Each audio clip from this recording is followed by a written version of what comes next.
Right. Okay, Joe. So, use that for the ignition. Okay, yeah. In first gear, just light up, fully send it all the way out. Yeah. We're going to go flat chat on the outlap, be as brave as possible everywhere. Okay. Late on the brakes, full power everywhere. Excuse me, cool.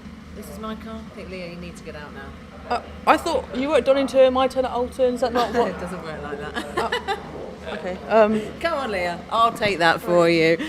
She just while she can get out the car. Right. Well, anyway, we have got a fantastic array of championships today for you from Caterham Cars. We've got the 7 UK Championship. We have the Vertex 310R Championship, the Fan Drive 270R Championship, and finally the Bilstein Road Sport Championship. So a fun-packed, all in one day. We have got 3 races to do today and qualifying. So qualifying for 270s is out at the moment. But yeah, it's going to be action-packed. I hope you're ready. I'm about to say, yeah, we've got a stacked calendar for the events out on track. As you can hear, we've got qualifying going on at the moment. Sam's going to be in her lovely car, better her than me, in that a little bit later on. So many races coming your way, and of course we've got the main build. The 7 UK Championship is out on track as well. Round 5 lots of them, round 3 for the 7 UKs. Are you looking forward to it? I'm very much looking forward to it, yes, and it's cooler today. We've had some very, very hot testing days previous to today, so it's a bit cooler, so it's better for the cars and better for us. Well, what can the people watching expect from today? We've got that main class, but we've also got lots of support races, lots of talent. What can we kind of expect from the day? Just lots of very, very close racing, as it always is with Caterham's. Lots of overtakes, it's chaos every single lap, and so you're going to be thrilled. Well, I can't wait, Sam can't wait, and it is time to go racing.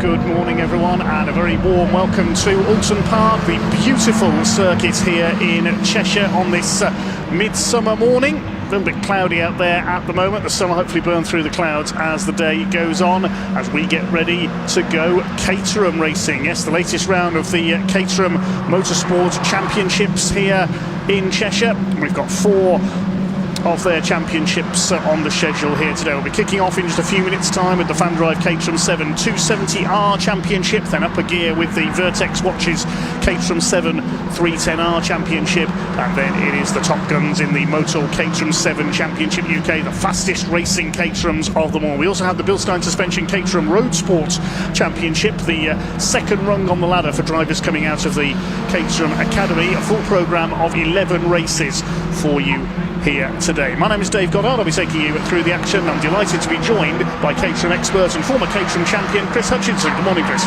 Good morning. Can't wait to get this court action underway. You can see all the cars still out there for qualifying today, but the road sport's out there at the moment. We are going to start the racing with 270R Championship. And yeah, plenty of action there with 3 races for the 270s, 3 races for 310s, 3 races for the 7 Championship UK, and then also the 2 road sport racing. We have got lots to get through before now, and lights out at the end of the day. Yes, we've over halfway through the championship season now. With for most of these championships, the 7 Championship UK still got a few rounds behind us. They're going to go and join the TOCA racing a little bit later. But yeah, absolutely looking forward to getting the racing underway, and Oulton Park always gives us some great action. Yes, it is this flowing circuit with a lot of undulations and altitude changes. It's a lot of drivers say it reminds them of the Nürburgring in Germany, and like a mini Nürburgring here in the hills of Cheshire in the northwest of England. It always lends itself to great Caterham racing action. We've got about 90 seconds left on our final qualifying session of the day ahead of our first race, which is now in the assembly area, the Fan Drive Caterham 7 270R Championship. And I think we can hand down to Leah in assembly to catch up with a couple of the drivers.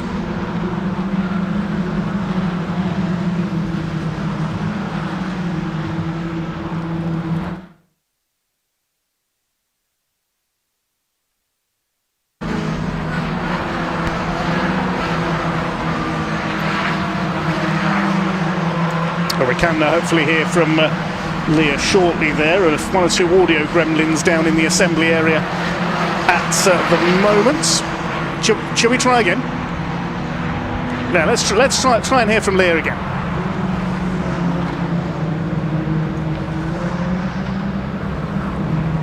Can you hear me now, everyone? Are we back on air? Good morning, everyone, and welcome to another exciting day of Caterham's here at Oulton Park. And I mean, it's not quite the day we thought we would have for it. We see these biplanes. Are they biplanes? I can't see, but what a lovely welcome for the racing here at Oulton Park, and what a great day we have in store. As Dave just said, we've got a bumper crop of races coming your way today, from road sport right through to the top class, the 420s in the 7 UK Championship. But we start here with the 270Rs. The third level in Caterham's.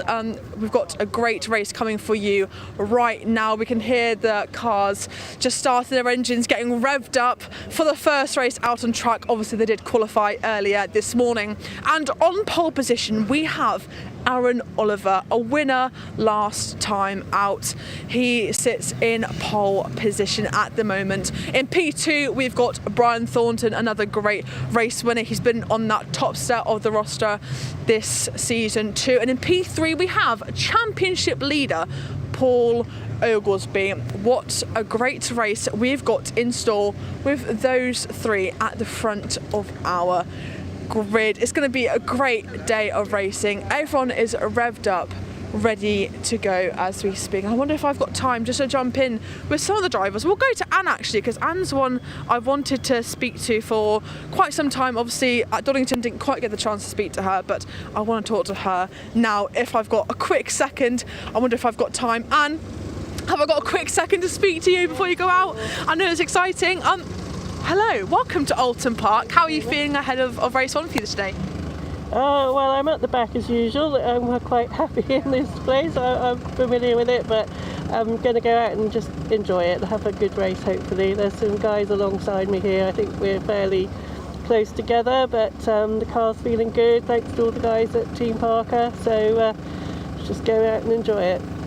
Well, not only is it going to be a good day of racing, you might be at the back, but you've probably got the best looking car. I mean, I hope they won't mind me saying this, your competitors, out of all the grid. Talk me through the choice of it then. Why have you gone for this kind of rainbow patchwork design? Well, you can see the black and white zigzag pattern. My son also has been racing Caterhams for a few years, and he had that all over his. So it's like the Dazzle camouflage pattern was the inspiration for that, and I thought I really quite like that, but we need a bit of colour, and went slightly mad. So we've got plenty of colour, but just keeping a little bit of his black and white in there as well. So I can't really hide, can I? Really, that's the main issue. So it's very obvious, but hopefully everybody likes it.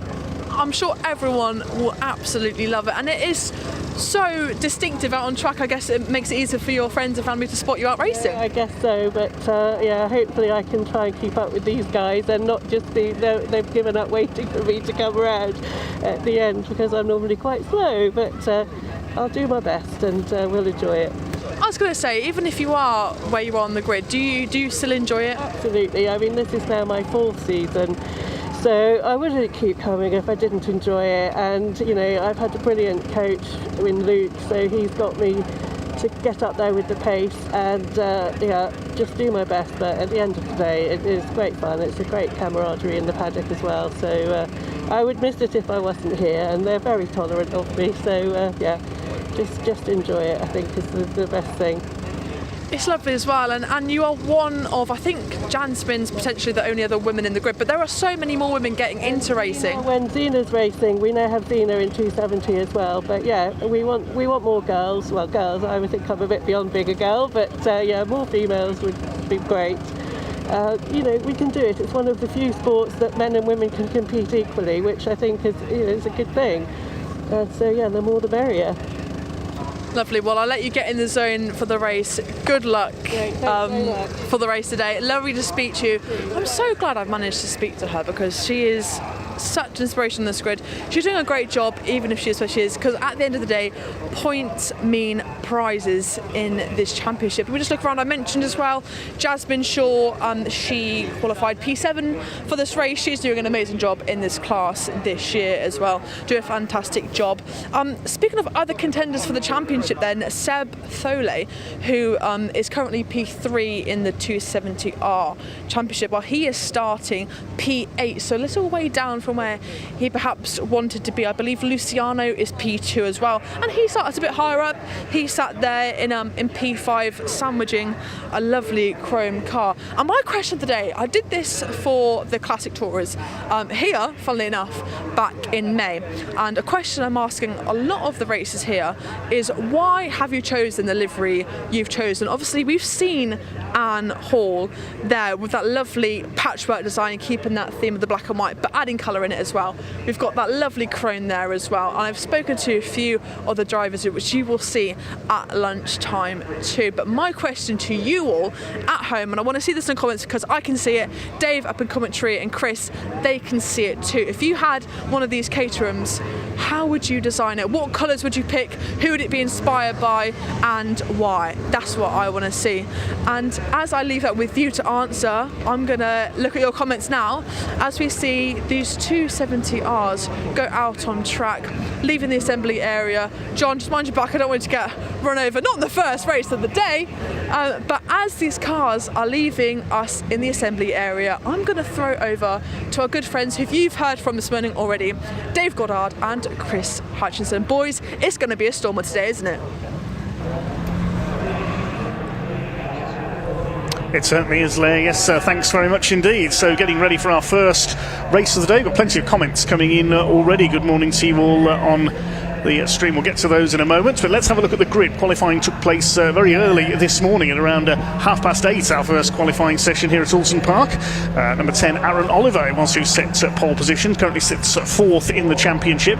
He did a 136.113 around the island circuit here at Oulton Park. Only a few hundredths of a second clear of number 33, Brian Thornton, the Irishman, lines up alongside him. Championship leader Paul Oglesby, number 18 on row 2, alongside number 99, Andrew Davison. Then on row 3 we've got Luciano Caruso, number 88, and 42, Scott Helm. Good effort by Jasmine Shaw up there on row 4, number 21, alongside 28, Sebastian Thole, the South African, completes the top 8 on our grid, completing the top 10, 86, Craig Evans, and 14, Rob Kennedy. On row 6 we have number 20, Steve Loriman, and number 6, Eduardo Pontes, the Brazilian-born driver. Row 7, 74, Charles Chapman, alongside 15, Shane Forster. And on row 8, 78, Daniel Crawley, and 48, Ryan Thole, that's Thole Senior. The 9th row of the grid, we have 23, Gary Cross, and 72, Christian Bond. Henry Speaks on row 10 alongside 58, James Platts, then Jimmy Way in 38, 31, Andrew Bailey, 65, Andy Mackay, and 19, Chris Morling complete 24 rows of the grid. Row 13 is 66, Tim Newman, alongside 47, Alistair Kinnear, and 62, Anne Hall, who we heard from a little bit earlier on, rounds out the grid. So the cars making their way, they make their way over the short circuit, the Foster's Loop as it's known, to make their way to the grid, and then they will have a green flag lap. We'll take you on a guided lap of the circuit once they take their green flag lap. Coming through the last corner at Lodge Corner at the moment, then they go through Deer Leap and up to the start-finish line. But looking at the championship table at the moment, Brian Thornton has done the majority of the winning. He's taken 6 wins so far from the dozen races we've had at Cadwell Park, Spa-Francorchamps in Belgium, and Donington Park. But he's had a couple of non-finishes as well. That's what you don't want in this championship, because it's very close, the intervals between the placings in the points chart. It's only one 1 point between each place. 25 for a win, then 24, 23 and so on downwards, plus a point for the fastest lap. So non-finishes you can't afford. And Brian Thornton had a non-finish at Cadwell Park. He got taken out there, and he had a non-finish at Donington as well. Paul Oglesby, who has had 1 non-finish but 5 wins, leads the championship on 249 points ahead of Luciano Caruso. Consistency has been the key for him. He's only had a couple of podiums this year. He's on 234, 2 points ahead of Sebastian Tholle in third, and our pole sitter here in the black car on the left of your screen, number 10, Aaron Oliver, fourth in the points. Henry Speaks is fifth. He's quite a way back on the grid for this one. He's only down on row 10 of the grid, so watch for him coming through. And completing the top 6 is Brian Thornton. So an interesting season so far, Chris. Yeah, absolutely. And so each championship gets a number of what we call drop scores. So at the end of the season, they can drop their worst results away. So Brian Thornton's carrying 2 of those. He can have 3 in total over the course of the season, but he's already used up 2 of his lifelines, which is obviously not what you want. However, we've only got the, coming towards over the halfway mark of this championship. So we've got Oulton Park this weekend, where we're going to cram in a whole weekend in one day. And then we've got Knockhill and Snetterton still to come. So yeah, really would like to keep those lifelines alive. And as you say, Paul Oglesby had a nice consistent season, but it does seem like Aaron Oliver's got the momentum with him. He's coming off a couple of wins and 2 second places out last time out at Donington, so he's got some momentum there. They've got a chance to go and see this full track then, this Oulton Park, the Island Bend track. Is different from where we've been over the last couple of times we've been visiting here. Yes, and it will take you on a quick lap of the circuit then. This is Old Hall, the first corner, long right-hander. Quite easy to run wide over the curb on the exit there. Then it's down the avenue. There's a slight right-hand flick you can see there at Denton's, and then into the left of Cascades. Used to be lined with trees, the avenue did, in the early days of this circuit, in the grounds of the old Oulton Hall, hence Old Hall corner. Then after Cascades, they swing round to the left, go along Lakeside. The lake is over behind the trees to the right. And rather than going round the left at Island Bend up towards the Shell hairpin, they turn right at Island Bend this time. Slightly shorter layout here at Oulton Park. This circuit's extremely bumpy into that braking zone as well, Dave. I've heard from all the drivers, and we've not used it that much, and it's very, very tight down there. So watch out for that, but really bumpy on the way in. Just under 2.25 miles long, this layout of Oulton Park. Then it's up over Hilltop and down towards the Hislop chicane, named after motorcycle star Steve Hislop. And then it's the right-hander at Knickerbrook on the exit of the chicane, and up Clay Hill towards Druids Corner. That's Charles Chapman, the light blue and yellow car there. We should have 27 cars on this grid, the biggest grid of the day, the 270R Championship. One driver who isn't on the grid is Sean Murphy, because he's watching on the stream. He just commented, unfortunately couldn't be on the FanDrive 270R grid today, but looking forward to watching the live stream. Thanks, Sean. He's currently 22nd in the championship. Hopefully everyone's logged into FanDrive, keeping an eye on all the proceedings as they go through, so do take a look at fandrive.app and follow along with the race weekend. You can see some drivers' posts and you can carry on with it, or look at all the timing and everything else going on. But yeah, they can see them coming towards us into Druids. It's really daunting double apex right-hander, really, really fast. Very little runoff as well, so a really place for the drivers to pay full attention up there. Under the Warwick Bridge, named after Paul Warwick, who sadly lost his life here in a single-seater accident in the early 1990s, the brother of Formula 1 driver Derek Warwick. And then it's into Lodge Corner. The old lodge, the entrance lodge of Oulton Hall was just on the outside of where that corner is. The old gateway is still there. And newly refurbished, you can now hire it out. Yes, indeed, you can stay there for a race weekend if you want to make it a big experience here at Oulton Park. There's Deer Leap. You can see the track bounces up the hillside and then onto the start and finish line. So lining up then for this 20-minute race, it'll be a standing start. Aaron Oliver in the black number 10 car on pole position. In the blue car with the orange stripe, Brian Thornton, the Irishman, in number 33, looking for win number 7 this season. Aaron Oliver looking for his second win, had a win at Donington last time out. Paul Oglesby in the green car on the second row, number 18, leads the championship. And a good effort by Andrew Davison, the orange number 99, completing the second row of the grid. Luciano Caruso on row 3 is in white and blue.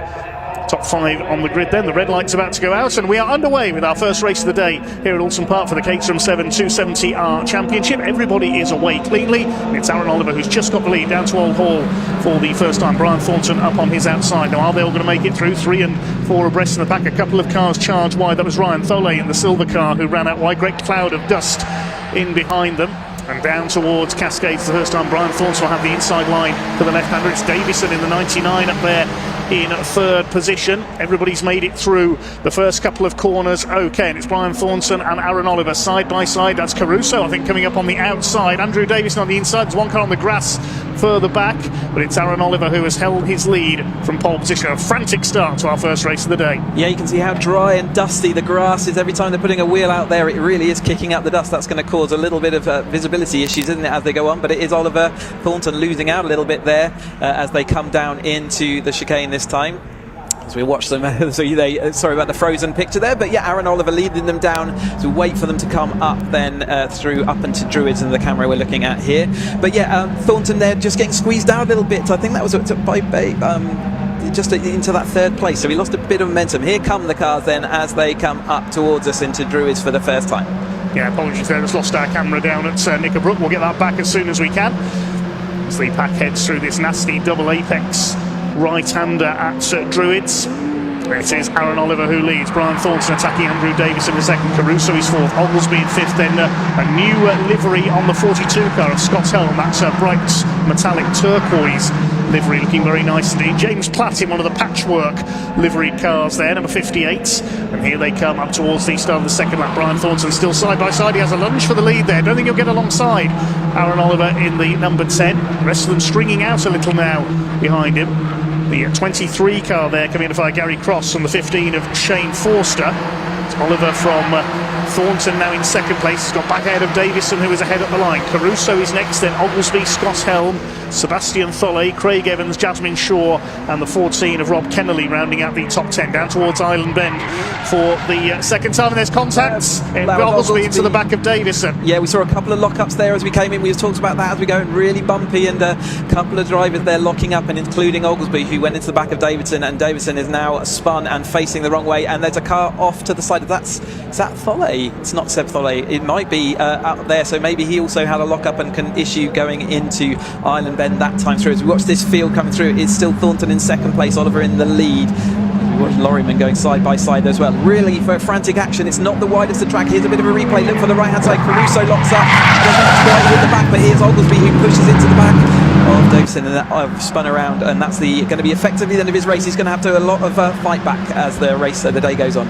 And of course that spoils the whole of your day, because it's 3 races. The 2nd and 3rd races the grid is decided by the results of the previous ones. He's fighting back all weekend. Is up the inside. Brian Thornton takes the lead as they go into Lodge Corner. So Thornton got the lead on the inside. There's Ryan Tholey, number 48. We'll try and confirm who that car that pulled over is. I'm looking for cars falling down the timing screen. It might have been Craig Evans, number 86, who pulled over at Hilltop. So I think the 86 car is out of it.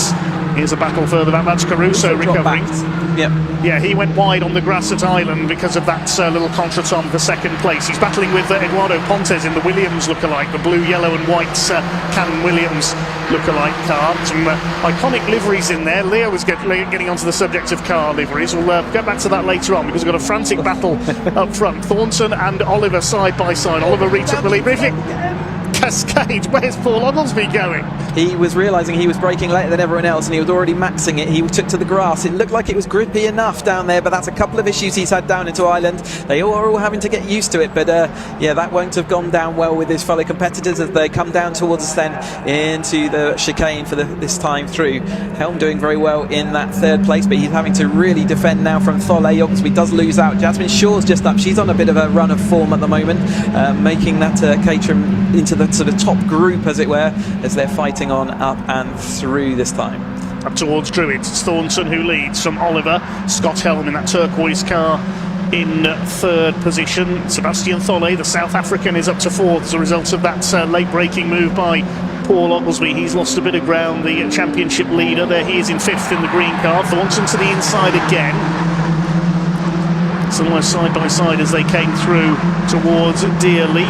It is Oliver who's got the lead as they come out to complete lap at number 3. Oliver was really late on the brakes then, managed to hold off against Thornton, but Thornton's absolutely insistent, like we've seen him for the rest of the season, which will shove his car down the inside every single time he gets the opportunity, wants to be out in front every single lap, and around a track like this where safety cars can become an issue, like there, one of the drivers a little bit further back can see how difficult it is to get around Old Hall and keep it all within boundaries out there. There is a track sensor out there, so they can be careful of track limits as ever. But yeah, Thornton absolutely never happy to be in that second place, insistent on being in the lead.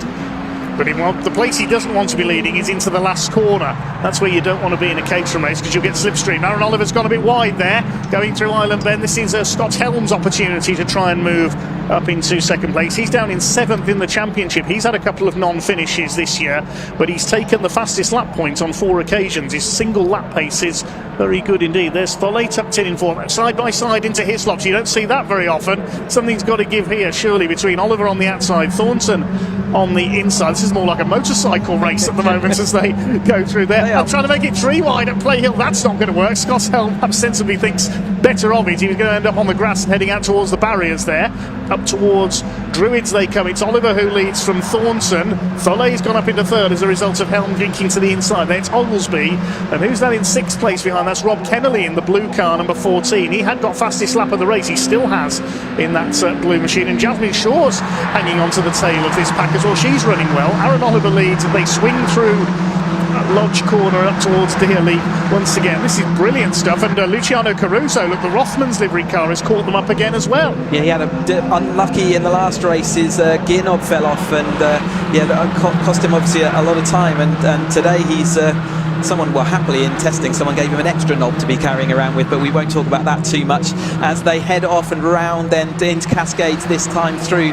Well, Brian Thornton, they just want to go side by side. It's causing them to go dead slow, but the Oulton Park track is so narrow that they are just blocking off all access. You saw how much that made everyone else trip up each other. The reason Aaron Oliver went wide last time was because Thornton locked up. He's locked up again. Aaron Oliver's just having nowhere to go. He has to give him the room, and when he's locked up at the inside, you really don't sure whether he's going to get it all stopped. But now Seb Tholet dropping into line, seeing whether he can do anything about that as we watch this exciting 270R race disappear up and over the hill once more as Thornton comes down once more into the lead. But Aaron Oliver, it's just absolutely not letting that go. Seb Tholet just nowhere to manoeuvre his car at the moment. The track is blocked. They come out of Hislop through Knickerbrook. That's 1-0 to you on Innuendo Bingo today, by the way. Thank you for that, Chris. I managed to avoid bursting out laughing on air there. Up the hill they head then towards Druids for what is the 5th time. Caruso's caught them up, has got the fastest lap of the race. 1:36.564 is up the inside. Seb Tholet goes into 2nd place. He's looking for his maiden win here today, Sebastian Tholet. He's 3rd in the championship. He's had a couple of podium finishes this year. Looking at his points chart, he hasn't had any no scores though, so he'll have points to drop at the end of the season. He has been a real revelation of the season though, kind of new into this Caterham, to be at the front here, and obviously racing with his dad as well, but absolutely brilliant that he's got up there up to speed. And I think he was surprised himself early on in the season, but we are no longer surprised. We see Caruso making some really good progress back through, so really good for him to have got the speed in that car, naturally able to pull back to this lead group. And there behind them in 11th place is Henry Speaks. We said he was a bit out of position in qualifying. He only lined up 19th, didn't get the brakes in qualifying, so he's made his way through into 11th place on the fringes of the top 10 now. Still with just over 11 minutes of this race to go, and they're still side by side, and they touch. Off goes Aaron Oliver. Oh, what a disappointment. He's disappearing down towards the Shell Oil's hairpin there. Hopefully he can get the car stopped, so there might be some damage to the right front though, but one of our leaders is out of it, the poleman Aaron Oliver. Let's have a look at that again. 3 into 1 won't go there. They did, Brian Thornton, I don't think, realised that car was there. They did get told in their briefing that if they did disappear off straight down the track, they have to go around that Shell Oil, so that unfortunately will be pretty much race ending. He'll have to fight his way back through, but there will be some talk about that in the steward's office, no doubt, after this. But currently Brian Thornton does then lead because the car rejoining. You can see how far back that is in the field. It's a long way around that bit of track. Thornton, though, Seb Tholet is up the inside and takes the lead for the first time. Then they were absolutely sideways as they went through Druids. Druids is a devastatingly quick corner. That would have been exciting to be sideways, side by side going through there, but he held on, hit the bump on the inside. Now Oglesby is there and Helm looking to see whether he can do anything. Kendall coming through nicely in the blue machine to see whether he can do anything. Thornton hanging on there on this side. You can see how much jinking and jiving there is between these two 70Rs. Jasmine Shaw looking round the outside. of, I think that's Caruso coming up through. In fact, Caruso's down the outside, 3 wide, then this time into Oulton, backs out away. I think that's sensible. And again, showing the cold shoulder to Seb Tholler, the outside of turn 1. Thornton's having an exciting race. Well, this is absolutely sensational. 11 of them going for the lead now at the front of this Fan Drive 270R Championship race. Brian Thornton back in the lead. Seb Tholler, I think that's the first time he's led a Caterham race. He was briefly in front there coming out of Druids after that brave move. Thornton got him back. He's a bit of a specialist down the inside line into Lodge Corner. Let's hope they don't touch into Ireland this time. Side by side, a big lock up there for Tholler. He's lost the lead once again. Oglesby in third. Rob Kennelly up into 4th place. This is the best we've seen him run so far this season. He's got ahead of Scott's Helm.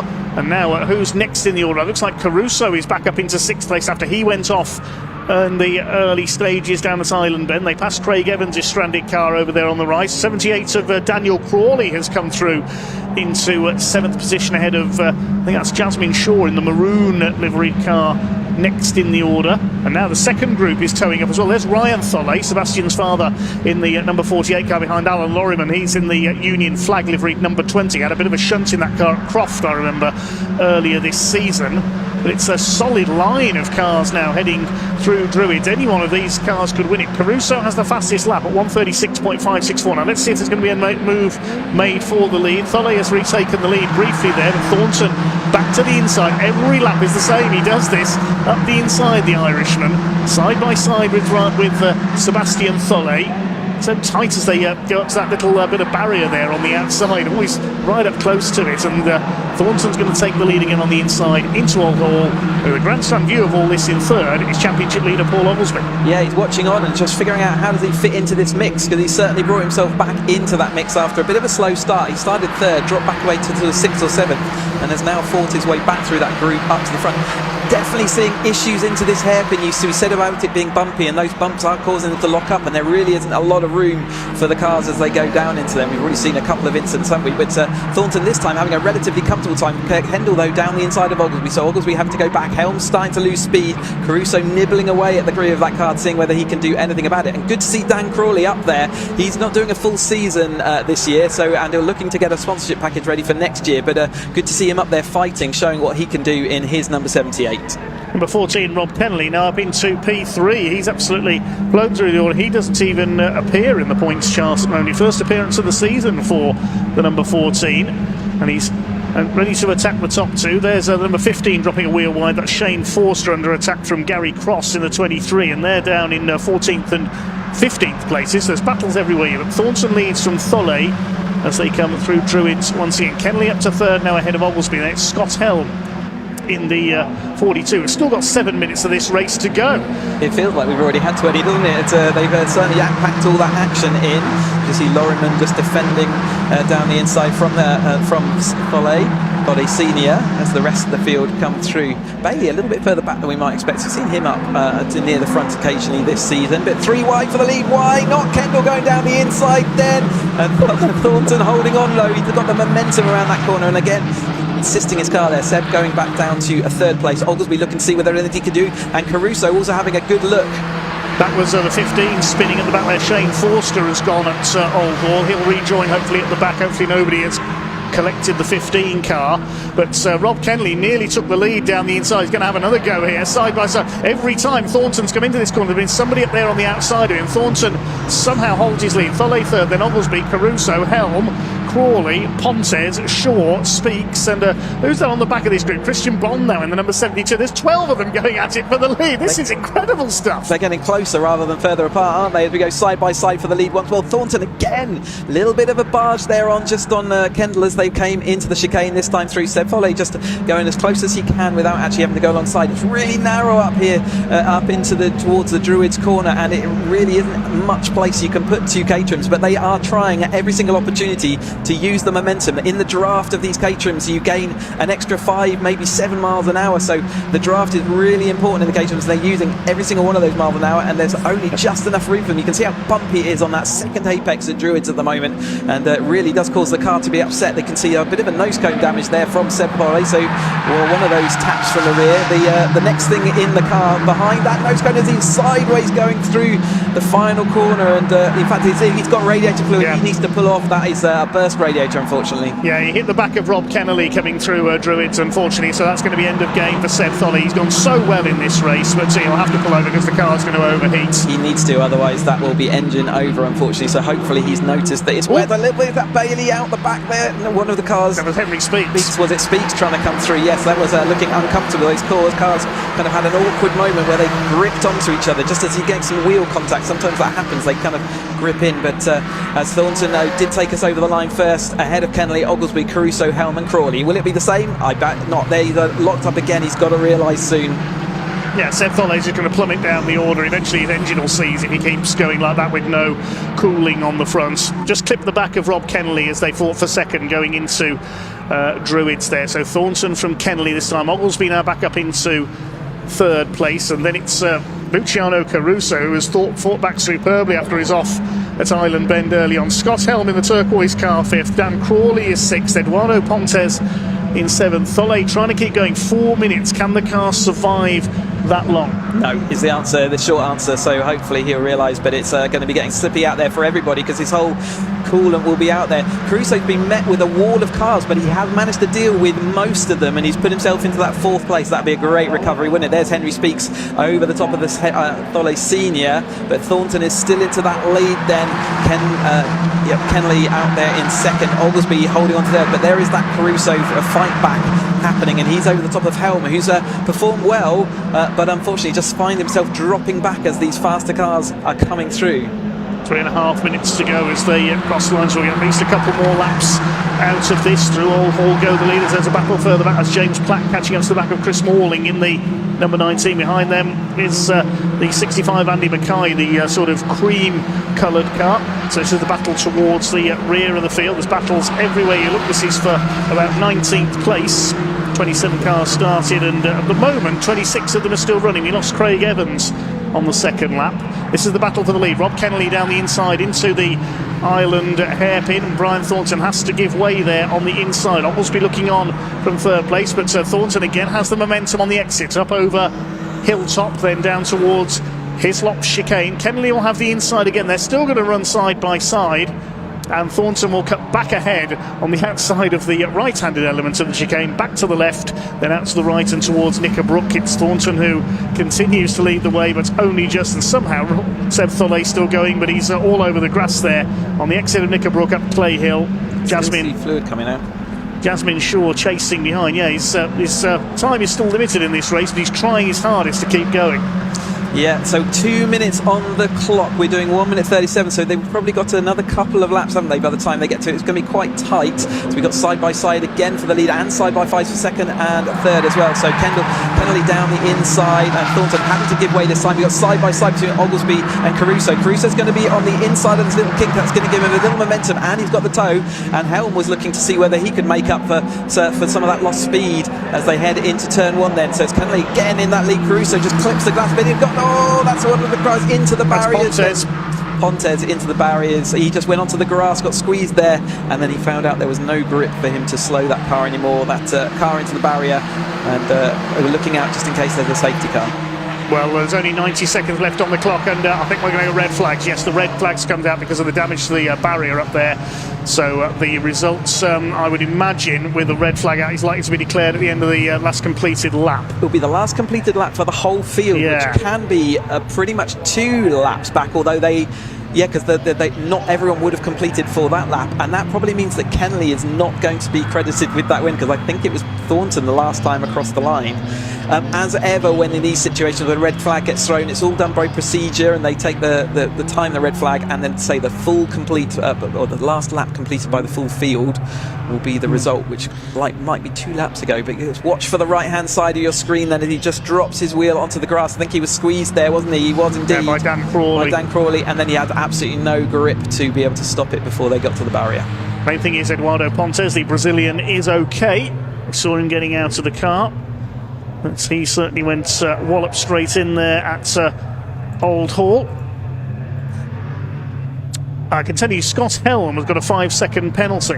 to add on. Yes, for exceeding track limits. That's just come through to us. So we also saw quite a few incidents out there on track, didn't we, with cars disappearing off, bit of nudging, bit of contact here and there. So I don't think the results we're going to see here may be the final results that we see after they go through the steward's office. And that's the natural thing of motorsport. If there is any issue out there, it is up to the drivers then to call that up into the stewards, and they will have a look and review for them.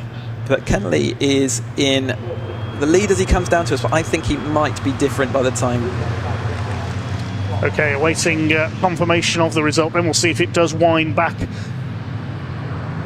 a lap there. He'll take the time with a little bit of time just to get communication done and click the buttons that they need to click to declare the provisional result. But they will definitely be calling it a provisional result at this point.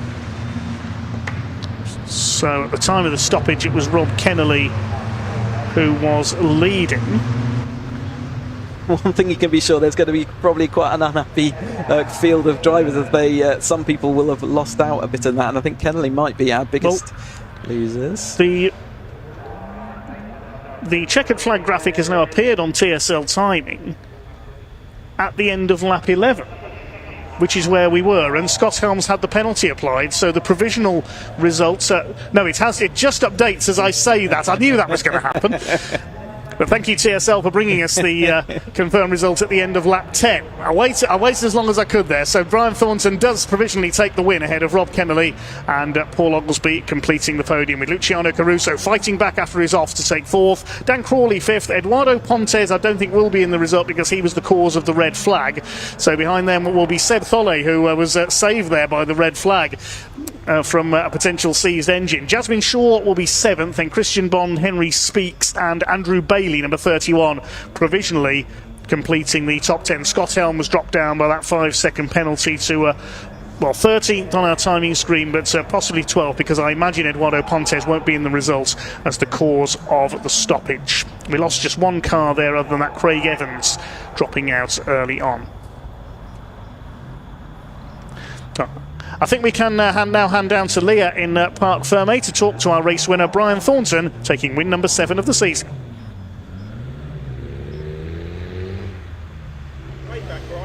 Well, an abrupt end to the 270R race here after that red flag was brought out with that crash. We have heard the driver is okay, but there will be a slight delay while they repair a tyre wall. Let's try and speak to some of the drivers here.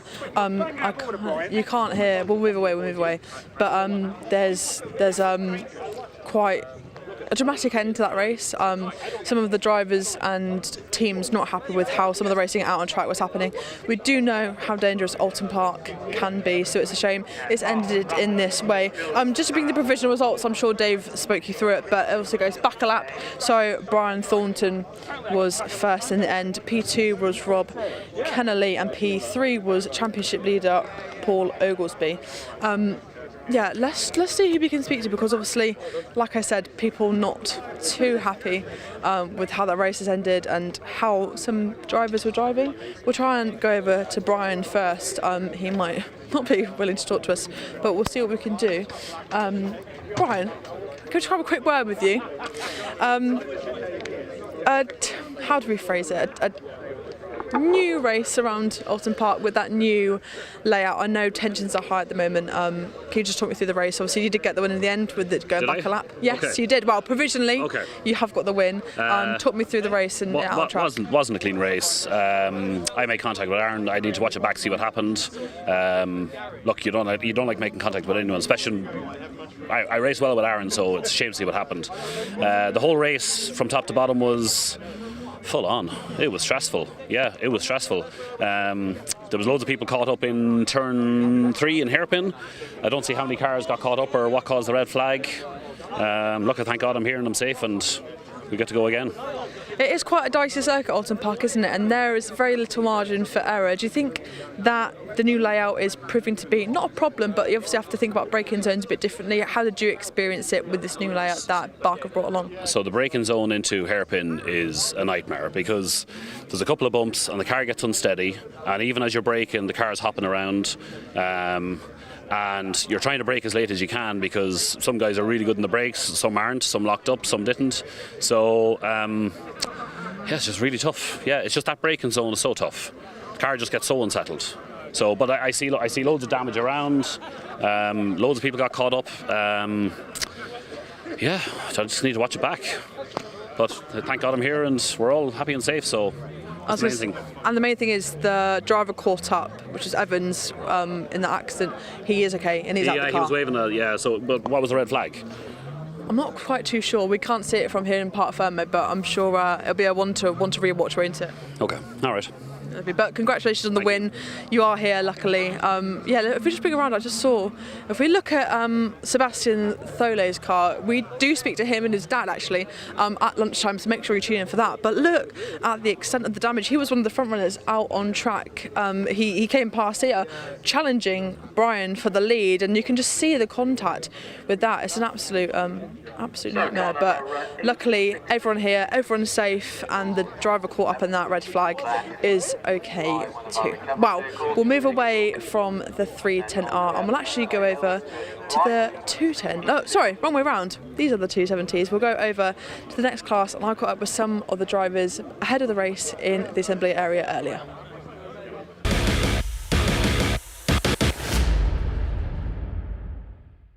Well, we are here in the assembly area ahead of the 310R first race of the day, and it is Ryan Wilby on pole position, his first pole this season, and what a place to do it, eh? I mean, it's different conditions to what they had yesterday in testing. It is a lot cooler and it is a lot less sunny. Hopefully it brightens up a little later on. Let's see if we can grab a quick word with Ryan now. Ryan, I'm sorry to take you away. Are you watching the live stream? Yeah, watching the race. He's a fan. Ryan, your first pole position of the season. Starting P1's always nice, especially somewhere like Oulton Park, where overtaking might be a little more tricky. How was it in qualifying out there this morning? It was good. Car felt a lot better than the end of testing when I was on old tyres. The new tyres and the car just felt brilliant. So I had another 3/10 in turn one that I just couldn't cement. So it was feeling good out there. Yeah. Amazing, big margins you've made overnight then with this new tyre. What are your expectations for the race today? As you say, it can be quite difficult to overtake, so just try and hold track position, but not fight too hard, and just see if the front lot can get away, and then have our own little battle at the end. Amazing. So will a good result for you be nothing less than a win? I would love a win, yeah. I've not had a win yet this season, I'd love one, yeah.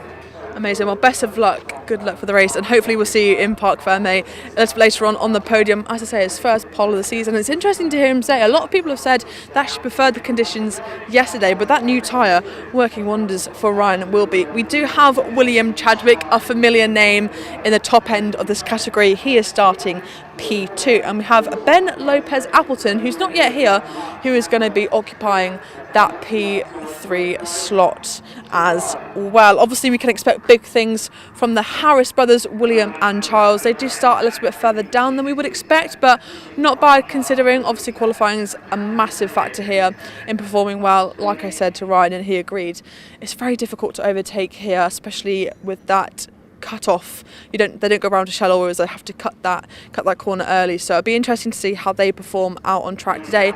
And when you watch the racing, I'm not sure if Dave might pick up on this, but it is quite a small grid compared to what we usually expect for the 310Rs. I'm not personally sure why that is, but if you see a lot less cars, don't be concerned.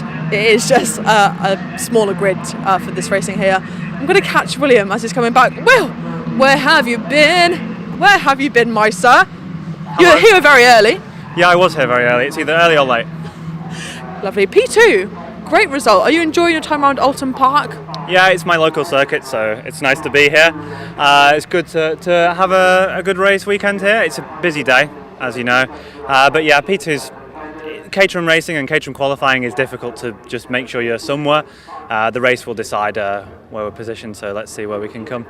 Lovely, I'll let you speak to your mechanics and get ready ahead of the race. Wow, it is set up to be a great race here in the 310R category, and I'm going to pass over to our friends Dave and Chris in commentary to talk you through it.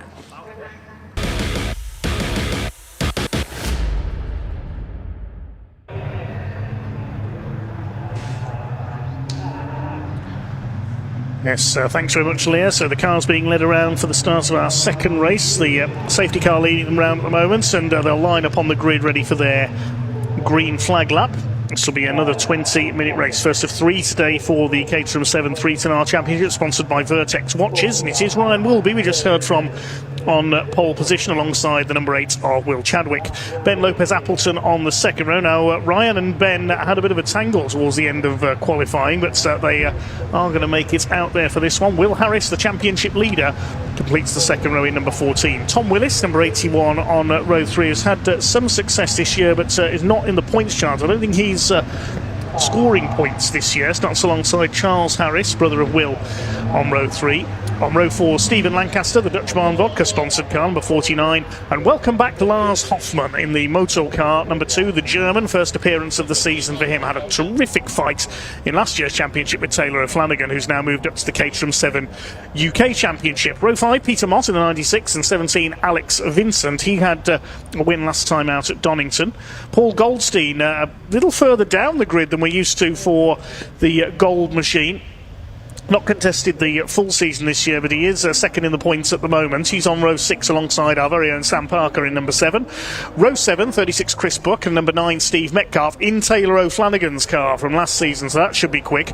Row 8, Will Coop in number 76, and 95, Steve Harris, father of Will and Charles, on the 8th row of the grid, completing the lineup for this first race of the day for the Caterham 7 310R Championship. There may be one extra car at the back, actually. Chris Broom, number 42, missed qualifying, so he might be down there at the back if he's made it out for this one.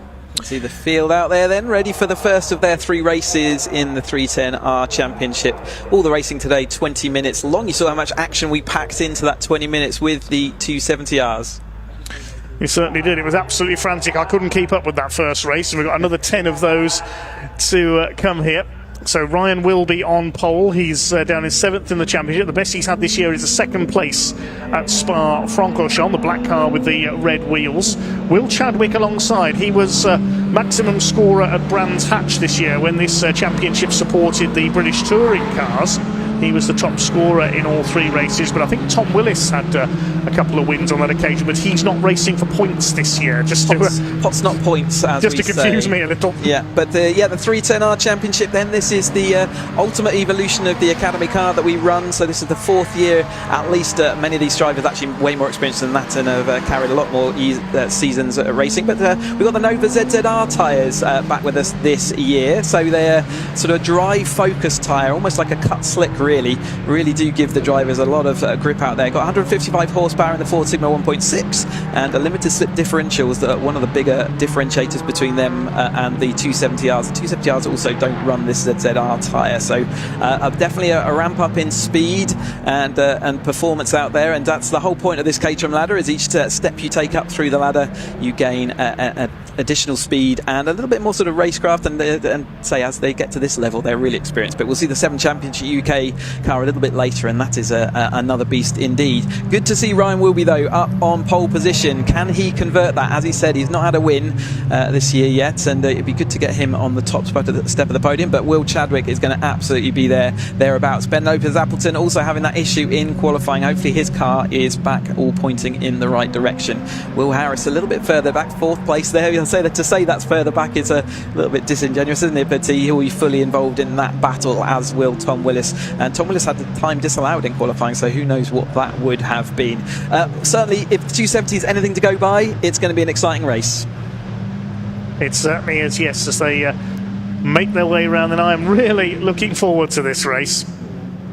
Last couple of cars there on the grid. Looks like Steve Harris at the back of the field, the yellow number 95 car in the Team Lotus colours, the yellow and green, similar colours on Charlie Harris's car, but reverse. That one's predominantly green. Will Harris, the championship leader, in the black car there with the dark red cage. He's had 5 wins this year, including a maximum score at Oulton Park at the start of the season. Alex Vincent's had a couple of wins, as has Will Chadwick, and the other winner this year at Spa-Francorchamps was Lionel Tolmash, but the Baron, as we nickname him, is not here this weekend. Like you said though earlier, Lars Hoffmann is back with us this weekend, and let's wish Henning Westphaler a speedy recovery. He's out ill at the moment, so get well soon, and we'll see you back on the grid soon. Yes, Haing's been racing that car under the number 25 so far this season, the Motul liveried car, the red and white. But Lars Hoffman was battling for the championship all the way with Taylor O'Flanagan last year, so it's great to see him back out. He is going to be a contender here from for the fourth row of the grid. So Wilby on pole, the black car. The white car alongside him is Will Chadwick. Ben Lopez-Appleton in the grey car with the green cage on the second row of the grid. The 5-second board has been displayed, the red lights are on, and the 310Rs about to get underway. Here we go. And down towards Old Hall. First of all, a great start by the two front row men. Ryan Wilby alongside Will Chadwick, 3 wide for third place. It's Will Harris up the inside. Now, who's that coming around the outside there? That might have been Tom Willis, I think, trying to move up. Great start. Yeah. He did get a great start from row 3. So down the avenue towards Cascades the first time. Ryan Wilby it is, who has just about got the lead on the inside, desperate for that first win of the season. Down towards Island, they'll go 3 and 4 abreast. Can they get it stopped? Up over this little rise here, there's Willis. He's caught on the outside of Will Harris, the championship leader here, and goes back down into 4th place. Ben Lopez-Appleton's 5th, and already Hoffman, there is the red Motul car, is up into 6th position as they head up over Hilltop for the first time. And Steve Metcalf at the wheel of the ex-Taylor O'Flanagan car, already making moves on the inside. Yeah, it's strange to see it. Their Taylor's car back out there. We'll have to get used to that, but Ryan Wilby does lead them around the majority of this opening lap then as they head into the second half. But with Chadwick still firmly ensconced in that battle, Ben Lopez-Appleton also up there, and Sam Parker having some early fights with Paul Goldstein, but it looks like Paul Goldstein has got back past as they went into the second part of this lap. But it still will be then leads us into Druids, this fast double apex right-hander for this time through. They're all of them close, bunched up. There's the last couple of runners. Steve Harris, number 95, at the back of the field in the Matt Blythe run car. Side by side for the lead. Ryan Wilby will hold the inside line. Will Harris having a look up the inside. Willis on the outside of Ben Lopez-Appleton. Hoffman runs out wide. You don't want to run too wide on the run through Deer Leap. You'll clout that barrier on the left side of the circuit we mentioned earlier. Fair amount of scrabbling towards the back of the field, but Chadwick to the inside into Old Hall for the second time. He's going to take the lead on the inside. Tom Willis in the silver car with the red cage is trying to follow him through. And the next corner is that, it's the right flick of Denton's, and then down the drop into the left-hander at Cascades. Trying to fight back is Ryan Wilby, but Tom Willis, if he plays his cards right here into Ireland, could take the lead on the inside. There's Chadwick to the inside. Willis is on the inside of him. Wilby back around the outside. He locks up, and somehow is Ryan Wilby going to get the car stopped there side by side with Willis? Chadwick's lost out. He got slipstreamed along Lakeside there, and up into 5th now is Hoffman. He's already making his staking his claim towards the front of the field. You can see them tripping each other up though as they go side by side into all these corners. That's slowing them down, not giving them. Willis actually let their Wilby take that place back, which gives them momentum, but he's got a good run of momentum in that aluminium coloured car. One of the cars there a bit further back, and number 17 car of Vincent there sideways on the dust and gravel, but they're tripping each other up, slowing each other down. That's just leading cars to absolutely bunch up in this 310R, just like we saw in the 270R. Hoffman using all his racecraft to pull that car right back up there, just behind, following along behind William Harris, our driver, as he comes down towards us. But it is Wilby who is going to get back into the lead. So again, a bit like Thornton we saw earlier, absolutely insistent that he wants to be that car in the lead of this race every single opportunity he gets, and currently is leading them as they start the next lap. Charles Harris we saw there, the green and yellow Team Lotus livery car, in 7th place. Hoffman jinks to the inside. The back of this group is Alex Vincent, who won the first race at Donington Park a few weeks ago, but then stalled on the grid from pole in the second race. Very lucky he wasn't collected one of the cars behind. Jockeying for position as they come down towards the left-hander at Cascades. Then will run along Lakeside to the overtaking spot of Island Corner. Here they come. It is Will Harris up there on the outside. Jinking across though is Tom Willis, and again a big lock-up from Ryan Wilby. He's taking some risks here, side by side for third. That's Hoffman's got through into 4th place. Will Harris being hung out to dry around the outside there. Ben Lopez-Appleton could get up into P5. The championship leader Will Harris not having things all his own way here, only 10 points ahead of Paul Goldstein, who's in the second group there. He's back in about 10th place at the moment. Moved by Willis that time. He got the momentum over the top of the hill and just drove down the inside. It was a let to happen a little bit there, so maybe we'll be sort of trying to start seeing whether he can work with Willis, but I don't think that's going to see that too long, because there's too many cars around for that the partnership to work. But Chadwick is still very much looking, and Hoffman is very much involved in this battle. Willis still there in second, Chadwick in third, moving way to the inside there under the bridge is Wilby to protect that inside line. Chadwick tried to slipstream him, he won't get down the inside at Lodge. Going with them is Will Harris in the number 14, then Lopez Appleton, Charlie Harris. In 8th place is Alex Vincent in the 17. 9th is the AM class. There's Pro-Am and AM in this race. The AM class led by number 49, Stephen Lancaster in the turquoise car as they barrel their way through Old Hornsey. And there's Paul Goldstein with a little bit of damage I noticed that was prior to qualifying for a previous event on the rear panel of that machine. One of our marshals I was talking to down the assembly area said it looks like a crunchy wrapper. Exactly right, yes. First opportunity to say thank you to all the marshals out there today, and I hope you're enjoying the racing, and thank you for letting us do what we love to do. Side by side you can see those bumps and rides as the cars absolutely drift over the top, and it's just as they need to get on the brakes, which is why we're seeing those lock-ups, and it's causing all sorts of shenanigans into this. Chadwick, I think, was having to dive out the rear of Hoffman, who maybe missed a gear there as he came down, so Chadwick alongside now, going to be settled down to the lead this time through. Lock-up for Hoffman into the chicane. Can he get it stopped? Yes, just about. Ben Lopez Appleton now over the top of Harris. Harris dropping backwards a little bit in the middle phase of this race. Still plenty of time left on the clock though. You can see how much action we're packing in here. There's Sam Parker in her third place in the AM Championship there. So the pink numbers on your tower to the left indicating the difference between the AM and the Pro-Am class as they currently. So Sam Parker is our lead in that AM class as we come into this weekend. Side by side for the lead, Tom Willis on the inside, but Wilby round the outside. Good move there along the short sprint up towards Lodge Corner. He got the move done before the corner, and Sam Parker has taken the lead. Well, not only leading the championship now in the AM category, she's taken the lead in the race as well, past the number 49 of Stephen Lancaster, and also coming through behind them as well, the number 36 car, that's Chris Buck, the blue, white and red machine. Charlie Harris going side by side around the outside at Old Hall of Alex Vincent. I've never seen that move done before there. Caterhams do moves anywhere they can. The outside can work if you've got the momentum into that corner. So we see a swapping for that second and third in the AM class there. Mott is in that lead, just slightly, a couple of cars up ahead, but a great battle between Parker and Lancaster for second and third on that. As we come down to the chicane at the hairpin once more, there's Ben Lopez Appleton now over and back past Harris again, or the first of the Harrises. They are running line astern. Alex Vincent just behind there. It's Peter Mott just in front of Paul Goldstein. So that is the lead of the AM class, just disappearing over the hill. Yeah, it's Paul Goldstein, a bit of a subdued run here, the man who runs in several different Caterham championships in the UK, but he's well back in this one, just on the fringes of the top 10 at the moment in this 16-car field. They charge their way through Knickerbrook, battling towards the back of the field. There's number 76, that's William Coop, just ahead of Steve Harris. The back of the field, Steve Metcalf's getting used to the ex-Taylor O'Flanagan car, as Ryan Wilby continues to lead the way. The best he's had this year, as we said, is a second place at Spa-Francorchamps. Here they come up and into Lodge once again, defending from Tom Willis in the 81. Will Chadwick on their tails in the number 8, moving from right to left. Then Hoffman in 4th position. 5th is Lopez Appleton.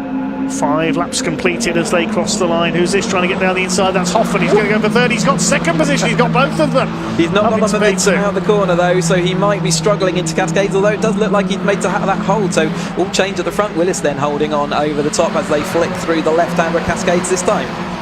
So Lars Hoffman looking to strike out for the front on his first race of the year, replacing the unwell Henning Eschweiler in the Motor Oil sponsored car, and he's in the slipstream of Tom Willis now, and down to 4th has gone Wilby because Chadwick has got through as well in the number 8 car. He's 4th in the championship. Tom Willis runs out wide on the exit of Ireland.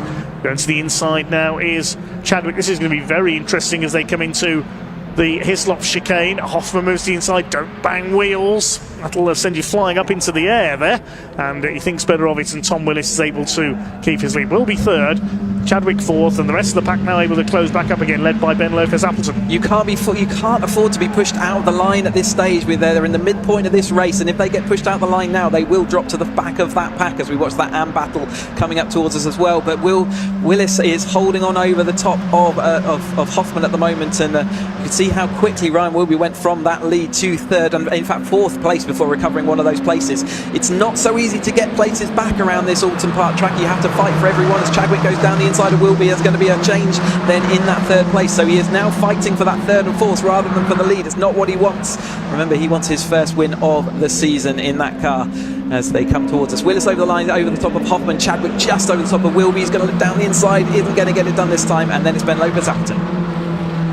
It's over 10 minutes of this race to go, so we're not even halfway through this one yet, and already an enormous amount of action once again from the Vertex Caterham 7 310R Championship here at Oulton Park. This is the first of just the first of 3 races for them here today.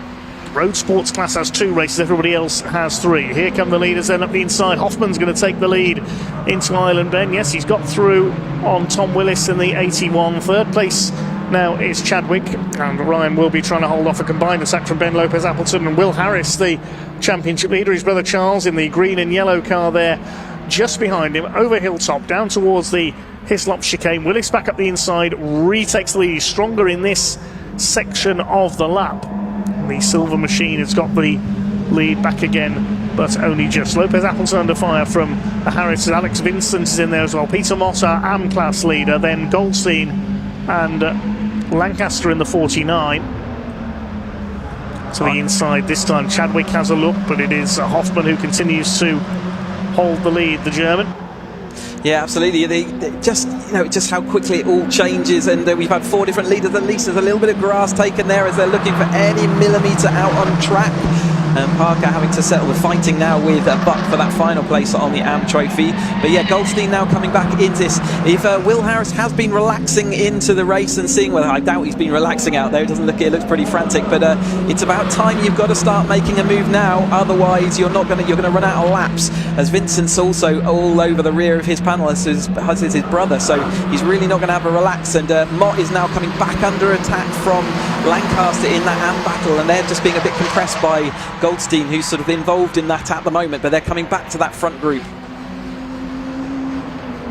So into the second half of our first 310R race of the day, then Tom Willis back into the lead ahead of Lars Hoffman, with Chadwick hanging on to their tails. Ryan Wilby, the pole sitter, an early leader, down into 4th position. All 16 are still running. A couple of cars have got the black and white warning flag for exceeding track limits one too many times. Ben Lopez-Appleton was one of them, and 76 William Coop was another.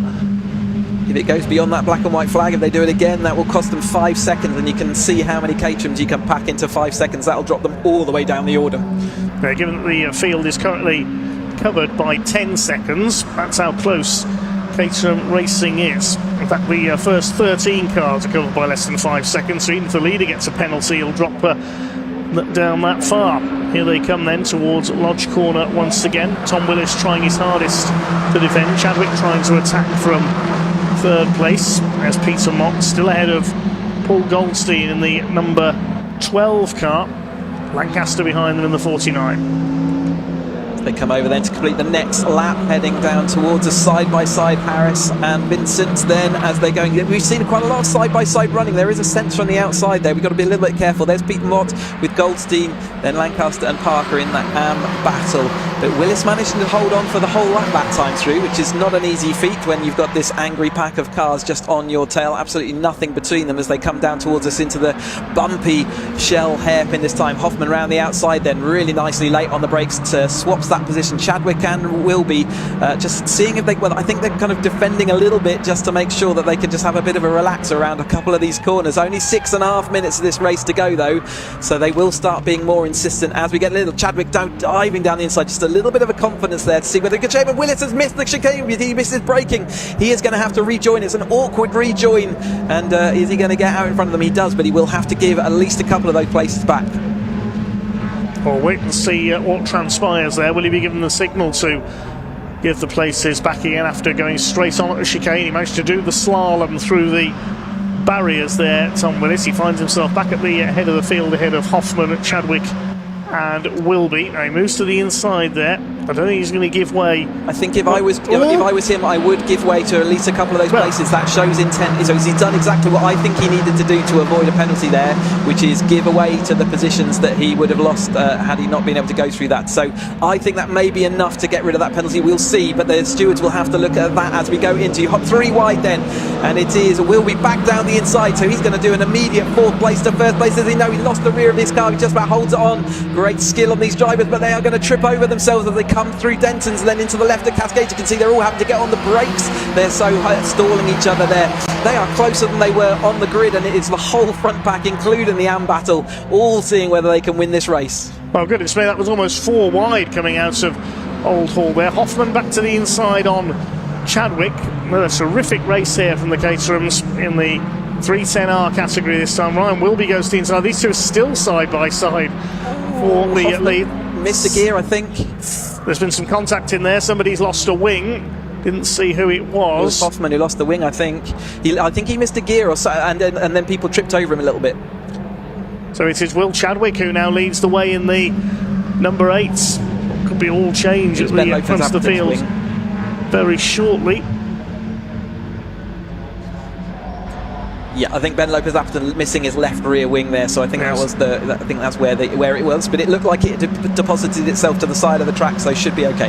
Yeah, we're just trying to work out who that was. Yes, indeed, you can see it there. So he's the first of many to lose a wing today. Who's that on the grass? That is Ben Lopez-Appleton out onto the grass there, down under the Warwick Bridge, as Chadwick leads from Willis. 3rd place it is Ryan Wilby. Up the inside comes Lopez-Appleton on Will Harris, the championship leader in the 14 car. This is absolutely frantic stuff. Alex Vincent in behind them with the blue roll cage, as round the outside goes Tom Willis to retake the lead into Old Hall. Well, there you go. We've seen it twice in one race now. I said I've never seen car go around the outside of Old Hall to take the lead, and we've now seen it on 2 occasions in the same race. They all feed absolutely nose to tail then, this whole lead group. There is a bit of a pregnant pause then back to Metcalf, who's next up. You can see them there comes the next driver in that famously coloured yellow Caterham there. But it is Chadwick now back to the lead. We've had at least 5. That was a bit of nose contact, so that Ryan Wilby's nose, I think he just clipped the rear of Willis's car there. Did dispatch that. Hopefully that's not burst his radiator, and it's Vincent, is that, or is that Ben Lopez-Appleton who's struggling? I think it was Vincent losing speed out the corner. But you can see there is no, in fact it was Tom Willis's nose cone that got sent flying, wasn't it? So the 81 there outrunning. You can see that radiator just hanging out the front of the car there. Hopefully that's all in one piece and not damaged. But I don't think the order of this race is going to be settled until the very last corner. Just over 3 minutes of the race to go now, with Tom Willis still going in 2nd place. I can't see any fluid leaking out there, so he may have got away with that, but it'll affect the handling and the aero of the car as he chases Will Chadwick. Will Chadwick, who had that maximum score at Brands Hatch and also a win at Donington. He's under fire now from Ryan Wilby and from Tom Willis. And Steve Metcalf, the yellow number 9 machine, staying ahead of William Coop in the 76. Behind them, Steve Harris, the number 9, the Taylor O'Flanagan championship winning car from last season, with Taylor having moved to Caterham 7 UK Championship. We'll see him out a little bit later on.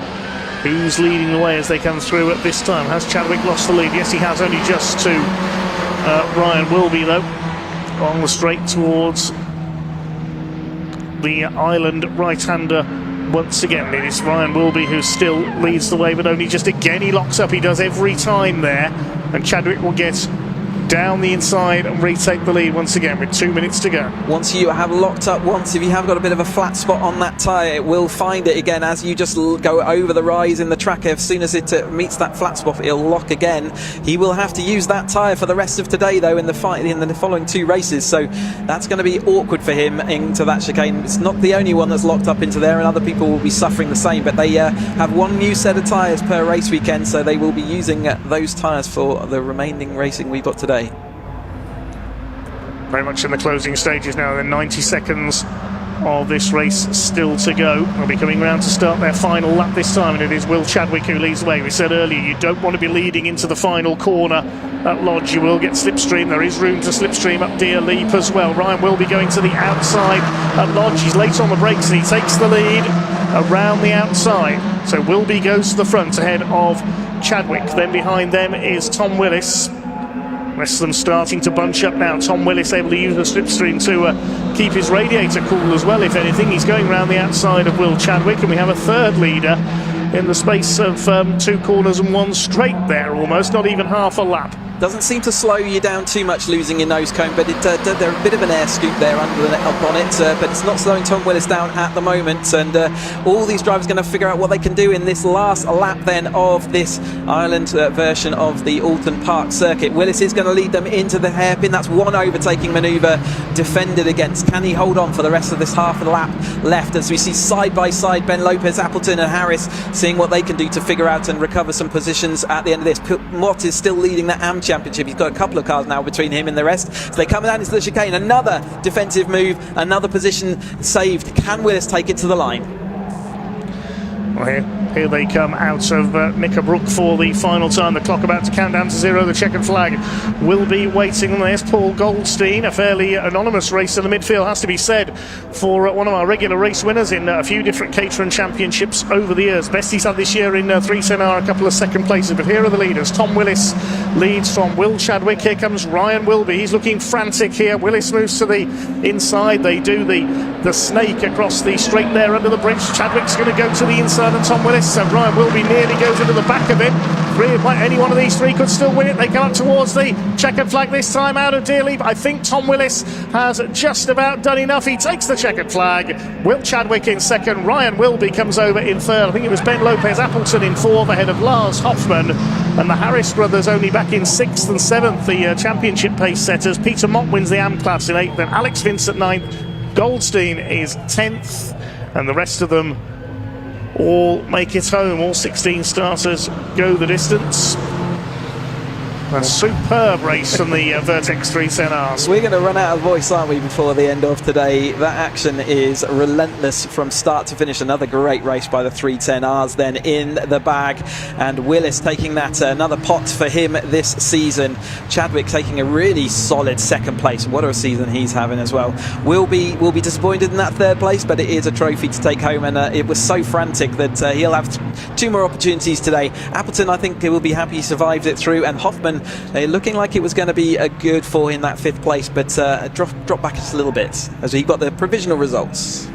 Provisional results of race 1 with the Vertex Caterham 7-310R Championship. Tom Willis the winner by 1/10 of a second over Will Chadwick, with Ryan Wilby the pole sitter in 3rd position. Ben Lopez Appleton in 4th, ahead of welcome returnee Lars Hoffman. Will Harris has to settle the 6th, ahead of Charlie Harris. And the 8th place Peter Mott wins the AM category, and Alex Vincent and Paul Goldstein round at the top 10. The other finishers were number 49 Stephen Lancaster in 8th place, ahead of 36 Chris Buck. Sam Parker was 13th, ahead of William Coop. And Steve Metcalf and Steve Harris rounding out the runners, covered by just over 19 seconds the entire field. Fastest lap went to Charlie Harris with a 1:32.982. Pace will quicken once again in race number 3, the Motor Caterham 7 UK Championship, for the fastest Caterham racers of them all. We're watching the cars come in. I think we're waiting for Sam to jump into there, but as we watch them then come into, you had a bit of a tight bend back into Parc Fermé there, but the drivers, most of these will be to Oulton Park before, will know all the difficulties of that. But well done in the AM Championship as well. Peter Mott taking the win there with Lancaster, and then Buck taking 3rd place just over the top of Sam Parker, who was in that 4th place. But yeah. So next up on track today, the Motor Caterham 7 Championship UK in just a few minutes' time. That's followed by the Bilstein Caterham Road Sport Championship. Then we'll have our lunch break before the second race for the 270Rs. Continue from there, followed by the 310Rs 7 Championship UK. The Road Sports only have 2 races, of course, as opposed to 3 in the other categories. Yeah, how is our voice expected to last all the way through? Mine got its way out already. Yeah. But yeah, we're just waiting for Sam to get herself ready down there.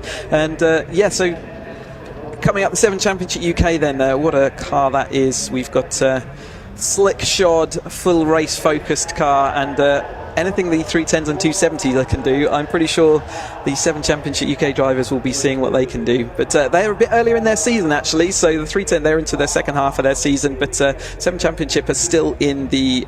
they've only had 2 rounds so far, as it were, so 6 races, but they'll be with us again on the knocker with the TOCA build coming up, as well as the Donington round with TOCA, so they're going to have some good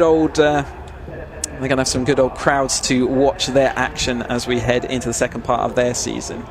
And we'll be back with the Academy not too long away as well. 1st of August they're at Brands Hatch Indy for their next round of their championship, so do keep an eye out across your socials for all the updates there as well. Thanks for all your comments coming in on the YouTube feed. Hello to James Hapgood, Paul Hadsley, Mr. Malova, he and his family watching on.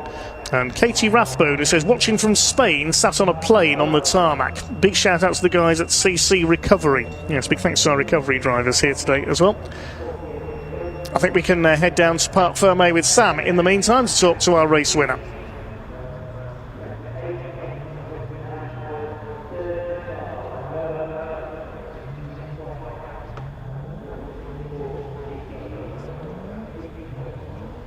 Very, very good race. No safety cars. I don't think anyone. One person's missing a wing, but that was 2 people perhaps. That was a great race. Great race. Very, very close from start to finish. Let's go and have a word with Tom Willis. Tom Willis. Hello, congratulations. I saw, did you have a little dive off through the chicane? I missed the brake pedal. Yeah, I just don't know what happened, and then had to go through, and then I was like, am I going to get a penalty? So I let people past, just in case. That's very kind of you. Yeah, but I didn't know what the rules were on that, so I came out where I'd sort of started. Yeah. So anyway, got away with it, lost the nose cone, but over the moon with P1. Yeah, absolutely. But to come off and then rejoin, and it was so close at the front though, wasn't it? Yeah, it was. There were some hairy moments, but all good fun. It's the way of Caterham racing, and that's why we all do it. Exactly. Well, very congratulations to you. Let's go and have a word with Will Chadwick. Where is Will? There he is. He's by his car. Come on, John, come round here. Will Chadwick. Oh, hello. Congratulations on second place. How was it for you? Chaotic. Yeah. I'm sure we all saw it on the live stream. It was very chaotic, but no, I couldn't be happier. Max points, because obviously Tom's not in the championship. That's my main aim. Get as much points as possible towards the end of the season and try and mount a championship challenge. Yeah, absolutely. Well, very well done. And it was very close from start to finish, wasn't it? Lots of changing positions, but yeah, you came out on top pretty much. Yeah, good enough for me. I'm happy for that, and keep on going with the weekend. Just try and keep getting the points. That's the main aim. Hopefully win one of the races, but it's tough round here with how chaotic it can be. Everywhere, isn't it, in Caterham? Exactly. Well, well done. Very well done. And Ryan Wilby. Let's go and have a word with Ryan. Ryan, 3rd place. Are you happy with that? It was quite a frantic race, but it was quite clean, though, right? From where I was, maybe not behind. so much up the front. There's a nose cone missing here, and a few wings gone, and the usual sort of things, but nothing major. But everyone's just finding the feet, I guess, with it being the first race of where to position yourself. But it was very frantic up the front, and swapping places every lap, so good fun. Yeah, that's it. Well done. It's a good place to start for race 2. Yeah, hopefully. Keep moving forward now. Yeah, exactly. Well, well done. Well done. Thank you. Right, I think the Vertex 7 UK cars are coming up next, so I'll hand back to Dave and Cheesy.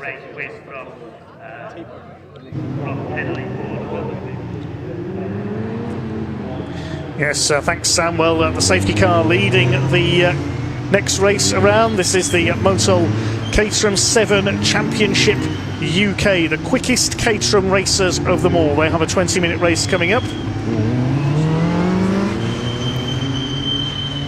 We'll give you the grid in just a few moments' time. This is going to be an absolute cracker on this flowing circuit, and we caught up with some of the drivers just a little earlier on.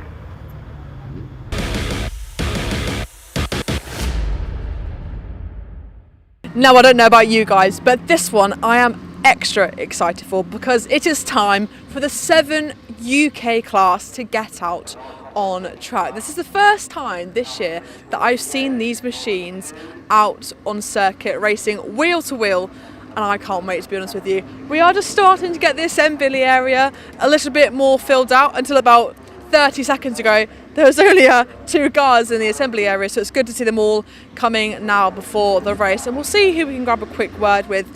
Just to mention, this is the top class of the Caterham Championship. It is the expert class, and it is all the competitors, all of these cars, even though they've got different liveries, different looks, are identical. So it's all down to the skill of the driver. Now, they have raced at Croft. They went over to Belgium and raced at Spa, and round 3 brings them here to Oulton Park. So it's only this will be their 7th race of the year, and on pole position, who has just arrived, it is the number 1 of Matt Armstrong. He'll be joined by P2, which is Taylor O'Flanagan, the championship leader, who is not yet here, and in P3 we have Louis Darling, and it is actually his best qualifying of the year. Let's go and see if Lou will have a quick word with us, just to mention, because it is best result so far. Louis, can we grab a quick word with you? Is that all right? Yeah, that's fine. Good morning. How are you enjoying Oulton Park so far?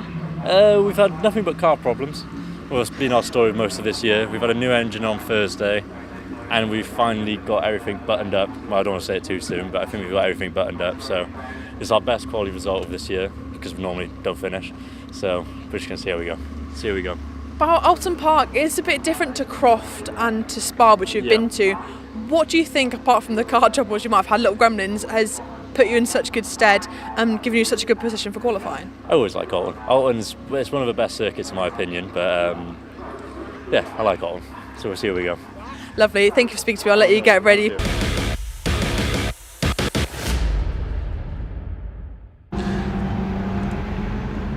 Well, the car's already well on their way round on their green flag laps, so we'll give you the grid for our Motor Caterham 7 UK Championship race. Reigning champion number 1, Matt Armstrong on pole, with the championship leader, Taylor O'Flanagan, last year's 310R champion, alongside him. Second row, Louis Darling, we've just heard from in the 25, alongside Justin Armstrong, 23, father of our pole sitter. Row 3, 28, Harry Senior, and 76, Monty Hind. Steve Nuttall is on row 4, alongside the 21 of Charlie Lower, and completing the top 10 on the grid, 56, Craig Story, and 6, Dale Head. Row 6, Henry Heaton in the number 10, alongside 17 of Mark Farmer. Mike Evans and Tommy Eden on row 7. Row 8, Nick Heighton and Darren McCormack. The 9th row, 22, Gary Curtis, and 35, Mark Kendall, and 68, Chris Welch. Rounds out the 19 car grid for this 20-minute race. And I'm delighted to be joined for this race by top Caterham racer Harry Cook, joining me in the commentary box. Harry, good morning. Hello, great. It's strange to be this side of the telly, but looking forward to it. All right, not seen you on track yet, but I believe you're joining the UK Championship a bit later this year. I am, planning to join for Donington. I've got a new car on the way, so hopefully, that gives me a good chance of getting used to the car again and pushing for 2027. We've seen you having some great battles with Harry Senior in the past. It was a tale of 2 Harrys for several races last year, we called it. Yeah, certainly. I've raced the majority of the guys on this grid, so looking forward to observing them from here. 5-second board has gone up then for their first Motor Caterham 7 Championship race of the day. The red and blue car of Matt Armstrong in pole position, the yellow car of Taylor O'Flanagan alongside. We are underway and down towards the first corner at Old Hall. The fastest cars we will see today. Matt Armstrong, the reigning champion, takes the great start by Louis Darling in the greenish and white car. Goes up into second place off the line, the Welshman. A couple of cars run wide towards the back of the field, but it is Matt Armstrong who's got the lead. Darling with a great start up into second, side by side with third Justin Armstrong, who's the leading AM driver. Of course, there's Pro-Am and AM categories just like in the 310Rs. In this one, going toe-to-toe with Taylor O'Flanagan, the reigning 310R champion. Stephen Nuttall in the black car gets a wheel onto the grass there. Big lock-up from Craig Story in the Dayglow yellow number 56 car. They all make it round Island Bend okay for the first time. Up over Hilltop they come. It is Matt Armstrong who leads, Darling in second, O'Flanagan in third, Harry Senior in the light blue and red car. They're making a move on the inside of Stephen Nuttall for 5th place, and number 21 Charlie Lower sporting a new hand-painted paint job this weekend, something certainly a bit different. We'll have a look at that a little bit later on, hopefully, as the cars head up towards Druids for the first time. Reigning champion Matt Armstrong, it is who sets the pace. That's a very clean start for the 420s. I haven't usually experienced that, so a great start from Louis as well, seeing him up there. That's the 17 car of Mark Farmer spinning off, got a wheel onto the grass, coming out of Druids there. He's in the gravel, that might lead to the safety car coming out. We will wait and see. There'll be yellow flags out at Druids. The marshals will try and recover that machine from the gravel trap, but it's Matt Armstrong who leads as they complete the opening lap from. Louis Darling challenging for the lead there, looking for his first win in the category. It's only the third meeting of the season, but there's got a bit of contact there. Charlie Lower bashes Stephen Nuttall up the back, heading out of Old Hall. Stephen Nuttall, an experienced Caterham racer in a variety of different series for the mark, as they head towards the exit of Cascades, then on to Lakeside, up towards Island Bend for the second time. And Louis Darling, he's not holding back here, he's lunging for the lead. And Charlie and Harry will be seeing the guys pull away up front, and they'll be desperate not to let that gap get too big. They don't want to lose the opportunity to stay in slipstream. Yeah, slipstreaming all important down the straights here. These are not massively aerodynamic cars, as you can see, as Harry Senior moves past Justin Armstrong there in the fourth place. Tom Eden making a move up the inside on Mike Evans, the man from Birmingham, in the number 93. Gets the move done there. They're just outside the top 10. Battles everywhere you look. And look at the sheer speed of these cars. The 420R, the name of these cars refers to 420 bhp per tonne. These cars phenomenally quick for these little machines. It takes a very brave driver indeed to try and tame them. Well, from what you've seen here so far, Harry, you looking forward to joining this group? Yes, I am. Yeah, definitely. It seems like there's a few more pro-ams actually this year, so it seems a little more chaotic actually since when I was racing. But yeah, definitely excited to get back.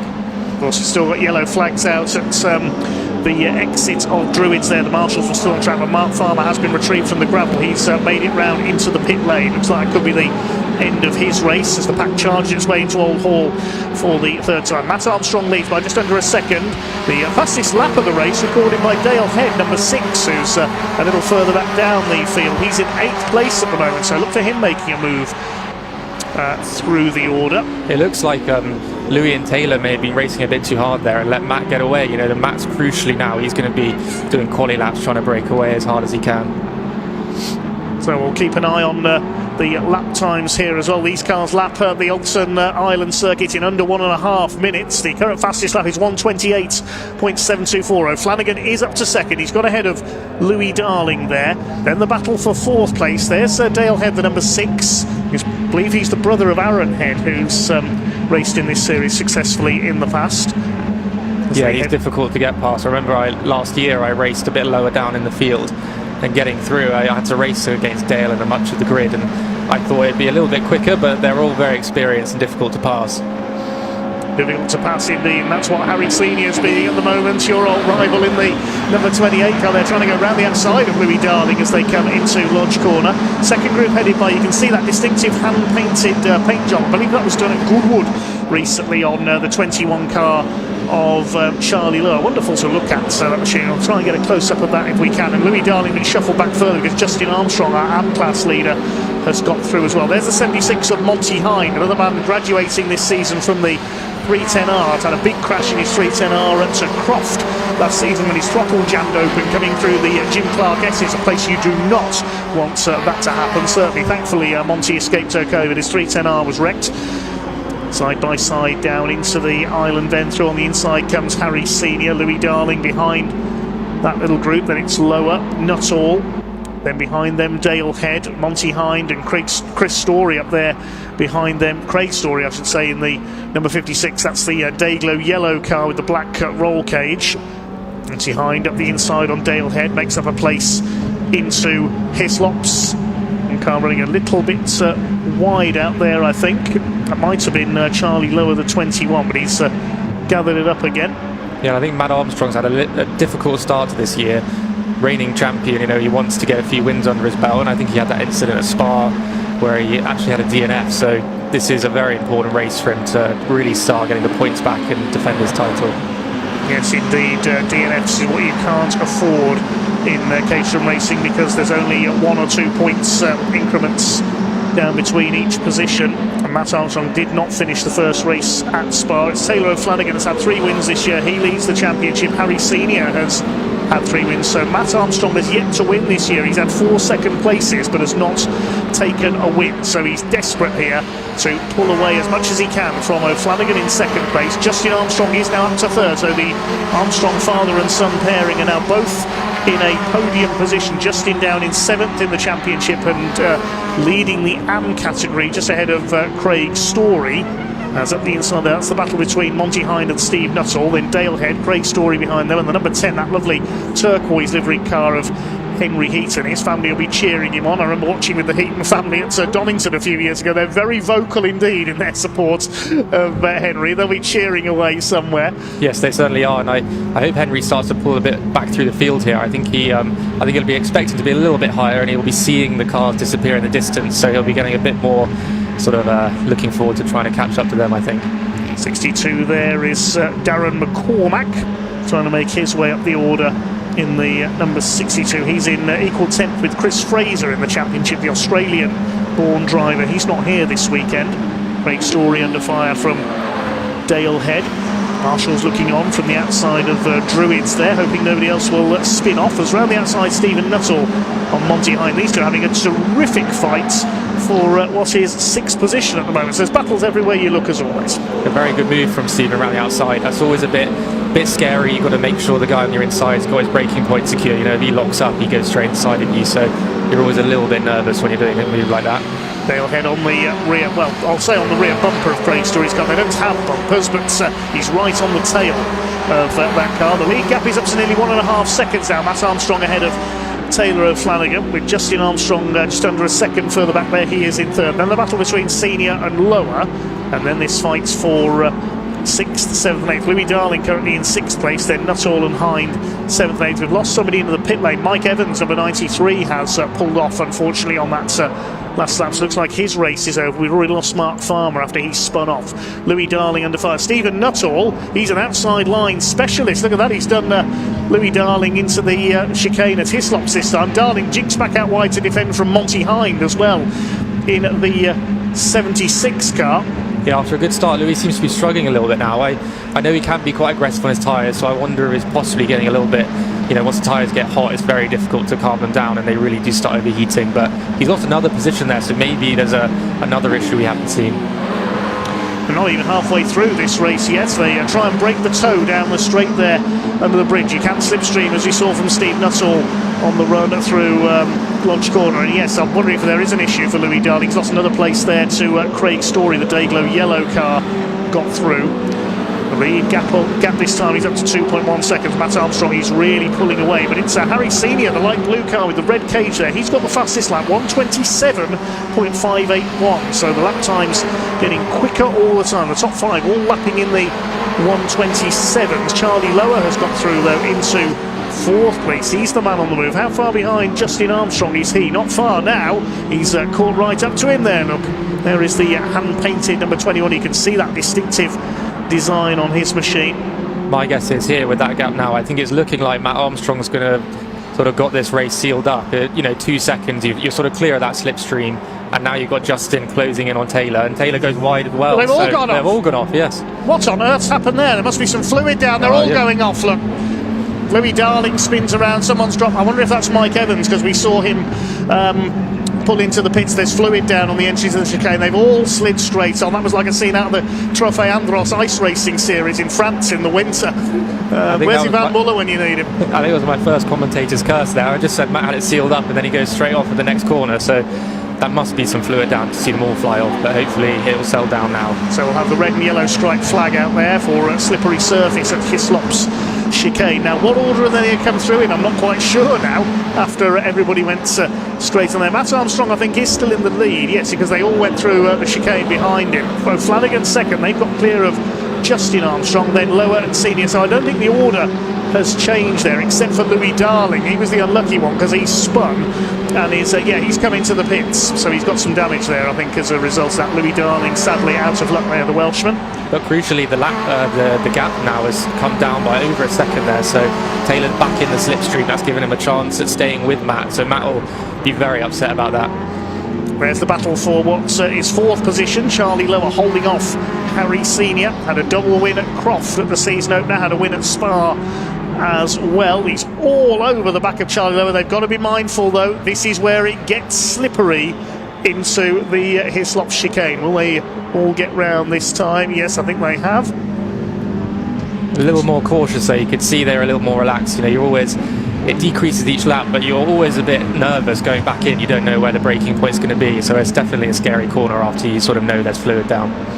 How easy is it to see, Harry? You've been out on the track many times. How easy is it to see if there is fluid down at a given point on the circuit? Well, you actually can't see it at all. You go in, and if you're the first guy there, a bit like Matt, you basically are the sign to everyone else there's a bit of a problem.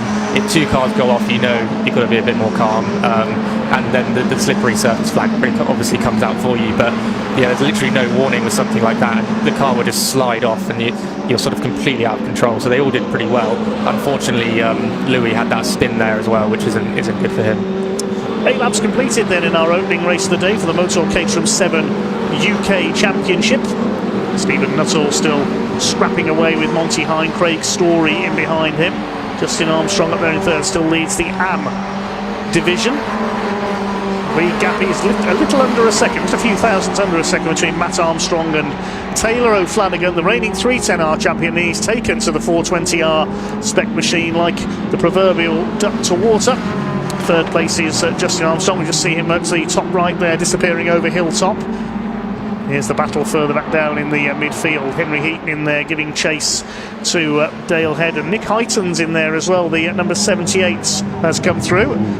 Who does that belong to that's just come flying off? I believe that belongs to Monty Hine, that wing. And it hasn't landed in the best place. You know, that's going to, if you're too wide going through there into that corner, you're definitely going to have to see it and avoid it. So they'll probably put a little sign out for the drivers, maybe a slippery surface flag.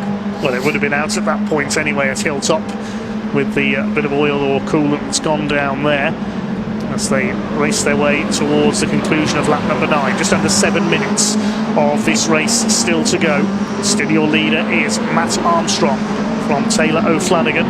Black and white flag is given to Charlie Lower, number 21 in 4th place for exceeding track limits at Cascade. Just must have run wide on the exit. There's Heighton getting ahead of Dale Head.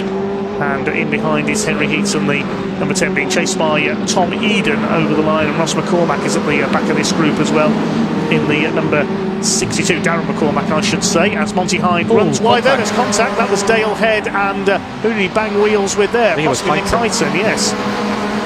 It was a great move from Hyton to get past Head, but they were squabbling in the next few corners, so they're obviously getting a bit too close at the exit of turn 1. Yes, it is getting a bit frantic in this midfield battle at the moment. We concentrate on that for now. This is for 7th place at the moment.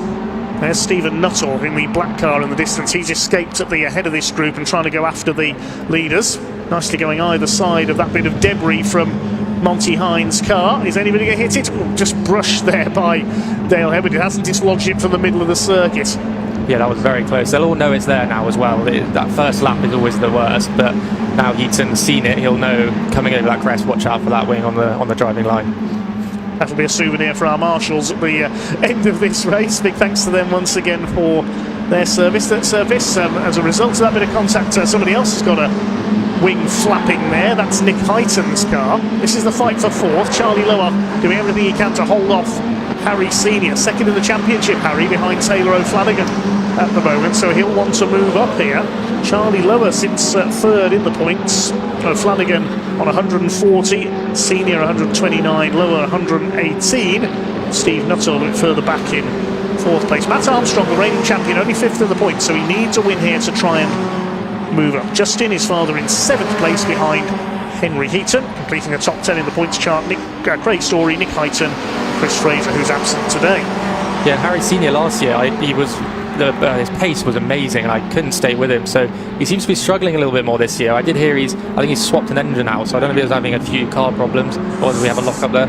Yes, lock up from Craig Story as he slides down the inside of Nick Hyton. Henry Heaton coming through behind them. So Hyton and Heaton battling it out. Bit of a commentator's nightmare, that one. They got either side of this bit of debris. Is anyone going to hit it this time? Very nearly. Henry Heaton collects it there. Monty Hines dropped back a few spots. I wonder if he's got a problem there.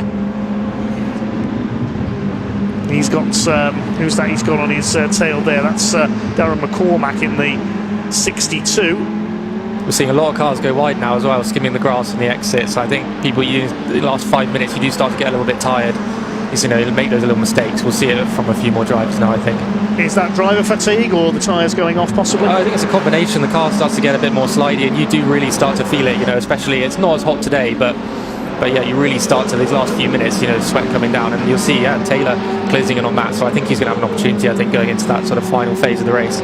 Taylor is closing. He's just on the fastest lap, 1:27.106. So Taylor O'Flanagan is ready to attack. He's kept his powder dry for most of this race. Now he is going for his 4th win on the season to try and extend his championship lead. He's halved the gap over the last couple of laps. We'll pick them up when we can further round the lap. There they are coming through Island Bend, and Matt Armstrong has now having to defend from Taylor O'Flanagan. What a graduation he has made from the 310Rs this season. Quite brilliant from Taylor O'Flanagan as he chases down the reigning Caterham 7 UK champion for the lead here at Oulton Park. They're nearly 4 seconds clear of Justin Armstrong in 3rd place. I think it will be 2 laps to go this time through, and this is going to be a close one. Yeah, Taylor can start to relax a little bit more now. He's caught up. He'll been pushing for lap after lap, and now he's got to plan the final phase of the race. When's he going to get past Matt? He might have a go here. If he's close enough, he might just stick behind until the end. We'll see. You can see he's a little bit more relaxed. He's obviously not going for the move around the outside. So Taylor's a good thinker in racing, and I learned that from racing for many years. So we'll see when he makes his move. Out of Deer Leap they come. Just a couple of laps to go here at Oulton Park in our first Motul Caterham 7 UK Championship race of the day, and Matt Armstrong is really having to defend now. Is Taylor O'Flanagan biding his time, leaving it as late as possible to try and make a move? Is he just trying to put Matt Armstrong off here by lunging up onto his shoulder, as motorcycle racers say? They're well clear of Justin Armstrong in 3rd in turn. He's clear of the battling pair of Lower and Senior. There they are. Lower's actually pulled away a little bit from Harry Senior. Down towards Island Bend. We've seen a lot of lockups here so far today into this looping right-hander. They make it through this time. It's up the other side over Hilltop, then down towards Hislop Chicane. That's a bit of debris is still there. They avoid that.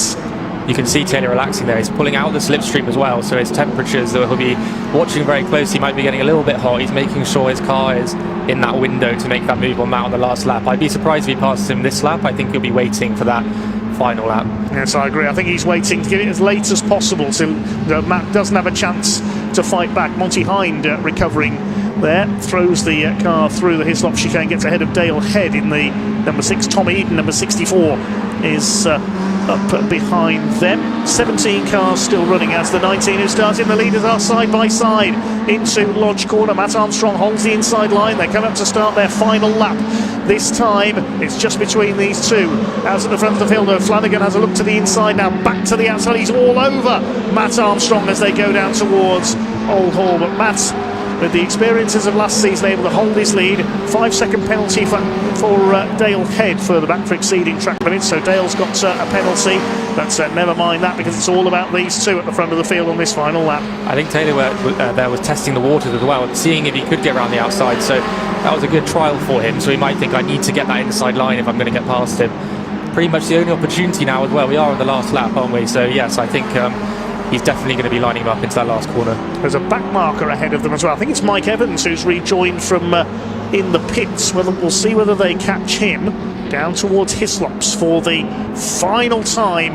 And Matt Armstrong soaking up the pressure. There's Evans. They're going to lap him. Where are they going to meet him? I hope he sees the signals from the marshals and gets out of the way of the two leaders, doesn't hold them up. They go up Clay Hill for the last time. That's quite a gap. Look, Taylor needs to close it up if he wants a chance. He'll try and close it coming out of Druids. He'll get in the slipstream now and try and position himself for the straight. Which side's he going to try and go at Lodge? He's got to go for it as they come through Lodge Corner. You can see Matt Armstrong moves across the inside to try and break the toe. Taylor O'Flanagan being forced to go around the outside. They go into Lodge absolutely side by side. There's nothing between these two. Armstrong on the inside. O'Flanagan's going to have to slipstream him on the run to the line. They're not going to catch the back marker. Is O'Flanagan going to do it on the run to the line? Not quite. Matt Armstrong wins. 0.144 of a second. A cracking race between those two. Justin Armstrong wins the AM class in third, then Lower and Senior in fourth and fifth place. Steve Nuttall is sixth, and then we've got the battle for seventh place coming through. It looks like it's Henry Heaton who's going to come through for seventh place. No, he's got a penalty as well. Henry Heaton, we've just heard, has got a penalty of 5 seconds for exceeding track limits, so it is Nick Heighton who will take seventh ahead of Monty Hind. Tom Eden ninth, and Craig Story will round out the top 10. Heaton and Head both get 5 seconds of penalties. Last couple of cars coming into finish. There's Mark Kendall. Problems in qualifying for him, but he's back out for the race. Then we've got the 22 of Gary Curtis, the Monaco residents. Chris Welch and Mike Evans will be the final finishers. Pause to catch our breath after that one. As we say in the West Midlands, where I come from, what a bossed-in race. Yeah, very exciting race there, and I think they'll learn from that. You know, unless the wind direction changes, I think it's clear that Taylor couldn't actually get past Matt because he just stuck it on the inside. Matt defended really well. So later on in the weekend, we might see them get past into turn 1 potentially, and then try and hold it around the lap. We'll see how it develops, but yeah, definitely I think Matt proved you can actually hold it into that final corner, so that's going to maybe change their strategy going forward. Mike Evans will be the last man to finish. Didn't quite get lapped there, came into the pits a few laps in, so he's lost quite a lot of time, but will finish on the lead lap. Just 2 non-finished that one. Unfortunately, we lost Louis Darling after that spin at Hislops, and we lost Mark Farmer early on, and in fact Mike Evans is not going to take the flag. He's going to pull into pit lane, so that means unfortunately he might not be classified as a finisher, but these we'll check out the provisional results of that one. Matt Armstrong it is who takes the win by 0.1 at 4/4 of a second ahead of Taylor O'Flanagan, who got the fastest lap at over 92 miles per hour.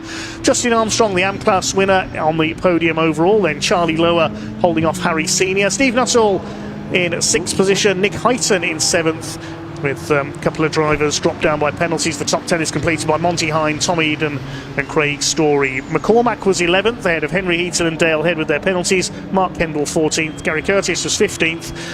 Chris Welch in 16th place completes the finish as he got a penalty as well. And we lost Evans, Darling and Farmer into the pits. Let's head down into Parc Fermé.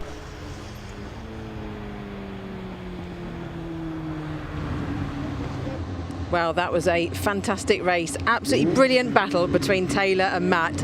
Matt's not here at the moment because he just overshot the Parc Fermé entrance, but we'll get him back in here in a moment. If not, his car will just get him. But as soon as these guys get out of the car, I will have a word. But fantastic drive from Justin. Finished 3rd on the road, but obviously he's in the AM class, so he won his class.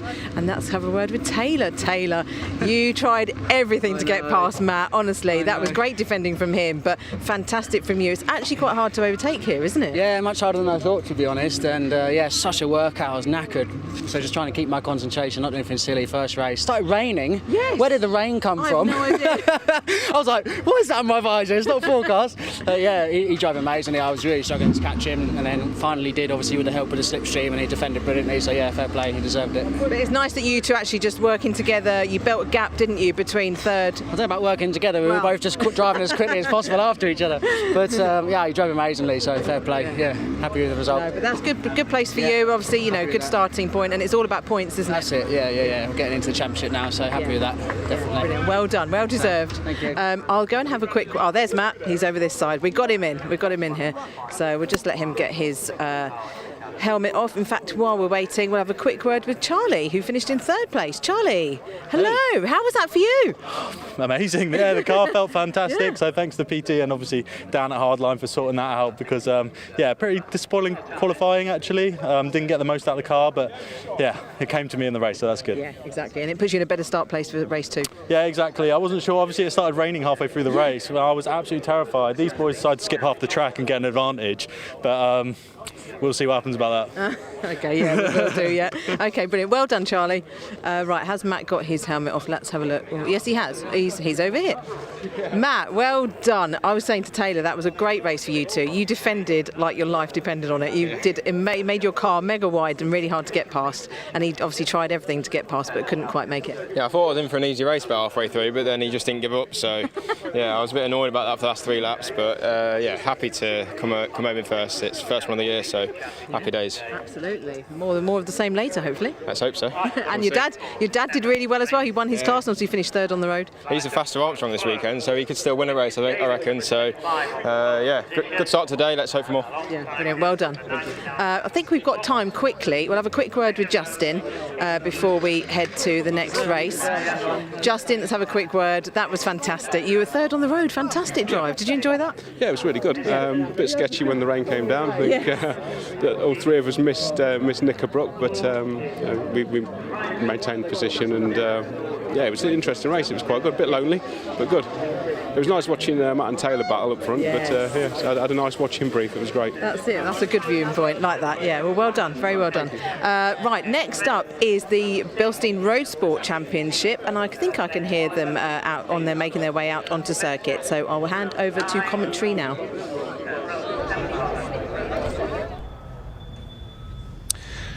Thank you very much, Sam. Yes, next up on track we have the Bilstein Caterham Road Sport Championship, the second rung on the ladder, effectively. Most of these drivers will have competed in the Caterham Academy Championship last season. We haven't got the Academy here today. They compete on a slightly different calendar to the other Caterham Championships, but in Road Sport we've had 4 meetings already this year. Richard Davies won the first 4 races of the year at Cadwell Park and at Croft, but he's had a non-finish, so he's only 3rd in the championship. Ollie Smith took a double over at Spa, and last time out at Donington he had a win as well. Kyle Townend also took his first win.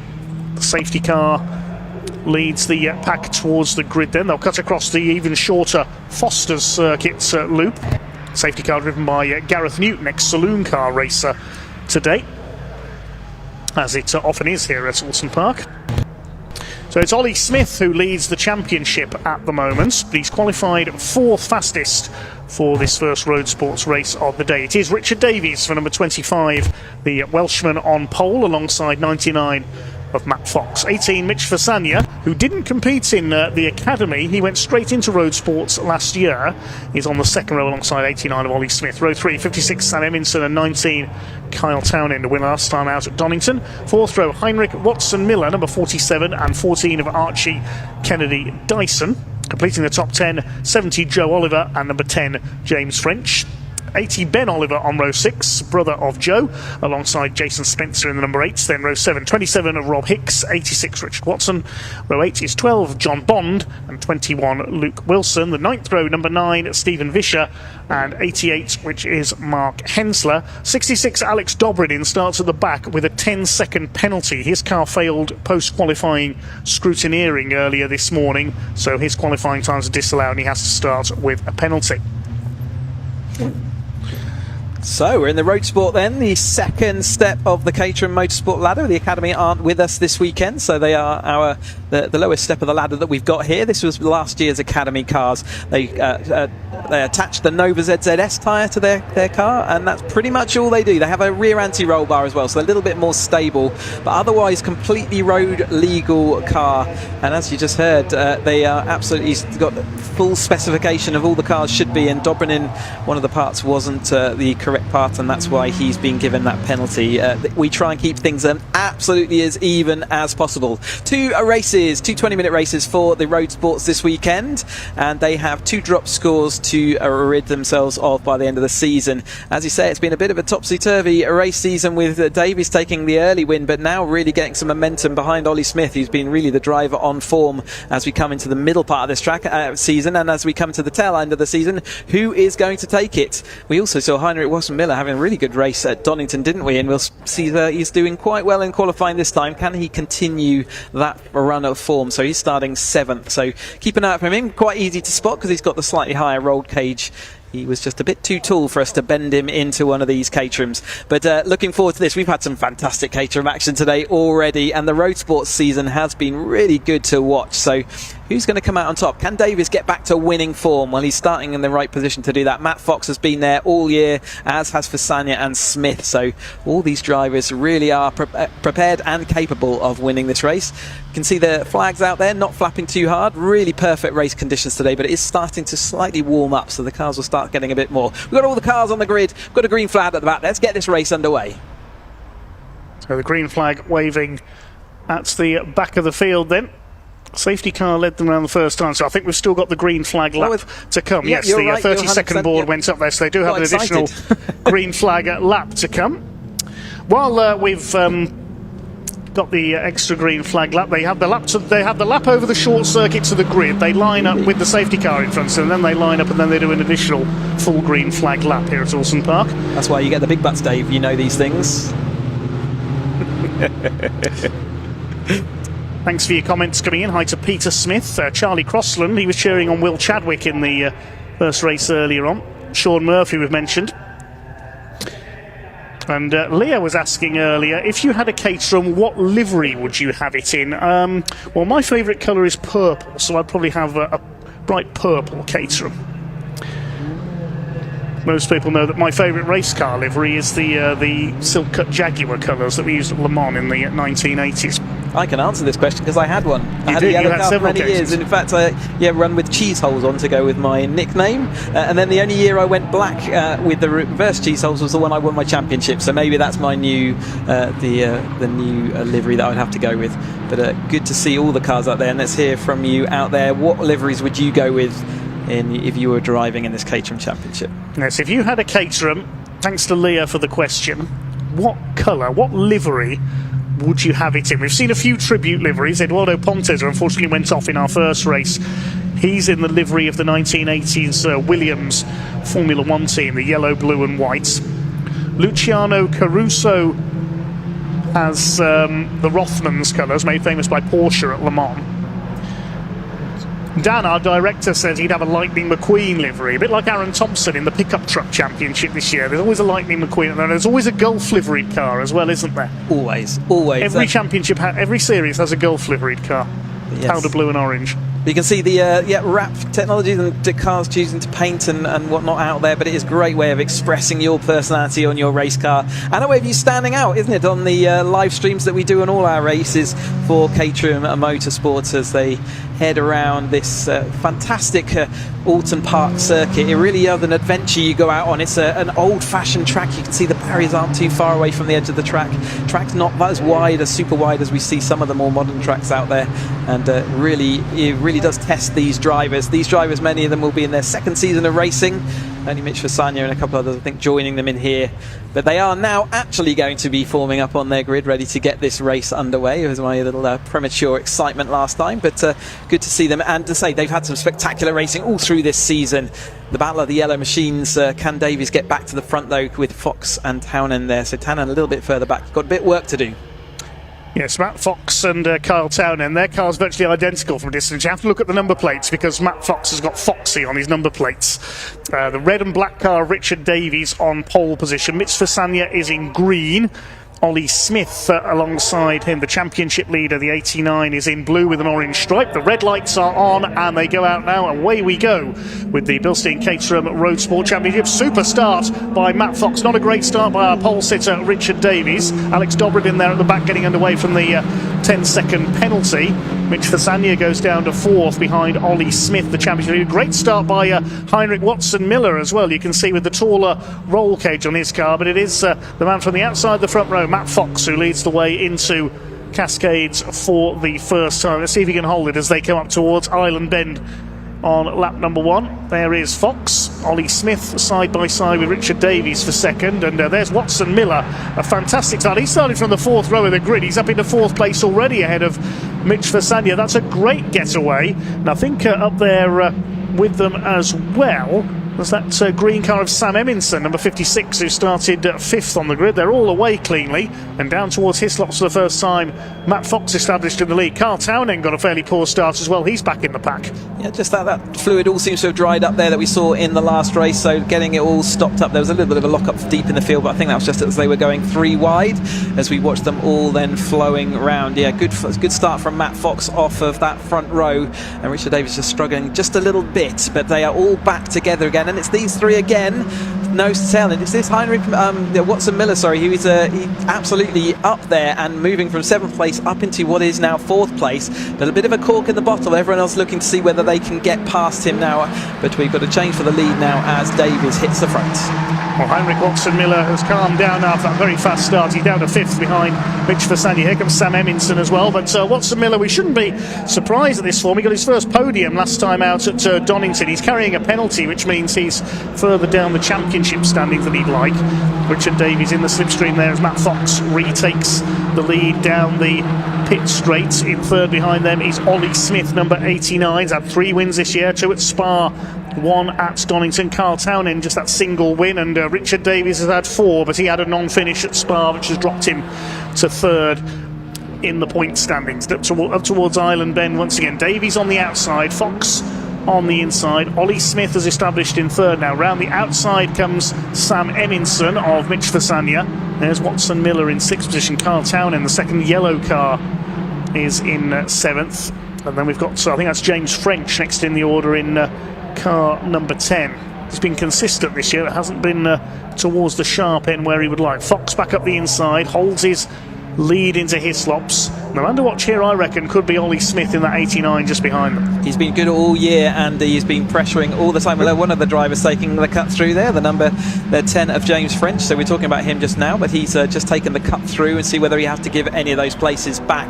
But yeah, Davies, when he got to the front previously early in the season, he was able to pull away a little bit over the top of everyone, but it looks like any advantage he had in those early rounds has now gone away. Matt Fox has been consistent. A little bit of softer suspension on this road sport car compared to the other championships we got here, and it seems to be helping them into these braking zones. You can see the car settling down, but we haven't seen the lockups that we saw in the 270s and in the 310 as well. And so maybe there's a softer suspension just helping a little bit. Kyle Townend, we do expect to see him moving up through the field, and he's still sat there in 7th place, so a little bit stalled at the moment. So Davies leads into our next lap at number 3 with Smith up to 2nd. He drew past Fox out of D Elite there. Sam Eminson trying to go with them in the metallic green machine, and then the brighter green, the grass green car of Mitch Fasania rounds out the top 5 ahead of Heinrich Watson Miller in the 47 car.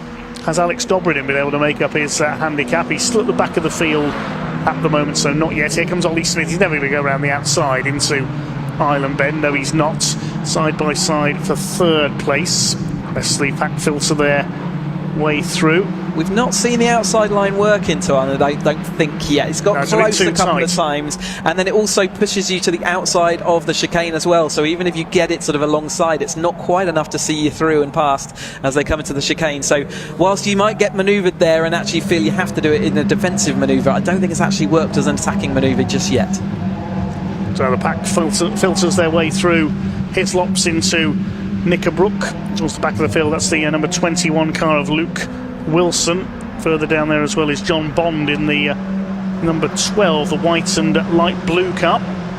Kyle Townend down in 7th place at the moment, leads the number 70 of Joe Oliver in behind him. The Oliver brothers, Ben is the other one. That's up the inside. Ollie Smith tries to take the lead away. You can recognise Ben Oliver instead because he's in the white and day-glow yellow, the Brawn GP lookalike. Jenson Button fans will remember that team fondly. Only 1 year in F1, but very memorable indeed. We've seen quite a few tribute liveries to the Brawn GP squad. Meanwhile, Matt Fox trying to have a go at the inside there of Ollie Smith for 2nd place. Richard Davies looking for win number 5 this season. Continues to lead. Down towards the avenue then onto Dentons and Cascades. Davies under intense pressure here from Ollie Smith, trying to take the lead of this race for the first time as they head up towards Ireland for the 4th time. Yep, all having to learn the new Island Bend, but all these drivers, I think it will be the first time at Oulton Park as we go side by side once more. Ollie Smith round the outside again. Oh, Fasania down the inside. Is he going to avoid everyone? Well done, everyone, for avoiding that. He was fully locked up and going sideways across the grass. Now that was really weird because we saw Paul Oglesby in the first race in a car that's the same number and colour as Mitchell Fasania's doing exactly the same thing there. That was a very strange coincidence. Well done, everyone, for seeing that coming and avoiding. The rear of his car absolutely loose. He's all over the place. Yeah, I wonder whether there is some fluid on that guy. It looks like it, but it could just be dust off from the tyres as he went down. You can watch him in the background. He just gets his braking point missed and he knows there's nowhere to go. Understeer and everyone. Well done, Eminson, for avoiding all of that. Yes, Sam Eminson rather pale in that car under his crash helmet at the moment, I think, now after that scary moment. Holding off Mitch Fasania, who's fighting back again, and fighting towards the front of the field is Ollie Smith, trying to take the lead for the first time in this race, up on the outside of Richard Davies as they come through to complete lap number 4. This time Matt Fox on their tails. And who's at the front of the battle of the 4th now? It's Heinrich Watson Miller. You can see the taller roll cage on his car. He's chased by Kyle Townend, who's now to 5th. Eminson and Fasania losing a couple of places as a result of that. Joe Oliver is 8th. Archie Kennedy Dyson in the number 14 car there, just behind him, the sort of military green liveried car. And rounding out the top 10, number 8 of Jason Spencer, his best showing so far. There's Alex Dobrin. Started from the 10-second penalty just along for the ride at the back. He's not made up his handicap. Oh, somebody's off. Is that for Sanya? It might be It is. Fasania, He's yeah. spun at Cascades. I thought I heard somebody going off in the background. Mr. Fasania has spun coming through Cascades. We'll try and pick that incident up on replay if we can. Spencer's involved as well, and the number 9, which is Stephen Vischer, have also gone off, possibly in avoidance. They're cutting through, aren't they, on the Foster's screw lid there, which that's not so good. Yes, I'm wondering if they got damage. Are the windscreen wind mirrors on those, wing mirrors, I should say, looking a little bit askew. Hopefully they won't get involved in this battle. It doesn't look like they will, as then the lead group all get through and they're queuing up to just join that battle again. Not sure how they're going to sort that out. Yeah, they used the Foster circuit as an escape road there. They took the short course. Appropriate that Stephen Vischer's number plate says help. He's telling he needs something to get out of there. Dear oh dear. Normally the regulation is you must rejoin the track at the position that you left it, unless otherwise stated in the regulation. So it could well be that they are disqualified on that basis as they're coming down towards us. Side by side then, Ollie Smith alongside Davies. That's the front three do have a slight bit of a pace advantage, don't they, just in this early phase, but that gap can easily come back, and Townend looking to see whether he can do anything about that. So he's coming through. So I think it was someone else spinning, because Sanya's still there in that 6th place. It would be another green car that we saw spinning a bit deeper in the field then, sideways on. Yeah, it's just looking down the timing screen. Who's else in a green car? Richard Watson, 86. It must have been him who spun, because Fasania is indeed still there in the lead battle. Apologies there for the confusion. Very similar looking cars at a distance there. So Richard Watson was our spinner at Cascades, and he got caught up with Vischer and the number 8 of Jason Spencer. Well, Jason Spencer was further ahead of them. He must have might have been that he was the first to spin, and Watson went off in avoidance. Perhaps we'll pick that up if we can. It's an easy thing to get caught up in someone else's spin from further down the track, isn't it? You just see it coming, but there's nowhere for you to go. And it does look like that's being goes. A couple of wings also hanging ajar as they go down. Another move down then for Townend. Can he go down the inside? No, Watson Miller is late enough on those brakes. So Fasania still trying to get that car back in control, but looking like, oh, the Townend's absolutely sideways. That looks like an extreme oversteer for that particular point of the track. Wouldn't normally see that at all. So I wonder whether there's dust on the outside of the track there as well. Yes, that really snapped sideways like a rallycross car there, Kyle Townend's car. That was a bit bizarre. Richard Davies, meanwhile, continues to lead. Matt Fox has got past Ollie Smith while all that was going on behind them up in a second, and he's lunging for the lead now. Matt Fox in the number 99 has yet to win this year. He's had 3 second places this season, but he's yet to take his first Bilstein Caterham Motorsport Championship win. He had a few wins in Academy last year. Max Richardson, the Londoner, took the title, but we've not seen him out this year. Maybe we'll see him back in seasons to come, perhaps pursuing other adventures. Richard Davies in the middle as they head into Old Hall. Fox on the outside, and 89 Ollie Smith on the inside. Heinrich Watson Miller's trying to catch them up as well. Now look in the background here. Let's see if we can see what happened. There's Spencer going off, yes, and Watson spun behind him. So maybe they had some contact there going into Cascades. That caused the other 2 cars to get caught up as well at the back of the field. So that's what's happened there.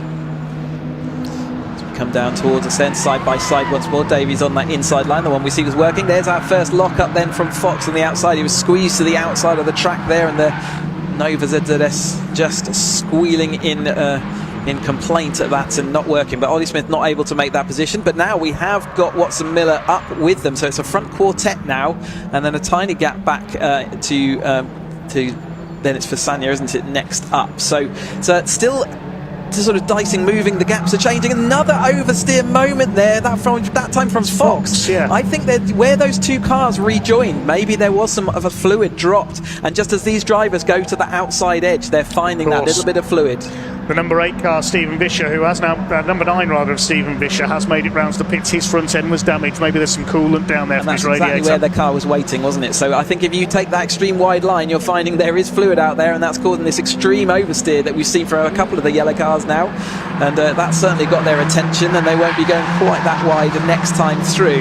But Watson Miller now looking to see whether he can do anything about getting onto this podium.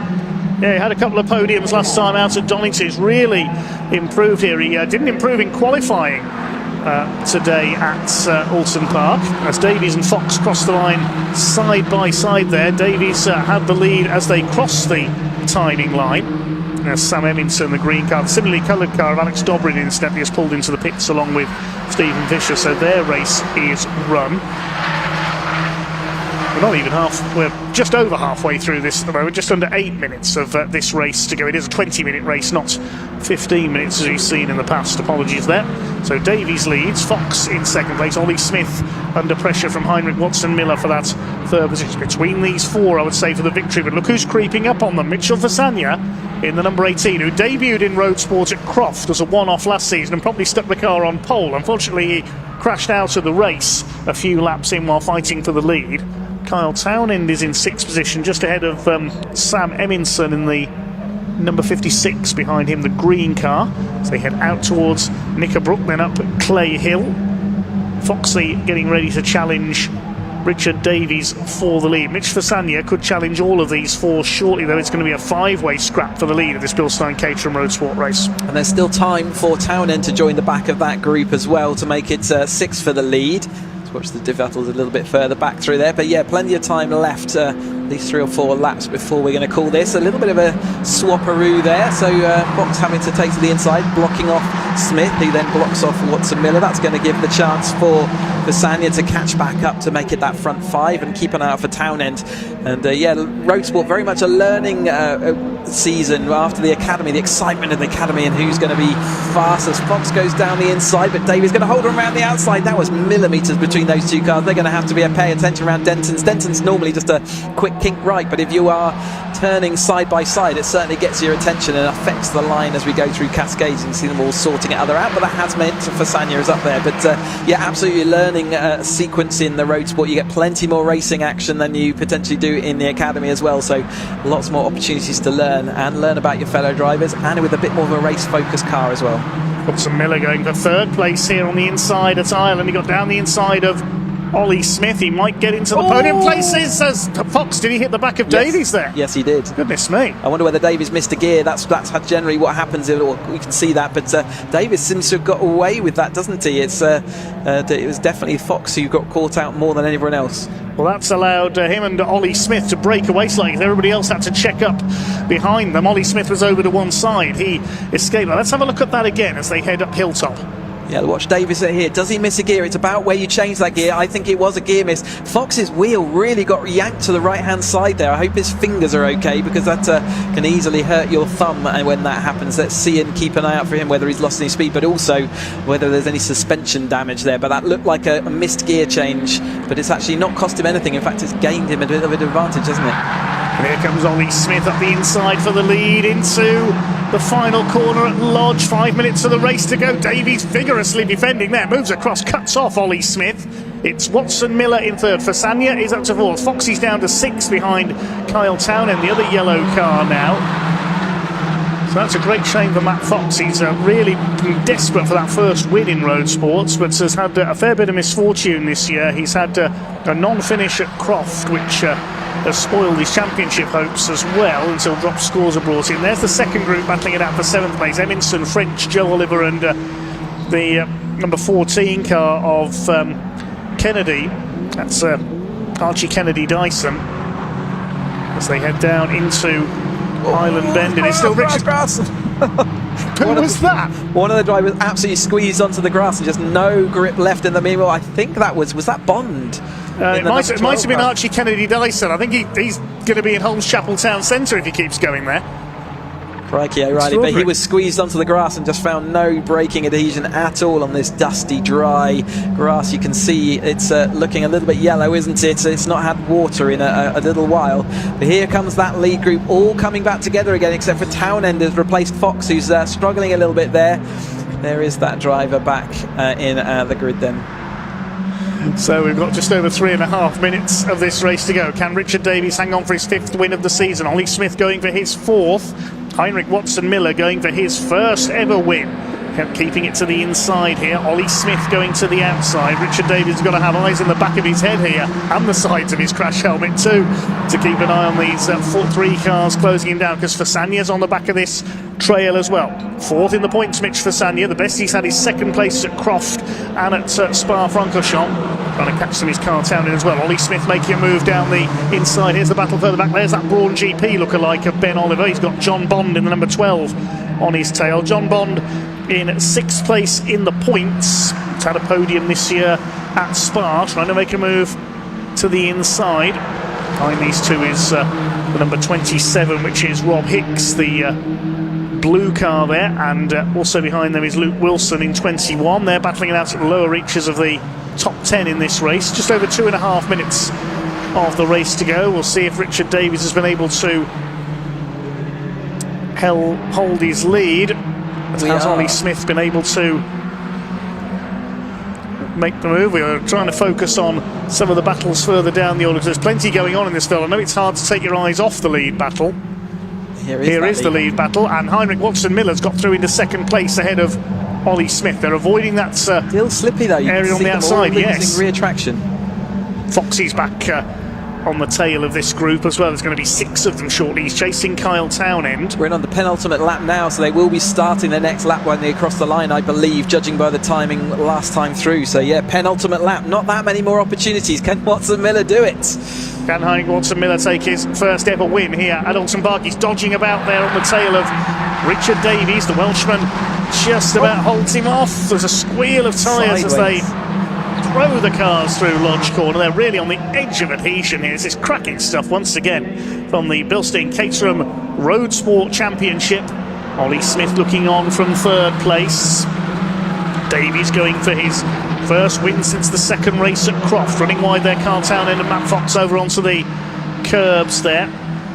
Black and white flag going out for track limits. That's number 80 of Ben Oliver. He lost a couple of places on that lap, so he's run wide somewhere. There's the second group headed up by James French. There's a puff of smoke from the car at the back of that group, as here comes Heinrich Watson-Miller, but he'll be on the outside for Island Bend. It's going to allow Ollie Smith to dive up the inside. He might be ruining taking that wider line there, the 47, as he could lose second here to Ollie Smith. If he loses that toe, and he has lost that toe, I think that will be Ollie Smith back down the inside and will have the position back as they go into the chicane. It's going to be tight though. Is he going to be insistent? Is he going to try and hold on around the outside? He's going to have a look at doing it. He is going to have the inside line, but that's going to compress them both. I think that'll be the end of their win opportunity. So by insisting on that, he's unfortunately lost some speed and momentum, and now Fasanya's going to be thirsty behind, seeing whether he can do anything about overtaking into Druids or into Old Hall at the last corner. Well, it is looking good for Richard Davies. Here he comes. He's broken away slightly now from the rest of the group as they squabbled for second place behind him. What's going to happen into Lodge Corner though for the final time? This is going to be all for second place though. Richard Davies surely is heading for his 5th win of the season to move himself back into championship contention. Ollie Smith holding second place. The clock about to count down to 0, so the checkered flag will be in sight. Up Deer Leap they come. It's going to be 5 wins this season for Richard Davies in number 25. He wins at Oulton Park. Ollie Smith in second. Heinrich Watson-Miller a fine third. Then 4th goes to Mitch Fasanya. Kyle Townend in 5th. Matt Fox in 6th place. 3 wide finish a little bit further back there. James French is ahead of Sam Eminson and Joe Oliver. And this battle is going to be won by John Bond in the number 12, because Ben Oliver, I'll tell you, has got a 5-second penalty for exceeding track limits. He'll drop to 13th place and possibly lower. We'll see as the rest of the cars come across the line. There's the number 8 car. That's Jason Spencer. Picked up some damage in that spin earlier on. Archie Kennedy Dyson finishes 15th. He's recovered from his trip into the country at the Shell Oils hairpin. Waiting for Spencer to come in, our final finisher. Great racing though by the Road Sport grid. We've got another race for them this afternoon. We're heading into our lunch break very shortly. We'll keep you entertained all the way through that, but the Road Sport's then showing what they're made of, and what a fantastic result. Let's get that provisional result out. Original result then of the Bilstein Caterham Road Sport Race 1. Richard Davies takes his 5th win of the season, 3/4 of a second clear of Ollie Smith, and Heinrich Watson-Miller, well done to him, coming through from well down the grid in 7th place to take 3rd. Mitch Fasanya in 4th, ahead of Carl Townend. Matt Fox could have been 2nd, clipped the back of Richard Davies and dropped to 6th. Then James French just in 7th, and a photo finish with Sam Eminson and Joe Oliver. John Bond completes the top 10 in the number 12. 11th is Luke Wilson, and 12th for Rob Hicks, because Ben Oliver was penalised down to 13th for track limits offences. Then Richard Watson recovering from a spin to take 14th. Archie Kennedy Dyson recovering from going well off track to take 15th. Then Mark Hensler and Jason Spencer, the final finishers. We lost Stephen Vischer and Alex Dobrin into the pit lane. Yeah, what a morning's Caterham racing that we've had then. It's been absolutely fantastic action out there, and Road Sport, and we've got to see all these drivers to see all again, at least once more as we go here. Here are the going into our lunch break very shortly after we've heard from the drivers, but yeah, we'll be back with you at 1:40 scheduled for the next 270R. We're going to see everything we've seen today, and then we will have a repeat of the 273-10s and the 7 Championship UK, all to be done before 6 p.m. Looks like we are ready. We've got drivers into Parc Fermé then, so let's go and hear from our drivers and look forward to hearing what they've got to say.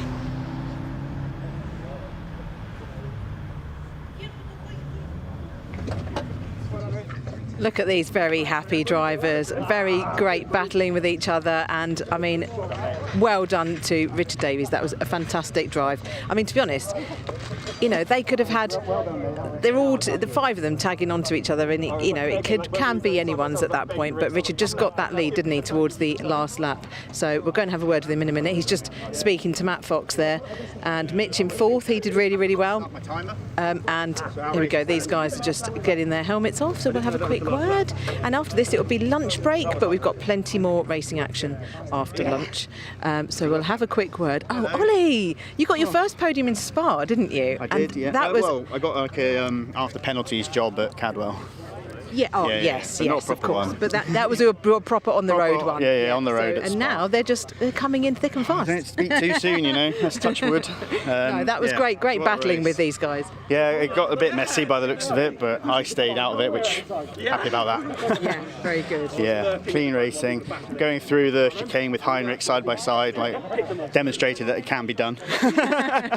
So yeah, that was mega. Yeah, what a day. You never know, do you? Because we haven't raced around this track before, so it's really new to know where to overtake, where you can, where's safe to do so. Yeah, well, so that move through the chicane started at the hairpin, got side by side, then we drag all the way up through the chicane, and then third apex of the chicane, I'm in front, that'll do. Yeah. And it happened to be last lap, but I was just saying to Heinrich, I forgot to start my timer. So from my perspective, we had 13 minutes, which meant, thinking ahead made that quite challenging, but yeah. Happy to finish, with all 4 wings. Exactly. Happy with that. Last year in Academy, the rear wings, I sort of had a mates rates deal with Caterham. It was quite poor, but yeah, great day. Excellent. Well, one more to go later. That's it. Yeah, Sam. well done. Let's have a quick word with Heinrich. Heinrich, let's have a word. Hello. And you got your first podium at Donington, didn't did, you? yeah. And now you've got another one. Congratulations. 3 in a trot, 3 on a row. Yeah, very happy. Feel like I finally got comfortable in the car and enjoying it and found some pace. So I'm still sort of getting quicker throughout the weekend. So we were testing yesterday, I was still sort of probably 10th in pace and just catching. But yeah, very, very happy. Yeah, really, really well deserved. And it was like last couple of laps, it could have been all 3 of yours, couldn't it? I was right behind Rich, and then he kind of was defending into the hairpin. I was like, I'll give it a go around the outside. Probably not going to work.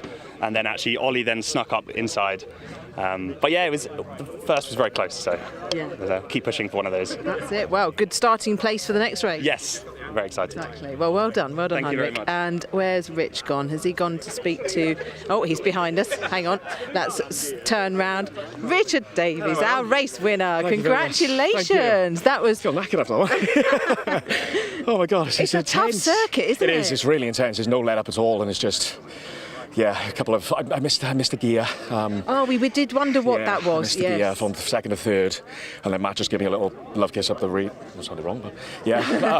But yeah, it was brilliant. Hell of a race. Me and Ollie as well had a great race, so it was a wicked track. Yeah. Really good. It's so bumpy, isn't it, though? Yes. Yeah, it was like a little slightly softer setup.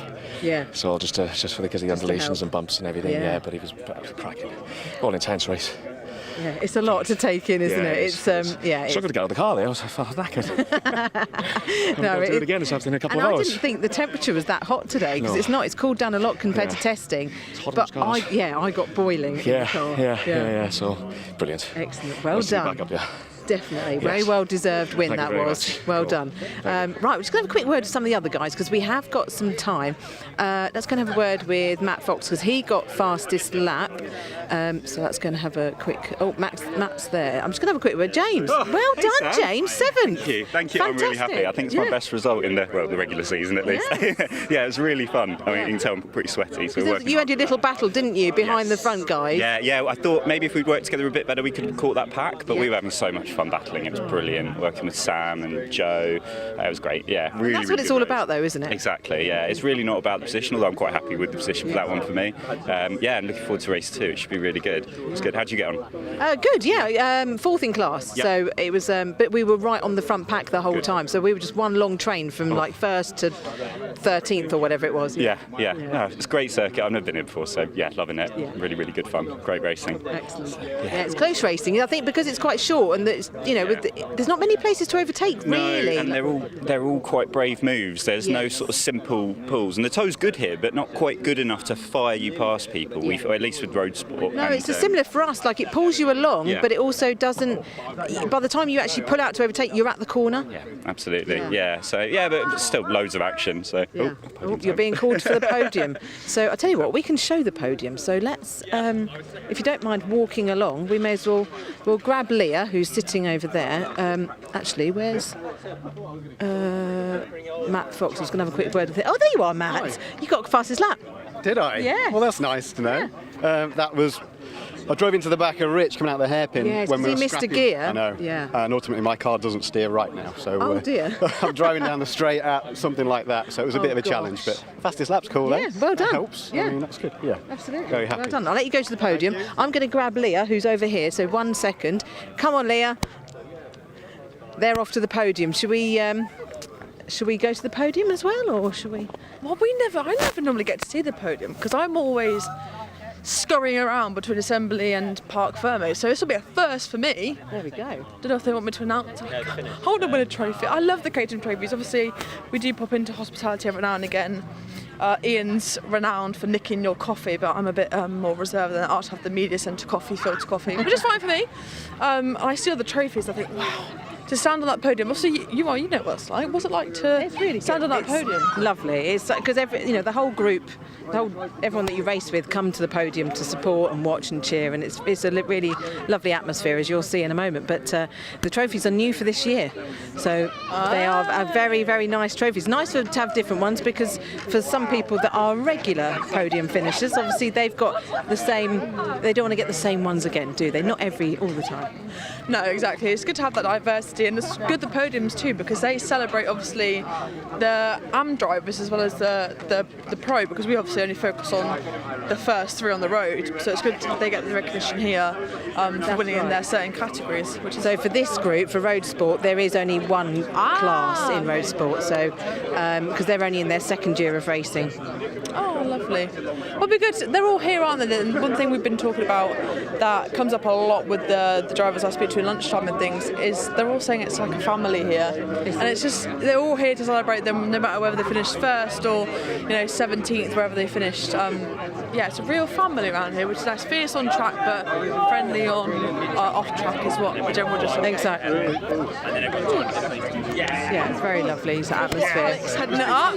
Let's get a little shot on Alex. Here he is. The closest racing on the back. Oh, bless him. Big round of applause in 3rd place for Heinrich Watson Miller.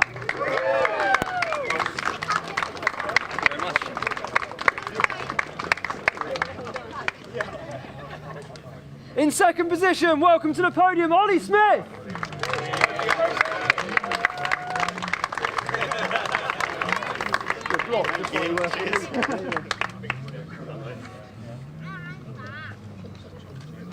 Ollie, get dressed, please, mate. Thank you. And returning to winning ways, your winner, Richard Davis.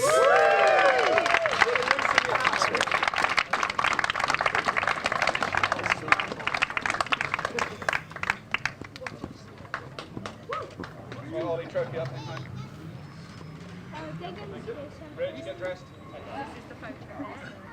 So they have to put their suits up. They have to look smart on the podium for photos. Yeah, of course. Probably very warm though, so it's probably the last thing I want to do. Stand up, Rich. Heinrich's obviously very tall, so they're taking the mickey out of him. How does he fit in a catering? Out of Rich, that is. He's got an extra tall roll cage. So next time you look at his car, you'll notice, because he has an extra tall roll cage. So it stands out. So it can be done if you're extra tall. And obviously if you have a bead seat, it's moulded to you and you can go sit lower in the car. So we can fit anybody in these cars. You can cater. Exactly. Caterham can cater. Yeah, Caterham can cater for all different shapes and sizes. What a great win for Richard as well. I mean, we've had tight racing all this morning, haven't we? So it's good to see that carry on right down through to the road sport. But we're on lunch now. We are. You got anything planned?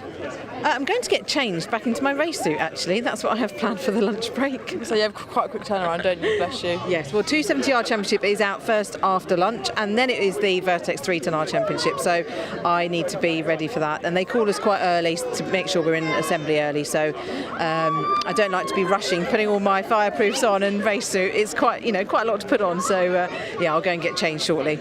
Lovely. Well, as Sam just said, we've got a little bit of lunch now. 270R is out next. But don't worry, we've got you covered for lunch, and I caught up with some of the drivers in the other classes a little bit earlier on.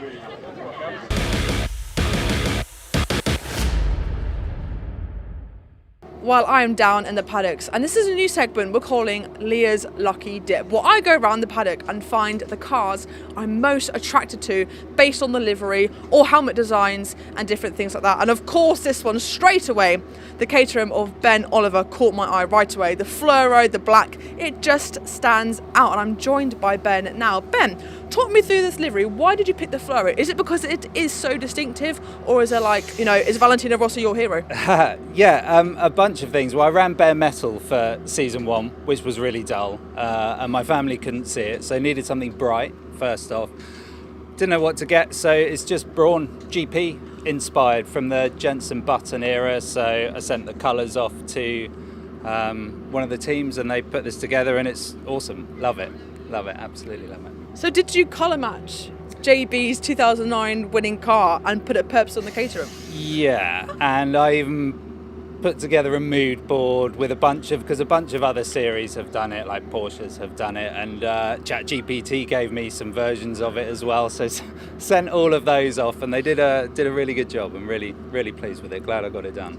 No, it looks absolutely amazing, and out on track I can just imagine it's so striking. ChatGPT, AI as well, we've got to love it. So talk to me about the season so far then. You had a great podium over in Spa as well. Coming to Oulton Park this weekend, are there any expectations? No, absolutely zero. Testing hasn't gone fantastically. It's an awesome circuit. Lots of people look very quick, so just getting out there, having fun, see what happens. Hopefully it all stays clean and enjoy. You are in your 5th round of the Road Sport Championship this year. You've been to places like Donington, obviously over to Spa, and now to Oulton Park. Are there any transferable skills, or is Oulton quite an outlier because of how undulating it is? Definitely transferable skills. The bumps in the braking zone here make it very interesting. I think as we do each race through last season and this season, you're always learning and your confidence is building. Sadly for me, way too many mistakes are still there, but Oulton Park's definitely a track for bravery. It's a lot more like Cadwell, unlike Spa and Donington, where it's high speed, you feel like you've got loads of room. I'm not sure that I'm going to be brave enough to have any overtaking manoeuvres in some of the corners here, but just building from one track to the next. It's great to have the variety though, right? I was going to say, it is so different to loads of different tracks, and like you say, for experience it is so good to have those different quirks of a track, because this one is definitely a bumpy ride to be sure. Ben, thank you so much for speaking to me. Good luck out on track, and you can't really miss him, can you?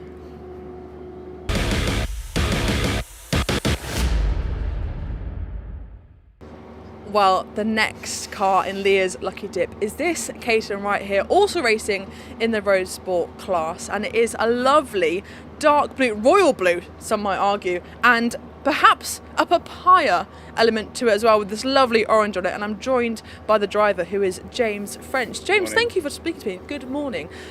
Talk me through the car then. Why this colour scheme? Yeah, always loved this colour combo, and as you might be able to tell, huge McLaren fan, so wanted to incorporate the orange. The blue was a bit of an accident, didn't know it was going to turn out this good. Was kind of going for a matte effect, but wanted to sort of try silk, and in the end that's what it turned out like. So yeah, really, really happy with it. Yeah, it does sort of have that matte finish, but it's also sort of like a chromy blue. I guess in the sunlight it would be like a little bit. Yeah, it sort of changes depending on the light, but it seems to get loads of comments, which is cool. Yeah, really nice colour. So look, it's not just me who's a big fan of the blue and orange. You said you're a McLaren fan. As a fellow McLaren fan myself, how are you finding this season being a McLaren fan? Not the best, to be honest. I was hoping for a bit better at the start, but it's all good. The racing's really good, so yeah, it's not quite been the same as last season, especially as a Lando fan, but yeah, there's still time. Is there time? I don't think so, no. Nor do I. He's got a 10-place grip penalty for tomorrow, exactly. What can we do? He was second quickest in FP2 yesterday. Some positives then, yeah. But it's Spa, so speaking of Spa, actually, you were racing there. What was it like racing on such an iconic circuit? It genuinely like bucket list stuff. It was incredible. It was such a good experience. Just surpassed all expectations. Just going up Eau Rouge for the first time with a huge smile on your face. Yeah, I just felt very lucky to be there. That's what we kept saying to ourselves like the whole weekend, I think. Just can't believe we're doing this. It was incredible. First overseas race for us. We've not done one. We're looking forward to one next year, hopefully. Be good. Fingers crossed. I was going to say, talk me through going up Eau Rouge, because starting at the bottom and it's that massive, it's so fast, and then going up onto Rodillion as well. Talk me through that moment, because I mean, I heard in interviews, obviously it's not Caterham's, but I heard a driver saying the comparison from something like F2 to F1's massive. So from Academy, which you obviously don't get to race there, but the difference in the cars, what was it like going up that section of the track in particular? I mean, yeah, in my head it feels like you're in a Formula 1 car, but obviously you're not, and we're going up at like half the speed. But it's still really cool that you're doing that without lifting. As you get sort of halfway up the hill, you're normally having to swap down. You're in fifth gear at the bottom, going down to fourth, sort of halfway up the hill, which is really cool. We never do that anywhere else. And then trying to pick up fifth again and going along the Kemmel Straight. I mean, if you get it wrong going up there, which I did in race 2, which is a bit annoying, where you kind of just lift for a second, and then the amount of speed people get coming past you just don't stand a chance. So yeah, it's an incredible section of track. It really was. But the whole circuit was awesome. So it's really good. And we had insane rain. I mean, it was just insanely wet for the first day, and then bright sunshine for day 2. So we know how much of a nightmare Spa is in the wet, so I'm glad you had a clean day of racing for race 2. Let's move to Oulton Park then. We're here, it's a bit overcast, maybe on the chillier side compared to the testing days you've had. What are your expectations for the day of racing today? Yeah, I'm really looking forward to it. Not been here before Thursday, so the first test day. Really enjoyed 2 days of testing. It's a really good circuit. It's I think it's definitely up there as one of my favourites, so looking forward to it. You never really know with the racing how it's going to go. It's really hard to predict. You know, I'm always happy to be anywhere on the grid, but somewhere in the mix. I'd love to be top 10. That's kind of where I try and aim. But yeah, we'll see how things work out. Lovely. I think you're one of the first drivers I've heard that have said Oulton Park in a Caterham is one of your favourite circuits, because everyone's saying about how bumpy it is. Is that a big challenge you've got in these cars? Okay, yeah, so the island hairpin is really bumpy, I would say. And the rest of the track, you've got undulations and things, but the island hairpin's a bit awkward, but there's ways we're sort of trying to get round it and make it a little bit less bumpy with the approaches and things. But no, I don't mind it. I mean, I say that, but my upper wishbone snapped yesterday during testing. I've literally just got it back from Caterham, so it must be bumpier than I think. But yeah, it's all sorted, all ready to go again now though. So. Oh, wonderful. Well, you've got qualifying shortly, your race is later. Best of luck, James, and thank you so much for speaking to me. And look out for the papaya out on track later. Thank you.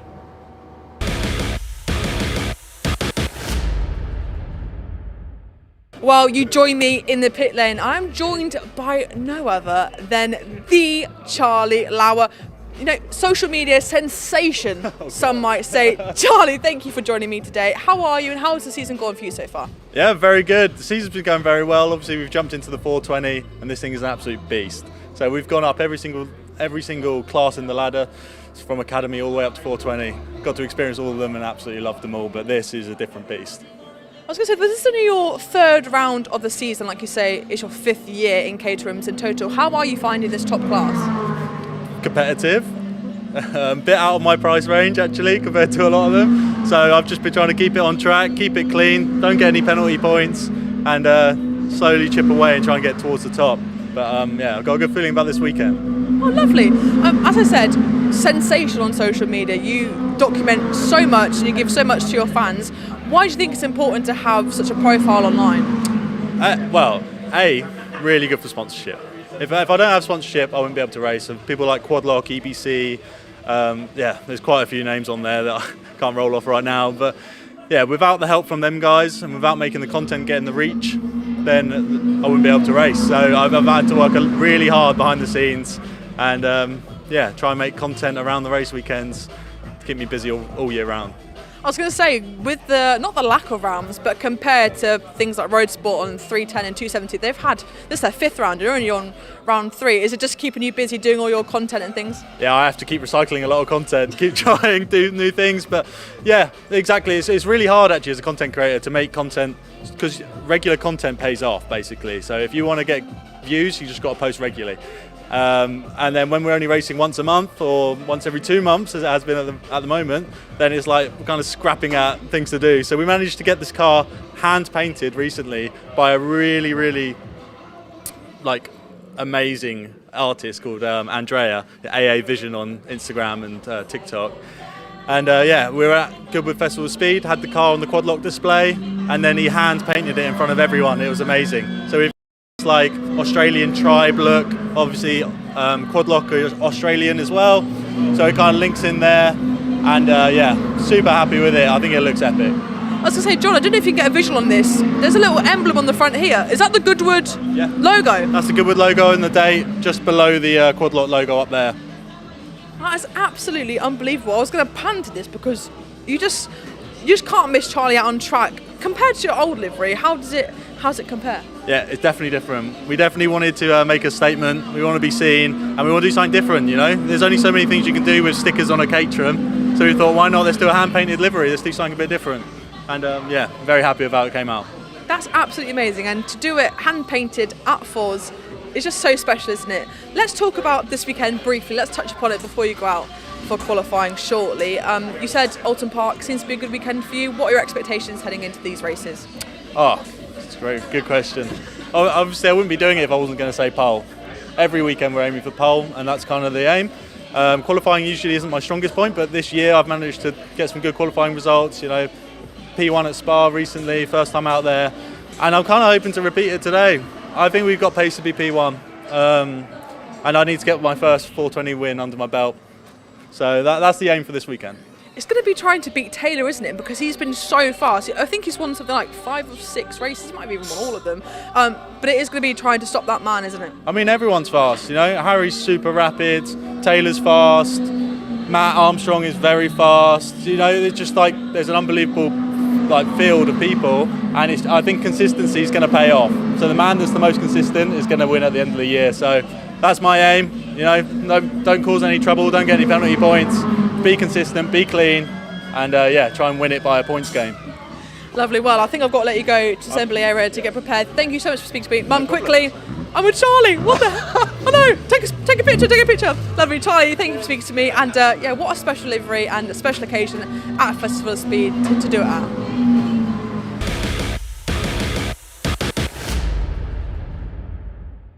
Well, the next instalment of Leah's Lucky Dip, you join me with this 7 UK car. And look at this green chrome on Henry's car. It is so special. Henry, I mean, I just spoke to you briefly there, and the only way I could describe it was doing the like, I can't. You've got to get the click. Yeah, I know, I can't do it. That's the only way I can describe it. Yeah. It is so cool. Talk me through why you picked this livery. Well, it's just a bit different, isn't it? I mean, it stands out. Also, it has the advantage, I don't know whether or not I should say this, but if the sunlight's just right, it blinds your competitors. The only challenge is you've got to get in front of them. So, yeah, that's why part of the reason why I chose it. But I mean, it looks cool, doesn't it? It's like, yeah, you can't miss it. I think just for safety, we're going to say the main reason is appeal, maybe not to blind other people out on track. But it is so striking. Have you kept this all the way throughout your Caterham career, or is it a recent addition to your 7 UK campaign? So I've been racing this car for a while, the 7 UK car. First got into this kind of spec in 2018. 18, and I've always had a kind of a shiny livery. First had a blue one, and then I thought I'll change it up, and then in 2021, as soon as the cars went to slick tyres, I thought I'll change it up, and then I went with this chrome green, and that's kind of been my sort of signature, if you like, since. So you've been a long-standing member or staple on the Caterham, entry list for many, many years now. What is it about this class and this category and this championship that keeps you coming back year after year? It's competitive, hugely competitive, always keeps you on your toes.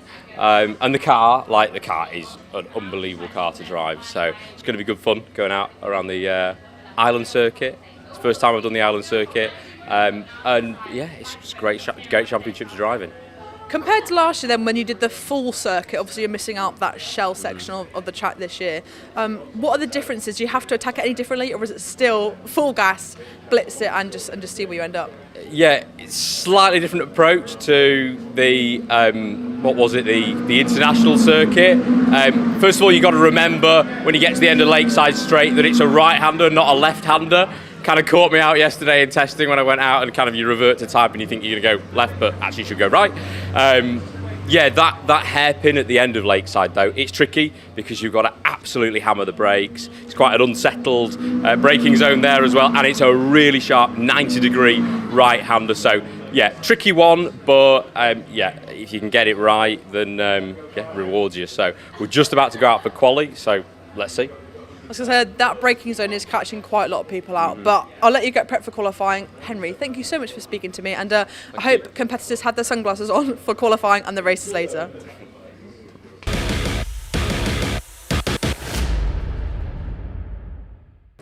Well, I'm down in the paddock with a very special car. James Platt, talk me through the livery of your Caterham this year. So I raised money for Well Child, the national charity for sick children. And last year we felt we'd actually like to get some of the kids to get involved in the race. So we had a competition from the Well Child children. And these are some of the most sick children there is. Well Child support them at home. I mean, they're a phenomenal charity. So a lot of children entered, and in the end we couldn't have one winner. So we got all of the children to be winners, and you'll see on the car, one did one side. Reese did one side. We had Oscar and Theo, you can see at the top, one did the front, one did the other side, and a kid called Noah did the little cat on the back when you get round to the back of the car. Noah had something like 22 operations, 16 of them were sort of life-threatening. So amazing stories from all the children, and we try and raise money for them. This is the Well Child car. They came to Silverstone, gave some of the trophies out, had a really great day. And Silverstone, by the way, were phenomenal, as everybody has been in the whole paddock. But this year, I have a special request. What we'd absolutely love to do is do a raffle for Well Child. So I'm looking for any prizes from anybody listening to this in the paddock. So track days, I'll talk to some of the circuits, coaching, hot laps, any merchandise, anything at all that you think we could raffle. And then we're going to use the Lotus 7 Owners Club. I've been a member for 30 years. And they're going to help market that raffle. So we'd love prizes. That is so lovely, and for you to raise money for the charity and do so much for these children in such a lovely way. Obviously through motorsport, it is such an outlet, isn't it? I'm just looking at this cat again because I think I could do a better job. So awesome job from Noah on the back of your Caterham there. Whose hand is this? So actually the hand story is, so that's the Well Child hand, and if you look around the paddock, so last year we got donations and everybody donated to wear the Well Child hand on their car. And while there's a lot of cars that have been bumped and scraped, there's still quite a lot of Well Child hands around the paddock that you'll see, and everybody has been unbelievably generous over the last year or so. Oh, lovely. There is such a community feel in this paddock. I'm just going to walk around to look at Oscar and Theo's side. There is such a community feel in this paddock. Obviously Caterhams are fiercely competitive, aren't they, but do you feel like there is a family vibe to this championship? Oh, completely. I mean, it you can sort of see us all hanging out here with the other cars as well. Everybody really is a family. I mean, this is probably ferocious on track, but genuinely off the track. The only reason I race, I mean, I am pretty terrible. I did qualify, I want to say 20th out of 27, so that was good for me. But the reason I race is I love the racing, but I love the community and the whole aspect of doing it. And raising money for Well Child is a brilliant thing as well. And Well, James, you are doing such wonderful work. Thank you for taking the time to speak to me about your lovely car and all the money you raise for Well Child. I know it's much appreciated by them. So thank you for speaking to me. Thank and please donate to the raffle if you can.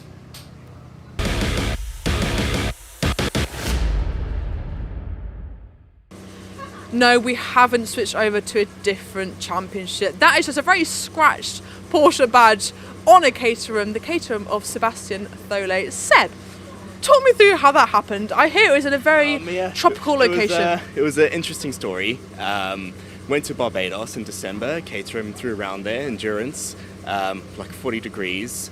And I decided to put the car upside down. And that's the only thing that we kept from the car. But no, that was not a good memory. But the trip was awesome. So much fun. Swings and roundabouts, isn't it? And I'm joined by your dad, Ryan. Were you there when that happened? Older brother. Let's get it right. Oh, sorry, yeah.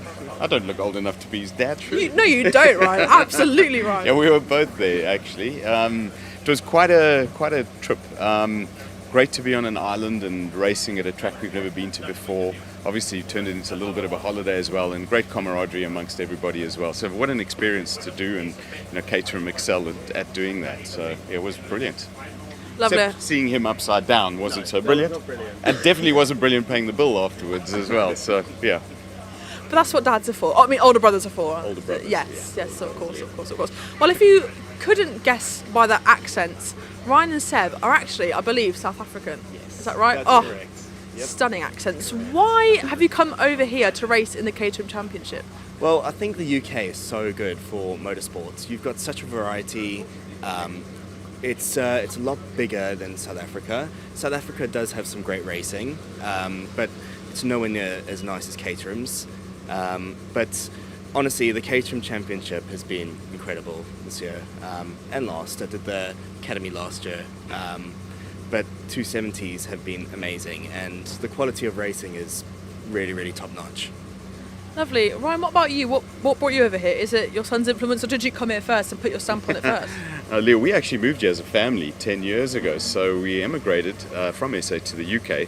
Seb at that stage was 9 years old, and he was just starting to get interested in cars. I've always done track days, and he went with me to a bunch of track days when he was old enough, and gradually the interest built, and then he got to the Academy series as a way into motorsport, which is probably the best way I've seen globally to be able to enter motorsport, and particularly in the UK. And what it's developed into, as Seb was saying, is one of the most competitive series. I think really the 270 grid this year is amongst the best. We've got some brilliant drivers on there, and what a great place to learn and have fun. It is absolutely stacked, and obviously there's such a natural progression in Caterham's, like, going from Academy up to Road Sport and then 270s all the way up to 7 UK. Speaking of the UK, then, you have had your fair chance to sort of get to know our tracks. Obviously, some you're more familiar with than others. I want to play a little game with you both, because I don't know about you, but in my family, we are extremely competitive. Every year, Christmas quiz, it goes down. Monopoly is dirty. Monopoly can end badly sometimes. Monopoly, yeah. Uno. Yeah, Uno's a bad one. I've got the F1 one recently. Yeah, Jenga's not Jenga's. Yeah, I haven't thrown a block at my sister's head for a long time, but I want to do a little quiz between you two to see who knows Oulton Park best. We're going to do first to 3 points, and I hope you answer these quickly, because I've only got 5 questions. So we'll go, and then we'll just throw in a random one if I need to. I'll make one up. Right. So I don't know how I'm going to do this. I don't know if we're going to do it. Should we get a little buzzer noise? Quick fire. Yes. Yeah, but I want. It's a race to see who answers first. Can you give me a buzzer noise? Buzzer. So what's yours, Ryan? What, my buzzer noise? Yeah. We need a different one from you, I'm afraid. Can I say a word? What word is it? God, I've got to be careful. We're on live broadcast. Caterham. How about that? How are you going to say it, though? Yeah. Just say Caterham, no? I don't understand. Just say it in a... By the way, you actually missed something. Seb was for long branded as the Frenchman of the series because of our surname. So maybe you should say it in a French accent. Oh, yeah. Caterham. Love it. So one more time, your buzzer noise is, Ryan. And yours is? Caterham. Love it. My first question to you both. Don't look at the answers, don't cheat. Yeah. When did Oulton Park Circuit first open? Ryan. 19 56. That is incorrect. Is Seb going to come in for the steal? I'll give it to the closest, but what do you think it is? I'm going to say 1940s. Okay, but I'm going to need a specific year. 1942. Ryan, you are the closest, so you get 1 point. It is actually, you were very close, 1953. Okay. Oh, wow. So 1 point to Ryan, off the mark straight away. Before this, Ryan was like, oh, well, Seb's going to win, Seb's going to win. Liar. Question number 2. This one's maybe a little bit easier. What county is Oulton Park in?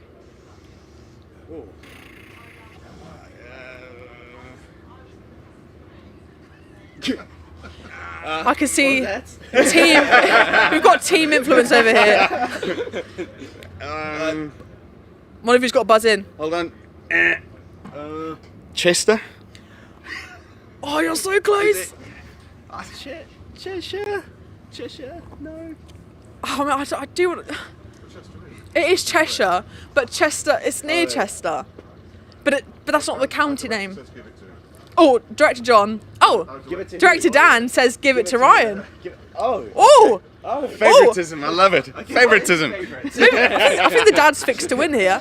I would have given it to you, Seb, but director takes trumps me, I'm afraid. So this could be the deciding question. Yeah. Ryan, this could be 3 for 3, and I'd be very impressed.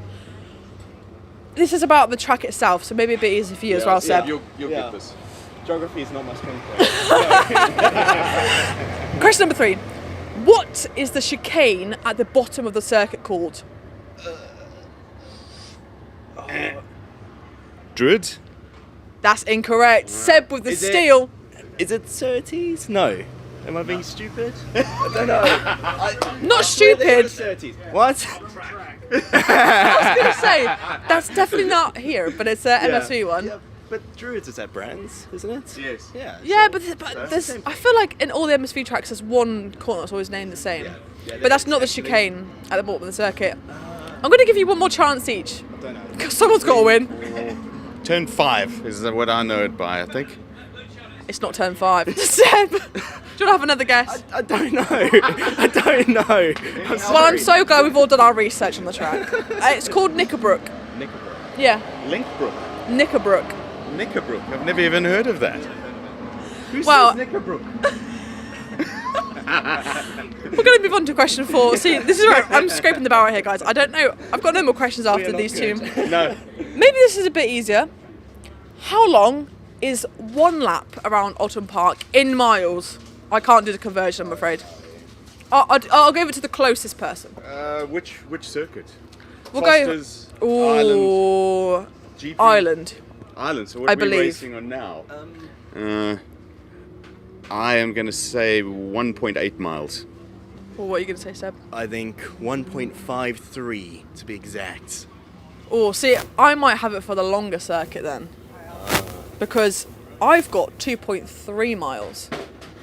Which would mean if we're going closest, your dad's gone 3 for 3. And I win again. Just retire. Thank God he's good at driving. I'm good at quizzes. Last question, when did he last have a girlfriend? Oh yeah, that's a good question. Oh, yeah, that's a great poor question. Seb. Okay, you want to ask that? Yeah, ask that question. I don't think it's related to Oulton Park, is it? It's what, sorry? It's not related to Oulton Park. Well, you can make it related to Oulton Park. I don't think that's very appropriate. Poor Seb's gone red. The winner, going 3 for 3 in a shock ton of events. Yeah, it's the first time I've Ryan seen Thole. it. Can we have a round of applause? I want a fair shake of hands. He did beat you fair and square. Shake. Oh! That's just dirty. That's dirty. Right, a quick final word from both of you. We'll start with the winner. Ryan, are you going to win out on track today, or do you excel in pub quizzes normally? I definitely don't excel out on the track. My son consistently beats me, which I'm very happy with. Today I think is going to be about staying out of trouble. This track is very crowded. It's 27 guys out there. I think we all want to end the race safely. And I think we want to have some fun along the way. So my job really today, I really do want to stay out of trouble.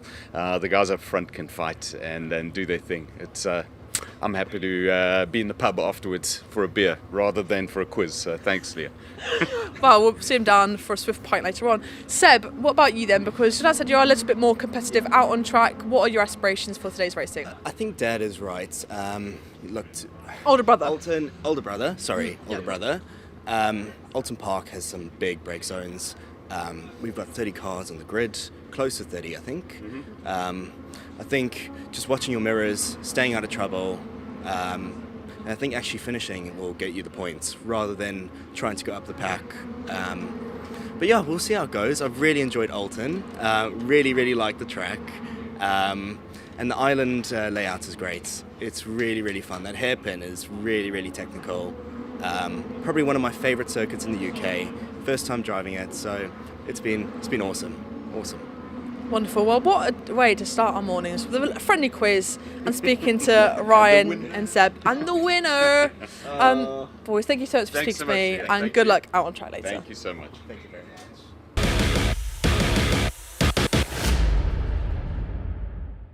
Well, when it comes to newcomers in Caterham racing and getting into this championship, there's really no one better to speak to than driver, stroke presenter, stroke legend of Caterham's, Sam Parker. Sam, thank you so much for speaking to me. Obviously, you're very familiar with this championship. Our viewers are very familiar with you as well. Right on cue. This is the life of a working pit limit, ladies and gentlemen. As I was saying, yeah, everyone's very familiar with you. You've been in this championship a long time now. How do you prepare for a race weekend? Well, it's quite a lot of preparation, really, a lot of forward planning. I try not to get too worried or think too much about it too early, because the nerves get a bit much then. But really, I just, if it's a track I don't know, then I will always do a track day at that track a couple of weeks before, ideally, so it's still fresh in your mind when you then go ahead to the race weekend for the test days. So that track day would be just to learn it. Same at the beginning of the season. If I haven't been in the car since the previous season, I will obviously go and do a track day just to blow off the cobwebs. So that sort of prep, really. But other than that, I have a driver coach that is with me for the test days. So yeah, we just, like for this one, I raced here last year, but not on this configuration. We were on a different layout last year, but so there's only one corner that's different. So you just, go out in the test sessions and crack on with it, really, and see where you're losing time and where you're gaining time. So in preparation-wise, just plenty of sleep for me. I like to make sure I'm well rested, so I've got plenty of energy, because these weekends are hectic. Well, something about Caterham's that I've picked up on since covering guys opposite at Donington and here is that you do have your few days of testing where possible beforehand. So you've actually been at Oulton Park Thursday, Friday into a race day here on Saturday. Do you think that's an advantage of this championship, to give newcomers and to give people racing in these different classes an opportunity to learn the track before you get wheel to wheel in racing? Absolutely, because some people do a lot of testing. Some people like to do as little as possible because maybe it's funding, maybe it's time. A lot of people have their own businesses or working in the week, and it's hard to get the time off. But if you can do at least one test day, I would say it's highly advisable, because then you're out on track with the people you're going to be racing with, and the test days are great. You get to see who's quicker than you, who's slower, like where you're going to fit in. It's not a true relation to it. You find out the qualifying on Saturday morning, but it's well worth doing a test day, yeah, just to it gets you in the zone for the race weekend. Well, you did say, and it's important to pick up on that, people racing in these championships do have other commitments, like they have a full-time job, maybe part-time, they run their own business. You are one very busy lady yourself. How do you juggle racing and presenting with all the other commitments you have? It's quite difficult, actually. It's a mind shift. It's a mindset change. So I know that when I'm on when we've had the checker flag on our race and we're on the lap after, I think, switch into presenter mode now, because when I come into Parc Fermé, I'm going to be grabbing that microphone and interviewing. And I think because I did the interviewing first, I can easily switch back to that for when is necessary. But yes, it makes it a very, very busy day. But I love it. It's good fun, and why not give me a challenge? Wow, so it is possible to go from interviewing to racing yourself then, because being around these Caterhams for the past 2 races I've done now, I love these, so okay. I want to get in one. My final question to you is, like I said at the beginning, you are very well acquainted with this championship and with Caterhams in general now. You've gone right from academy all the way up to the 310s now. What advice do you have for any newcomers who might want to come racing in these amazing machines? Well, if you're going to start in academy, that is the one place I would suggest starting, because it is not just driving on track, it's about the friendships that you make whilst you're on that journey, because everyone's in the same boat, you're all novices together, and it's the atmosphere in the paddock is fantastic, and people make lifelong friends do it in the academy, and they stay with each other through all the championships, or if they don't race after the academy, they're still friends after. But it's sharing those moments for the first time with everybody else, and that is what makes it so special. And you've got those memories throughout all the different championships as you carry on through, which, you know, a lot of people are still here. We've got drivers that have done academy, you know, maybe they've done 310 a couple of times, then they go up and do 420s, and yeah, so it's absolutely fantastic. It's a great atmosphere, great championship to be in. It is a great championship indeed. Sam, thank you so much for speaking to me. Obviously, we'll see you in Parc Ferme a little bit later on. You will indeed. Thank you very much.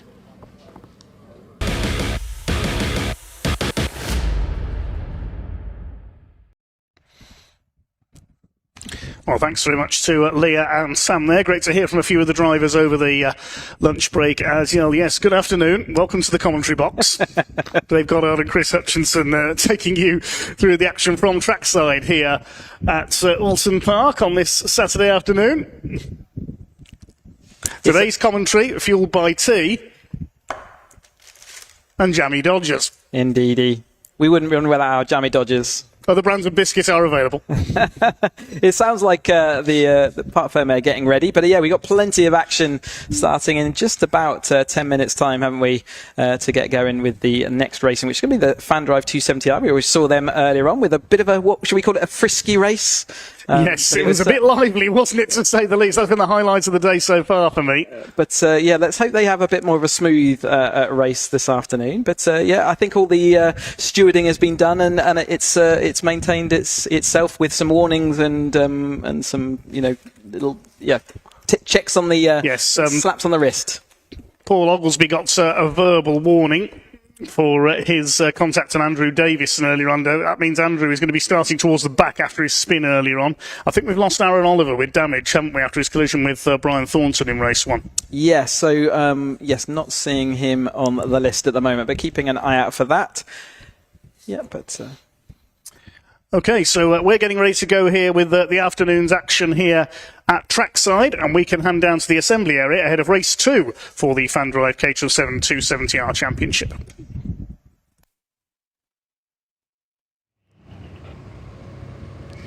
Thanks guys, great job as always. Well, I'm down in the assembly area ready for the second race of the 270Rs this afternoon. And as you saw at lunchtime, we were talking to drivers about their liveries, and I personally am always a big fan of fluoro. So I think it's only right that I go and speak to our driver over here, repping the traditional black, white and fluoro. Dan. Hi Dan, how are you? I'm all good, thank you very much. Yeah, really good. Yourself? Oh, I'm loving it. Honestly, I love the Caterhams so much. I've been asking drivers about their livery, and I'm a massive fan of anything fluoro. Can you talk me through your design, why you picked it and why you chose these colours? Yeah, I do quite a bit of karting, so fluoro yellow is quite a karting thing, really. My sort of mechanic slash mate, he's a karter as well. He designed the car. Yeah, I think it looks great. We sort of think it looks a bit like an angry wasp, to be honest.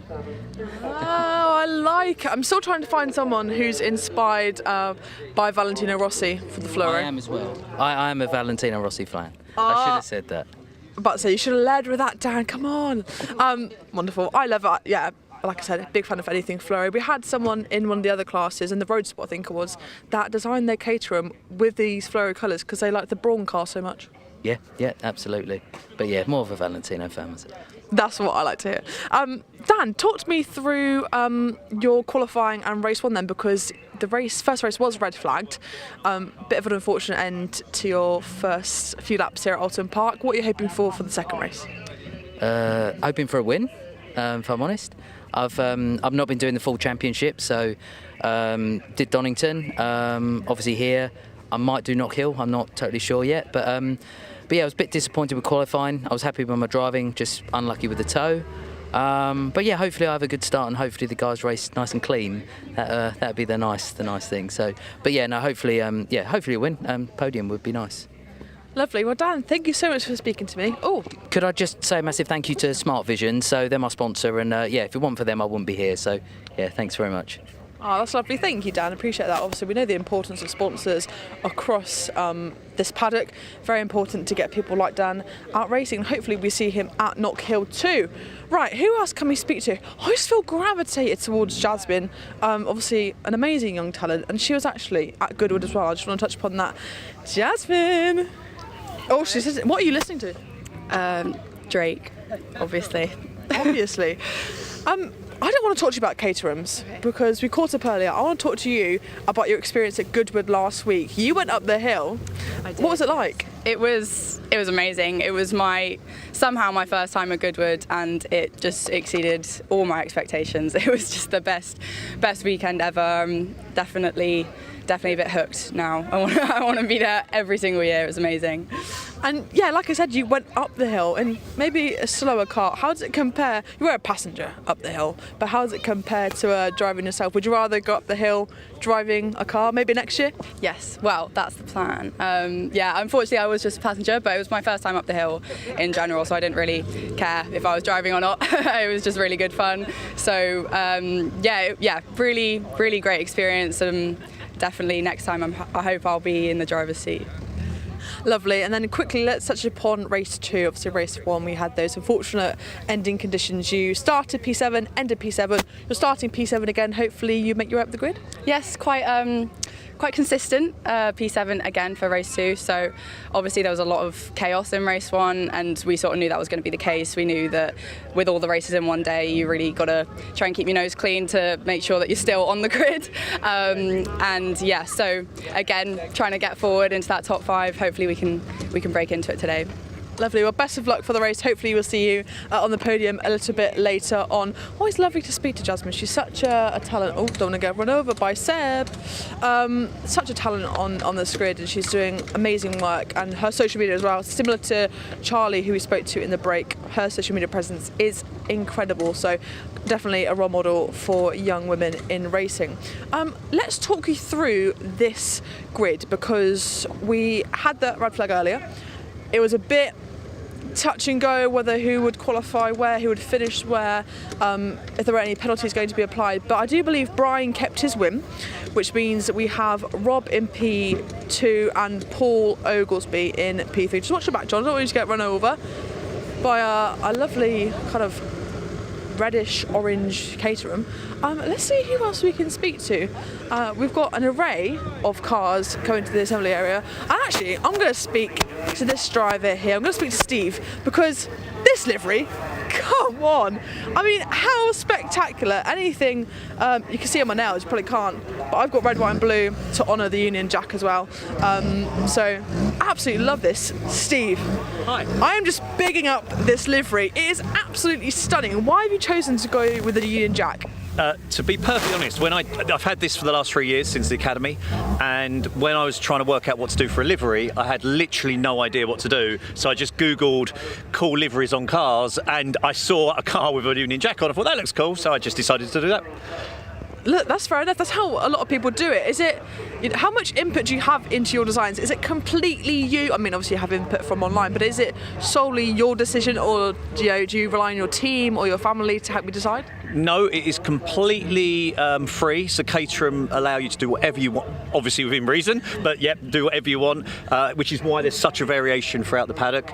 Yeah, of course, when you sketch things out, you go to your family and friends and say, does this look all right? What do you think? And all the rest of it. But yeah, just come up with ideas. And again, you don't have to keep it. So next year you can change your designs. Lots of the guys have changed them year on year and that sort of thing. But no, for me, I've had this stuff the whole time, and just keep it.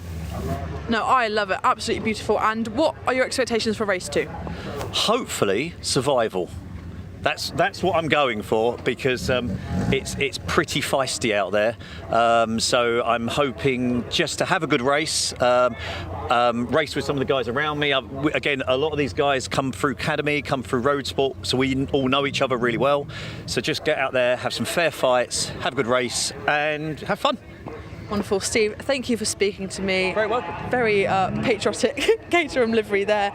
Interesting to see how different drivers have different influences on their car, because this could have been anything, or you can pick whatever you like. And we are asking you, the people watching in the live stream chat, I want to know, Dave might want to know, what livery you'd have on your car. If you had one of these Caterhams, what would you have on it? Would you go with something like that Union Jack you've seen? Would you go more of a Scott Helmway and go for a chrome?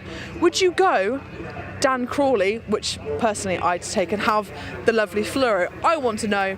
Dave and Chris will also see the comments too, so get your messages in the chat.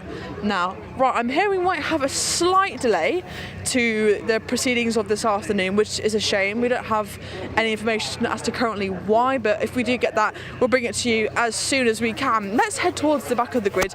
Obviously, one thing about Caterhams is their classes and the grids are so stacked. So, you know, we've got cars from first all the way down to kind of 26, 27 on the grid, which makes racing incredibly tight. And around somewhere like Oulton Park, it means it is fierce, exactly like Steve said. Let's see if Craig wouldn't mind speaking to me. Oh look, he's got loads of GoPros on his. Excuse me. Yeah, he's got loads of GoPros on his. Hi, Craig. Can you talk me through the setup you've got? You've got, let me count, 1, 2, 3. I've got too many cameras. Too many cameras. All the angles covered.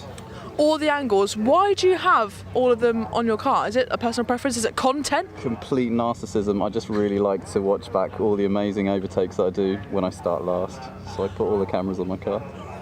I love it. I would probably put, maybe not 3 cars, but the Insta360 is pretty cool. What different angle would that give you compared to your GoPro for people who don't know the difference? It's actually really good because you can completely spin the view round on it. So if actually, it does have a really good technical reason as well. If there is an incident, you can see every single angle of it around the car as well. So you can kind of spin it around, look at it from different views. It's coming quite handy this season. Oh, lovely. And Oulton Park, a bit of an outlier, very bumpy. How are you finding your time around these circuits? Well, I lasted 6 minutes in the first race and my gear stick came off in my hand, so which was a bit like being in a cartoon. So I'm just going to enjoy this one, try and overtake as many cars as I can, have fun. Wonderful. Craig, thank you for speaking to me. Lovely. Look at this. I mean, 1, 2, 3, and I go, oh, sorry, I just touched on the head. Wonderful. Craig, thank you so much. Spot on.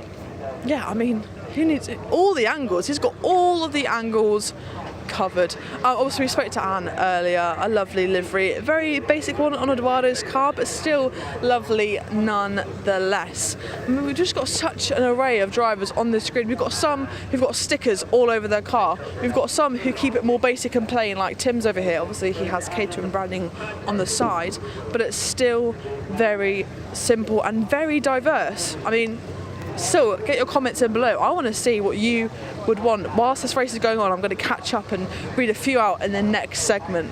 So make sure to get your comments in and make sure to like and subscribe too, because we can see everything. We can see all here at Oulton Park. I've got the live stream on my phone. Dave and Chris are keeping an eye on it too. So make sure to subscribe, because BARC are bringing you so many events across this summer. Hopefully the weather will be a little bit better for the races coming up soon. Right, let's see who else we can speak to. Let's speak to Aaron Oliver, because he is one of the front runners in this category. He didn't maybe have that contact with Brian earlier, but it would be so good to speak to him. Hi Aaron, you okay to chat for a minute? Yeah, go for it. Oh, we've got a little bit of a delay here, so I thought I'd come in and speak to you. Just talk me through race 1, because you had a bit of contact with Brian, I believe, was it? Yeah, so Brian came into me. Apparently no further action from the stewards, so I don't really understand that one. Yeah, see what happens. If I get contact with someone else next race, then I'll be arguing my point. No penalty. I know it is a tough one, and we were looking back and obviously we get provisional results and stuff, but putting that aside, just starting P21 obviously further down than you would have liked, what can you do from here? Just try and pick off people one by one, see what happens, get some nice clean overtakes going, see what I can recover in this race, ready for the next one. Lovely. And I've got a bit of a rogue question to ask you. You've got a timer. I don't know if John can get a visual on this. You've got a timer just to the left of your car. 20-minute timer. Is that so you can keep track of the race? And why is that important to you as a driver? Just so I know when the final lap is coming up, just so I'm aware where I want to be on the final lap, how hard to battle when it's coming to the end.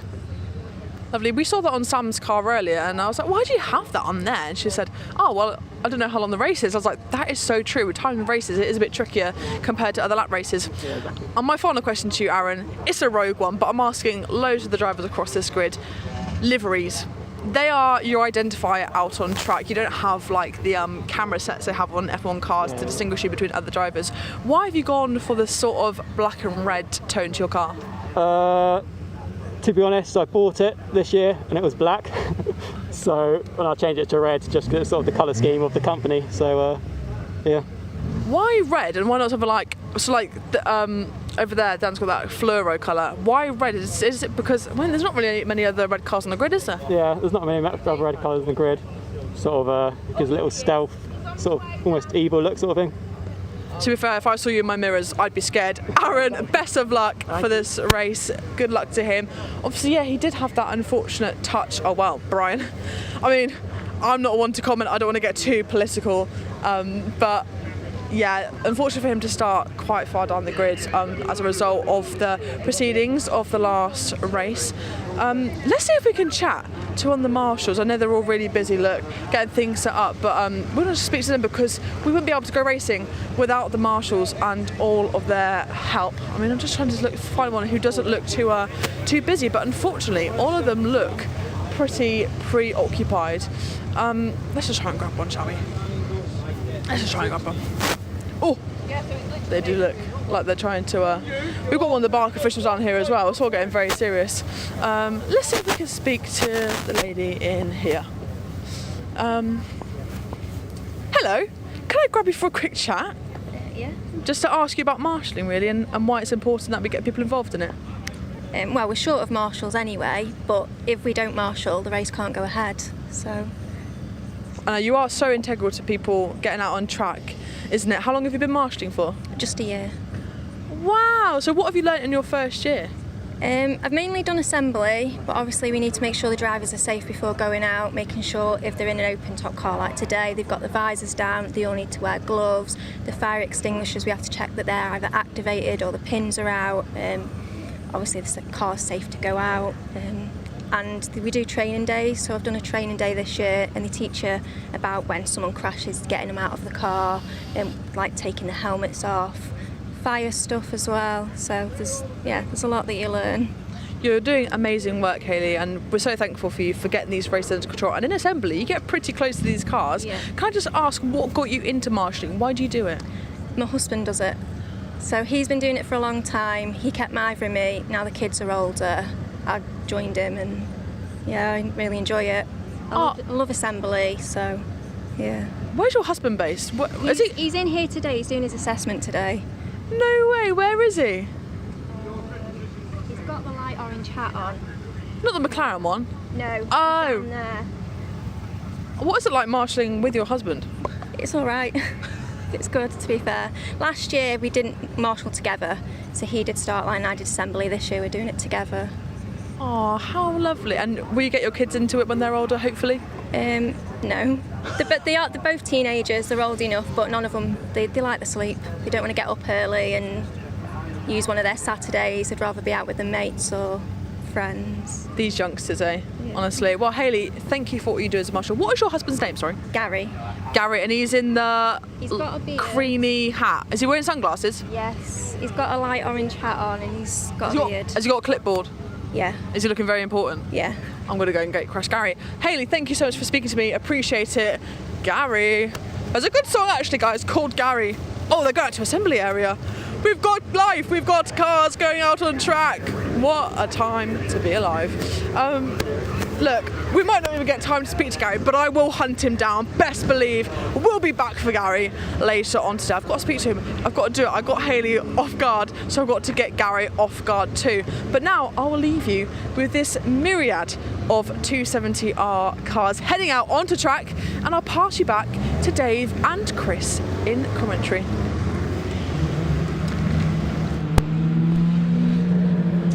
Brilliant. Thanks very much indeed, Leah, as we get ready to go racing in. Just a slight delay after our lunch break there, but we are now ready to resume with the second race of the day for the Fan Drive Caterham 7 270R Championship. The cars will head round the short circuit first before they line up on the grid and then take their green flag lap. So we've got time to look at the grid. It's based on the results of the first race earlier on. So Brian Thornton, race winner, starts from pole position number 33. Rob Kennelly, first appearance of the season for him, he starts on the outside the front row. Second row, we have Luciano Caruso in car number 88. Now that's an amendment to the grid sheet I've got. My grid sheet shows Paul Oglesby in third place, so I reckon he's been given a penalty from earlier on.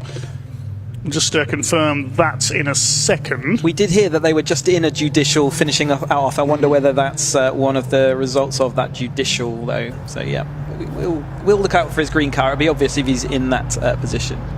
Looks like. Okay, I can't see any amended grid sheet that I've been given by TSL Timing. It so literally could have just happened before they went to send them out, because his green car is definitely not up there in that third place.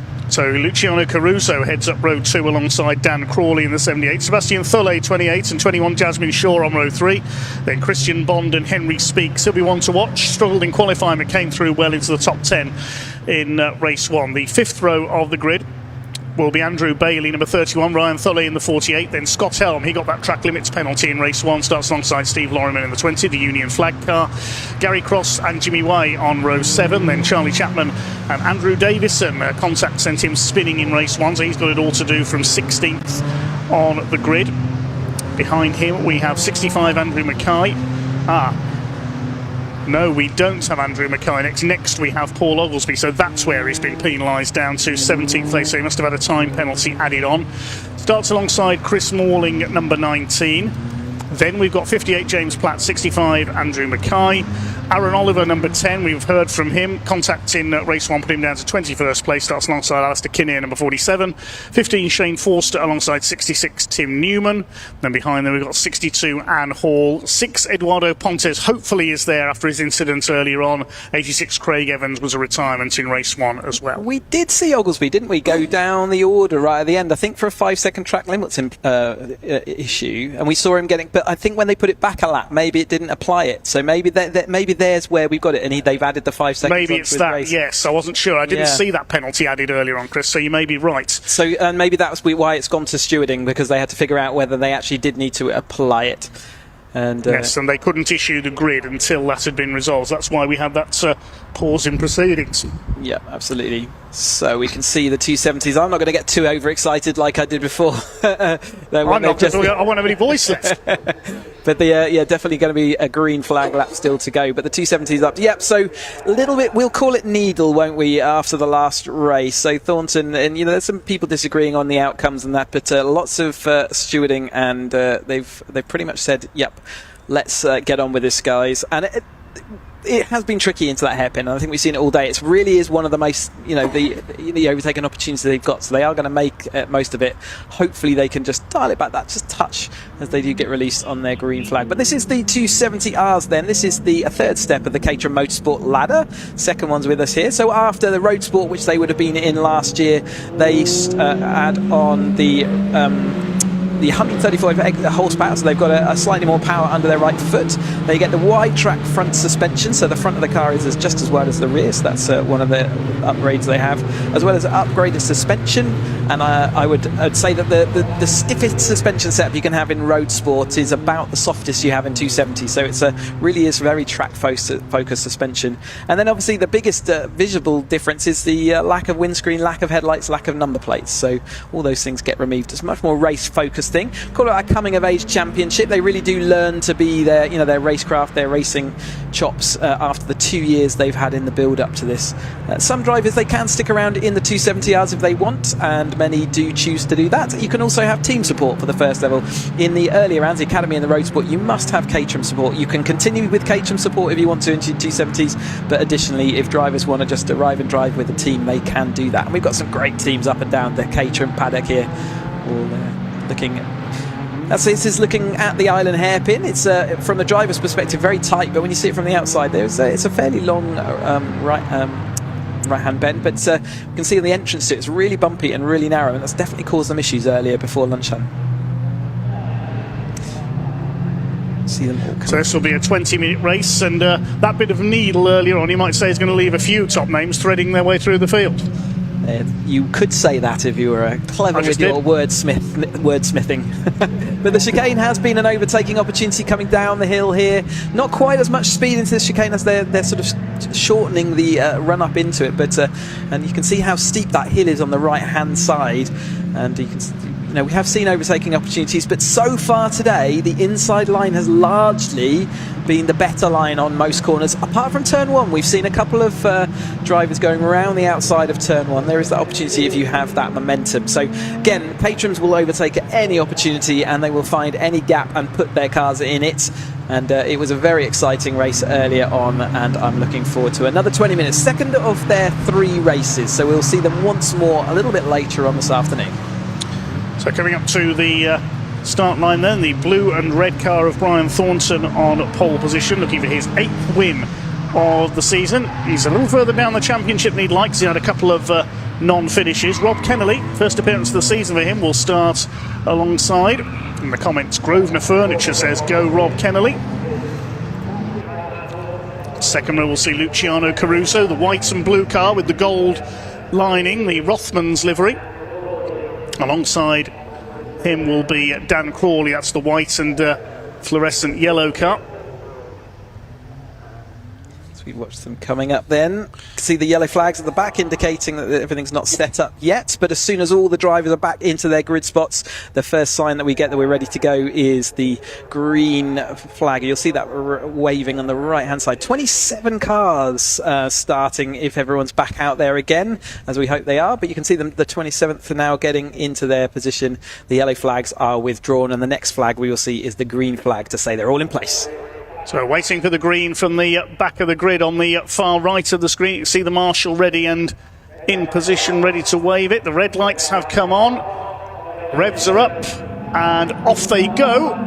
20 minutes of 270R action. Is it going to be as frantic as the first race? Brian Thornton gets away well. So does Rob Kennelly, trying to take the lead around the outside. Slotting into third is Caruso in the 88 ahead of Dan Crawley in the 78. On a spin in the midfield there, it's Andrew Mackay that's gone. Everybody misses him. A couple of cars takes to the grass in avoidance. The 65 Andy Mackay, the Londoner, left facing the wrong way, but everybody else is away cleanly. Mackay will try and rejoin at the back of the field as they come towards Island Bend for the first time. It is Rob Kennelly who has taken the lead from Brian Thornton. A big lock up from the race leader. The 270R has been locking up here at this corner all day. They come round largely line astern behind, very close indeed, centimetres between most of the cars. It's up over Hilltop for the first time towards the chicane. Kennelly on the inside, trying to move through on the inside. In the background there is Scott Helm. He's made up a couple of spots off the line, but Brian Thornton retakes the lead as they go into the chicane around the outside on the entry to Hislops. Third place it is Caruso, then Crawley in fourth position. Looks like Seb Foley up to fifth, and Steve Loriman has been taken out. Yeah, he was that. They overlapped their tyres, and there was both cars sort of went to the same bit of tarmac. It didn't work. Loriman was caught out by that spun.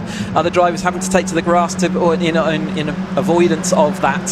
So, yes, Chris Morling went through the gravel there at Knickerbrook. He's been able to rejoin further down the order. Big gap in the field now. Yes, up to second is Caruso in the 88. Now, he's never won a Caterham race. Big squeal of tyres there as they come through Lodge Corner for the first time. Brian Thornton is under intense pressure here from Luciano Caruso in the Rothmans car, number 88.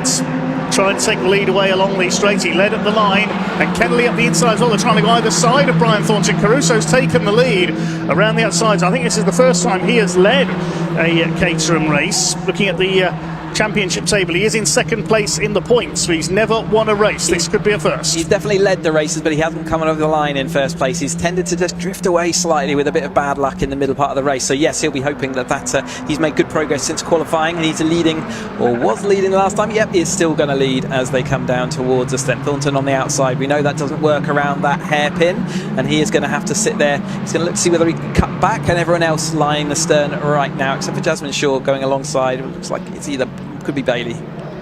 So it is Caruso who leads, the livery made famous by Porsche in the 80s. It's the Le Mans 24 Hours, among other things, and later by the Williams Formula One team in the Damon Hill, Alain Prost era. Leads the way from Brian Thornton. Kenley in third place. And it's the 78 of Dan Crawley in fourth position. Up Clay Hill they go. All close, bunched up, 12 cars in that lead bunch. Paul Oglesby at the back of it after his penalty from the first race. Fifth place behind them, Seb Thulley. Then it's Christian Bond, number 72. Here comes Thornton on the inside. They head up into Lodge Corner. He's going to retake the lead from Luciano Caruso, and he's done it on the inside at Lodge. That's his favoured overtaking place, the 33, but already fighting back is Caruso, trying to get down the outside. He got the slipstream through Deer Leap. Is he going to be able to pull ahead on the run into Old Hall Corner? He's done it once in this race, not quite. Brian Thornton continues to lead. He does. He carried a lot of speed on the entry of that corner. Cost him a little bit on the way out, but they just don't have any opportunity. Around Denton's, there's not much opportunity to overtake, so it's kind of worked out that he can just dive down the inside, carry the speed, and be a bit compromised on the exit. It was actually Henry Speaks that Jasmine Shaw's fighting with, and that continues to battle its way. Slippery surface flag out there. Is that because there is a wing lying in the middle of the track, or is there some fluid down? Keep an eye out for that. I did hear earlier on there was a little bit of rain as the 420s were out there. We didn't spot it on our screens. They all tumbling down into the hairpin. Oglesby not making as much progress as maybe he would like to do as the rest of this field. That gap in the field is coming back down again now, so it does look like these will be able to rejoin the battle. But yeah, there was spits of rain earlier in the race as they come down in towards us. Scott Helm is dropping away a little bit after his early success in the race earlier on. He's dropping away just a little bit in the second race. Fastest lap of the race, incidentally, done by Craig Evans, who starts at the back of the grid. Made it up to 16th. He's done a 137.196 as he tries to carve his way through the order. Brian Thornton continues to lead from Caruso. Kennelly in third place, then Dan Crawley in fourth position. There's the Gulf livery car. We said there's one at every meeting, and it's Craig Evans behind him. Jimmy Way is the wheel of the Gulf car. Caruso on the outside there. Could allow Rob Kennelly to cut in for second place. He's got the Smart Vision car of Dan Crawley on his tail. Also in there is Scott Helm and Seb Thulley in P5 and P6. Behind them is Christian Bond in the 72. We've seen John Bond representing the family here as well this weekend. It's getting closer and closer, that lead battle. 5 or 6 of them now going for the lead, but somehow Brian Thornton just about hanging on.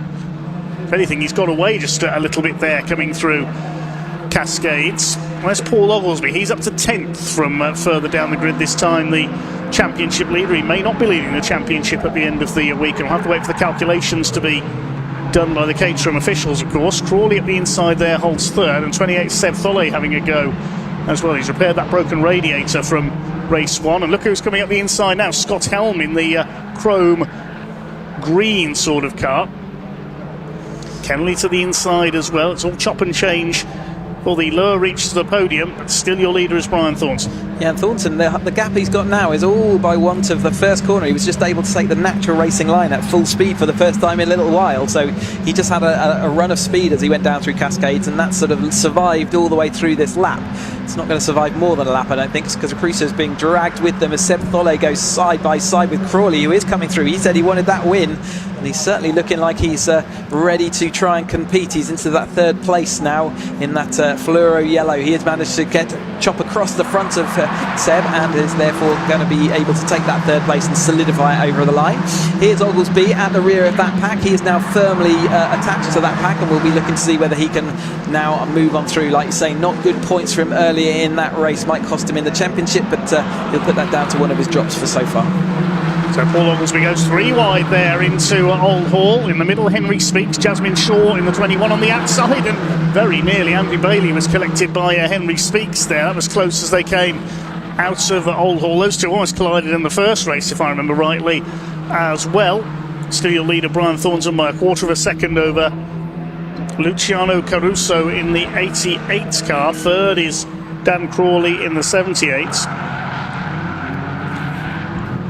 Down towards Ireland they come. Here's a battle between Craig Evans and Jimmy Way. Jimmy Way sideways. He nearly loses it there, loses a couple of spots the Gulf Cup. Absolutely outbrakes himself then. You could see he was really struggling to get it stopped, and just as the car pulled out of the way, it just let him go free. Otherwise, I think he might have made contact. It was looking a bit squirrely at one point there. But Kennelly is dropping away a little bit, but he's going to try and get back into that third place, see whether he can come back. But Oglesby's making good progress through this field. He's got a couple of places, as we saw, into that turn one, and there's, I think, maybe even one more since then. So he is up there, and he is going to be fighting for the lead of this race as well. It's getting well into the top 10 now. Paul Oglesby has got 2 cars in front of there. Seb Tholle, I think, is one of them.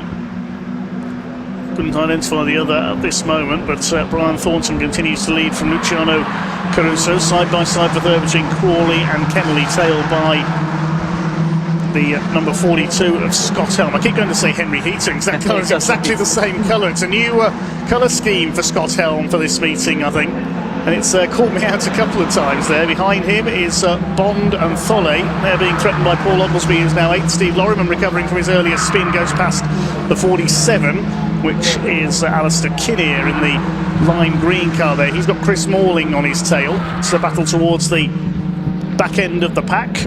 Brian Thornton continues to lead the way, looking for win number 8 for the man from Ireland this year.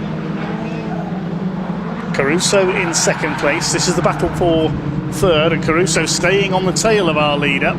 Rob Kennelly holding on at the front of the second group, ahead of 78 of Crawley. Yeah, back through over Crawley as well there. So he went over the line in that order, but last time we saw them he was behind Crawley, but he is now in front. I think Helm's run that livery for a couple of race rounds now, but it's certainly still needed to get used to it. And like you say, it's absolutely along the lines of the Henry Heaton colour, isn't it?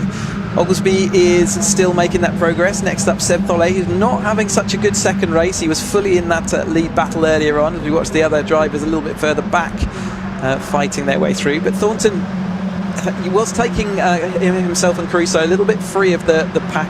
It was a second last time they went over the line, but they are absolutely going to be nose to tail with all of the drivers back in this lead group. In fact, we're going side by side once more as Kennelly gets involved fully, and Crawley defends down inside from Helm. Still got just over half of this race still to go. Side by side up Deer Leap. This time through between Caruso and Thornton. Thornton's got the inside line for Old Hall, so he should take the lead. No, Caruso cuts ahead of him around the outside. He just got the move done there in time. Now charging around the outside. Here comes that man Oglesby, the championship leader in the 18 car. Race winner in the Academy last season. To the inside comes Brian Thornton. Meanwhile at Cascades, Caruso has gone out wide, and so Thornton will retake the lead in the 33. Rob Kennelly watching on from third place. He got through into second now. Yes, he has. Fewer lockups this time, aren't there, into this? So they've all got that a little bit more under control. Know what it's about a little bit more into the hairpin this time as they climb that hill out of this shell hairpin then. See how steep it is up there, but a camera's definitely not giving it quite the gradient that you would feel in real life. As they head down towards this, Jasmine Shaw on the outside, then Bailey on the inside, and takes that position away. So Jasmine Shaw, they'll be both watching that gap develop in front of them as Ryan Tholle fights his way through after his quiz successes in this morning, as we saw over the lunchtime as he goes through. But yeah, the rest of the field all still just about in touch. There's still just under half of this race to go, but that gap there looks a little bit fatal for this chase group, doesn't it? Yes, the pack busy everywhere you look in this one. Rob Kennelly's forced his way back into second place, having a go around the outside of our race lead there. We concentrate on the second group for now. Andy Bailey in the red car with the blue cage attacking Jasmine Shaw. But Jasmine's up away just a little bit from the lead pack there. To the lead, Kennelly now, so he's made his way. He led a little bit earlier on in the first race, but has manoeuvred himself from fourth place now into the lead. So again, finding pace, maybe able to go around the outside then, and clearly just really coming good. It's good to see him back on the grid and inserting his car right at the front of this grid. Certainly is, yes. Kennelly against Thornton against Caruso for the lead then as they come down into Island Bend, this time through for the 8th time. It's under 8 minutes of this race to go then, and Helm gets taken wide there, further back in the pack, and if you lose your place in the line, you've got to go to the back of it pretty much and start all over again, starting to slipstream your way through. Big lock up there. There was contact as well. There was contact. Caruso sideways on the grass. He did make contact, but it looks like his nose cone is okay. He's lost a lot of places. That could have been a lot worse, though. He fully locked up both front tyres and, like I say, used the rear panel of Kennelly's car to slow him up. So Luciano Caruso nearly ruined his race there. He's managed to gather it up, but he's lost a couple of spots. He's to the back of this group. Just sort of saying about you lose momentum or make a mistake, you go to the back of the line, have to start again. That's exactly what Luciano Caruso did there. Misses braking point into the Hislop chicane, and now he's got to fight his way back up again onto the tail of the leaders. There he is in about 8th place at the back of this group. There's the second group.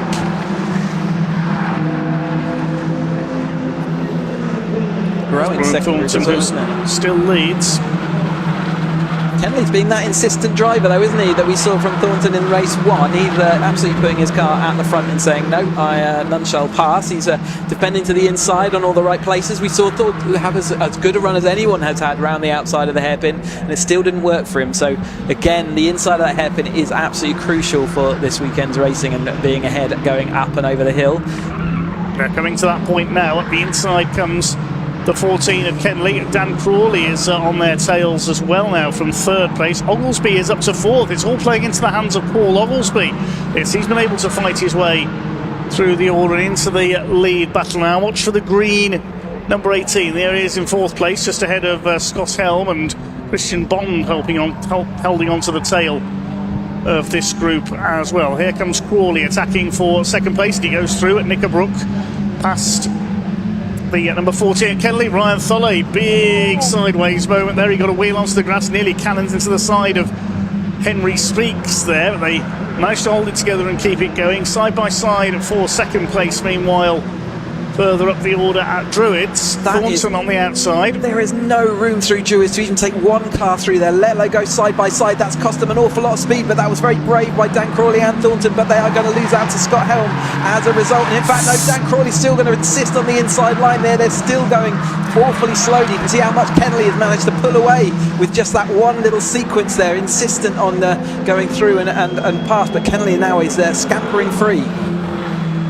He certainly is, yes, as everybody else starts to battle it out for 2nd place. It's really heating up now. Crawley, Oglesby in there. Helm had the chance to take 2nd a lap ago. Then Tholle and Caruso. Christian Bond in there as well. 7 of them fighting it out for that 2nd place. It could soon be 8 because number 10, Aaron Oliver, has made his way up the order into 9th place after his problems earlier on. Collision with Brian Thornton in the first race. Rob Kennelly continues to lead the way. Up into 2nd place briefly there is the number 78 of Daniel Crawley. See what he can do here. Up and over Hilltop come the midfield runners. Definitely been a battle of 2 packs, hasn't it? Although those packs now, the gap, as they all started squabbling with each other, that gap between the 2 packs has also come down. You can see Jasmine Shaw's trying to fight away across the middle gap there. And Seb Tholle will be firmly in her targets as she heads on up the hill once more. 4 minutes of this race to go, so not so many racing laps, and Dan Crawley now looking to see if there's anything he can do about Thornton, but can any of them do anything about Kennelly? It looks like he's got a good gap at the moment, and I'd certainly be happy looking in my mirror, but it can disappear pretty quickly. Just one little mistake and that will happen. And Thornton, though, is safely in that 2nd place at the moment. Dan Crawley having to defend heavily from Caruso and Oglesby behind. Scott Helm still struggling to keep up. Seb Tholle dropped back, but it's now all together with that front group, just with a slight braking pause before the back group come on. So under 3.5 minutes of this race to go, and then he is absolutely frantic for 2nd and 3rd position. Kennelly leads by 1.5 seconds, looking for his first ever Van Drive Caterham 7.270R championship victory. It's like Brian Thornton establishing himself in 2nd. Crawley up there in 3rd place. I still reckon Oglesby will be the one to watch here from 4th place, wanting to preserve his championship lead. They're heading up towards Island Bend now. Still Rob Kennelly who leads the way. There is the number 18 of Paul Oglesby on the tail of Crawley for 3rd position. Caruso has falled back well. He's on the tail of those 3 now. Over the top they come.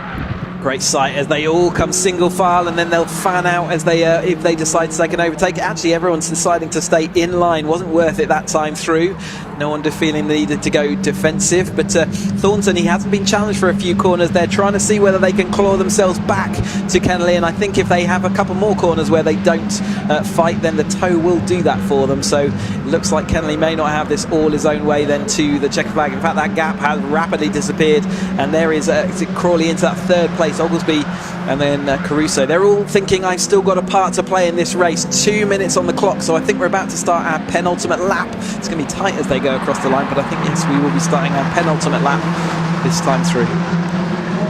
We'll wait and see as they come across the timing line. I think they'll just be in time to get 2 more laps in this race.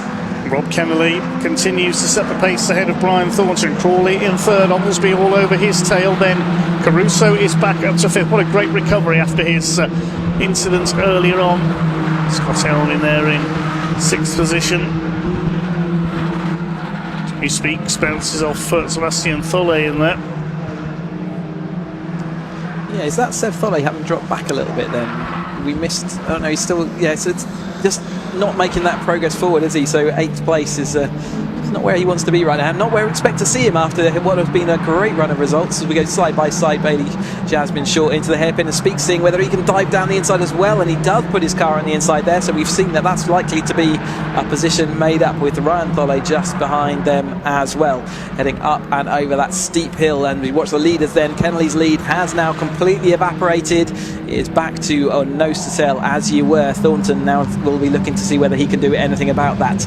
We've got one more lap of this race to go, only a few overtaking opportunities, but Thornton has been good at using them so far. Yeah, so mentioned slipstreaming being important here, and Brian Thornton has certainly been able to do it. He's closed right back up on Rob Kennelly there as they come through Druids for the penultimate time. Back up into third place now is Paul Oglesby. He's got ahead of Dan Crawley now into P3. They're being chased by the black machine there. That's Caruso in third place, the number 98.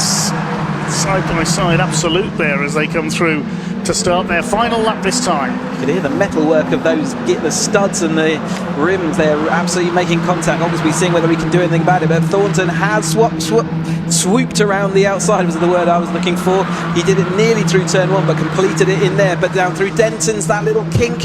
It was Kennelly looking to see whether he can do anything. We've only got a couple of overtaking opportunities. One of them is down to this hairpin though. And here they come towards the island hairpin. Now what's going to happen through here? This is going to be not for the faint of heart. I don't think Kennelly has got Brian Thornton down the inside. Thornton very late on the brakes here. The car stopped only just, and he's got the lead away from Rob Kennelly. They climb up the other side at Hilltop. It's Oglesby in third place, moving through into fourth position. Try and work out who that is at the moment. So that number 10 of is that the number 10 of Aaron Oliver in there? Where's he come from? He's waited, hasn't he? And now he's up into that fourth place. Just made opportunities just in these last couple of laps. Great driving him to have that run of form. Perfect. Well, I completely missed. That's a stealth performance from Aaron Oliver. I completely missed that he come through into the lead battle there. Talk about under the radar. They must have had the others must have gone side by side or disrupted each other, and he just had a clean run through. But it's Thornton going to lead us through and into the final corner. Last overtaking opportunity, and Oglesby is in the second place, so Kennelly's lost out. Yeah, he's just gone through past Kennelly into second place. Paul Oglesby and Kennelly, they're going to go 3 wide. This is never going to work into Lodge. Kennelly has to back out of it. Thornton up the inside, he's taken Oglesby out wide. Here comes Kennelly up alongside him. Here comes Oliver up alongside as well.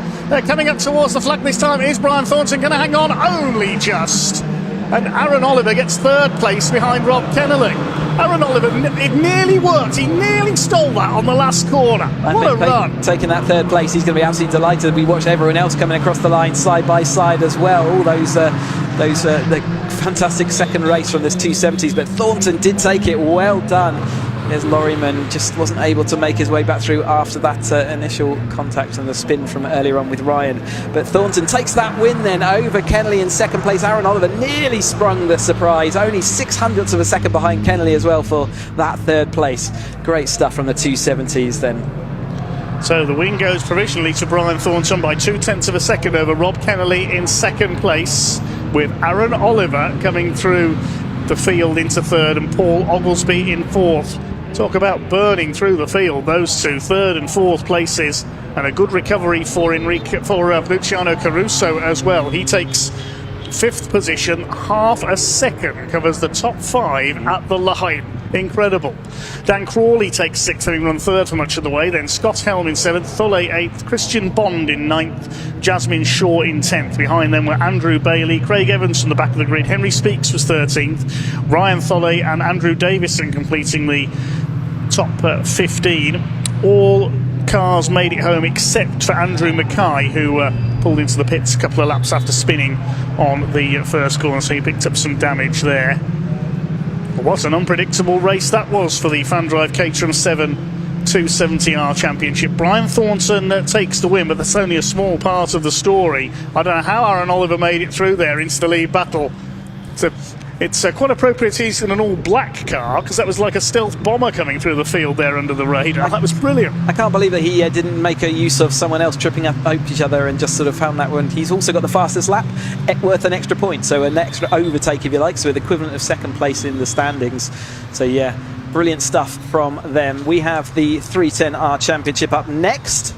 But I think drivers will be soon getting down to Park Family, so we can go and hear them. But yeah, so what a fantastic race. One more time to see the 270s up a little bit later on this afternoon, scheduled off at 4 o'clock. But the drivers are down in assembly. So let's go and have a chat with Leah to hear how they all got on.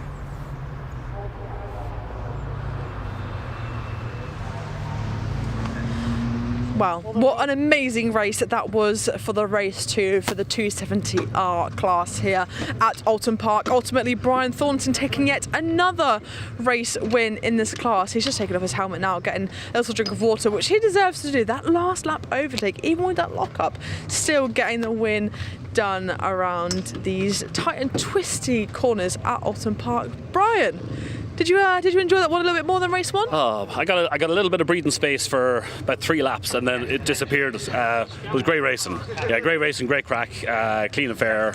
Thank God it was great. Yeah, it's brilliant. Wonderful. And despite that lockup, was it into the hairpin on that final lap? You got the win done, got that move completed. More of that for race 3, is it? Yeah, but sure, if you're not locking up, you're not trying. We were pushing, and Rob gave me really, really good competition, and I knew I had to try and win the game of the late breaks there.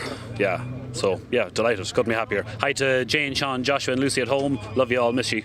Lovely, congratulations. Doing the double at Oulton. Let's see if you can do the triple a little bit later on. We could try and catch Aaron, because he went from P21 when I spoke to him in assembly to P3 on the grid, and he got the fastest lap, making up all those positions. What an incredible feat for him. Let's try and catch Rob. Oh, Rob, he got you. That late move into the hairpin. What? I know. Look, I'm delighted to be on the podium. So qualified in 10th, and then had a good race in the first race. And I saw myself get away, and I thought I've got a bit of a gap here. And then all I could hear is Darren Burke in my head going like quali mode, and I didn't go into. Well, maybe I did go into quali mode because I didn't qualify very well. But no, look, I lost a couple of places. It was hard, fair racing, but really enjoyed it. Congratulations to the other boys as well.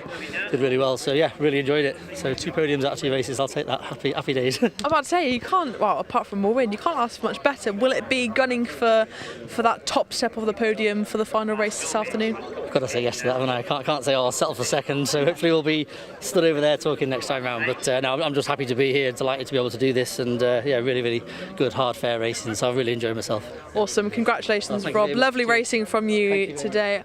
Bless him, obviously, that move, Brian, he's always there, isn't he? Always there. Rob had almost a 2-second lead at some points in this race, so you never know.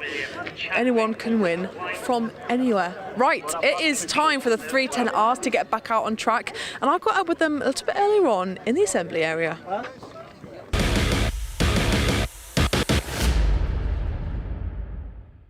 Right then, it is the second race for the 310R class, and there was a fair bit of contact in this race earlier on this morning, and with rain lingering in the air, it could be very exciting. Now, just a reminder that these spec of Caterhams have a better power to weight ratio than a Porsche 911. Absolutely incredible. Let's see if we can just grab a quick word with Will. Don't side-eye me, King. No, you keep... I tried to speak to Will Harris and he batted me away. Really? I wouldn't. That means that he's feeling it. Well, it must be. First race, what did you learn from that you can transfer into this one? Anyone can win. Like every track you ever come to with a Caterham, anyone can win. It's just difficult. You've got to keep at the front, you know, sort of, so you've got a chance, and then getting on to the last laps, just trying to get a good position. But I was happy with second because it's maximum points for the championship because Willis doesn't score, so I'm fairly happy as he arrives. That was right on cue. It's like you knew he was coming. Yeah, he does. He's got a sixth sense. Does he? Yeah, for sure. Wonderful. Now you're enjoying your day around Oulton Park? Yeah, Oulton's a great track. It's one of the best circuits in the country. It's a bit tight, obviously, in these cars. Not a lot of runoff, but I mean, as far as the layout goes, it's one of the best in the country. Lovely. Obviously, your home track, you said to me earlier. Good luck. Hopefully, we'll see you on that top step a little bit later. Let's just go and... Paul's coming in with his golden livery car. If we want to, let's actually get a visual on this because I was a big fan of it at Donington Park, and let's just watch it come into the assembly area here now. It will be with us any second, and this potentially might actually be my favourite car livery on this track. If we just see it arriving into the assembly area, Paul Goldstein's gold chrome livery. I mean, it's just absolutely spectacular, so lovely.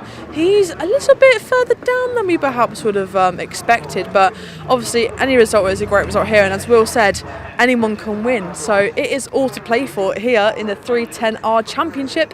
And to talk you through this exciting race, I'll hand back to Dave and Chris up in commentary. Boys, over to you.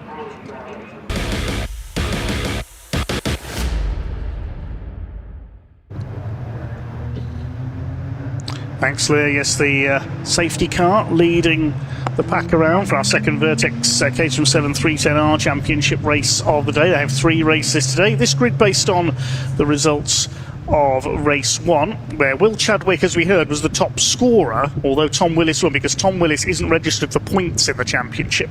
He's on pole though, won the first race ahead of Will Chadwick. Second row Ryan Wilby, pole sitter in race 1, and Ben Lopez Appleton, the number 5. Row 3, Lars Hoffman, number 2, making a one-off return this weekend, and championship leader Will Harris, number 14, alongside him. Charlie Harris, Will's brother, on row 4 alongside Peter Mott, won the AM class in race 1. Then completing the top 10, Alex Vincent and Paul Goldstein. At row 6, Steve Lancaster and Chris Buck. Sam Parker back on row 7 alongside William Coop, and then Steve Metcalf in the ex-Taylor O'Flanagan car. And Steve Harris, the third member of the family, completes the 16 runners. Keep your comments coming in. Hello to somebody called Elliot Woodcock, normally can be found in the director's suite or on one of our cameras. So he says, nice to be a viewer for once. Good luck, Sam Parker. Yes, good to hear from you, Elliot. We had a couple of answers in on the livery question as well. I'll just get this in while we get ready for the green flag lap here. David Evans says, I really like Anne Hall's livery, reminiscent of the dazzle camouflage on ships in the First World War. They were usually black and white rather than the multicolour patchwork design. She was saying earlier that is the inspiration, but she wanted to bring some colour to it. Guy Martin, is that the Guy Martin? Says, good morning. All the livery I would like is the silk cut colours. Good answer. Sean Murphy, we regularly see him in Caterham action. One of the yellow Jordan liveries, the Be On Edge livery, would be cool. Yes, I'd like to see that. Perhaps we could see it on your 270R, Sean, the yellow and black livery from Jordan Grand Prix. Things like Bitten and Hisses and Buzzing Hornets they used to have to disguise a certain cigarette brand on those cars. Eddie says, could have bright pink like the old RS500 Cosworth, but if I had a matching fire suit I'd look like Mr. Blobby. Pink Sierra Cosworth, the only one of those I can think of is the one that used to be used in rallying by Phil Collins, not that Phil Collins of course, the Mr. Tomkinson Carpets sponsored one in the late 80s. Is that the car you mean, Eddie? Pink with yellow spots would be a statement. You'd certainly get seen on TV, wouldn't you, with that, if you went with the blobby. I've seen that livery in Bangor racing. Gareth Griffiths, the Welshman, uses those colours. Hi to Scott Bugner, regular racer in the MG Owners Club Championship with his ZR. Ildron says Martini livery is my favourite. Yes, the white with the Martini stripes, especially on a Lancia Delta Integrale. That's a personal favourite of mine. Probably my second favourite behind the silk cut Jaguar, that is. Anyway, we're getting ready to go racing with the 310Rs. Once again, it's Tom Willis in the silver car who will lead them off.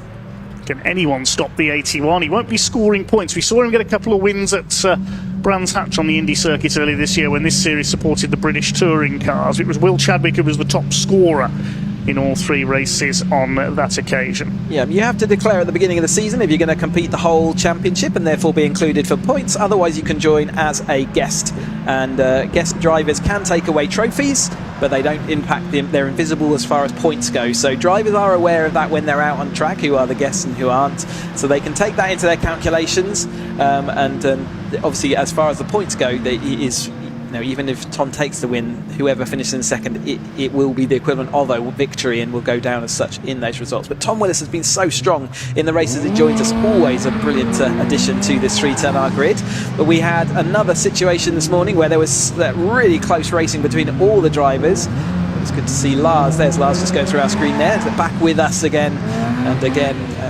Wishing Henning Eschweiler a speedy recovery. I'm pretty sure he'll be tuned in watching us from Germany. And seeing that car flying around, it's the best medicine, I am sure. A little bit of work for the Harrises at the back here to get there, and you can see that Taylor Flanagan's race colours there, but being raced by Steve Metcalf this weekend.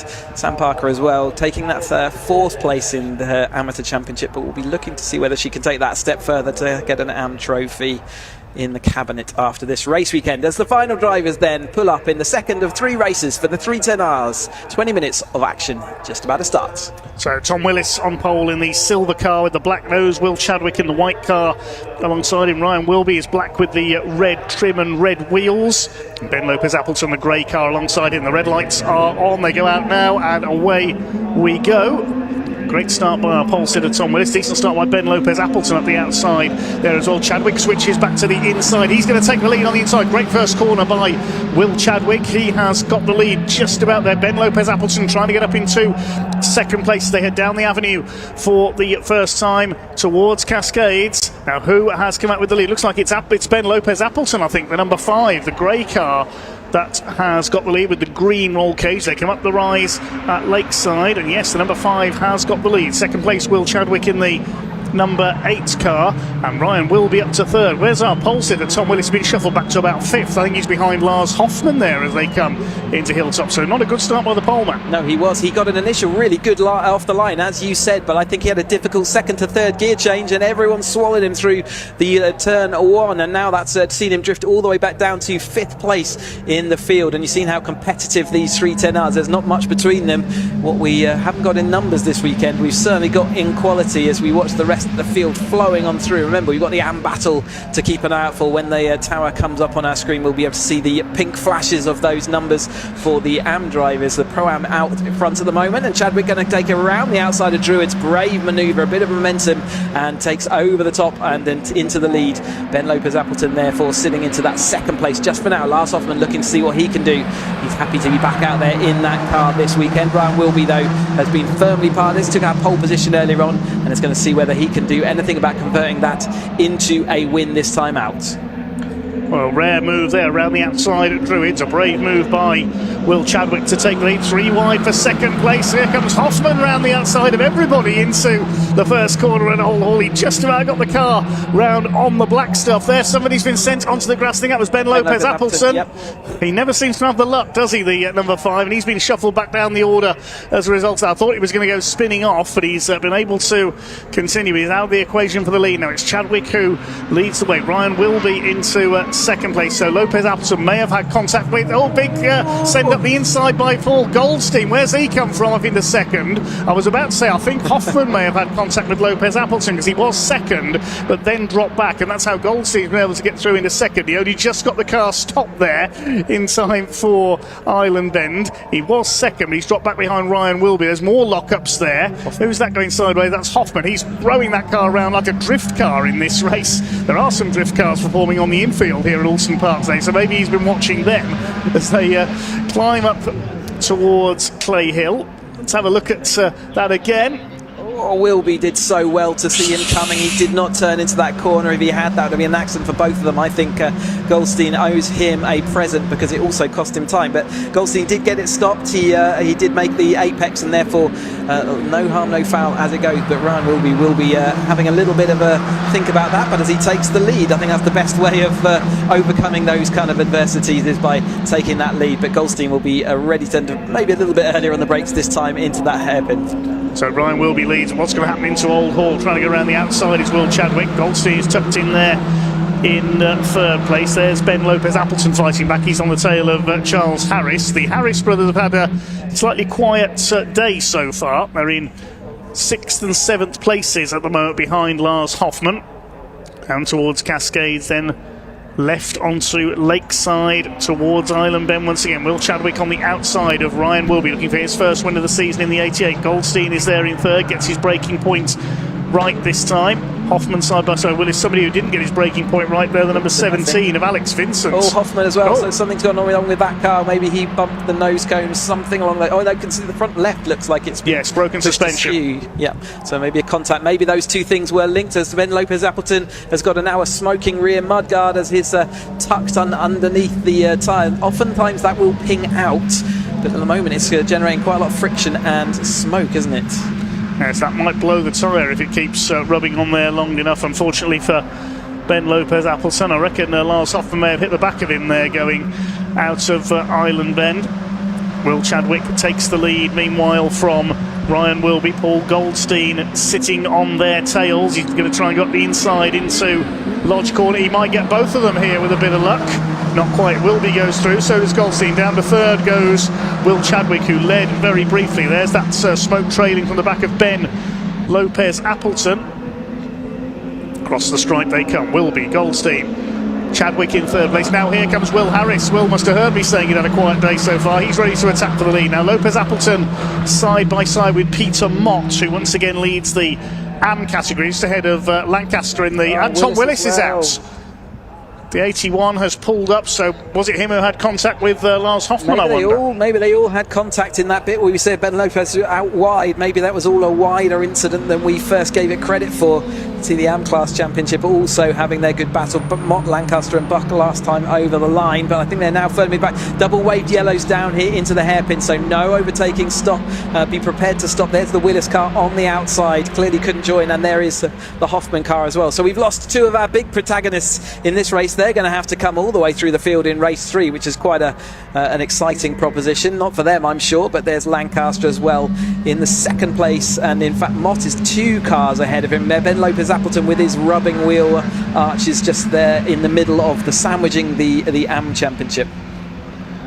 14 minutes of this race still to go, a long way to go yet for Ryan Wilby, who leads Paul Goldstein in the number 12. Stephen Lancaster has got the fastest lap of the race, 134.095. The turquoise car there, second in the AM division in 8th overall, has just set the quickest lap of the race. By a long way as well. He's a second clear of anyone else with that lap time. He certainly is, yes, that's a surprise. See if he can make any progress forwards here. It's on the tail of the number 5 of Lopez Appleton, still smoking away. He's dropped behind Peter Mott, who leads the AM category, 85.25 miles an hour. His lap. There's Alex Vincent, number 17, who won the first race at Donington, then stalled from pole position on the grid in the second one. Wilby continues to set the pace ahead of Goldstein. Chadwick is in third. Then the Harrises are in 4th and 5th now, with a couple of other cars having dropped back slightly, and in some cases dropped out, so that's thinned out the lead battle just a little, but not by very much. So we've got 6 or 7 cars in there. Charlie Harris has just moved ahead of his brother Will, and Peter Mott hanging on to the tails of the lead battle as well. Could we see an AM on the podium, I wonder, if Peter Mott plays his cards right? Well, we saw it Justin Armstrong earlier, didn't we, in we the did. 7 Championship UK, so it's all very possible. He's going to have to be careful that he doesn't get moved up as to be one of the into the Pro-Am category, and it's the same for every other driver. If they keep finishing on the podium, then they can get moved up a class, so they need to keep an eye out for that. But there is Lancaster Parker's not too far behind as she's hanging in there as well. All the drivers very much in the same bit of track, even though we've got this lead battle. There's a slight little gap, but everyone else is pretty much nose to tail. Chadwick down the inside of Goldstein, then that bump on the index side of the second apex of Druids is really unsettling the cars today. Yes, but Will Chadwick seems to have that Druids Bend mastered there with some good overtakes through there. He loses that to Paul Goldstein as they come through the next major corner at Lodge. Up Deer Leap and across the line they come. Ryan Wilby trying to make the break. He's 0.4 of a second up on Goldstein in second. Chadwick third. Then the Harris is battling it out. Peter Mott behind, and that's your top 6. Then a gap back to Alex Vincent. He's just set the fastest lap of the race. He's going after the leaders. 1:34.004 for Alex Vincent now. He's in 7th. He's got past Lopez, Appleton and Lancaster on that last lap. There's yellow flags waving on the run into Ireland because Lars Hoffman and Tom Willis's cars are still there. I wonder if there's something else going on down there, because normally they withdraw those once they're happy that all the drivers have had a good opportunity. I can see a Marshall maybe up with that car, so there you go, that's why. Yeah. So Marshall's trying to remove Lars Hoffman's car, is why the yellows are still out there in the interests of safety with Marshall's on the scene. Hot cars and dry grass as well may be an issue for them. That might be another thing they're worried about. Yes, excellent point. They could be checking there's no fire started there. Steve Lancaster holding off Chris Buck in the 36 for second in the AM class. Behind them Sam Parker 4th in class. To the inside goes Paul Goldstein, and he's taken the lead from Ryan Wilby. So for the first time today, Goldstein takes it up at the front of the field. Did it at the expense of speed though, so they're being swamped now, and there goes Harris around the outside, but it's back to Ryan Wilby. So he did make it the position up. A little bit of contact there, I think, as well, maybe, as they went round the final corner there. In fact, more dust and gravel being thrown up, but yeah, at the expense of speed, therefore he lost out overall, didn't he? He certainly did, yes, and the big winner here is going to be Charles Harris in the number 4 car. He's going to try and take second place around the outside, but Goldstein is having none of it. He holds him off. Charles Harris 3rd in the points. Best finish he's had this year is a 2nd at Cadwell Park in a 1-2 with his brother Will. They head out into the country once again along the lakeside up towards Island Bend. Ryan Wilby just with his nose in front in the 88. Goldstein trying to get round the outside. He won't get round there. The Harrises both trying to have a look up the inside. Chadwick on the outside as well. Then Alex Vincent's got ahead of Peter Mott. 7 of them for the lead now. They are only just leaving a millimetre more than they actually need to get 2 cars side by side. It's awfully close every time they come down to that hairpin. It really isn't a wide bit of track, and they're really having to sort of manoeuvre their drivers, but they are just about at the moment leaving enough room. So again, all's fair at the moment as they head up through the chicane. One of our overtaking opportunities. We've seen people going around the outside and the inside. There's the Peter Mott still in that hammer. He's had a lot of speed this weekend, hasn't he? He's doing well again. We've seen him occasionally pop up here into that lead group and then sometimes just fade away a bit into the middle field as Chadwick was pushed onto the grass there just on the entrance to Druids. Again, really not somewhere that you want that to happen, but he dealt with it pretty well. I don't think he lost too much speed. As Wilby comes towards us then in the lead, but Goldstein looking around the outside. We've not seen that work too many times, but it has worked once. Chadwick again clips the inside dust and gravel, throws up a bit of dust into the air. Peter Mott looking to see whether he can move further forward. He's clear of Lancaster at the moment though.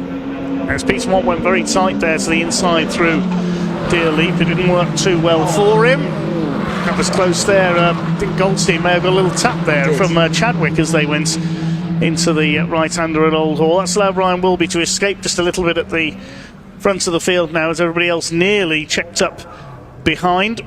But they're absolutely all over each other here with 8.5 minutes near enough still of this race to go. Here comes Goldstein again, back up into second place past Charles Harris. Ryan Wilby it is who continues to lead. Then up to 5th is Alex Vincent, and Vincent got the fastest lap last time round, 1:33.534. That's a superb lap. That is an absolutely superb lap, and that's Harris, isn't it? It's one of the Harrises. It's just how I said. It's Scott today. I think it was at the back there losing out, so he's going to be drifted off the back. It's easy to say just Harris, and you've got one in 3 in the 27 chance, haven't you? And yes, I think that was Sat Harris Senior at the back of the field who went off. But absolutely no gaps being left out there by anyone. Everyone jumping into any gap that's available. A little bit of a wing flapping there on Goldstein's car as they head through Druids as they go through. Saying that was Steve Harris, I think Charles Harris did run wide at that point. He's got to the back of this group, look.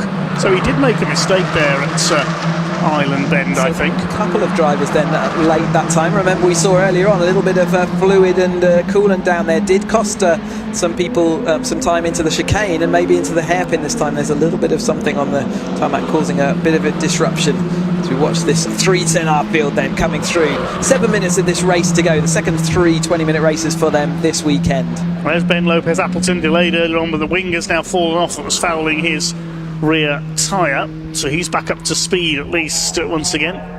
0.145 of a second in it between Wilby and Goldstein as they came over the line there. Only half a second covering the top 3. Here comes Will Chadwick around the outside. He's now second to Ryan Wilby in the 88s. More wings go. Yeah, there's wings everywhere. We only attach them with nylon bolts for that very reason. We prefer them to ping clear rather than have what happened to Ben Lopez Appleton and have it rubbing on tyres. That's why you do see wings in Caterham action, as the racing is so close. They are designed to ping off if they are contacted. Yes. So that's why we see them. Hopefully they'll all be moved out the way in relative short order. There's another one just sits out. Are there going to be any left by the end of this race? Let's have a look. Christmas Day for our marshals. Side by side for the lead. Chadwick up the inside, retakes Ryan Wilby.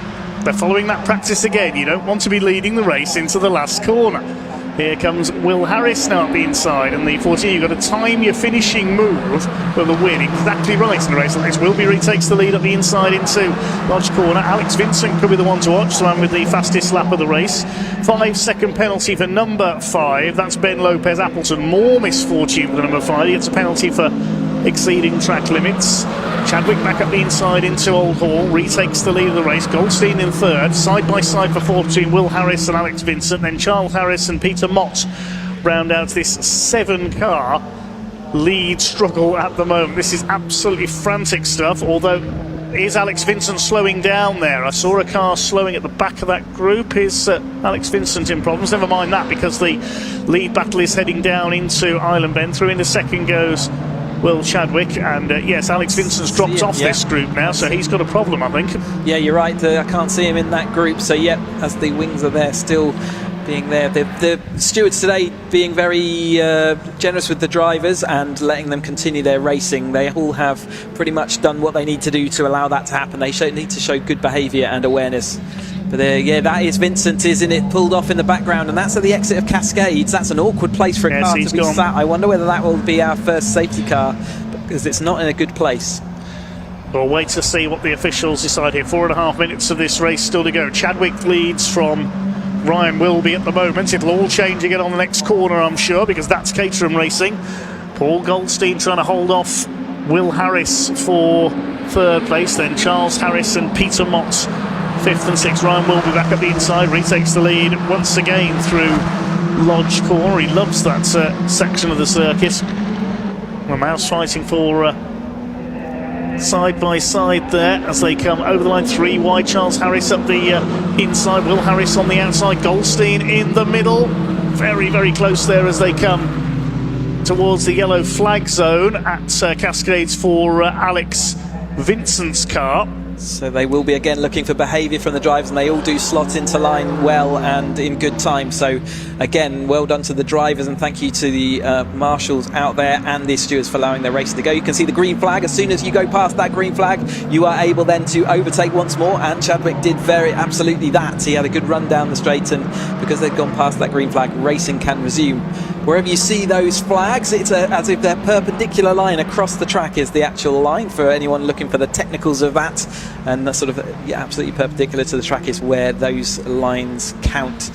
And Chadwick now out front then will be in that second place. He still wants that win, doesn't he? Is he going to get it? Harris has come through really well at the end of this race. Oh, that's Metcalf, isn't it? He was doing some really good positioning. He was just off the back of Sam Parker and just stops it in time for that barrier, gets it all back, and he'll be breathing again. Yes, he's gone a long way off there on the infield as the leaders will have a couple of laps to go this time. The first 3 breaking away slightly from Paul Goldstein. Now Goldstein's got a wing flapping as well, so that'll be another one for our marshals to collect. Charles Harris up on the outside of him. Then we've got Ben Lopez Appleton going back into this lead battle past the 96 of Peter Mott, but of course Lopez Appleton's got that penalty to be added on at the end of that race. The end of the race, 5 seconds. Here they come up towards the right-hander at Old Hall. Still Ryan Wilby has retaken the lead from Will Chadwick.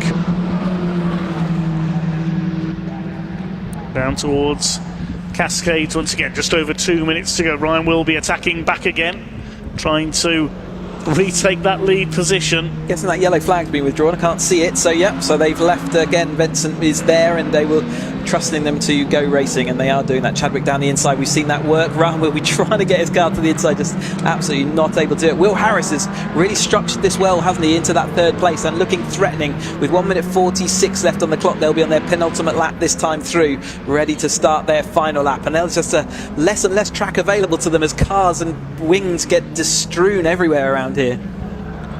Yes, indeed, a fair bit of clearing up needed before our next race, after the conclusion of this one, I should say, as the lead pack climbs up Clay Hill towards Druids once again. Somebody else has got a 5-second penalty. It's William Coop, number 76. He's further down the order. Through go the leaders. They'll be starting their final lap this time by.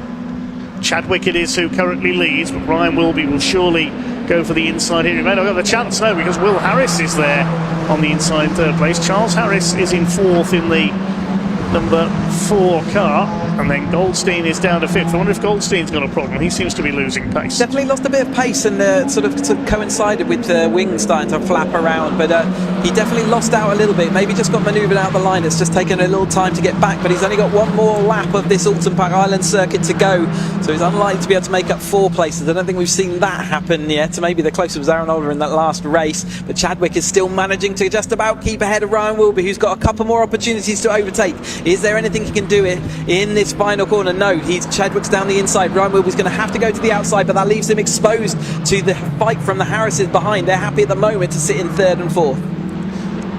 Well, he won't be happy to sit in third and fourth coming into the last couple of corners at Druids and Lodge, I am sure. They're going to try and get into the slipstream for the run into those. It's the white car of Chadwick continues to lead the way. He's Ryan Wilby waiting perhaps to ambush him on the final corner. We've seen Wilby go down the inside at Lodge a few times in today's 2 races already. Will Harris still third ahead of Charles Harris. Then in fifth place is Goldstein. Then Lopez Appleton has worked his way back up to 6th after that bit of contact earlier on.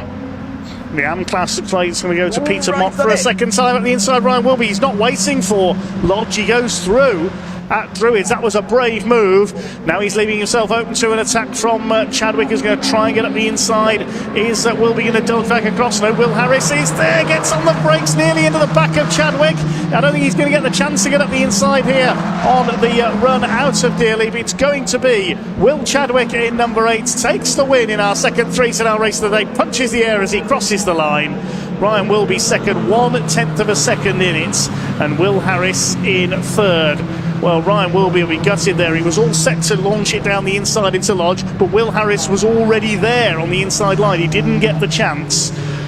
And Peter Mott, I can tell you, has lost the win in the AM class because he's just got a 5-second penalty for exceeding track limits. So Chris Buck in 6th place, number 36. I think that's his best finish of the season so far, Chris. He'll win the AM class with Steve Lancaster second and Sam Parker third. Provisional result then, Will Chadwick it is who takes the win, 1/10 of a second ahead of Ryan Wilby. That's the 5th win, if you like, for Will Chadwick this season, 5th maximum score, certainly. The Harris is 3rd and 4th, then Paul Goldstein 5th. Chris Buck inherits 6th after that penalty for Peter Mott. He drops to 9th behind Stephen Lancaster and Sam Parker. Will Coop completes the top 10. The other finishers, Ben Lopez Appleton, he got a 5-second penalty, drops to 11th. Steve Harris was 12th, and Steve Metcalf did get going again to finish in 13th place. We lost Alex Vincent, Tom Willis and Lars Hoffman. Some big names will be starting from the back in race 3. Yeah, exciting to look forward to the race 3, which we'll see from them around 4:35 this afternoon. But yeah, brilliant race by the 310s. Bit scuppered by those lead drivers getting removed from the action for whatever reason. We didn't quite see it on camera exactly what happened, but a few wings to go and rescue as well. But congratulations to Chadwick on that win. And Wilby, he was in front going into Druids. He clearly had a good run run up the rise and into Druids, but unfortunately just cost him a little bit too much momentum, and then he was having to defend from Harris. But Harris, he did hold off against Harris, even with that big lock-up. But William Harris did make that third place with his brother following in that fourth. Goldstein, yeah, a little bit lacking in pace in the latter part of that race. Not sure why, but and also, yeah, Ben Lopez-Appleton losing out a little bit. Well done to our AM class as well then. BARC, Lancaster and Parker for their podium. Cars beginning to make their way into Park Ferme then. And we'll hear from our top three very shortly. Obviously very pleased Will Chadwick keeping his championship challenge alive. I can hear his revving his engine in the background behind our commentary box here. So we'll wait to hand down to presumably either Sam or I would imagine it'll be Sam, because she's just come in. That's She'll right. get straight out of the car. For her to get unstrapped. The microphone. Exactly that. Just enough time to remove the helmet and get in there. But working hard as ever, Sam. I know she was enjoying driving around here, the Oulton Park, a fantastic circuit for all our drivers, including Sam. And she's just got a few other jobs to do as well as just driving around the track today, hasn't she? Yes, busy day for Sam Parker. Just waiting to hand down to breeze looks like it's changed direction on us, so that will be causing a difference in the way we can overtake around this track, so that's something to keep an eye out for. I'm pretty sure those flags were flapping the other direction a little while back, so as we wait for for the next race up, which will be the 7 Championship UK racing. But yeah, see the bit of tidy up. There's Tom Willis's car just getting hooked onto the trailer. Thank you again to all our marshals. Thank you ever so much to allow us. We heard from a couple of our marshals in lunch break, didn't we? And it's great to hear from them and hear about their lives. But Sam is down there with the other drivers. Let's find out how she got on and also her fellow drivers.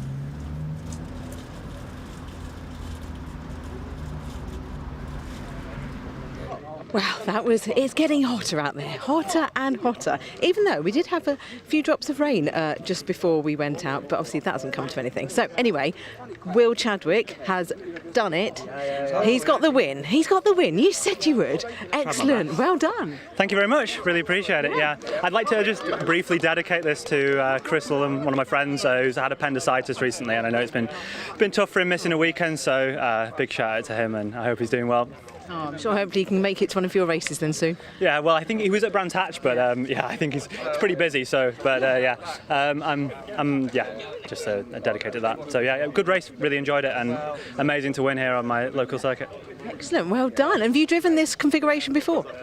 Ireland, I drove it the first ever time I drove a race car here, but since then I've never raced it. So it's my first time racing Ireland. It's an interesting challenge. I think the hairpin's difficult. You know, the braking zone's really bumpy down the straight, so it's a difficult braking zone. But yeah, there's a lot of challenges around the circuit. Very, very hard to race. But yeah, everyone's racing with good respect, and yeah, it was a very good race. Yeah, excellent, well done, very well done. Let's move to Ryan Wilby. Well done, Steve. Well done. Well done. Ryan Wilby, second. Yay, well done. That's it. Yeah. I know what's coming next. Oh well, we've cursed it now, haven't we? DNF. No, you've said it. No, well done. How was it from your end? Yeah, it was good. There was obviously an incident, 2 cars went off, so but yeah, other than that, good racing. Yeah, excellent. I don't know how Tom and Lars went off. I'm not quite sure, but I saw some earlier contact that didn't result in them coming off, and then saw 2 cars off, so there must have been 2 incidents, I think. But other than that, those guys were all racing really fairly and cleanly. It was good. Yeah, it's frantic though, isn't it? And it's getting hotter and hotter. It's non-stop, and it's a relentless day when it's all packed into one day. Absolutely, yeah. But we've got one more race to go. Yes, we can go home. Well done. Right, let's go and have a chat with Will Harris in 3rd place. His first podium of the weekend. Well done, Will. Thanks, Sam. 3rd step on the podium. Are you happy with that? Yeah, I'm pretty happy with that. I'm happy with the result, but I'm not feeling too good around here. I think I only really got it because there's a few DNFs in front of me. Quite a lot of contacts to front. Yeah. There was quite a lot of debris, lots of wings. The hairpin. Yes. There's about 5 wings you have to drive around. And I forget, every time you come around there, I'm like, I can't do my normal line because it's right in the way. It's a bit of a shock, yeah. So Yeah. But no, pretty happy. I'll take it. Yeah, and good starting place for next race. Yeah. Maybe we can go a bit higher. Yeah, hope so. Yeah, well done, well done. I'm just going to have a quick word with Chris Buck. Chris, first in the AM class. What a surprise that was, to come back and find it was first rather than second, because we went across the line together. It was so close. So you did well as well. But Peter got, I think, a time penalty, didn't he? It must have been track limit. Yeah, I didn't realise. So what a nice surprise! It's my first. That's amazing. Exactly. Well done. Yeah. You had one last time. I did. I got Donington. I did. Yeah. But then that's bumped me up to third. So we'll both be on the podium. We did say.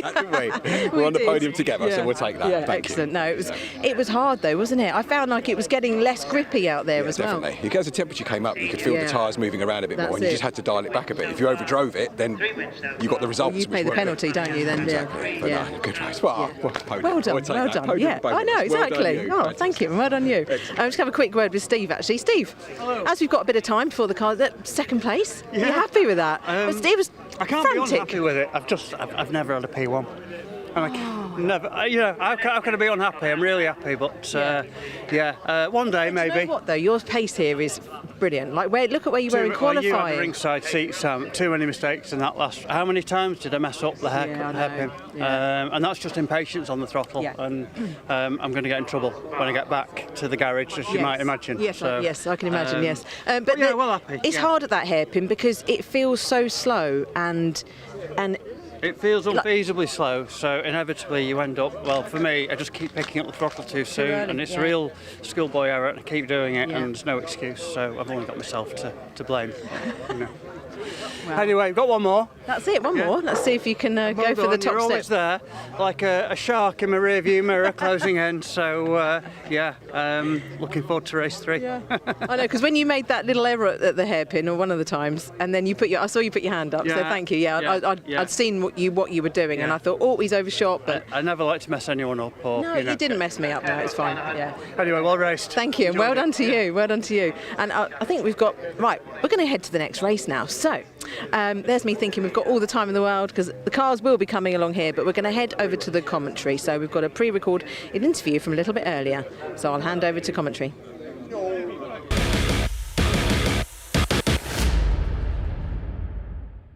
Coming up next is the second race for the 7 UK Championship class, also known as the 420s, and these are the most powerful and quickest cars on the Caterham calendar with 180 brake horsepower. And I'm going to try and speak to Justin Armstrong, who finished P3 in race 1 this morning, also with a very striking livery. We know I'm a fan of the fluoro. Justin, you've got a quick minute for a quick word. P3 earlier for you in race 1. How was it out on track? It was good. It was a good race, nice and clean. It's a bit sketchy in the middle, and a bit of rain came down, which caught us out a little bit. But other than that, no, it was a good, clean race. A bit lonely for the second half because the front two were pulling away a little bit, and I was pulling away from the guys behind. So it was, it's a bit lonely, but I kind of like it like that. Comfortable, you might say. Yes, comfortable position, and it was also great. I'm in that unique position where I can watch my son race, who won from a great vantage point, sitting just behind him. So no, it was great. Lovely. It's great to see you both so close together because obviously sometimes father and son are a bit further apart, so that's lovely. We've got a little bit of sunshine coming through the clouds now. Finally the July weather has arrived. Is that going to help or hinder?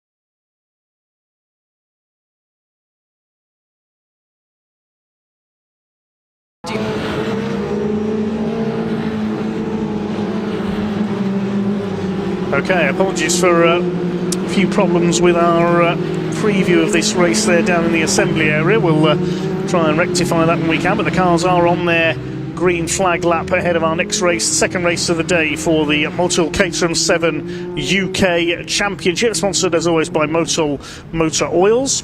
the grid based on the results of the earlier race. So it will be Matt Armstrong, the reigning champion, in pole position. First win of the season for him earlier on. Taylor O'Flanagan will start alongside, very close between the two of them as they cross the line. Second row, Justin Armstrong, father of Matt, alongside 21 Charlie Lower's newly hand-painted number 21 car. Row 3, Harry Senior, 28, and 46, Steve Nuttall. Fourth row, Nick Heighton in the 78 alongside Monty Hine in the 76. And completing the top 10, Tom Eden in the 64 will start alongside 56, that's Craig Story. Row 6 is Darren McCormack in 62 alongside the number 10 of Henry Heater. And row 7, Dale Head in the 6, 35, Mark Kendall, 22, Gary Curtis, and 68, Chris Welch. Then Mike Evans in the 93 finished nearly a lap behind in the first race. 25, Louis Darling will start 18th on the grid, has spun out of the first race, and Mark Farmer was an early casualty in race 1. He starts the back. Watch for Louis Darling coming through. Absolutely, he's going to be on a mission to go and see what he can do from deep in the field, and we've seen him come through quickly previously as we watch Matt Armstrong weaving towards us with that number 1. It's not often we see the number 1. You have to stay in the same championship and have won it the previous year to be entitled to run that number 1, and Matt's chosen to do that. Thanks ever so much to Harry Cook in our 2024 Caterham 310R champion, joined us for the last race, and he's out there enjoying watching from the grandstands with his family as we watch the top flight of Caterham Motorsport in the UK. These drivers are all going for the title of British Caterham champion. They will be joining the touring car package for the next couple of rounds, so looking forward to seeing them show in front of big audiences and the TV as well. We can see them coming out the final lodge. Good to see the drivers. Mark Farmer there, just bringing up the rear of the field as he goes towards his position. But we've got Taylor Flanagan on the right in the rear in the yellow car, and then we've got Matt Armstrong on the left on the pole position with the blue with the orange. Green flag at the back of the field then. So the red and blue of Matt Armstrong on pole, the yellow of Taylor O'Flanagan. They had a titanic battle in the first race. The revs are up for race 2 for the Caterham 7 UK Championship, sponsored by Motul, and we're underway. Decent start by both of the Armstrongs. Look at Justin dodging to the inside. He wants to lead this race into Old Hall. He's not quite going to get there, and it's O'Flanagan leading. He got around the outside of Matt Armstrong, and Taylor O'Flanagan has got the lead as they head down the avenue for the first time. They're all around the first corner okay. It is O'Flanagan who leads the Armstrongs as they head towards Cascades for the first time. We'll pick up who's in 4th. I think it was Charlie Lower in the 21 in 4th, the black and blue car. Yes, it is. Then we've got Stephen Nuttall in 46, Harry Senior in the light blue 28 car. Late on the brakes there around the outside. Nick Heighton and Monty Hine next in the order as they head through Island Bend for the first time. Up over Hilltop, Taylor O'Flanagan just about holding his lead here. We'll move to cover from Matt Armstrong into the Hislop chicane for the first time. Justin Armstrong looking for his second podium of the day in 3rd, and the battle is rejoined between Charlie Lower and Harry Senior as we saw in the first race. Yeah, Henry Heaton there making some progress. Louis Darling also from the back of the field already up ahead of Mike Evans there, just behind Dale Head. They head and up through and towards Druids for the first time, but it's Taylor Flanagan taking a rather comfortable lead at the moment in comparison to the rest of the field that we've seen, not side by side. These are the only championship series that we run with Caterhams that don't have a side by side grid. They have a staggered grid, so they have a little bit more advantage off the line, a little bit more to protect their positions as they go into turn 1. More side by side deep in that. There is Dale Head side by side. Remember, he'd been said by Harry earlier that he gives no inch out on track. Taylor O'Flanagan giving no inch to the edge of that track. He was absolutely using every single millimetre of it. The awareness of these drivers is such on these slick shod Caterham cars that they are fully aware of exactly how wide their cars are. Actually what you need when you're racing this close. Coming down through Cascades there, Darling does lose out to Mike Evans that time through, a little bit late on the brakes, but side by side then Matt Armstrong around the outside. We've seen that doesn't really work, so all calm and on the brakes, and Justin acting as defensive there. That's Charlie Lower defending from Harry Senior. There was no room for him, and they did make a little bit of contact into the hairpin that time. Yes, Harry Senior nearly over the grass on the inside, nowhere for him to go as he tried to make his way up the inside into 4th place. There's a great battle going on for 9th as well. The 2 yellow cars there, Tom Eden and Craig Story, fighting it out just as they did in race 1. And Flanagan continues to lead then through Hislops up towards Clay Hill for the second time. Henry Heaton in the number 10 car on the tail of Story, trying to close in on him is possibly Mark Kendall there, who's come through from the back, the black and yellow car. There is Heaton, car number 10 in the chrome sort of turquoise machine. No, it's Darren McCormack next in the order, the number 62 car, in fact. Tom Eden side by side with Craig Story, who gets round the outsides to fight for 9th position. Second lap completed, it's O'Flanagan who leads, 1:28.975, the quickest lap of the race so far from the Armstrongs. Lower, Senior, Nuttall, Heighton, Monty Hind in 8th place, then this scrap for 9th, Craig Story having gone ahead of Tom Eden. Here comes the number 10 of Henry Heaton as well. Starting to spread out just a little now around this 2.25 mile Oulton Park circuits. Up towards Island Bend they go for the 3rd time. Taylor Flanagan defending from Matt Armstrong, and up to 3rd now is Charlie Lower. He's taken Justin Armstrong in the quadlock liveried car. He's up into P3, and now Harry Senior trying to get into P4. They get one new set of these slick tyres per race weekend to use to add to their allocation as they go through the season. So most of them will take the brand new set at the start of qualifying, and then will use that through the course of the rest of the weeks, which will why you'll start seeing them maybe start to struggle with a bit of grip, a bit of a balance change in the car as the races develops, and some drivers will then start coming further forward as to Henry Hinton fighting. I think that was Tom Eden, isn't it, he's battling with, so not necessarily where he wants to be in his blue machine there, but it's the battle he's been faced with, and he has passed and through beyond Tom Eden now, who's going to have to now look in his mirrors. Terry Flanagan has led throughout this race so far after a great start and just managed to pit Matt, and Justin's now fallen behind Charlie Lower as well, so the Armstrongs forming a lower sandwich there. Steve Nuttall though looking really threatening after he got caught out a little bit earlier on the wrong side of a gap. He's firmly involved in this lead battle this time through. Steve Nuttall, one of the only drivers we've ever had that has won every single step of the Caterham Motorsport ladder from academy all the way through to the top flight a number of years back, so he is up there and back with us this year. Great to have him back in the grid running in that DPR Motorsport car, the black and gold. Another contact between Mike Evans and Louis Darling. I don't know if Mike Evans saw him. Louis Darling was late on the inside. That sent Mike Evans sideways. If Mike doesn't have bad luck, he would have no luck at all. Yes, for Louis Darling, I think has got going again there. It was Mike Evans. I think Louis Darling would be the aggressor in that one. Here comes up in the 2nd place now. Charlie Lower has got past Matt Armstrong there, coming out of the Island hairpin. He's up into P2 and now starting to attack for the lead, looking for his first Caterham 7 UK Championship victory. Charlie Lower, the black and blue car. Let's have a look at that again. Yes, Evans just didn't see hard to know. Louis Darling there. Not a great angle, you can't really tell. It just have to be done from the driver's point of view, but certainly two cars looking for the same bit of tarmac, and the Mike Evans I think came out. We've got safety car deployed because of Mike Evans' car. Yes, it must be because of Evans. So everybody slow down. Armstrong just lost out 2nd place then, didn't he, as they threw out. I could see the hand signals saying, no, I was in front by the time those flags came out. Yes, the moment the safety car boards and flags go out, they have to form up single file, no overtaking. No overlapping either, actually, a new regulation that stops them from overlapping. And yes, there is Mike Evans in the gravel at Cascades. That's the reason for the safety car out. He had to make a pit stop with some problems in the first race, and now out of this one. Not a happy weekend for the man from Birmingham. No, speaking to him, it was one of the gearbox was doing its flat shift, so he was getting a misfire as he was going down the straights. That's why he was out at the end of the race to see whether that could solve that problem.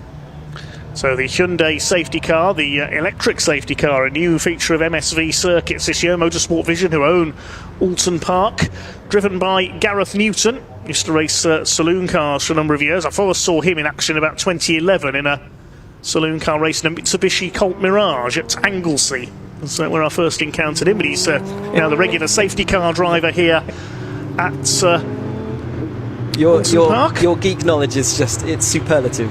Thank you. Yeah, no problem. Calling me a geek, that's not an insult, it's a badge of honour.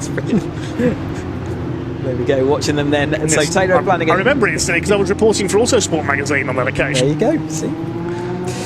Taylor Flanagan leads them then over the hill as they follow the safety car. The safety car will compress all the field into one place, so the marshals have plenty of time to do what they need to do to move Mike Evans' car to a position of safety where the race director is then happy. You can see the lights on top of that safety car. That's the indicator to all the drivers. Remember, the drivers don't have any form of radio in there. They can't hear what's going on, so everything is done by signals, whether that's light boards or flags, or indeed in this case the flashing lights on top of the safety car. So as soon as those lights go out, they will put them out in a position where all the field have a chance to see. They can see then that the race will get underway again. So as they're still flashing right now, we're not going to be going live now, and everyone will be forming up in a chain and waiting for that position. But as soon as that happens, it will be Taylor Flanagan who is the erstwhile safety car, and no one can overtake or overlap until they get to the control line. And to this weekend, the control line is the start-finish line that we see them at the beginning of the race. So that's the regulations around the safety car. At the moment, we're definitely going to be doing one more lap at least under that safety car. So a chance for us to maybe talk about the Caterham Motorsport ladder. If you're watching and enjoying all this Caterham action, well, we race throughout the UK and also into Europe as well on this official Caterham Motorsport ladder. We all start with the Caterham Academy, which is your opportunity to buy a car from Caterham, a brand new Caterham in Academy spec, and included in the price of that car is all your racing for your first year as well. And it's a fantastic endeavour where we've made more than 1,500 race drivers out of your normal people who have been sat there watching.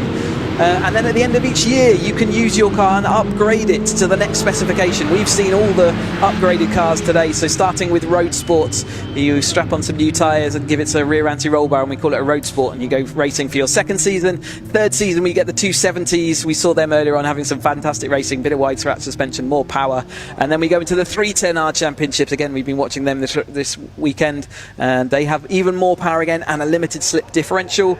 And then we come to this, the 7 Championship UK, the tops flight of UK motorsport. They are a slick shod car, the only driver cars this weekend on the slick tyres, and they have dedicated the 2-litre Duratec engine in there, so much more power, uprated suspension all round as well, adjustable dampers, and a really race focused car. No longer road legal by the time you get up here, but it's a fantastic car to drive, and that's the Caterham Motorsport ladder in a bundle. But yeah, go and take a look at caterhamcars.com for all the information on that. If you're sat there watching thinking, how do I get involved, that's exactly where you go and join the Academy roster. We watch then. Still lights on the safety car right now. I did see Mike Evans' car, I think, just going through the chicane there, so I'm assuming they did get him out of the gravel. It's just about making sure all the marshals, there is Mike Evans' car, so they have extricated him from the gravel. He will be going back to the pits, and as long as the director is happy that the marshals and any vehicles are back where they need to be, it will be going back to racing. Let's wait for that safety car to pop up over the hill. The lights are still flashing at the moment. They've got one more opportunity, otherwise they will have to do one more lap. We've got 9 minutes. They are out on safety car, so we are going to get back up into racing. So it is now Taylor Flanagan who takes up the mantle of being the pace setter for the field. They'll all close all these gaps up, and they'll get ready as the safety car zooms off and heads off into it as Taylor Flanagan weaves to try and clean his tyres, ready for this restart. He's trying to back the field up here and anticipate the restart as best he can to get a good pull away on the start. He's gone. He's already gone. He's not hanging about here, Taylor Flanagan. They can't pass until they reach that control line, the timing line at the start-finish. They have to stay single file, although the green lights are on. The race is back on as they cross the line. Here we go then. And Taylor Flanagan leads Charlie Lower. The Armstrongs third and fourth. Justin Armstrong leading the AM category. We've had one of our commenters, Gaz, asking what the two classes are in this race. The blue numbers on the timing totem, that's the Pro-Am drivers, the quicker, more experienced drivers with the better finishing positions. The AM category, the pink numbers, led by Justin Armstrong at the moment. All based around where they finished in championships in previous years, if they've ever had a championship podium, or have they finished in the top X number of races. So there's a formula that they get allocated. If they happen to win too many or get too many outright podiums through the course of the season, up until I think it's the second last round, they can be promoted into the different championship. But designed to give the middle field something to battle for. We're going to have a new leader, aren't we? Charlie Lowe around the outside, then swoops around that in his hand-painted car, as though Taylor Flanagan is watching the back of a car for the first time this race. That's a beautiful move there by Charlie Lowe to take the lead of this race, going round the outside into the Hislop chicane. And pick them up at the top of the hill. O'Flanagan back up the inside. Matt Armstrong trying to take both of them. He's never going to get up the inside. That's Druids through 2 cars. He's got past them now. Down to 3rd goes Lower. So he took the lead briefly. Now he's back down to 3rd because O'Flanagan and Matt Armstrong are both going through. It's 3 wide for 4th coming into Lodge Corner. Justin Armstrong was in the middle briefly there of Steve Nuttall and Harry Senior. So the safety car has really livened things up as they get to grips with each other on this restart. Your leader is Taylor O'Flanagan from Matt Armstrong. Charlie Lower was briefly down to 4th there because Justin Armstrong got up alongside him, but Lower holds him off through Old Hall. Nuttall 5th, Senior 6th, and Monty Hine trying to join in with this fight as well. We could have 7 cars fighting for the lead shortly. As we heard from Harry Cook earlier, last time we were here, Harry Cook was absolutely flying around this Oulton Park, but it was the longer version of the track, and it was Britain's where he seemed to make up a lot of that. We're not going around the Britain's chicane this time, and he's just not been as uncomfortable as you see him drifting back a little bit further in that pack again, just not competed like we're expecting to. So he will lick his wounds and see what he can do for race 3, but he's still involved in the battle right now. O'Flanagan though is back in front just ahead of Charlie Lower. Matt Armstrong is back into that 3rd place again. You can see them all having to take the defensive lines. That's going to slow them all up.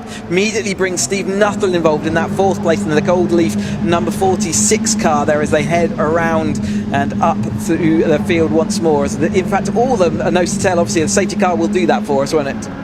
Yes, it's bunched everybody up, will cause much closer racing on this restart, it seems, in this Motul Caterham 7 UK Championship race. Towards Lodge Corner they come once again. Is anybody going to make a move here? Taylor O'Flanagan continues to lead the way.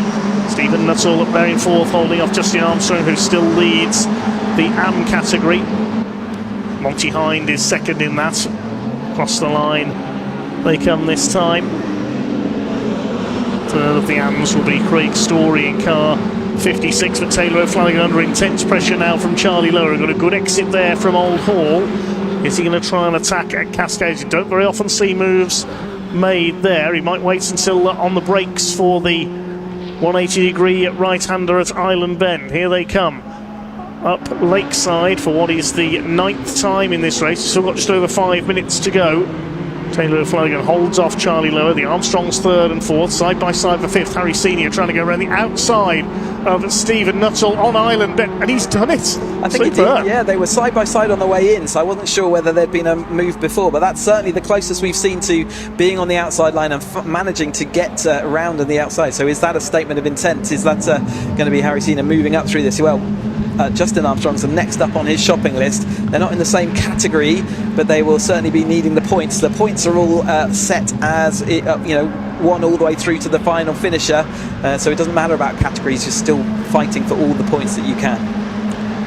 Yes, you certainly are. The points are scored on a single scale overall, not within classes, but we'll show you who's leading the 2 divisions in this one.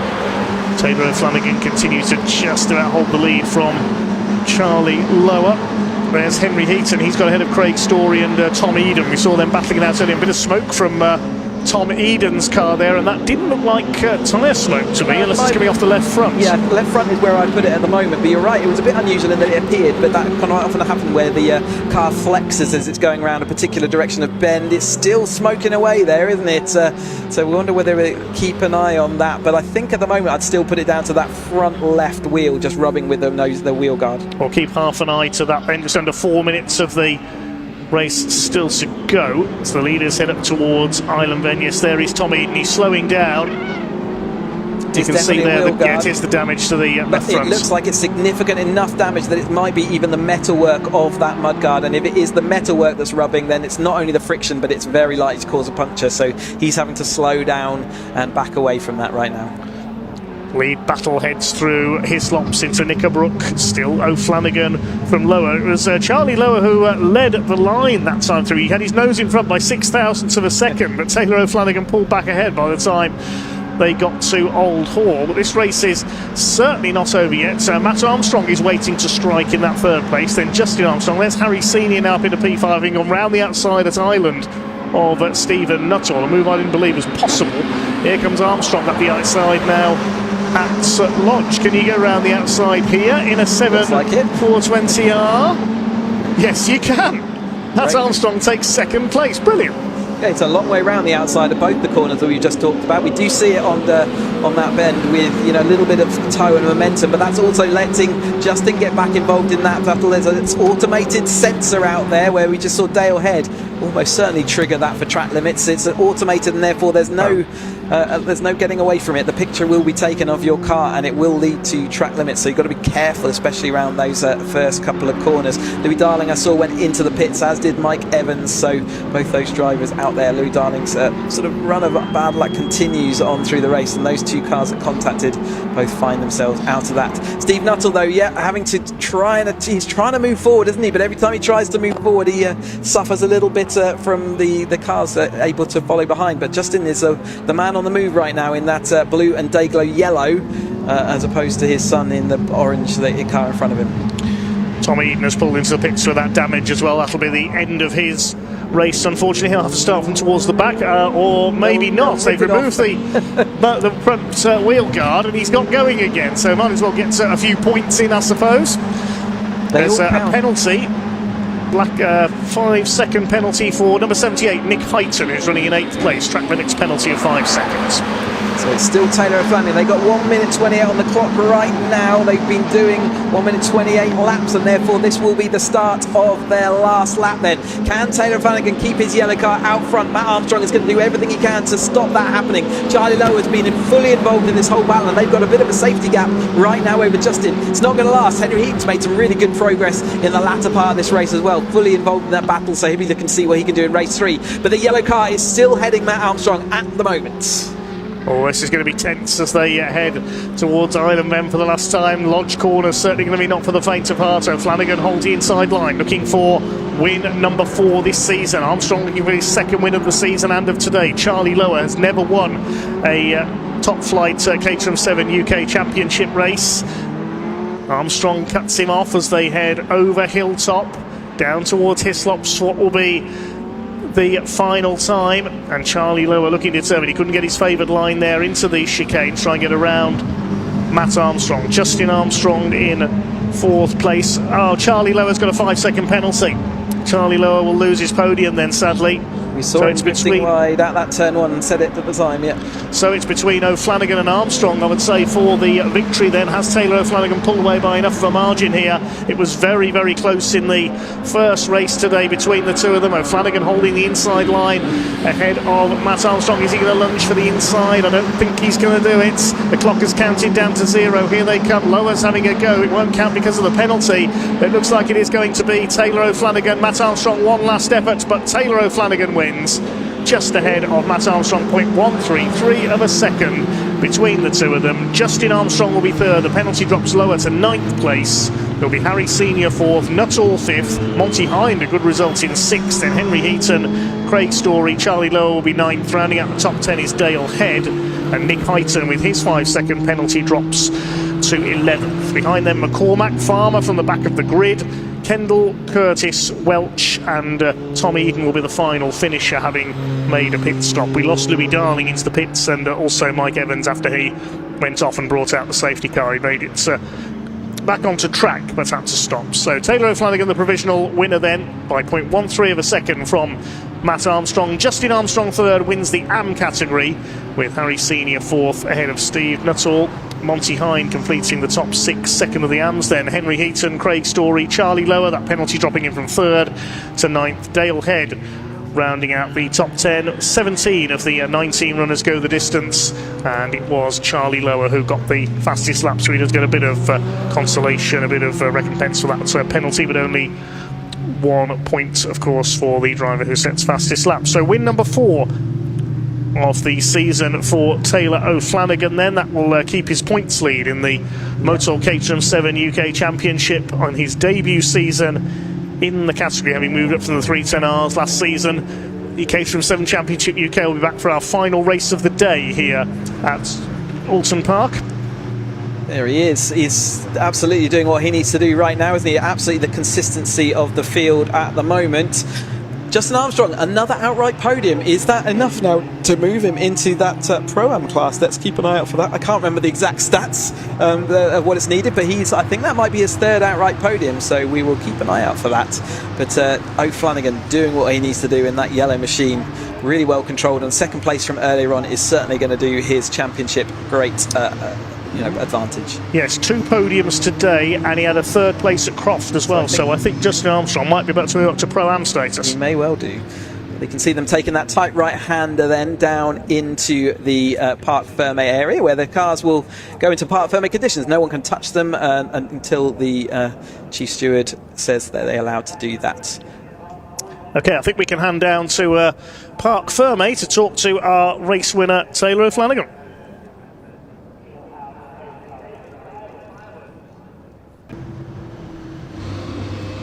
So that is the second Motul 7 UK race done and dusted, and obviously very unfortunate for Charlie Lower. I think he's very disappointed looking for a podium there, and unfortunately he got the track limits penalty. So a 5-second penalty for him. Harry Senior third, Matt second, and Taylor O'Flanagan wins the race, who's going to be so happy with this. There he is. Let's go and have a word with Taylor. Taylor, yes, you won. Well done. Yeah. How was it from your position? Amazing. Funny how you get more energy when you're in the lead. I felt great the whole race, and safety car was, I guess, it was sort of null void at the end of it. I managed to get a good restart, so happy with that. I thought it was going to be a few more scraps. Managed to defend well. You can defend quite well on this track, which is a nice change. So, enjoyed it and super happy with the result. Amazing. Took a casualty of a bollard, but other than that, great race. Your car always looks so immaculate. I know, but last lap I was just like all of the track. So yeah. Sometimes these things happen, but it's very minor. Thank you so much. Well done. Right, let's have a word with. They all just disappeared, don't they? Here's Matt. Let's have a word with Matt. Justin, you've done it again. He got a penalty. Yeah, Charlie got a penalty, so that bumps you up to third. I'm not surprised, to be fair. He was all over the road. It probably could do with learning now many times you're allowed to move under braking as well, but that's another story. That's another story, yes. Well done. Thank you. Winner of the AM class again. Matt, second place. You happy? What happened at the start? Did you drop back a little bit? I actually didn't get away very well as always, but I think then it was just more of a battle than a race of speed, so second's right. Yeah, second's really good. Really good. So yeah, and you were right close on him, weren't you? Yeah, I think me and Taylor would have got away, but Charlie was performing some questionable moves, let's say. Happy to come across in second and hopefully can win the last one. Yeah, wicked. Well, good luck for that one. Right, quick word with Harry. If we've got time. Have we got time? Where has Harry gone? Hang on, because if we can't find him, we won't. I can't see where Harry is. So we are going to head over to the some little chats that we had with some road sport drivers earlier, because the Bilstein Road Sport Championship is on next. So I'll hand over to Leah.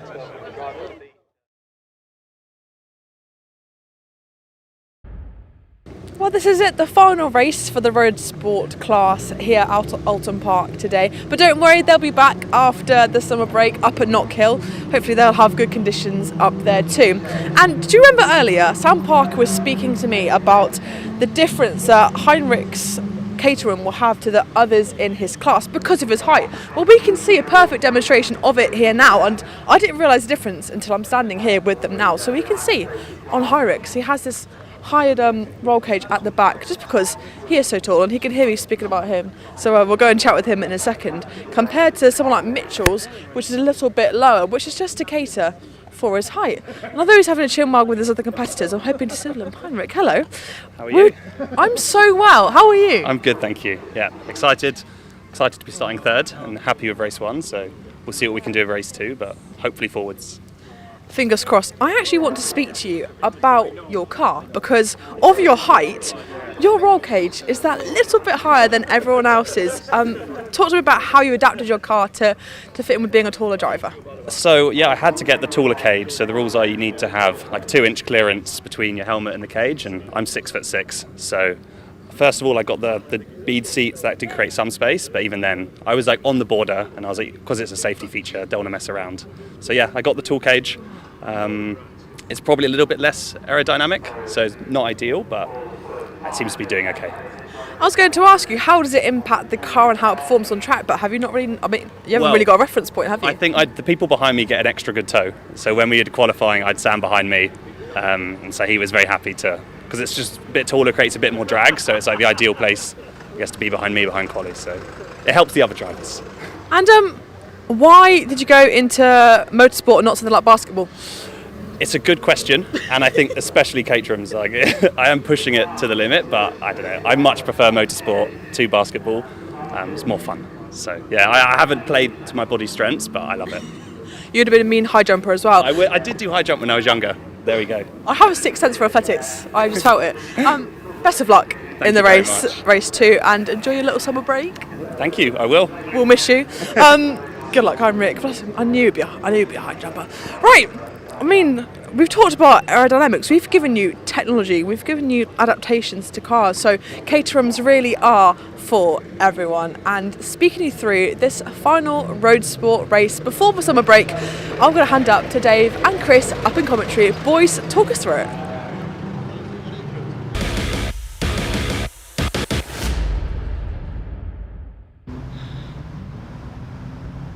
Thanks very much, Leah. Yes, the road sports cars on their green flag lap then. The second race of the day for the Bilstein Caterham Road Sport Championship. Richard Davies on pole, looking for his 6th win of the season, with Ollie Smith, the championship leader, coming into this weekend alongside him. Heinrich Watson-Miller, the gentle giant, we're going to call him, on road 2, number 47, with Mitchell Fasania alongside Carl Townend and Matthew Fox, the two near identical looking cars on row 3. James French in number 10 and Sam Eminson at 56 on the 4th row. Row 5 is number 70, that's Joe Oliver alongside number 12 John Bond, then Luke Wilson and Rob Hicks on row number 6.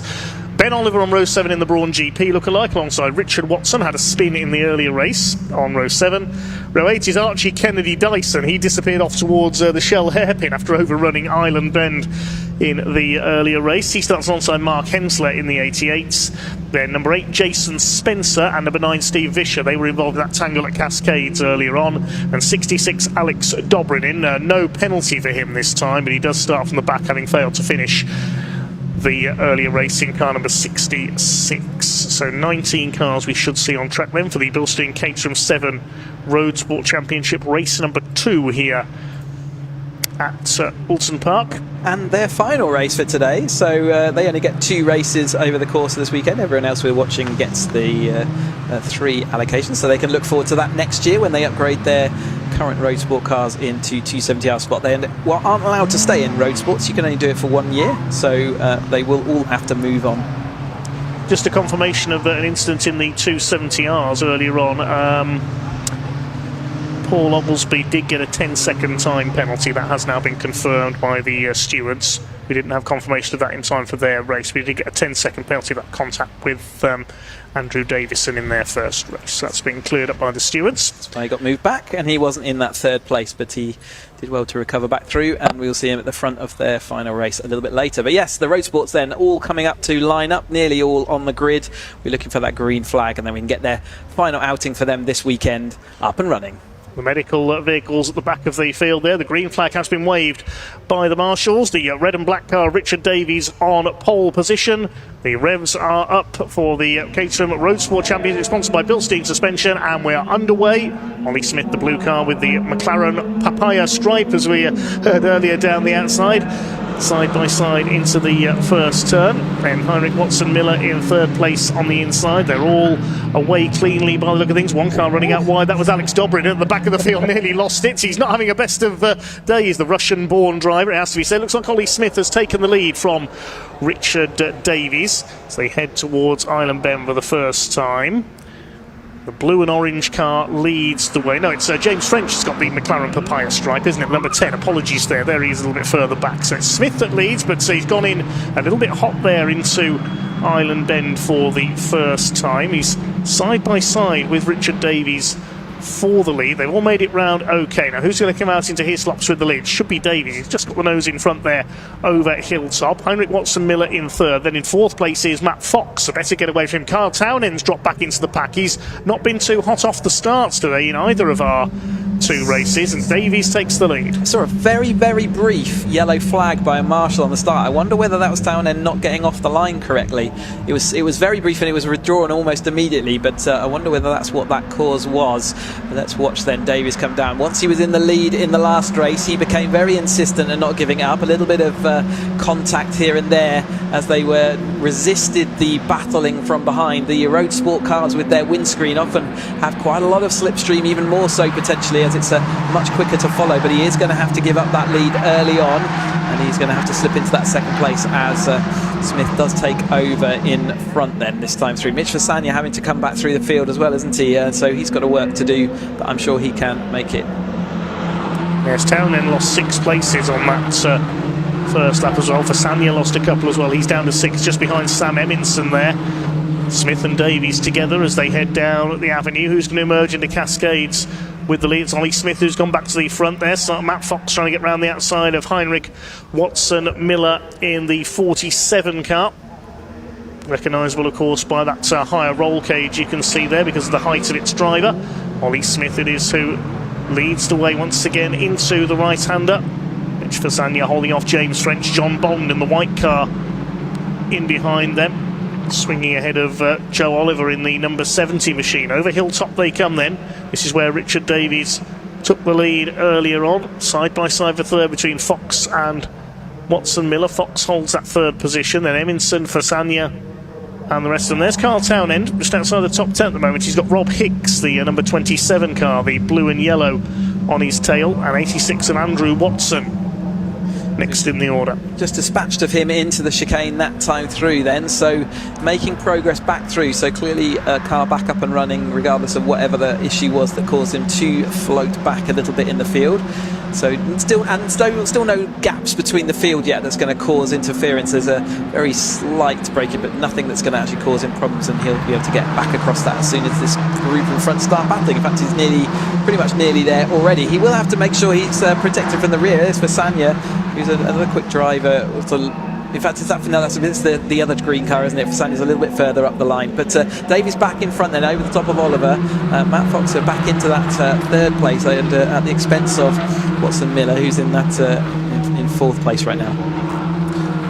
So still a long way to go in our second race for the road sports. Richard Davies retakes the lead from Ollie Smith. Matt Fox is up there in third place with Heinrich Watson Miller chasing in fourth. Will the order be the same when they emerge from Island Bend at this time? Here they come. Watson Miller on the outside line. Richard Davies has the lead. Ollie Smith's been relegated back to fourth place, so he must have gone wide coming out of Cascades there. He's down to P4, and Mitch Fasania has been shuffled back a bit there as well in the number 18. He's lost a few spots, so he's made a mistake somewhere. Over Hilltop they come. The order is constantly shuffling. It's hard to keep up with a Caterham Road Sports race, but Heinrich Watson Miller looking to equal his best ever finish of a second place last time out at Donington on the podium in race 1. Into battles further down the order. That's the number 14, the car of Archie Kennedy Dyson. Hopefully no off-roading from him this time. Chasing Luke Wilson up Clay Hill. Matt Fox poised to attack for second place. Then it's Ollie Smith. A small gap to Eminson next in the order. It was Mitch Fasania next, but he's dropped back now.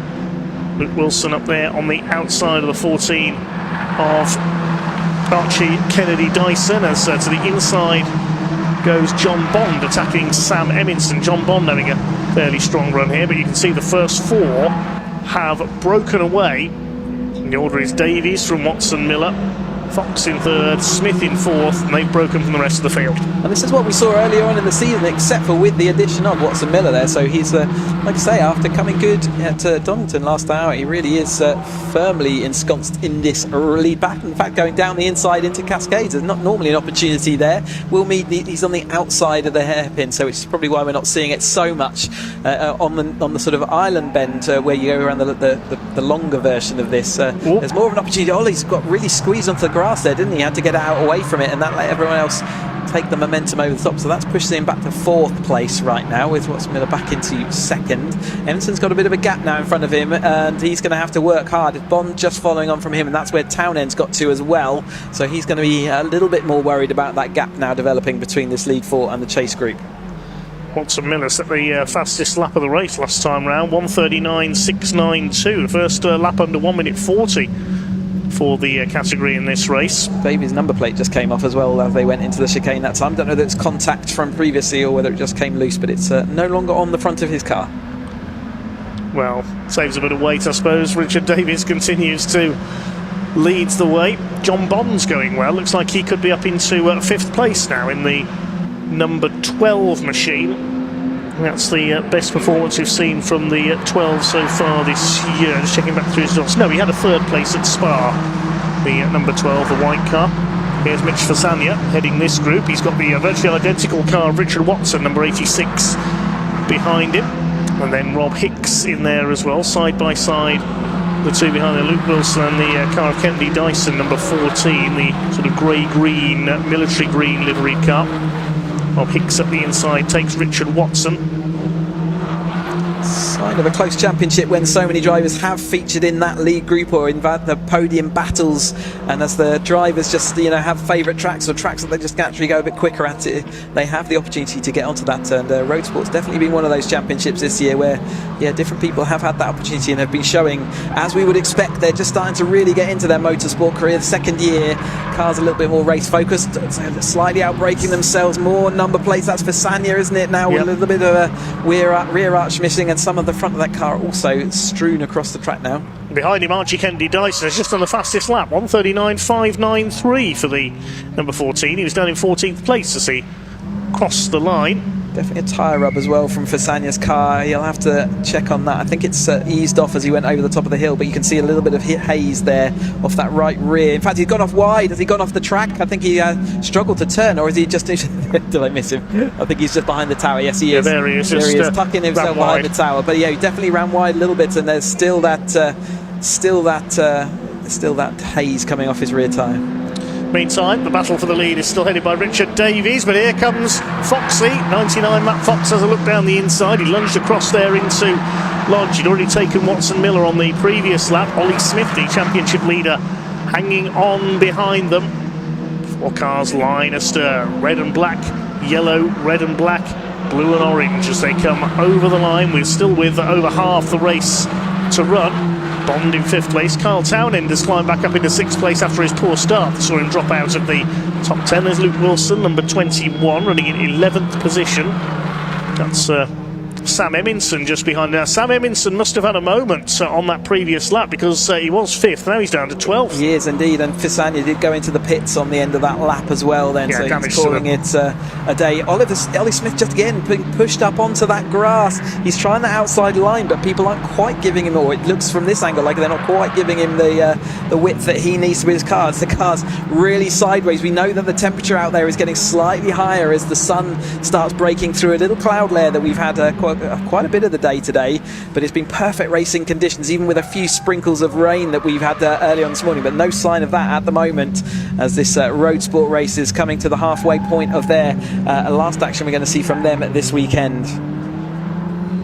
Was that Emerson? Is that more problems? No, I think that's Dobrin. Alexander Dobrin at the back of the field there, the 66, quite possibly. More adventures for him today, then he's going to put that down to an adventurous Oulton Park. Just a bit of a spin there down at the hairpin. Attacking up the inside there, that's Luke Wilson on the back of Rob Hicks. They were battling in race 1 as well.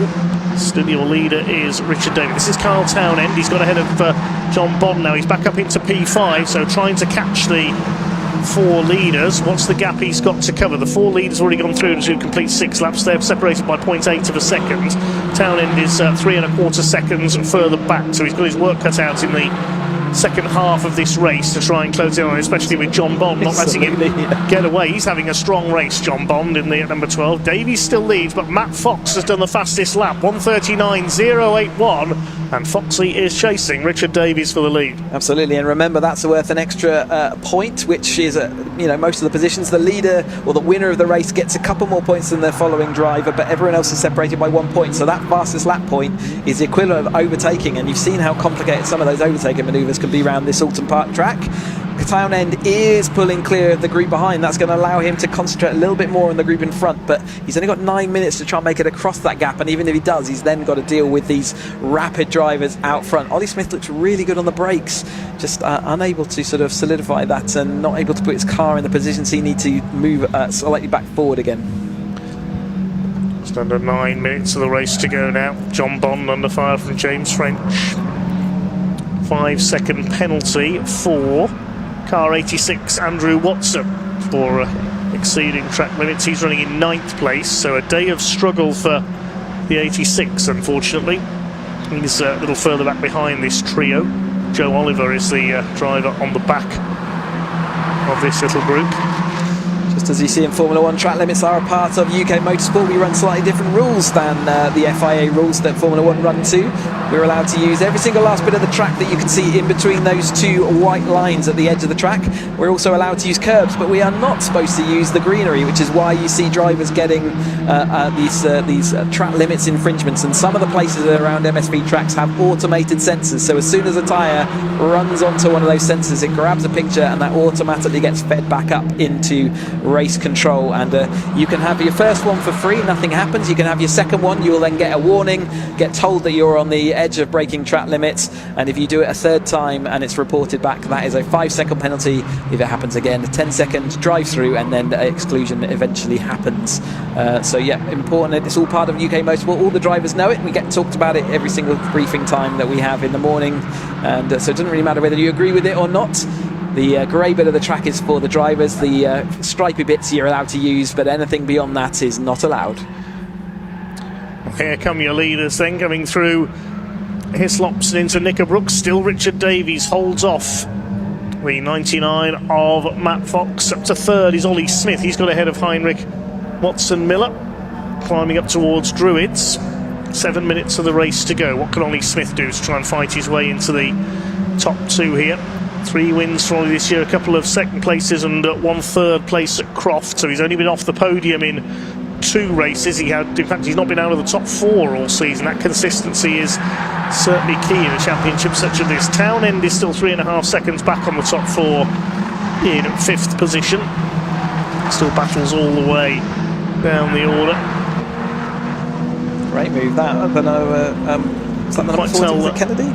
Yes, it might have been the 14 of Archie Kennedy Dyson. Couldn't quite see the number in the late afternoon sun there. Apologies there.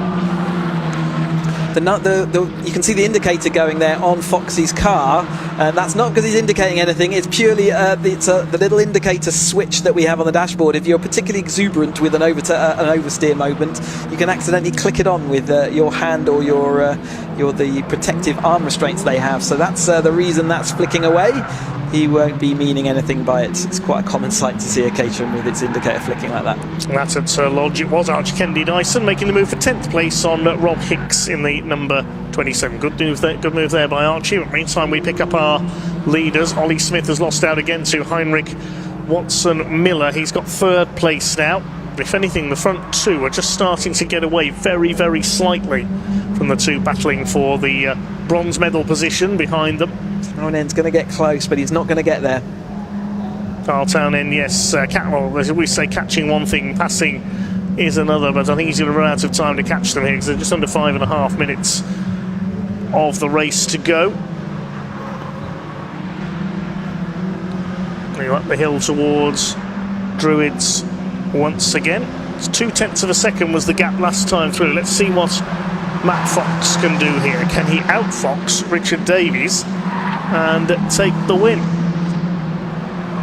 Davies is a hard man to outfox.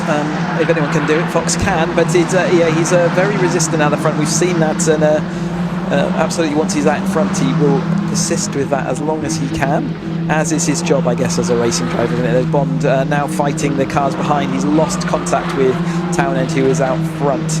We watch more progress from the 14 there. Kenny Dyson, he's gone round the outside. You can see he's still got the novice cross on the rear of his car, which means he hasn't done full 6 races with signatures being received for them. So that's the reason you'll see that yellow cross on the back of the cars. Yes, all these drivers, of course, well, most of them were novices last year when they raced in the Academy Championship. You have to be a novice to start racing that Cup Championship, yeah. They're running on a different calendar this year, so we haven't got them with us here today. Ollie Smith all over the back of Heinrich Watson-Miller for third place. It's still Richard Davies who hangs on to his lead. Chased by number 99, Matthew Fox from St Albans in Hertfordshire. Richard Davies from South Wales. Carl Townend now on his own in that 5th position. He's 3.5 seconds clear of the battle for 6th between John Bond, Joe Oliver and James French. Here is that scrap I just mentioned, headed up by former Vintage and followed up by John Bond in the number 12. Very close indeed there as they come down into our... Thinking about 3 wide, weren't they? Yes, they were. They decided against it. Side by side, leading that group. Side by side there between Luke Wilson. Who's that on the inside? Is that Watson or is it... No, for Sandy's dropped out, so it must be Watson in the 86.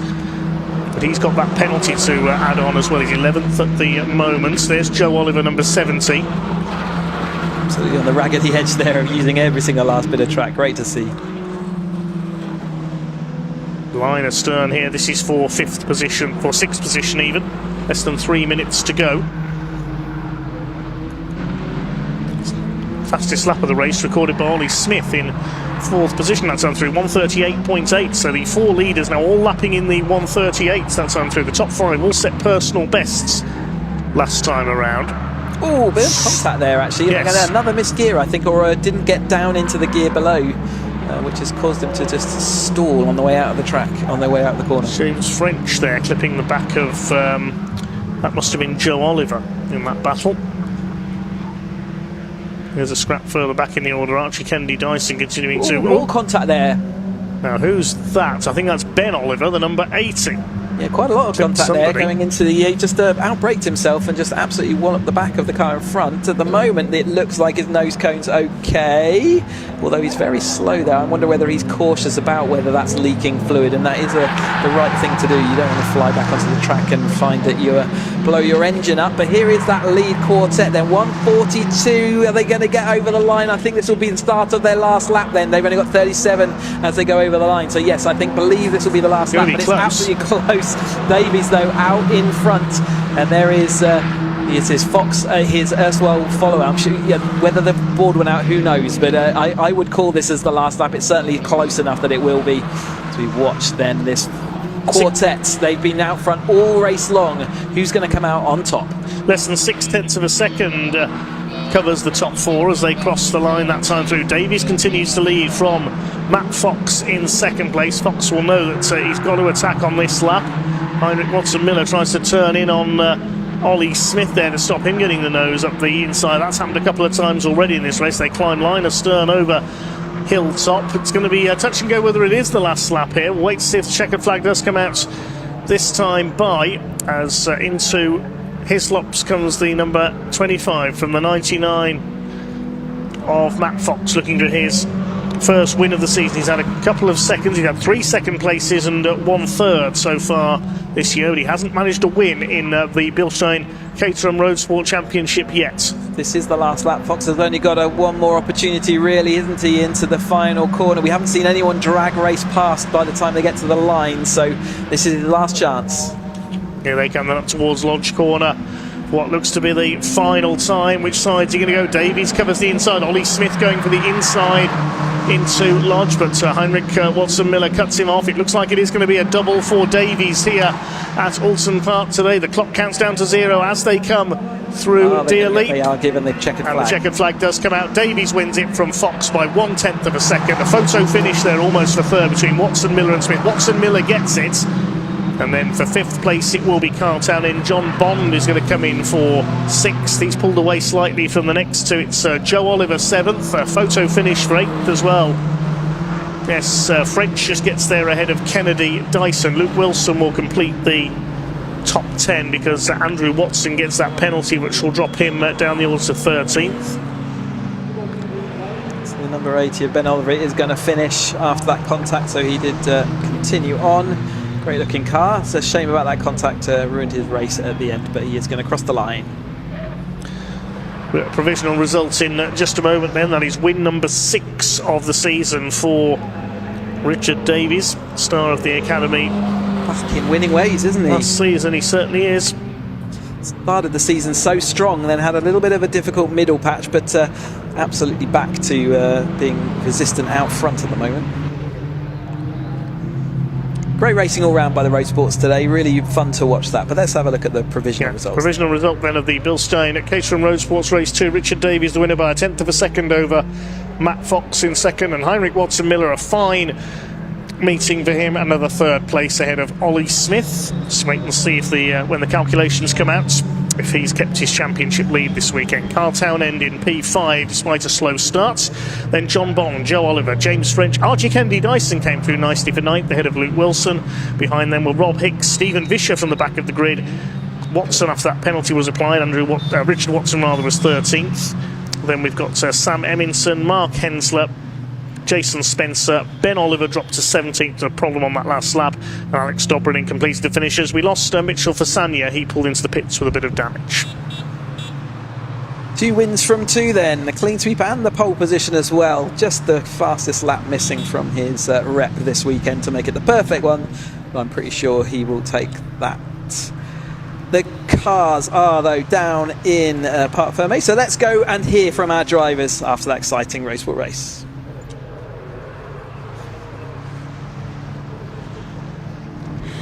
Well, Richard Davies did not get on the podium at Oulton Park, and he didn't even get on the podium at Spa-Francorchamps. And the last time he did the triple like this was at Croft for the second round back in May. But he returns to the top step in some fashion. Congratulations to Richard Davies, who was on pole. He won race 1 and he won race 2.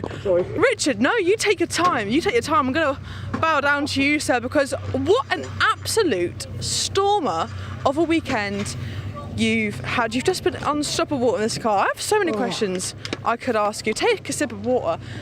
Relax. That is one sweaty race very out hot there. Race. Amazing. You must be knackered. I think I heard you say, I'm tired. I'm knackered. I struggle to get out the car. Yeah, but it's just no let up around this track. It's just 100% focus. And the adrenaline is through the roof. Especially driving with some of these drivers on this grid are just incredible. It's so close. It's just... That is fair, it's brilliant. Loved it. Well, what do you think it is about Oulton Park that's made you so successful this weekend? I think the twisty technical tracks tend to suit me better rather than the toe-heavy, standard, different kind of tracks like Cadwell Park and things. So, yeah, it kind of suits my strengths. And you couldn't really ask for better this weekend. You were on pole and then have won both of them as well. When you look back at this weekend at the end of the season, how do you think you'll summarise it? A dream, a complete dream, and a fever dream of that. Yeah, amazing. Can't believe it. Nice to be back up here.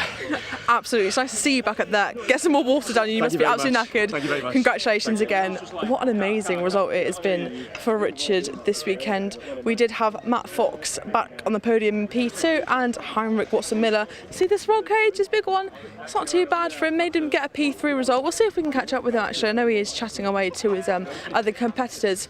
Heinrich, see that roll cage ain't too bad, is it? No, it did good. I think that's 4 podiums in a row now for me, so very happy. Would have loved to have gone forward 1 or 2 places, but honestly, it felt like Matt, and couldn't really see Rich, he didn't have the toe, but certainly Matt was a couple of tenths quicker than me, so just had to sit behind and fight Ollie off. And I think third was probably the best we could have done today, so I'm happy. Yeah, but fighting off championship leader Oliver Smith, I mean, it might not be now, I don't have the updated standings, but coming into this weekend, he was leading it. So defend him off, that's not a bad result, is it? No, look, I was very happy with it. So yeah. Lovely, you must be knackered. I've just spoken to Richard, he's tired too. Gonna have a lie down, get some water down you. Congratulations, a great result for him too. Like I said, 4 times on the podium now, and consistency will be key come the end of the season. Right, it is time now for the final race for the 270R Championship, and I was lucky enough to be back in the assembly area earlier on to catch up with some of the drivers ahead of their final race.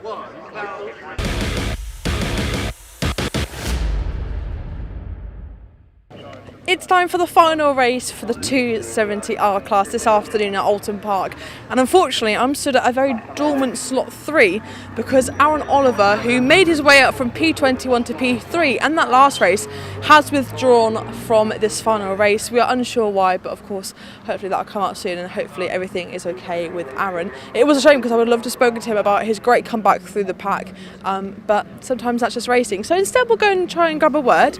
I know he's speaking to his mechanic now, but it'd be good to just chat to him if he's free, because Paul Oglesby was our championship leader heading into this round. Paul, are you okay for a quick chat? Just 2 minutes? Championship leader heading into this weekend at Oulton Park. How has it gone for you so far around the Cheshire Hills? So all I needed to do was have a clean race one, and I hit the guy in front of me. So yeah, he ended up starting P16. They put me behind him in the results. So yeah, race 2, P16, almost won the race on the final corner, or had the opportunity to win. Sorry, Brian did a good job at defending the inside. I ran slightly wide and then finished P4. I've just been told that P3 is not here, so I'll move up another place. Yeah, that is right. We just said on the live that Aaron's withdrawn from this race, but we're not sure why, but yeah, completely fine. No. In general, Oulton Park as a circuit then, where does it rank on your list of circuits you go to with Caterham? I love Oulton Park. It's technically really challenging. You know, I do miss doing the banking, but I totally get it from a safety point of view. But yeah, absolutely love the track. You know, there's no runoff. It's quite a narrow track, so you know, it's all hairy out there, but it's great fun. Lovely. And you've got little under a month until your next round at Knockhill. How do you plan to spend that time?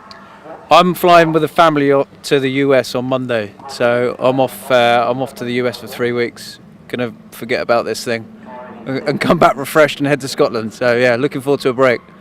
Lovely. Well, enjoy that break. Enjoy the US. I've never been to the USA, and best of luck for this final race. Lovely. Well, that sets us up then for the final 270R race of this afternoon before they head away for their summer. And to talk you through it, I'll hand back to Dave and Chris up in comms.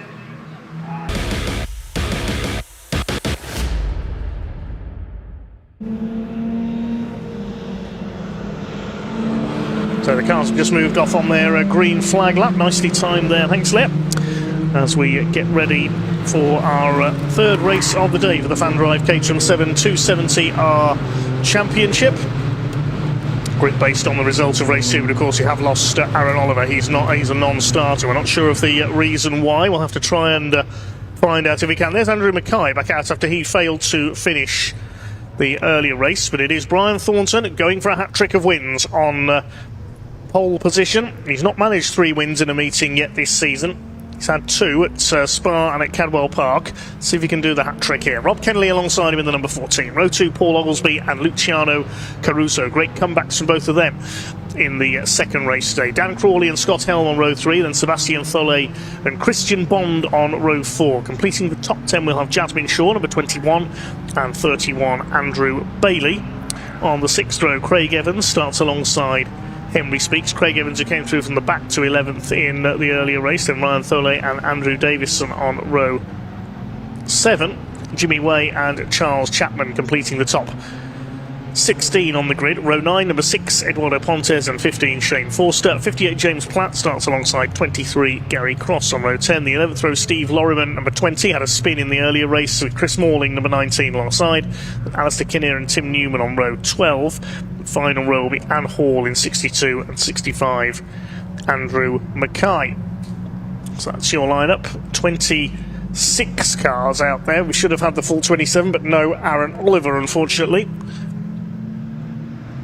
And the question on everyone's lips, Chris, can Brian Thornton do the hat-trick? We've seen the Davis clean sweep in the road sports, so yeah, can Thornton do it as well? He's certainly looks like he's well in that battle, and without Oliver in the middle of it as well, that's a shame that he's not here to complete that fast front of the grid. And like I say, after what was a needly first race, the second race certainly looked good to me from the outside. We watched this field flowing through. Great to see this massive field of 270 cars. We will see the road sports again on the 15th, 16th of August at Knock Hill, and they've got the Super Header event where you go round one direction in one day and they go the other direction the other day. So exciting times.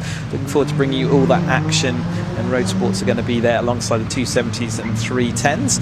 And yeah, Academy on the 1st of August, Brands Hatch Indy, if you want to come watch us, on the 7th Championship UK, 8th and 9th at Knock Hill with a TOCA group. But let's get this as the last action then from the 270s into the bag. Let's see how we're going to get it. Can Oglesby do anything about dethroning Thornton today? Watch this field come up. Still 2 races after this one still to go as well, so still plenty of Caterham action. We are nearly there, we're getting towards it. You can see the wind's changed slightly again. You can see the tailwind more into corner 1 now, so yeah, little differences as they approach. That is going to make a difference to the drivers. They will feel that. These cars they weigh about half a tonne, so about as much as a Mini, an old Mini at that, and therefore they really do get gusts of wind, really do put them around. But all the drivers are in place now. Let's look for that green flag. It is there. Let's get this final action underway. Brian Thornton going for 3 wins out of 3 then from pole position. Rob Kennelly and Paul Oglesby out to stop him. The red lights are on. Race 3 for the Fan Drive Caterham Motorsport 270R Championship gets underway. Good start by Rob Kennelly in the 14. He'll try and take the lead into the first corner. Not a good start by Brian Thornton. He might be down to 3rd place because Oglesby trying to get around the outside in the green car. Are they all going to make it round Old Hall okay? Yes, they are. Down the avenue towards Cascades. Who's going to emerge with the lead? It is Kennelly who leads the way, and Oglesby is up into 2nd place. Brian Thornton goes down to 3rd from pole position. So they start to sort themselves out on this opening lap up towards Island for the first time. Oglesby under fire from Thornton, trying to get the inside is the number 78 of Dan Crawley. A couple of lockups in the pack. Are they all going to make it round there? Yes, all okay so far. One car running wide on the exit there over the curves. It's Rob Kennelly, number 14, his first appearance of the season on his local circuit, leads the way, chased by Paul Oglesby, and Brian Thornton has work to do here already if he's going to make it a hat-trick. Scott Helm up there in 4th place ahead of Luciano Caruso. A couple of cars leaning on each other there. Charles Chapman and the number 15 of Shane Forster almost coming together at Knickerbrook, but everyone continues a clean first lap as Scott Helm makes his way up the inside there, takes 4th place from Caruso. Behind them Dan Crawley, but out in front, starting to pull away slightly, is Rob Kennelly. He's showing really good speed in that car this weekend. I don't think it's going to be enough to keep him free of all the others, but he's certainly, once he put his car in front, he's had a couple of times now stretched out that lead group. And yeah, Thornton down in that 3rd place and looking to see what he can do. But yeah, don't count out Scott Helm. He has had the pace all race weekend as well, hasn't he? He's been involved in that battle. He just hasn't been rewarded quite the way you might want him to have been. So he is very much involved in that argument. As we see the rest of the field absolutely nose to tail heading down into Cascades then. This fantastic sort of slightly off camber downhill left hand as Jasmine Shaw makes a place up over Bailey just in that manoeuvre. Not seen too many manoeuvres like that through Cascades this weekend, but it's a fantastic corner as a driver. As the drivers all say, they really enjoy this track. We've seen some lockups from this 270R car, and more so maybe than other formulas, so maybe the car just really susceptible to locking up over those dips and bumps as they head into that braking zone that the drivers have all talked about how bumpy it is down there. So a nice fast-paced start to our 3rd race of the day for the 270R Championship. Rob Kennelly leads the way, having a look for 3rd place there. Scott Helm on the tail of Brian Thornton, and behind him Caruso, then Crawley, and the rest of them come through next in the order. Sebastian Foley has repaired that radiator damage from race 1 earlier on. Looking down towards the back of the field, nobody's really made any progress from there at the moment. And that's 14 of Rob Kennelly from Nantwich here in Cheshire. Continues to set the pace, looking for his first 270R victory. Up towards Lodge Corner for the 2nd time. They go through Druids about, or just but somewhere between 80 and 90 miles an hour. Can you imagine turning through what is quite a tight corner? Motorway, above motorway speeds. It's just gives you some reference point as to what these guys are doing as they break late into this turn 1 again, carrying an awful lot of momentum around this late apex, just trying to hold the cars slightly inside. They're all just about managing it. I think they've probably all escaped getting an automated zap of the timing beam there as they go over track limits, but Kennelly's still holding on out front there, doing well. Keep an eye on Craig Evans, 86, going through the field. He's got the fastest lap, 1:37.705. Started back on row 6. Of course, had those delays in his first race and came through the field. After failing to finish the first race, I should say, he came through from the back of the grid. Henry Speaks in problems there, runs out wide, the 37 car. He's gathered it up, I think. Lost a few places, though. Did he get contacted or something? Possibly. Went wrong, didn't it? Maybe a little bit of contact on the way in then caused him to stall, or maybe just a missed gear selector on the way out. That can also be a reason, he could be stuck in gear. All those kind of things go through my mind when I see that, but it looks like he's back up to speed again, but he has lost out quite a lot of positions there, hasn't he? So he's now just ahead of the number 19. So it's Morling there in the number 19. 15.5 minutes near enough to go in this one, so it's still a long way to go for the 270Rs. There's only a few thousandths of a second as they crossed the line last time through between Kennelly and Scott Helm, who was in second place, having gained a couple of spots on the previous lap. Now it's Paul Oglesby in second place ahead of Helm, with Brian Thornton having dropped down to fourth place, and he might be about to drop down further. Can't quite see who that is on the inside. It's Caruso, the 88, trying to come through there. Jasmine Shaw making another place up to move her to the front group. We've seen her sort of clinging on in there and sort of moving towards that front group, and never quite made it before the end of the race. So some early moves has seen her in a much better position off, and I think you'll see her battling with them as we go on. But I think it was Seb Follet just drifted back through this weekend, hasn't he? He started out at the front and then has just slowly drifted back. Are we going to see a new leader? We did very, very briefly if you take the real stats, but I think Kennelly is still going to lead them over the hilltop this time. So here they come then, up and over the top. See who's leading as they come in the chicane. Scott Helm's well placed here. He's back up into P2 ahead of Paul Oglesby, with Thornton in fourth position. Running out a little bit wide there is the car of Thole. That was Sebastian Thole, number 28. The two black and white cars fairly well together now. Craig Evans, the other one. Up the hill they go towards Druids. Still Kennelly's blue car that leads the way from Scott Helm in the number 42. Then it's up towards the right-hander at Lodge Corner. Scott Helm's going to attack for the lead here. He has a look down the inside. Doesn't quite manage to get alongside. He's had a couple of podiums and a few fastest laps already this season. Yeah, he got it done. He's out front. So Scott Helm leads as they come over the line, but how much longer? Because Rob Kennelly straight back up the inside into Alcorn, gets the inside line, retakes the lead from Scott Helm, who's right on the tail there, weaves about. He's frustrated there at having lost the lead, I think. Scott Helm, the number 42, the man from Clitheroe in Lancashire, on his local circuit here today, serving the northwest of England, Oulton Park.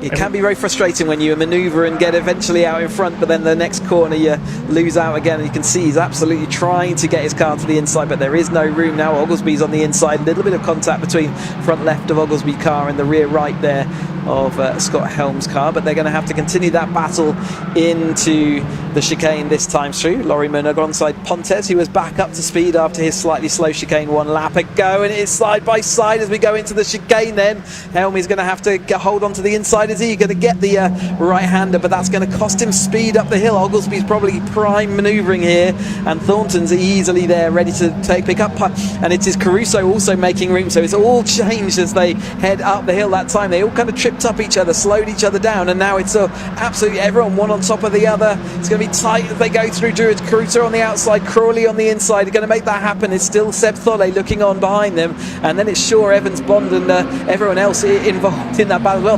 This group's getting bigger again.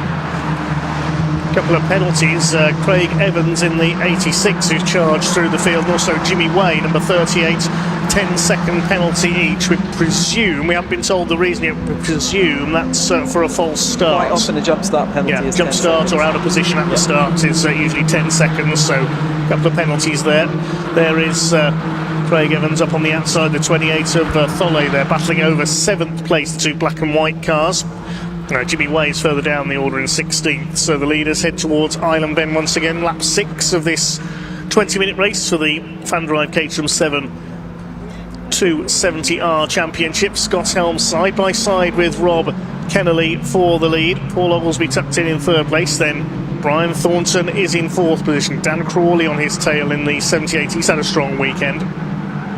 A strong Saturday, I should say, a one-day event here at Oulton Park. Normally it's 2 days, of course, but due to local restrictions, Oulton Park cannot run meetings on Sundays, unfortunately. As Scott Helm back round the outside retakes the lead from Rob Kennelly. A fantastic battle going on between these two. Paul Oglesby has got a grandstand view of all of it from that third place. Yeah, he's got all that going on in front of him. You've got to work out how do you fit into that, and do you risk putting your nose in there and costing yourself time potentially. It's always a risk, especially when it's this close. How much do you risk to move on up? If you fail, then you will be dropping down. And with all these cars, another rear wheel arch dispatched from I think that was Bond's car as they go, sorry, not Bond's car, it's Thole's car, I think, as he went through there. But Helm down the inside, then with Kennelly round the outside. Who's going to win out that one? At the moment, it's Scott Helm as they head on over the line. Scott Helm looking for his first 270R win. Likewise, Rob Kennelly has not won in the category before. Paul Oglesby has had a couple of wins this year. We'll just total up 5 wins for Paul Oglesby this year. The star in the academy last season came close to the title. Sebastian Thole, third in the points, is yet to win a race as well. The best he's had is a string of 4 third places. He's a little further down the order, third in the championship. He's in 7th place in this race. Helm holds off Kennelly as they come down towards Island Bend. There's Oglesby in 3rd, Caruso in 4th. Well, grass tracking then, I think by maybe it was Thole that got squeezed onto the grass, and as soon as that happens you obviously lose all that slowing down by your front left tyres. They come down then. It is Helm inside and we'll take the lead over Kennelly then. Oglesby into 3rd. Then we've got Crawley back up there into 4th place. Whereas Thornton is dropping down the order, isn't he? He's battling about 6th or 7th now. So watching the cars in front of him disappear off up the road. So the lead gap was only 800 to the second as they crossed the line that time through. Here comes Caruso on the inside. He's ready to make a move. He takes the 78 for 4th place. That's Dan Crawley. Here they come up towards Lodge Corner. Still Kennelly just about holding the lead. Yes, Brian Thornton really is dropping back here. Whether he's got an issue, he can't seem to get the 3 in a weekend. He's done 2 at Spa and was 4th in the other race, or 4th highest scoring driver anyway. And then he had a couple of wins at Cadwell, was taken out in race 3. So no hat tricks so far in the 270Rs this year. He's been out front for a lot of today, so maybe he just acts a bit of a cork in a bottle, and now he's drifted back a little bit. Maybe that gives them that extra pace maybe at the front. Hard to know, hard to read from this point. It could also be nursing a slight imbalance. Maybe his tyres have slightly gone off in this marginally higher temperatures. And again, remember the wind jet direction has slightly altered throughout the course of this day as well, which is going to making the challenges different. So we've got a bit more grass tracking as they go up the hill, and can see how much dust there is. Really dry everywhere. There's very little water being sprinkled on any of these pieces of grass. They'd be desperate for some rain. They had a few sprinkles earlier, but it was certainly not enough to be seeing that dust die down. But this field absolutely nose to tail, aren't they? 7 minutes left of their action here at Oulton Park today. It may not be a full weekend as far as timing, but we cram in a full weekend's action into a single day, so it's really relentless for everybody involved. And 270Rs coming to the tail end of their racing this weekend, but absolutely as close as they've ever been. So here they come towards Lodge Corner once again. Rob Kennelly somehow still holding off Paul Oglesby, who's been all over his tail for the last couple of laps now. 0.2 of a second was the margin. I don't think it's going to be that much this time through. They head over the lights down to 0.1 of a second this time through. And here comes Paul Oglesby up the inside. Where's Oglesby come from? He's gone from 3rd to 1st almost there, coming out of Lodge Corner. Has he got the lead? He's think in front as they head up towards Cascades. Yes, Oglesby takes the lead for the first time in this race, and now Scott Helm coming under fire as well. I think that's Thornton recovering in 5th place and trying to take 4th. There he is, he'll be on the inside for the right-hander at Island Bend. Kenley up on the outside of the number 18 of Oglesby for the lead. Rest of the pack swings their way through. Who's it going to be as they come into the Hislop chicane though? Ryan Tholle was absolutely outbraked himself and just managed to avoid another car as he went to the hairpin that time. He'd be glad that they just got out of his way to prevent that contact. He's back up and he's facing actually really well involved in this battle as well up there, sort of just behind Shaw, so he's going to be in that 10th or 11th place at the moment. But everyone else back up to lead in speed, including Lorryman, who was trying to fight back through. But again, even though he hasn't managed to make positions up, you can see that he's still firmly involved in this battle for the lead. There's another battle further back down the order. Well, it's tempting to stay with the lead battle. There are plenty of scraps everywhere you look. 20 Steve Lorryman involved in that little group. So that's towards the tail of the field in this third race for the 270R, sponsored by Fan Drive. Paul Oglesby it is who leads the way. Has he been able to pull away? No, only 0.15 of a second in it over Rob Kennelly. Steve Lorryman, the Union flag car. Heard the story behind that car earlier on. He's chasing 58, which is James Platt in one of the patchwork multicoloured cars. This lead group is amazing. Here they come then towards Island Bend. What's going to happen this time? Paul Oglesby in the background. Someone spun off to the inside. Was that Jasmine Shaw? Did I see a red car? It was a real flash if it was, but they had hear the wheels squeeching. I can't see her car involved. I think that was to be Jasmine Shaw getting spun to the inside. Whether she would jump or whether she was pushed, it's hard to tell. We'll confirm that as soon as we're able, but I can't see that maroon liveried car with the white wheels there either. Paul Oglesby still leads. Caruso is up into second place now. Side by side with her, Scott Helm cuts ahead of Rob Kennelly. Here comes Brian Thornton back into the mix as well. He almost got squeezed wide there coming out of the chicane. A couple of laps in a row I've seen Shaw diving down the inside of another driver in Cascades, clearly finding that was getting progress. You can see, that's up at turn 1, isn't it? Number 66 having a little bit of a spin there. That's Newman. Yes, getting Tim back Newman up to speed. He's rejoined though. What's going to happen into Lodge this time then? Here they come. Trying to get around the outside there is Luciano Caruso, who's yet to win in Caterham. To the inside fighting back is Scott Helm. Brian Thornton's on the back of this little group at the front. Kennelly's in there as well. In fact, Thornton only crosses the line 6th because the 72 of Christian Bond, the white and British Racing green car, gets through on the inside. They're all starting to bunch up now behind our leaders. The intensity dial, you can feel it's just being cranked up another notch, hasn't it, as we come through. Only 3 minutes left of this race to go, but yeah, definitely that intensity gone up. They're all being a little bit more resistant and a little bit more pushy out on track. Here they come towards Island Bend. Scott Helm up on the outside. Oh, Thornton, he's getting desperate here. He wants that hat trick. Has he got it round?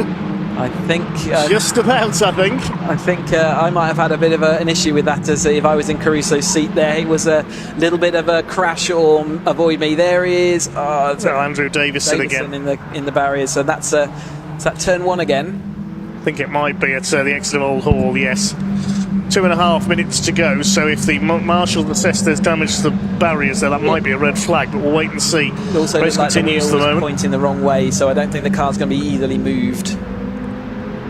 2 minutes 15 left of the clock, but let's keep an eye out because that might be important. Oglesby's going to come around to that area, so they'll have to make a decision fairly quickly with only 2 minutes of this race to go.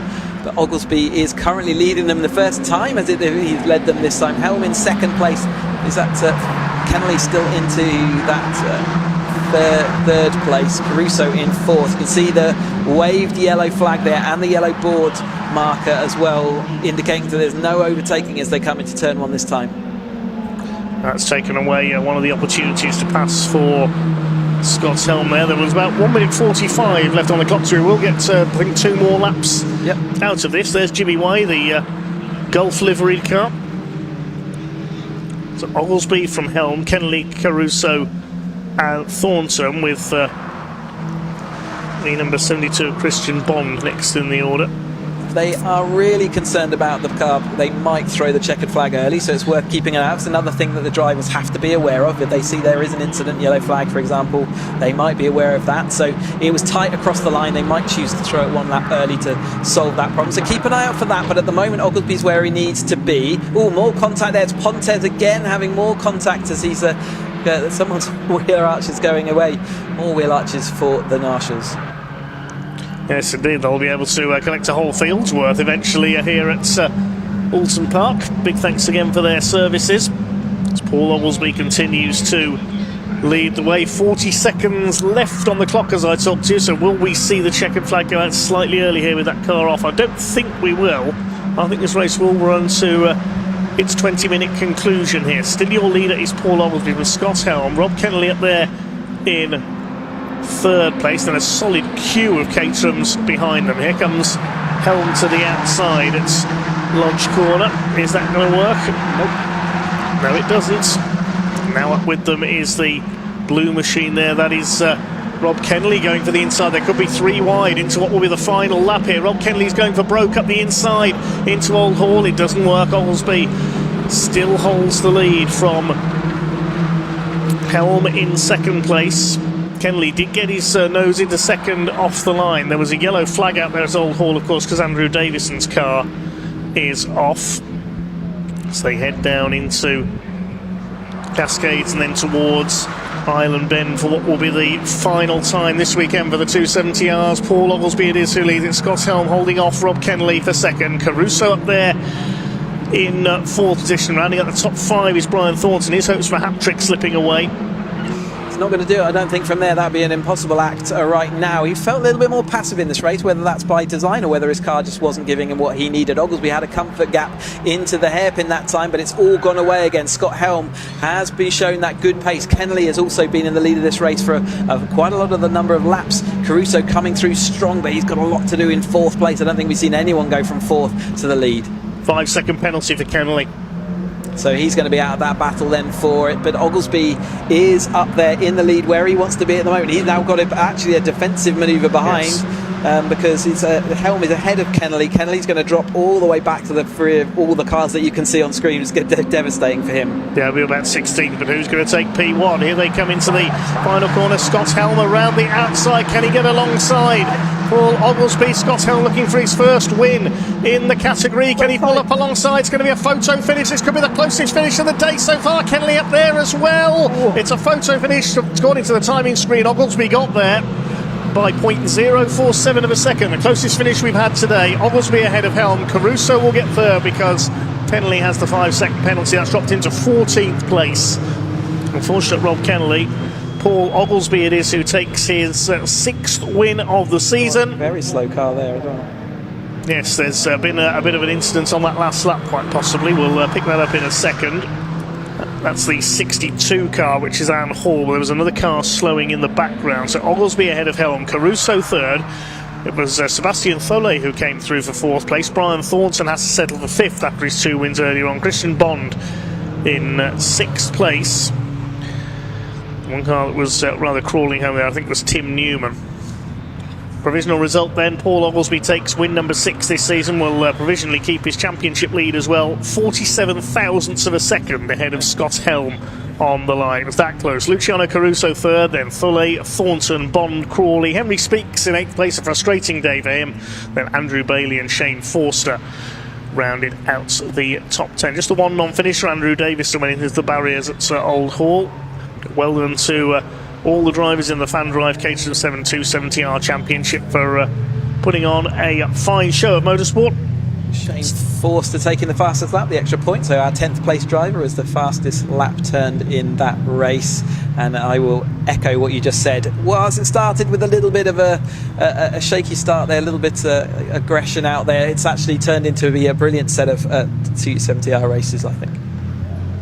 It certainly has, yes. I thoroughly enjoyed the 270Rs today. Certainly the most frantic and frenetic of our races here at Oulton Park.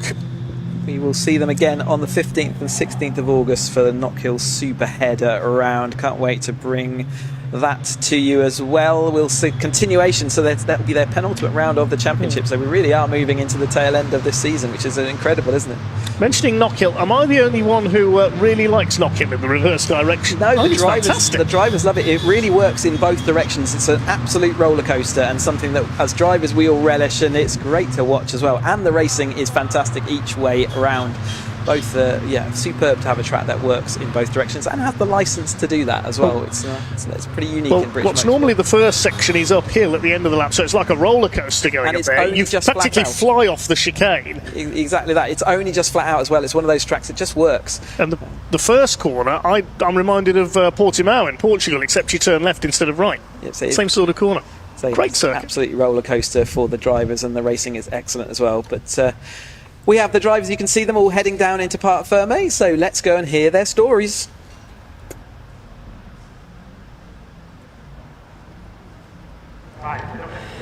Well, what a heart in the mouth end that was to the final 270R race of this afternoon here at Oulton Park. Ultimately, it was a championship leader, Paul Oglesby, who got that win done in the end, and due to track limit penalty, it did drop Roy Kennelly out of the point, so Scott Helm took home P2, and Luciano Caruso sits in P3. Lovely camaraderie here between the drivers, celebrating each other and recognising such incredible performances out on track. Hard but fair racing, I would say, has been the common denominator between all the series this afternoon.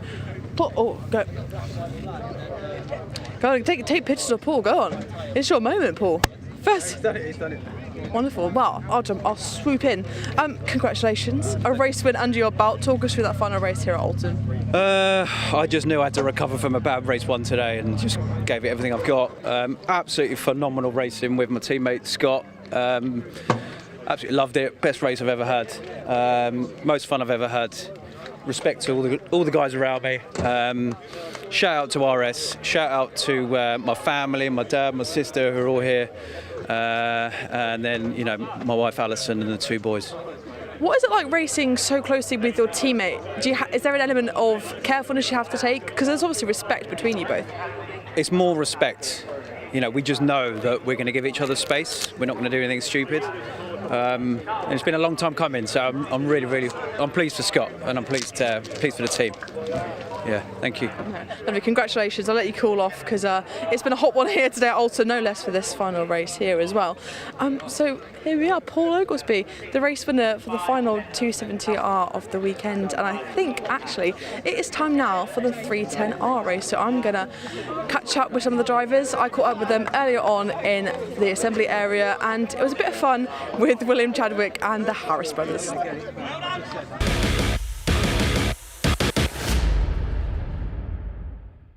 Here we are then, guys, the final 310R race of the afternoon here at Oulton Park, and the sun's come out just in time for these Caterhams to get out on track and give it one final push around the Cheshire Hills. And it wouldn't be right to speak to anyone apart from Warbuzz and Wasp. I'm definitely scared of wasps.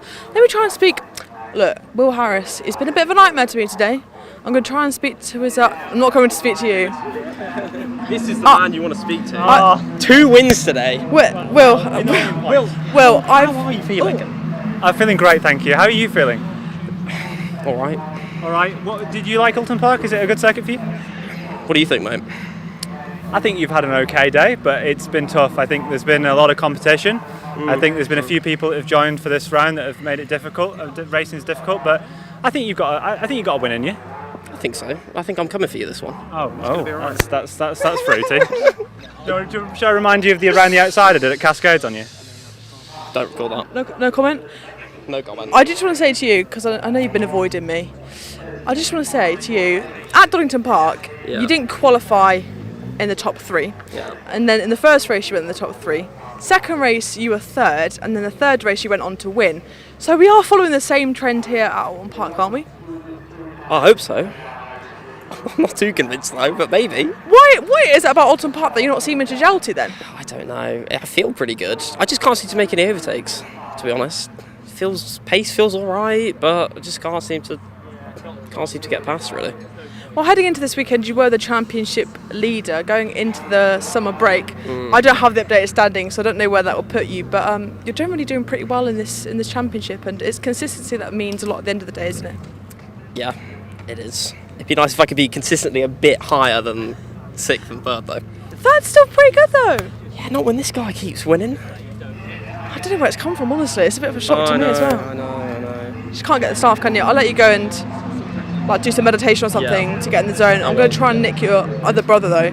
Because you are consistently 3rd, but you are also consistently beating him. Don't tell him that. Well, I'm going to. Charles! I've just said to Will, and he said you're not going to like this. He said he wants to be more consistently towards the front end, but I did say at least he is consistently beating you. What are your thoughts on that? I think he got lucky in that last one. I think we both came out the last corner equal, and then he just had the car in front with tow, so it could have gone either way.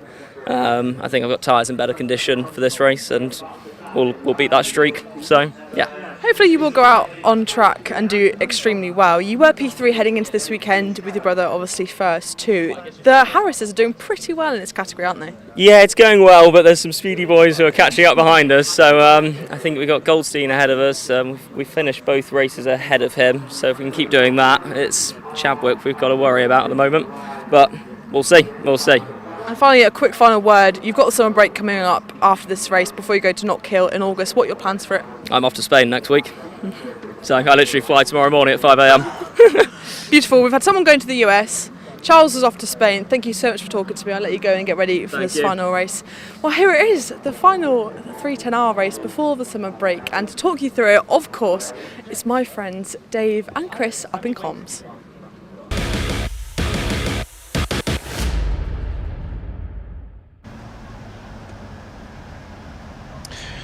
Cars on the grid, they're ready for their green flag lap. Thanks very much, Leah. It is Will Chadwick on pole position this time, with Ryan Wilby looking for his first win of the season alongside this 20-minute race for the Vertex Caterham 7 310R Championship. They're just setting off for their green flag lap. Front row of the grid, Chadwick and Wilby. The Harris brothers together on the second row with Paul Goldstein and Chris Buck, the AM-class winner earlier on row 3. Stephen Lancaster and Sam Parker line up on the fourth row. Peter Mott got a penalty in the earlier race, so he lines up on row 5, number 96, alongside William Coop in number 76. Sixth row is number 5, Ben Lopez Appleton. Picked up some damage earlier on alongside 95, Steve Harris. Now on row 7 we got number 9, Steve Metcalf, and 17, Alex Vincent, with Tom Willis and Lars Hoffman, who failed to finish the earlier race along with Vincent, at the back. So watch out for fireworks from the back of this grid. We've got some quick names, if they are there, back there towards the rear of the grid. Let's have a look as they come through Ireland Bend. Let's see if those three are there. There's Metcalf, the yellow car. Yes, all three of them are there. There's Vincent. There is Willis. There's Hoffman. So yeah, it's not the largest field today in 310 history. So they have got full opportunity to get to the front. But as we said all weekend, you don't need high numbers for high quality, and the quality of this field, it's been hard to work your way through the field. And there's also the AM Championship that's fighting its way sort of around where those cars will be in a few laps' time. However, we've seen Lars already chop through the front of the field, and we've seen Tom Willis fully able to get it.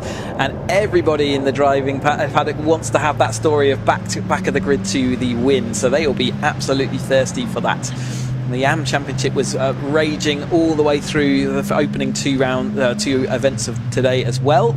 This is their final 20-minute action for the 310Rs as well. We've got one more race beyond this one before we can call it a day, but this is going to be a scorcher for sure. The sun, as we heard from Leah, is out. Temperatures coming up, and you can see there's a little bit more breeze in those trees. You can see just a wafting in the bottom left-hand corner around, and the direction of that has changed slightly. So they've got a bit more to deal with in this race. But this is the most experienced of the sort of original Academy car. So 4 years in, this is the really good and high-level drivers with the team support in the 310R as they start to align themselves up on the grid then. Who's going to come out on top this time? Well, I've got no idea what's going to happen here. This is going to be an interesting one to say the least. Will Chadwick in the white car on pole with Ryan Wilby, black with red wheels alongside. second row, Will Harris, that's the black car with the dark red roll cage. Charles Harris in the Team Lotus colours, the British Racing green and yellow. Paul Goldstein in gold, and Chris Buck, he's in the sort of blue, white, red and black mixed colours.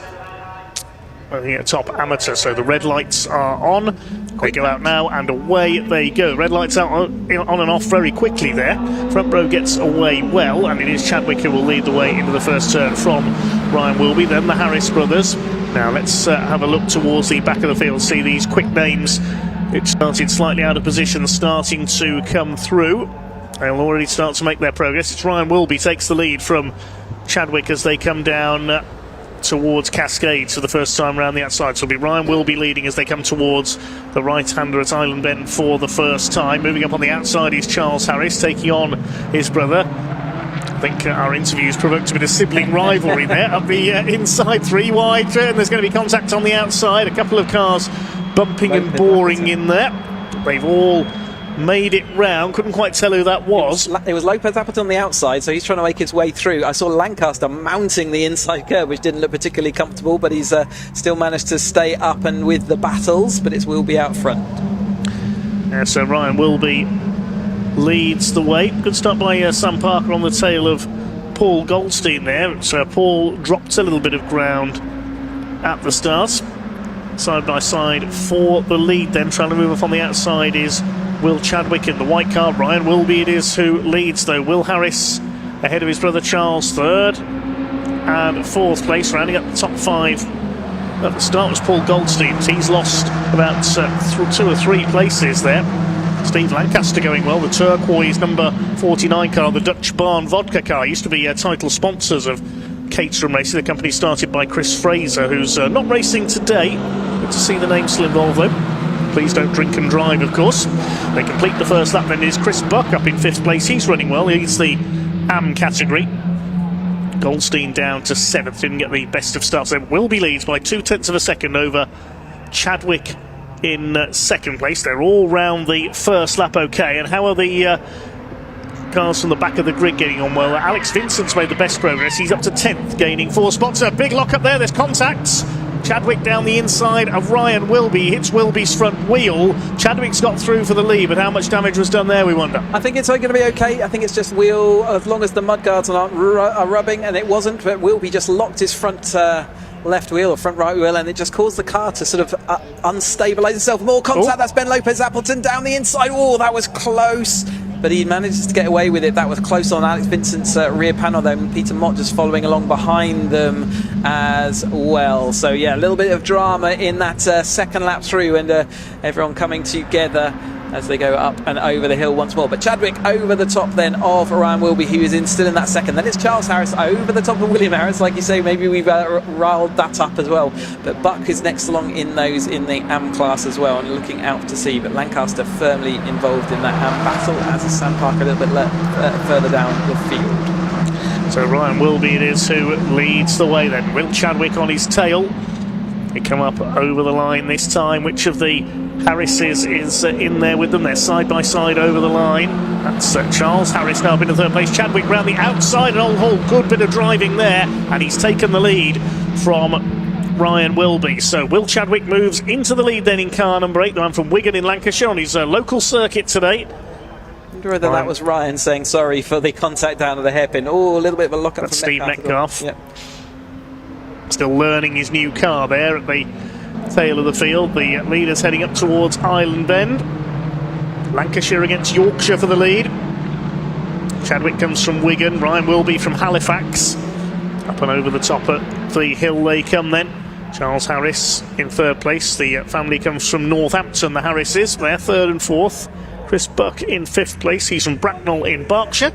Side by side there, Ben Lopez Appleton. He's had a bit of a fraught day, hasn't he? Battling it out there with Sam Parker. Then in behind them, we see the number 96. That's Peter Mott, one of the favourites in the AM class. So that's the battle for 3rd place on that AM podium then at the moment. Buck and Lancaster are facing the proposition of going to actually get the outright podium at the moment. They're just running along in that 5th and 6th. But Sam Parker is now behind Peter Mott, so Peter Mott taking over that 3rd place in that AM trophy at the moment.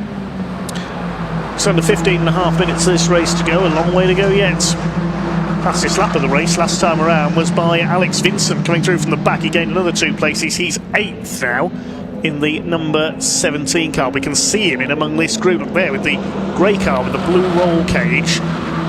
And a new fastest lap that time through, as I say, that is Ben Lopez Appleton, 134.233. Despite a bit of bumping and boring in the early stages, he's in 9th place. Peter Mott is 10th. They've got past Sam Parker, who's dropped a couple of spots on that lap. There she is, the blue and pink car for Team Parker Racing. Here come your leaders, Chadwick and Wilby, still duking it out. Chadwick trying to go round the outside. And I think he has made it stick there on Island Bend. Yes, he's done it.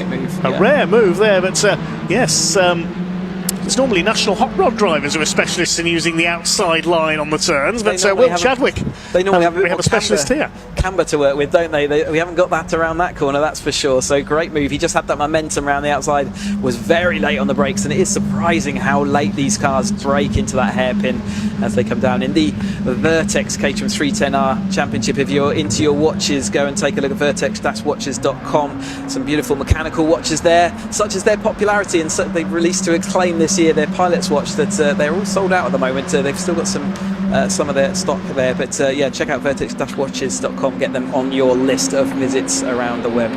Side by side for the lead down into Lodge Corner once again, despite that bit of bodywork flapping. Ryan Wilby is there on the inside. Can he retake the lead from Will Chadwick? No, not quite. And here comes Charles Harris looking for his first win in the championship. The best he's had is a second behind his brother at Cadwell Park. He's up to second around the outside of Wilby. Now he got the toe off Chadwick there.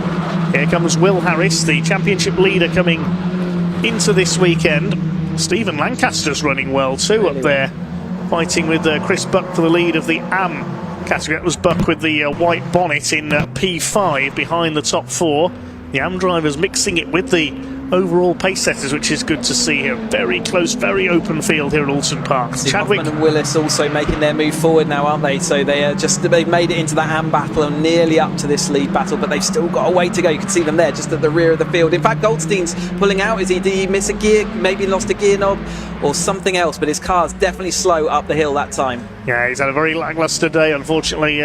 By his usual standards, Paul Goldstein, man who's second in the points at the moment. He's yet to take a win this year, but it's been rather a day to forget for the Gold Machine.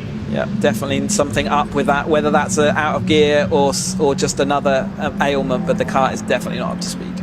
Yeah, everything about his team is gold, not only his name and his car, his race suit, his transporter, everything. But no gold medals for Paul Goldstein today, sadly, here at Oulton Park. Side by side for the lead. Charlie Harris going for the lead on the inside. Charles Harris takes the lead as they go into Lodge Corner. That's the first time he's led the way today. Is he looking for his first win? I think it might be all year, actually. The 310Rs. Yes, I've not seen him at the front. But he's certainly out front now, isn't he? In that sort of the old Lotus classic colours there out front. Reminiscent of the Oulton Park Gold Cup for Formula 1 cars back in the 60s here. The likes of Jim Clark and Graham Hill would have raced Lotuses here. Of course, now we see the historic Gold Cup meeting held here these days. It's usually historic Formula 2 cars were the last cars to contest the Gold Cup. Up towards Island Bend they come once again. Chris Buck still leading the AM category in P5 overall. Here's Peter Mott up the inside. He's got Tom Willis on his tail, and ahead of him Lars Hoffman, so they're up into this midfield scrap now, the two cars from the back of the field. Alex Vincent's already in there. There he is, the grey car with the blue cage in about 7th place. Still got over 10 minutes, over halfway of this race still to go, so they are just about in the position they need to be to get to the front of it, but it's still a lot of work between now and then, isn't it? You can see Pete Willis there just behind Peter Mott at the moment. As you get higher up, the harder it gets to overtake, and yeah, they're going to struggle to get through to this field, but they're just about on target if they want to get to the front of this field. But it's currently Charles Harris who's out front, and clearly he needs to have more race interviews ahead of going out on track. Yes, he and Chadwick have swapped places a couple of times this lap, and they do so again. Chadwick at the inside retakes the lead. They're loving this. Ryan Wilby in behind them. I think it's a bit tricky to see the numbers there at Lodge now in the slightly lowering sun. As they come up over the line, it is Will Harris in third place, in fact. So what's happened to Ryan Wilby? He's dropped back to fifth place behind Chris Buck. He's into the top four now. Must have made a mistake on that lap through him again, and maybe a potential misgear, but here comes Willis and here comes Hoffman. They are right there now, aren't they? And as this group's all coming back together again, Ben Lopez-Appleton also fighting back through, but not succeeding that time. Sam Parker's in a bit of no man's land at the moment, in fourth place, but Peter Mott just at two, but still fighting with that group in front, as Chadwick then comes down in the lead into the hairpin. A little bit late on the brakes that time through, but I think also late on the brakes there was Vincent, I think. Side by side up the hill there, Peter Mott and Tom Willis. So another obstacle cleared by the Hoffman-Willis combo from the back of the rear. Alex Vincent going down the inside as well, trying to attack. So it's still Chadwick from Charles Harris, Will Harris, Chris Buck up there in fourth. He's having a fantastic run. Ryan Wilby in fifth, and Alex Vincent from towards the back of the grid is sixth. Steve Lancaster seventh. Ben Lopez-Appleton is up to eighth, then Hoffman ninth, Willis 10th. So the three drivers who hit problems in race 2 earlier on all into the top 10 now, as Charles Harris takes the lead back again from Will Chadwick. They're having a fantastic scrap out in front, those two. Steve Lancaster under fire from Ben Lopez-Appleton up towards Lodge Corner. Chadwick moves across to hold back the Lotus liveried machine. Wilby looks out of sorts. He's not got momentum in that car, and I don't know whether he's able to get it back again, but he's dropping backwards rather than moving forwards. You can see the gap now between that front group, which he was with until very recently. Charles Harris retakes the lead as they come down towards Old Hall once again. Willis and Hoffman have taken Lancaster. Good save, Stephen Lancaster. I thought he was going to spin across into the barriers there. That was a scary moment. He'd have needed a few shots of Dutch Farm vodka after that. Goodness me. Yeah, we've seen that accident many times. A spin onto the outside all the way to the inside happens very quickly, but he has managed to straighten that all up, and off he goes again. A bit of a lock-up that time from Wilby as they came into the wrap. Vincent taps him up the rear as they go up and over the hill again. So does that mean that that Wilby is back and up and running again? But Chadwick is leading them down. A little bit of a comfort gap back in this corner, so one corner gap where they can breathe a little bit more. He leads Alex Vincent there. You can see a tiny bit of damage on Alex Vincent's nose cone there, I think. Behind him is Ben Lopez-Appleton up to 7th. There is Lancaster coming under fire from Tom Willis. Hoffman's already gone through in the number 2 car. 15 cars running out of the 16 that started because Paul Goldstein has pulled into the pits. Charles Harris it is who leads the way under pressure from Will Chadwick. Still a 7.5 minutes, so this cracking race to go for the Vertex Caterham 7 310R Championship. Chadwick retakes the lead as they come up towards Lodge Corner yet again. I've lost count of the number of times they've swapped places now, those two at the front. So Will Harris is just biding his time behind them as well. The championship leader, he's had one win at every meeting except for Brands Hatch Indy this year. Had a best of second place there. Lopez-Appleton sweeps past Alex Vincent. They're having a good fight as well. Probably triggered the track limits there, so again we've seen that a couple of times from him, haven't we? So needs to be careful of that as he heads through into the latter part of this race. He'll have logged at least a couple, I think, by now. Here though it is Charles Harris back in front then this time through as they head into the hairpin. Less action into the hairpin, so that change of wind direction means that the overtakes are happening slightly differently. They get more of a benefit from the toe down now into the chicane, so you're going to see more of that into the chicane and then up into Druids, which is what we've been seeing in the latter part. You can see how easy that manoeuvre was for him, just where he had the toe up and over the hill, and a little bit of compliance with Harris as well to let that happen. So the two Harris brothers running line astern, and Buck is threatening for that outright podium, isn't he? He certainly is, yes. Chris Buck, this is the best I've seen him run. And the number 36, the C&V Mubob software sponsored machine. Of course, Mubob sponsored the Caterham Academy a couple of years ago. It's ahead of Ryan Wilby, trying to catch these three who are at it absolutely hammer and tongs at the front. Chadwick back up the inside on Harris. Here comes Will Harris, 3 wide behind. There's Steve Harris towards the back of the field, probably wishing he could join that battle with his two sons at the front. Looking fun, yeah. So who's going to be leading as they complete the lap this time? 9 laps ago it was Chadwick who led at the line, I can tell you from the timing screen, and off at the back of the field that was Will Coop going off. at the exit of Didn't Lodge make Corner. it back before hitting that barrier. I'm not sure. Close. Charles Harris has got the lead back again. Meanwhile, every time we cut back to that battle, there's a different leader. We just can't keep up with this. You can't take your eyes off it. Here they come. Charles Harris has retaken Will Chadwick. There's still over 5 minutes of this to go. This is fantastic stuff. Will Harris in third, then Buck fourth. Hoffman's up to fifth, and he's got the fastest lap of the race. How's Hoffman done that? He finished the previous lap in eighth. There you go. He's taken 3 people in one corner. He's lost a bit of momentum up over the hill, so he's going to get swamped a little bit back again, I think. So, but it is, it's just lost a little bit out there. He's lost 2 of those places again. So yeah, Wilby and Lopez Appleton have got through. Vincent in there as well. But Wilby is just not having a good second part, is it? I think the tyres must have gone off, or the setup is just not for this hotter weather. Steve Lancaster still going ahead of Peter Mott there, second and third of the AM category. Sam Parker's rather lost the draft, as they say in NASCAR racing. She's in 12th place.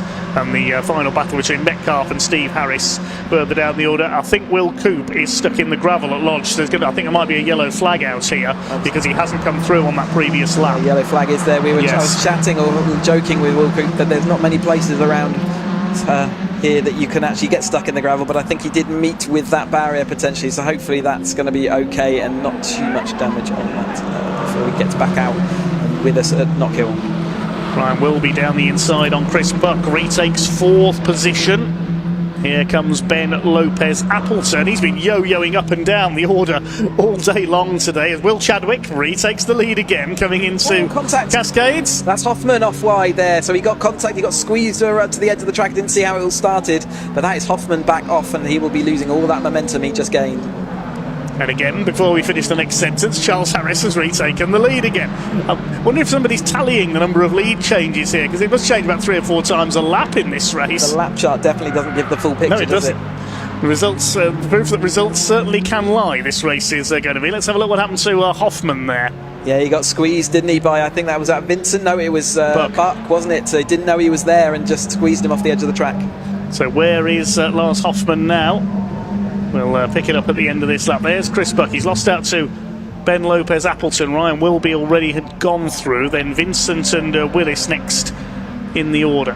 Here are the leaders. Charles Harris. Can he hang on ahead of Will Chadwick for more than a couple of corners? No. I may as well say they're yellow flags at Lodge, of course. Yeah. So he was ahead at that point of the yellow, so they'll have to work that out. Chadwick's gone round there. Yeah, I think he just got him before the yellow flag zone there. That's a bit of a risk taken by Chris Buck on the back of Ben Lopez Appleton. He might set himself up to make a move here.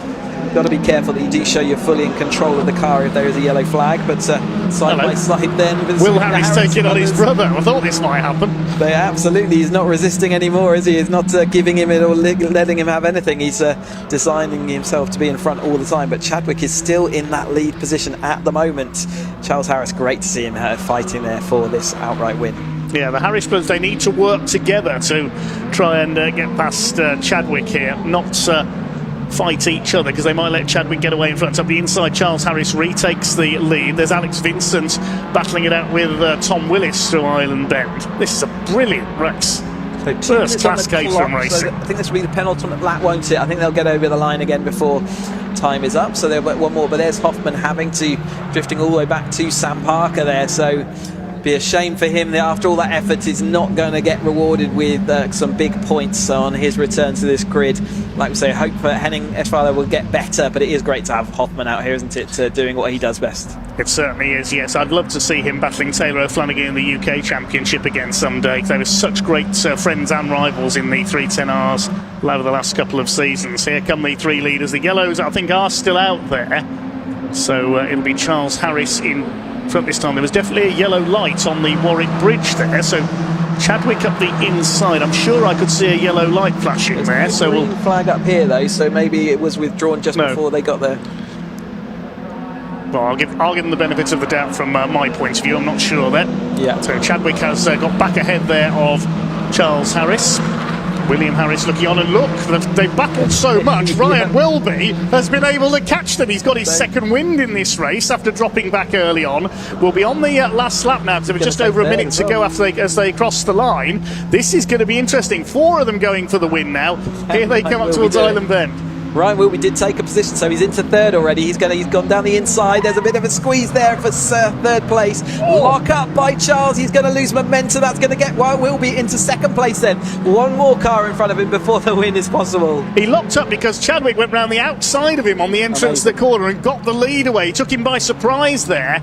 This is amazing stuff between these four, and the rest of them are catching up to them as well. Now Chadwick's got the break. Has he done enough here to try and take the win? Ryan Wilby, if Ryan Wilby can win this, that's one of the best comebacks in Caterham racing, the way he dropped down the order earlier on. This is absolutely superb stuff. Up they come towards Druids for the final time. I've no idea what's going to happen through the final corner here. Wilby's in second place ahead of the Harris brothers. Has Chadwick been able to escape? They're coming up towards Lodge for the final time. I think it was one of the signs on the bridge I saw, not the yellow light, so I apologise there. Chadwick will lead them into the final corner. Wilby in second place. The Harrises are still at it for third place. They're going to take each other off if they're not careful. Lopez Appleton dives wide. Checkered flag is at the ready, and it's going to be Will Chadwick takes his second win of the day. Ryan Wilby, what a comeback for second place, and Charles Harris beats his brother for third. Yeah, great stories across that, and it was Buck across the line first in the AM Championship, Lancaster and Mott, then Parker in that fourth place as we watch the Metcalf and the other Harris, Senior Harris, coming across the line to complete this grid. Fantastic action all weekend, all day from the 310Rs. Really fun to watch them racing and showing what they've been doing. So again, they will be up with us at Knock Hill on the 15th and 16th of August for the super header as well. But Chadwick takes another win. He's really making a habit of that, isn't it? And what a good habit to be in. But yeah, it did look like Wilby had lost the momentum, lost the setup, maybe the balance, but it all came back to him at the end. And Charles Harris really was. Majority of that race he was ahead of his brother, wasn't it? And it deserved yes, he was in the lead for quite a lot of it, battling it out with Chadwick. But it is Chadwick who takes the win by 0.349 of a second. That's a big margin in 310R terms. Ryan Wilby, great fight back for second. Then the Harris brothers, Charles ahead of Will. Ben Lopez Appleton in fifth. Alex Vincent and Tom Willis coming through from towards the back of the grid for sixth and seventh. Chris Buck dropped to eighth, but he does win the AM category ahead of Stephen Lancaster. Only half a second between those two at the line. Peter Mott in 10th then. Lars Hoffman dropped to 11th with that off. 12th was Sam Parker, Steve Metcalf 13th, Steve Harris 14th. We lost Will Coop at Lodge Corner, and Paul Goldstein pulled into the pits. Great racing, guys and gals. That's fantastic stuff, and I look forward to more of the same later in the season. But they're also coming late into their championship, so it is now time to see how are they going to finish off their championships. Well, if they finish them off the way they've been racing this year, it's going to be fun to witness for sure. One more race to go before we call time here at Oulton Park. We've got the 7 Championship UK drivers, and we're just waiting for Sam to get back into Parc Fermé and get herself ready for that. But yeah, up next is the Caterham 7 Championship UK. Just a reminder then, the next Caterham actions you're going to be able to get to see Academy on the 1st of August at Brands Hatch Indy. We've got the Road Sports 270s and 310s heading to Knock Hill on the 15th and 16th of August. But the week before that, Caterham 7 Championship UK cars will be at Knock Hill with the TOCA Touring car bases on the 8th and 9th of August. So yeah, plenty more action to throw at, and plenty more Caterhams throughout the course of this 2026 season, which is already turning out to be quite a classic. Again, let me take that opportunity as well to say thank you ever so much to all the marshals as we watch the recovery crews and ambulances and everything else that goes into making a race meeting happen. We can't go racing without them. Great to hear from some of them over the course of the weekend, and Caterham still feeding our marshals with their little goodie bag ahead of each race meeting, as we really do like to say thank you. And again, the Academy also get to have a marshalling day to extra points in their championship. I think that's pretty unique in British motorsport, and again, it gives them a chance to see what it's like from the marshals' point of view, and that's really important for any racer to appreciate. Very well said indeed. Look how many cars there are out there, just everything that goes into making one of these race weekends. It's an incredible infrastructure that's here to allow us to do what we love. So just one more race to come then, 20 minutes for the Mottle Caterham 7 Championship UK. We used to see the partially reversed grid for these races, but that's not a feature this year. They line up in the order they finished the previous race, so it will be Taylor O'Flanagan on pole position with Matt Armstrong alongside. Before then, though, I think we can, in just a moment, hand down to Park Ferme with Sam to talk to our race winner in that cracking 310R race.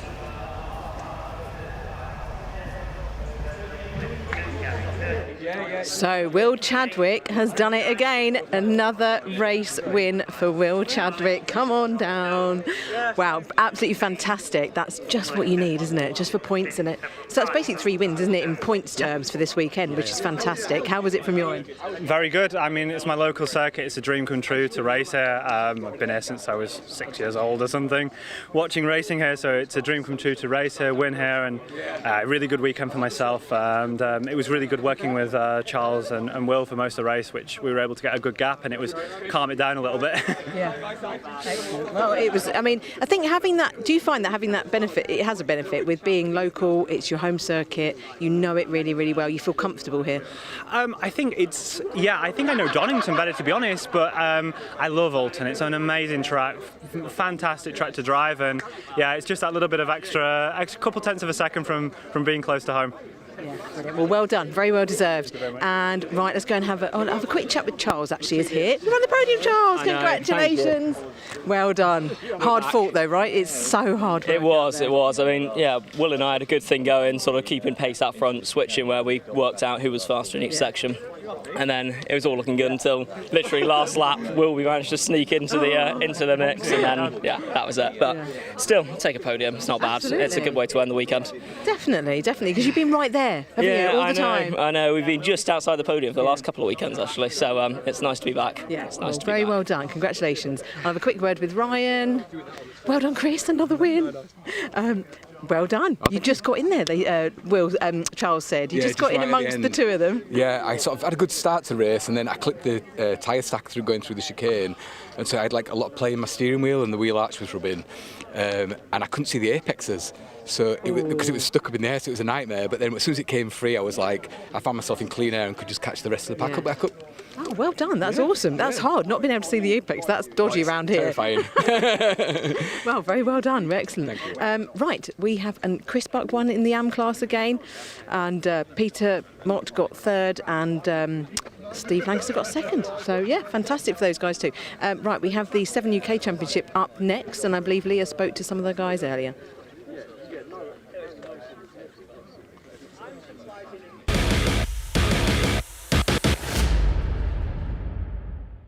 Here we are then everyone, the final race of Caterham Island here at Oulton Park, and what better way to round it up than with the 7 UK class, the pinnacle of Caterham racing here in the UK. And I thought it'd be nice actually to speak to the drivers who perhaps don't get as much time from people like us, because we do get so caught up in who's winning, who's on the podium, who's setting records, who is breaking down barriers, but we don't really get to speak to people at the back end of the grid who are as just important to this championship as those winning races. So let's see if we can catch a word with Chris Welch, because I'm very interested by his helmet. I quite like that. I'm okay to grab a quick word with Chris. I want to talk about his helmet really. Are you free for a quick chat?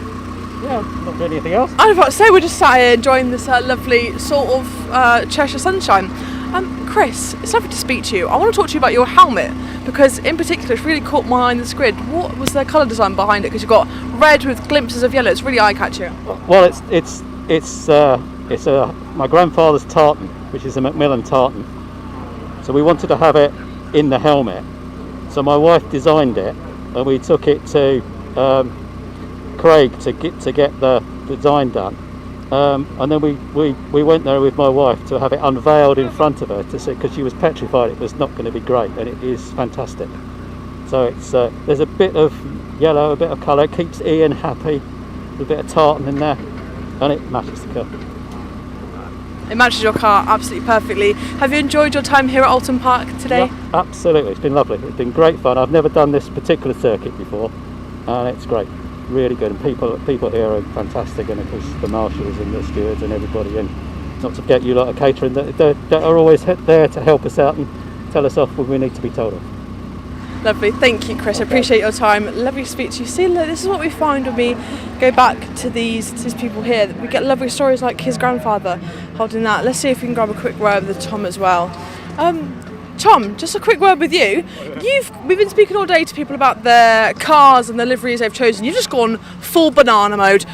What was the reasoning behind that?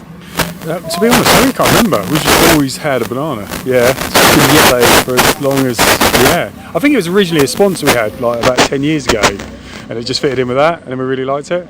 So you kept it? Yeah, we did. We went blue one year and just couldn't cope with it. Wasn't the same, was it? Finally, my final question to you, just to wrap up before we head back to the race, is Oulton Park. It's had mixed reactions from a lot of the drivers. Is it one you like or don't like? I would love it. It's a great circuit. Don't really want to be like back here, but it's like, we had a bit of bad luck and stuff. But no, I love it. Yeah, really great circuit. Lovely. Tom, thank you for your time. Best of luck in your banana car for the race this afternoon. That's to wrap it up, guys. Here we go then. The final race of the afternoon.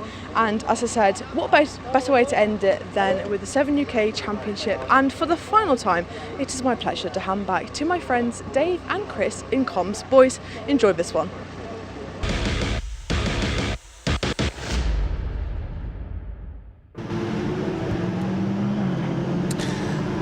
Miles already on their green flag lap. Thanks so much, Leah. Time for our final race of the day, the Motul Caterham 7 UK Championship. This will be a 20-minute race to round off the day. Will my voice survive the whole 20 minutes? If it was anything as lively as the last race, I'm not so sure. So race 2 saw Taylor O'Flanagan take the win, and he lines up on pole position.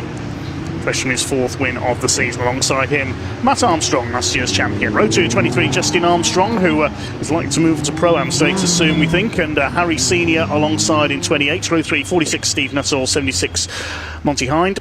4th row is number 10, Henry Heaton, and the 56 of Craig Story. On row 5, 21 of Charlie Lower got that track limits penalty in race 2 while fighting for a podium. Lines up alongside Dale Head in number 6. Nick Heighton in 78 alongside 62 Darren McCormack. Then we've got the 7th row, 17 Mark Farmer, 35 Mark Kendall, 22 Gary Curtis and 68 Chris Welch we just heard from on row 8. The 9th row, 64 Tom Eden and 25 Louis Darling, and 93 Mike Evans. Hopefully will round out the field. He ended up in the gravel trap at Cascades in the 2nd race. Louis Darling hitting problems in race 2 as well. So lined up ready for their green flag lap. That was the lap behind our safety car to the grid. They cut across the shorter Foster's circuit. You can see the staggered nature of this, the 7 Championship UK grid, the only grid that does get staggered like that. Always good to appreciate a good helmet on the grid as they pull away nice and colourful out there. I myself had painted mine with cheese holes to keep it unique to my nickname there. There's Mike Evans, no comment. Though, heading at the rear of this pack. He'll be looking to get through. He had some issues earlier on in the race weekend, and is now looking to see whether he can come back through from the rear of the field. As Taylor Flanagan leads us around then, ahead of Matt Armstrong and Justin Armstrong. There is that yellow machinery there. Justin Armstrong in the yellow and blue machine. Matt is in the blue and orange, as Harry Senior also had a bit of a quiet weekend for him, hasn't he? But he did make it all the way up into that 4th place, so he's going to see what he can do to see whether he can make a push for those podiums. And again, I wouldn't put it past him. He's certainly got the skill in that car. Just want to see his get back in that grid, because we really, for the rest of the season, we want to see that battle really rejoined by Harry Senior, because he's been so fantastic over the last couple of races. So looking at the back there, Louis Darling is not there, unfortunately, the 25, he's missing. So he had some problems all throughout the course of this race weekend, hasn't he? Still needing to get that sorted, so hopefully we'll see him back with a sorted car. It's great to see the pace in Darling's car, though, over the course of the weekend, so proving that he has got it. As soon as he's allowed to, he is up there with the front of this pack. Henry Heaton, another guy that's just been a little bit less pushing forward than we might expect, and I know he'll be sort of scratching his head a little bit. He's been absolutely a driver over the years, fully at the front of the field, so we'll look to see what he can do. And Steve Nuttall making good progress, but not making it to the podium just yet, so he'll also be seeing whether he can do anything about finishing in 5th place last time. Podium's just within reach. Okay, up to the grid for the final time today then. The Motor Caterham 7 UK Championship. The yellow car of Taylor O'Flanagan on pole. In blue and red, it's Matt Armstrong. In blue and day-glow yellow is Justin Armstrong. Then we've got Harry Senior in the light blue car with the red roll cage. Steve Nuttall in black and gold on row 3 with Monty Hind alongside him. That's the white and yellow car.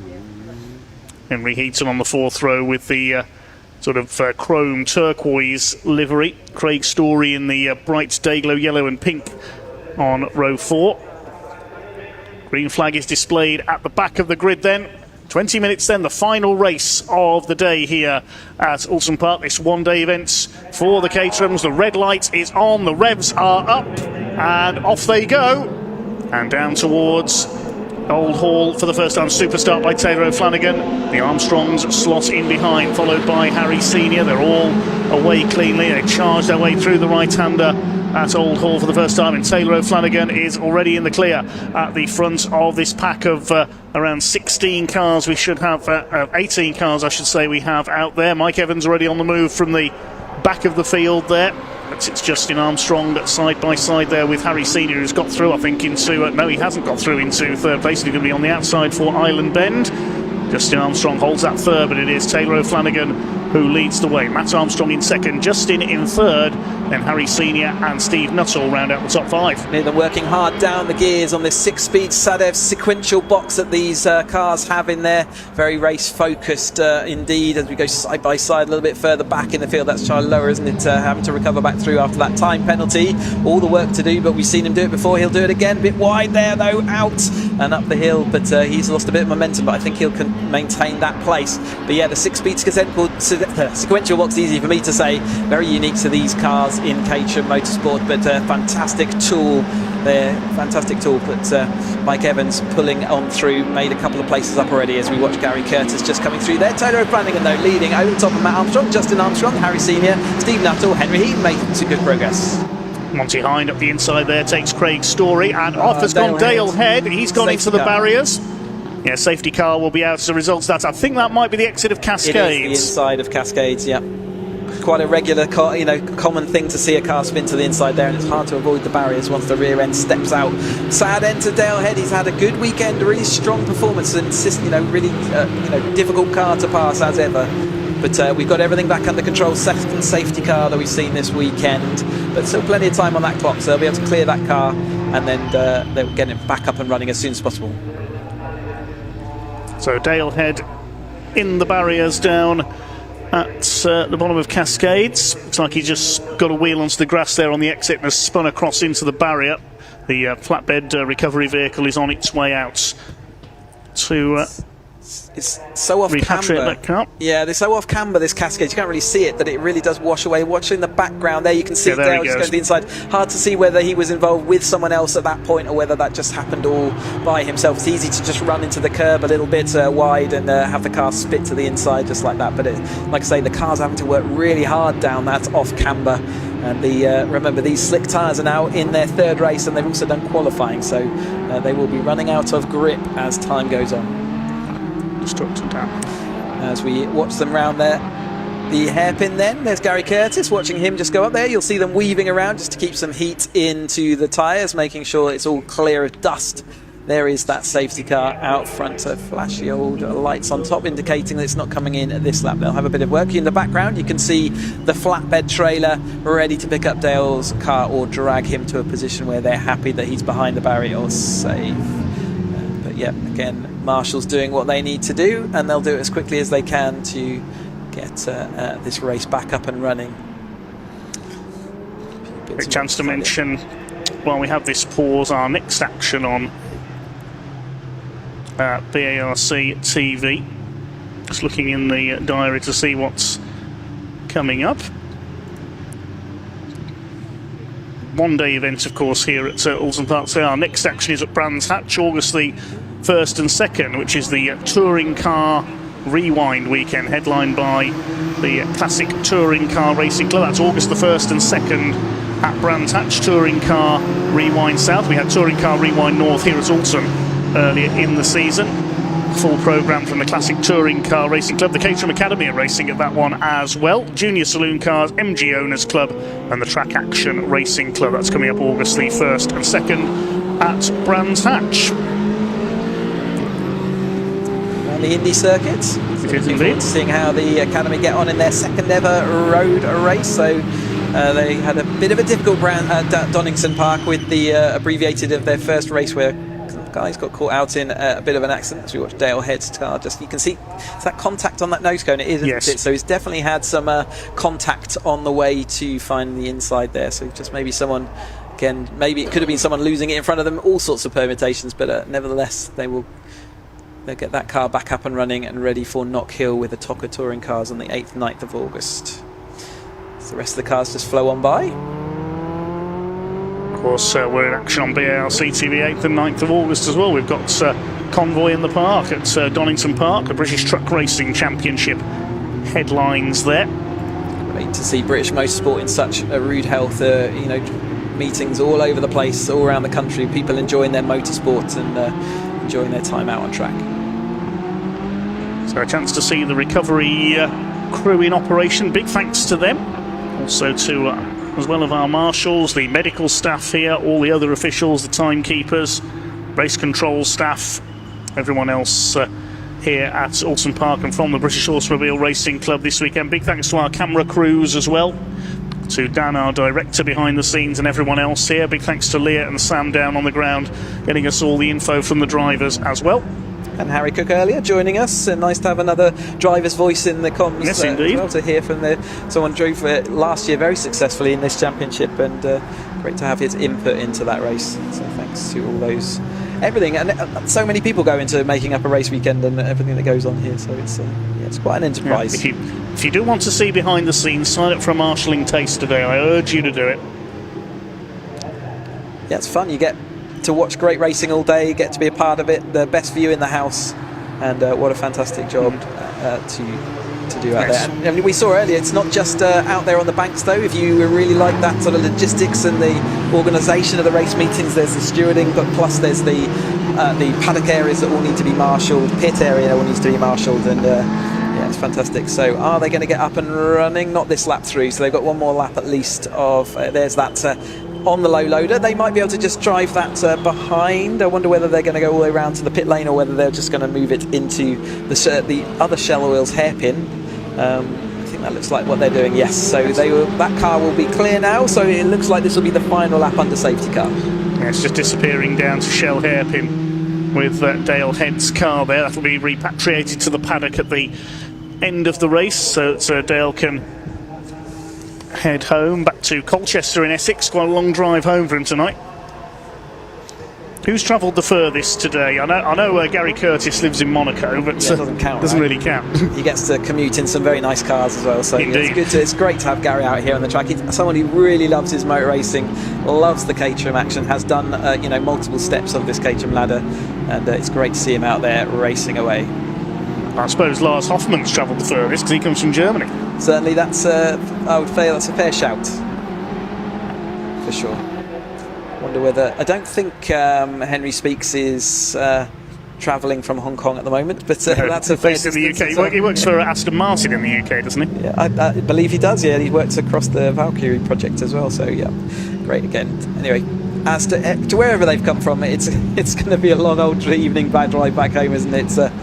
Maybe with the exception of Henry Heaton. But let's watch those lights. Hopefully we'll see them go out this time around this bend, which is where we saw them. Indeed we do. So it is now back to Taylor Flanagan. He went early last time. Is he going to do the same again? I think if he looked in his mirrors, he would see the gaps in this field. He might well be tempted to do that, but that safety car has to get round the bend and into the pit lane before he can overtake it. And he's decided to go, and he has decided to go early once more. And he is going to bring them over. And actually it does make Matt Armstrong's on a little bit of a back foot there. He's got a gap back to him, and that's a great start then by Taylor O'Flanagan. Yes, perfectly judged there by Taylor O'Flanagan. He really has settled in so quickly to the Caterham 7 UK Championship, moving up from the 310Rs, where he had so many battles with Lars Hoffmann last season. Into Old Hall they go then. It is O'Flanagan who leads from the Armstrongs in second and third. Henry Heaton coming under fire there. That's from Charlie Lower. There's a flag again. A yellow flag at Cascades there. That was almost like the safety car flag had just not been withdrawn correctly, because it looked like it was flashing yellow. Unusually. It's now gone to green as they've gone through, so I think that was just a bit of confusion over the lights there. Yeah, it did cause, I think it maybe cost Taylor Flanagan a little bit of confusion time there, because he's lost that little gap that he had as the rest of the field then plough on through. Still got 10 minutes of this race then, so plenty of action still to come in the 7 Championship UK, the top flight of motorsport for the Caterham terms, going for the British Caterham champion in this very equipped race machine indeed. There they go then, and the lead gap has indeed come right down. Matt Armstrong right with Taylor O'Flanagan now.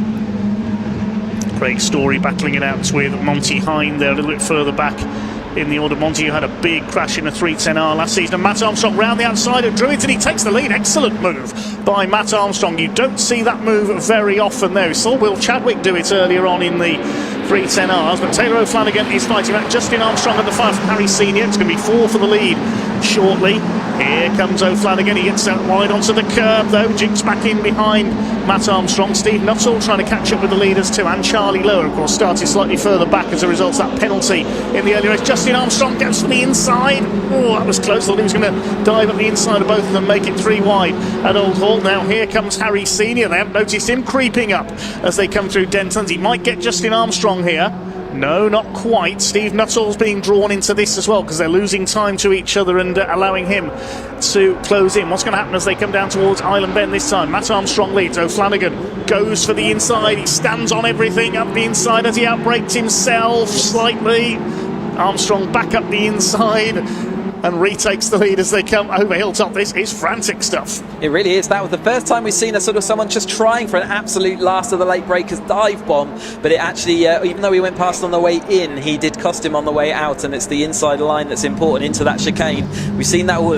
Flanagan's car is really, I think he might have cooked his tyres a little bit. It takes a while, as Harry Cook said earlier on, for those tyres to get back under control and a little bit cooled off. So yeah, I think maybe working them a little bit too hard, but certainly no lack of commitment from this front 3. There were millimetres between them as they went through turn 1 last time through. Under the bridge they come then. It's still Matt Armstrong who leads late. Taylor O'Flanagan going to try and move to the outside at Lodge Corner. Can he be late enough on the brakes? They've got inches between them there as they come off the turn. Yeah, they bang wheels there certainly. Justin Armstrong might try and make a move here into the top 2. He's gone to the outside there. They're almost 3 wide across the line. Harry Senior doesn't know which side to attack on, and Justin Armstrong goes round the outside of Taylor O'Flanagan. It's Armstrong family 1 and 2. We've never had them finish in the first and second position. This would certainly end Justin Armstrong's amateur status if he was able to finish in second place outright. I think that class and the status, he's certainly showing himself right up there, capable of running at the front here this weekend, isn't he? And he is actually acting as blocker now against Taylor O'Flanagan, who's on the outside and won't be able to do anything. He's got Harry Tino down the inside, and that's going to be the inside. Oh, the contact then! There was a little lack of speed, and that's clipped the wing off of Matt Armstrong. He lost all the speed and momentum, and he's lost 2 places. From looking like he was going to get 3rd as a surefire thing, he's now lost all those positions. Yeah, Senior's down to 6 because Charlie Lower and Steve Nuttall. And Nuttall was delayed there as well, so Charlie Lower said thanks very much, I'll go through into 4th place as a result there, and that's hand-painted number 21 car, and he can go after the 3 leaders now. Fastest lap of the race done last time by Charlie Lower, 128.53, so he's on a charge from further down the order. Next target is Taylor O'Flanagan. 5th overall it is Nuttall, down to 6th is Senior. Craig Story in 7th, then Heaton, then Heighton, and then looks like in 10th place Tom Eden's come through from further down the grid, so he's running well from towards the back. He's gone ahead of Monty Hind. Bit of place swapping further back as well. Looks like McCormack trying to come through in the 62 car, battling with Mark Farmer. It's Matt Armstrong who leads the way by 1 second now. Justin Armstrong, his father, in 2nd place, and Taylor O'Flanagan goes down to 3rd. Harry Senior, the big loser in that little contretemps coming out of Island Bend. There he is in 6th, the light blue car. Leaders coming down through Cascades once again, and Matt Armstrong now just starting to break away. Yeah, just starting to break away. Like I said, as soon as Justin got into that 2nd place, oh, Mike Evans locked up fully as he comes down Cascades. It's in the gravel. Can he get it out?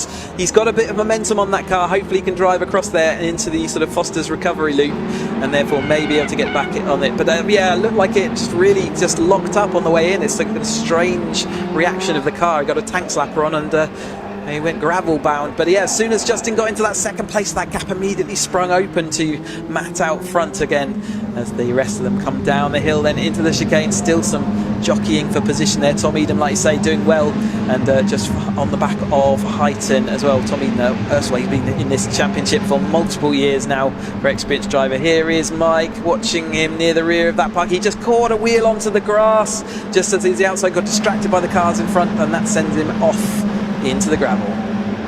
That's exactly the same place he ended up in the gravel earlier on, so hopefully he's been able to keep going there. We'll see. Yes. Yeah, we'll see when he if he crosses the timing line next time through on the TSL timing screen.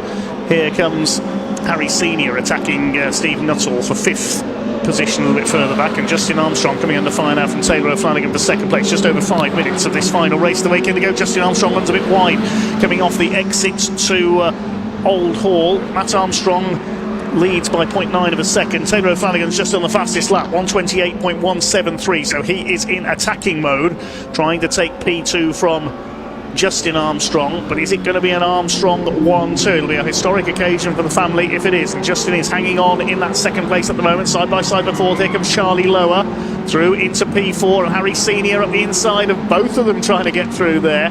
There's another little sort out further back there. Tom Eden and Henry Heaton in the middle of that. Nick Heighton's got ahead of that group. He's running well. Definitely feels like they've also turned the dial to 11 in this race. They're all absolutely monstering each other at the moment. It's absolutely throw caution to the wind, lace the last of the late breakers, and just see wherever there's a gap, let's shove a car there.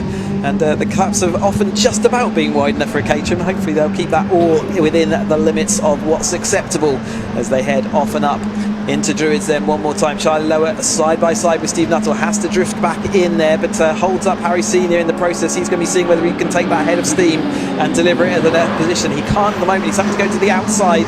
The outside hasn't worked too many times, although it has occasionally. But it's Story as well, looking like he's going to get involved in that battle.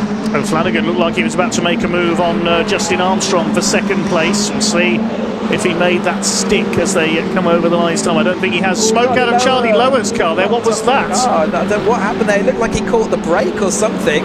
Very unusual. The car looked like he absolutely just caught the brake pedal. Now he's got some sort of problem. Maybe that's the impact. Was that an engine blowing out?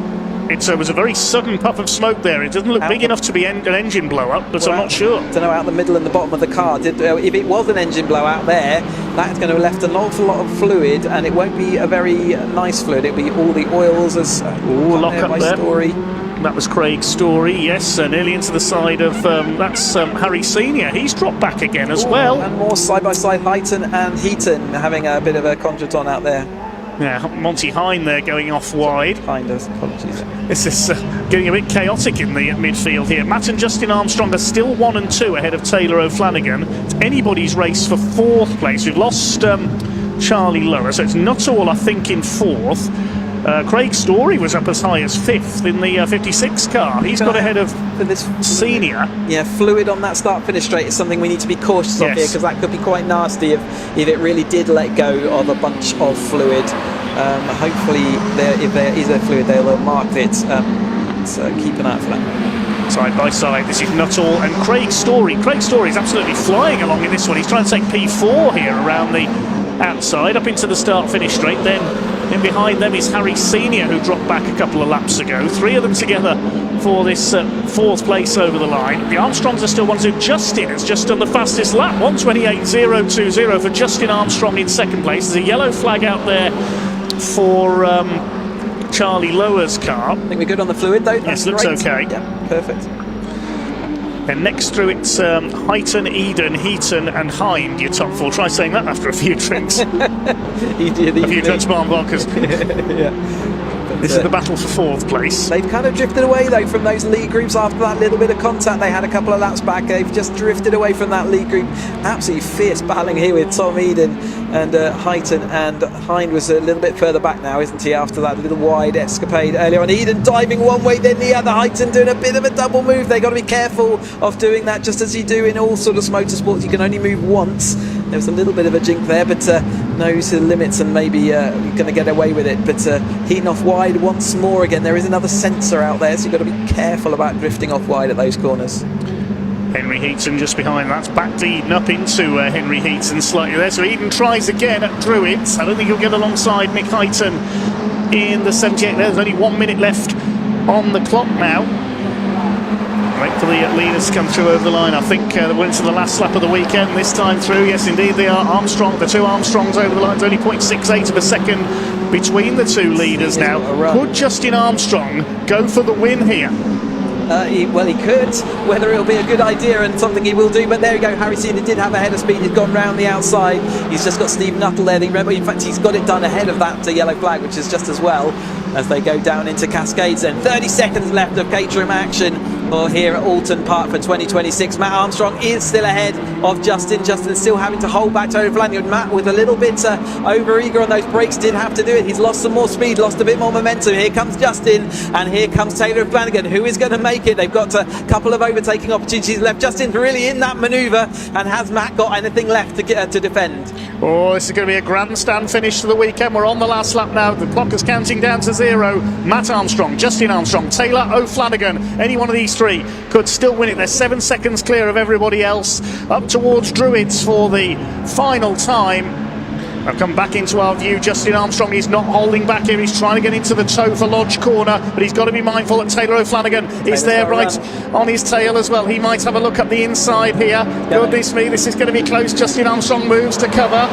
Is that going to allow Matt to get away slightly? I think it has. Oh, this is going to be really close on the run to the line. What a cracking finish. It's going to be a second win of the day for Matt Armstrong. It's an Armstrong 1-2 for the first time ever. What a finish. Justin Armstrong, you are no longer an Am, my friend. You are now into Pro-Am status, surely. What a fantastic race. And I think that might be the first father and son 1-2 we've had in Caterham Motorsport. What a fantastic. And the rest of the field still coming over the line then. Still battles to be won. Looked like it was indeed Hind and Houghton that won that battle in that second pack of cars as well. Yes. But here's Mike Evans still fighting away, so he recovered back to the track, and he's just overtaken Gary Curtis and Chris Welch, who had a battle to the end there.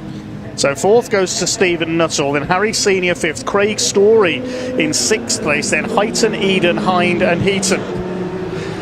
Almost poetic, isn't it? From 7th, 8th, 9th and 10th across the line. Great for all those drivers. Matt Armstrong doing what he needed to do. He had to recover his race season. I think he's done a good job of that with a couple of wins and a second place. You can't get much better than that, can you? With that pole position as well, scooping up most of the points on offer then. Here's a compilation of the provisional results. So Matt and Justin Armstrong are son and father 1-2, a historic result there, just a quarter of a second or so apart.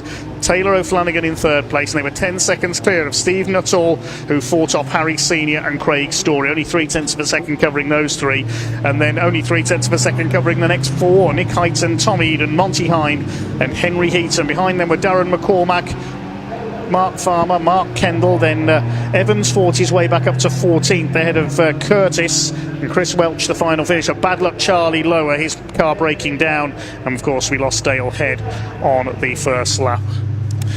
Oof. Well, that's about all from here in the commentary box.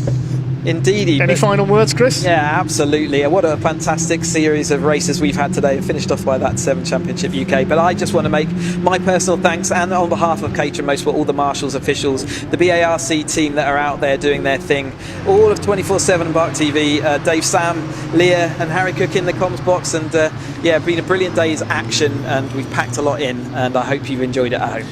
Yes, I don't think I've got anything that I can add to that. Thank you very much for listening, everyone. Full credit to everybody here today, to all the marshals and officials. Big thank you to all the volunteers making this event possible. Big thanks to our camera teams and our director Dan behind the scenes as well for bringing this production to you. And a big thanks to Chris Hutchinson for joining me here in the box today. Big thanks to Leah and Sam down in the assembly area and Park Ferme.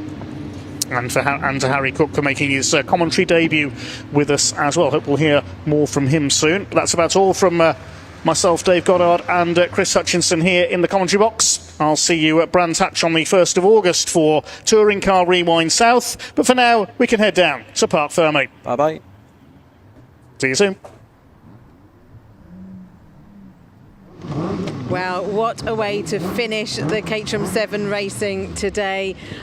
an Armstrong 1-2 on the road, which is absolutely fantastic. So I think Justin might have to move up to the Pro-Am class now if he keeps getting these finishes. There is a certain number that you're supposed to get. But let's have a quick word with Taylor because he's come in and he's ready for me. Well done. Did you enjoy that final race? I did. The guys drove really well, deserved it. Justin put up a great defence and ultimately didn't want to put it too much on the line. So yeah, happy with that. Yeah, great weekend all round. Very happy. Brilliant. Thank Excellent. Well done, Taylor. Where's Matt gone? Matt's over here. Look at that, father-son. Amazing. What, you two, amazing. Fantastic, Justin, and winner, but obviously second on the road. Yep. Fantastic. You must have enjoyed that. Oh, mate, that was great. Yeah. It was, I mean, we did it here last year, but it was during a safety car that the race was finished with. To do it today on pace and quite easily on pace as well. It's been great. Credit to the team. Done an absolutely great job all weekend. The car's been mega. It's been amazing. Fantastic way to end the weekend, hey? Absolutely. Absolutely. Brilliant. Well done, Justin. That's great. Matt Armstrong, well done. And then to have your dad finish behind you, that is it's incredible, isn't it? Yeah, amazing. Yeah, super proud of him because he was generally catching me on pure speed. So yeah, he deserves to be where he was, and if not, he probably should have won today. Well, I'm sure it's coming. Yeah, I'm sure it is. I've got to watch me back at Knockhill. So yeah, really happy. Great weekend. So thanks for the team. Can't complain, can we? So yeah, really good weekend. The Armstrongs go home very happy. Yeah, absolutely. Celebrations at home, I'm sure. Let's go and have a word with Steve Nuttall. Your first podium this year. I know, yeah. Fantastic. Well done. No, thank you. I'm pleased with that. It's been a good day all round, and the car, we changed some things on the setup. It was far better in race 2 and 3. So I enjoyed that much more. I can actually fight a bit more. But they're fast guys, aren't they? They're quick. They are. Yeah. I'm not getting any younger, and they're not getting any slower. That's the problem. So, yeah, no, I'm pleased with that though. Good end to the day. Excellent. Well, very well done. Well deserved. Let's have a quick word with Craig Story. I know we have got a few minutes before they have to go off to the podium. Craig Story, well done. How you doing? How is that for you? Yeah, really good. Yeah, really exciting. I made a big kind of mistake on race 1, so just kind of trying to be playing catch up. But finally got there. I feel like I had that in race 1 really. So yeah, just been behind the curve. Yeah. So that was really good. Good way to end the Saturday. Absolutely. Yeah. Feels like Sunday though, right? I know it does. Well, yeah, I'm as tired as I will be. Cheers, Steve. Yeah. Thanks, mate. Yeah. Well, very well done. You got a day off tomorrow to rest. Yeah. Can't wait. Lie in. You need it after a day of racing like this, don't you? Absolutely. Yeah. I'm going to lie in, do nothing all day, and maybe eat. Sounds good. Excellent. Well done. Right, I think that's it for our Caterham race weekend. I'm just coming over here to find Leah. Leah, do you want to come on in? We have finished all of our Caterham racing today, and it's been very, very exciting, close racing. It definitely has been, yeah. Another great day to be a Caterham fan, I think. That's the main thing. We luckily stayed out of the rain. It did start to come down a little bit in that last race, but a good day weather-wise too. What was it like out on track? Hot. Extremely hot, but it's going to be, isn't it? The cars get very, very hot. You're sitting in assembly with all your kit on, ready to go for 7 minutes or so before you get out on track, and it's just heating up. And obviously, the more intense the races are, the hotter you get. Exactly. I can actually feel heat come off this wheel as I'm stood here. So yeah, definitely a warm feel out there. Don't envy you guys being out on track at all. We're actually going to stay and linger around a little bit because I want to catch the podium. I think that'd be a nice little finisher, especially for the 7 UK, which is obviously the top class of Caterhams. Just for people who might not know, you can obviously stay around here in 7 UK for as long as possible, I assume. What would the progression be like after you kind of feel like you've reached your peak in the 7 UK Championship? I mean, I guess people would go on from this to GT racing. I mean, Matt and Justin Armstrong have both raced in Porsches. So Matt did the Cayman Sprint Challenge and Justin did Carrera Cup. But they enjoy this more, so they came back.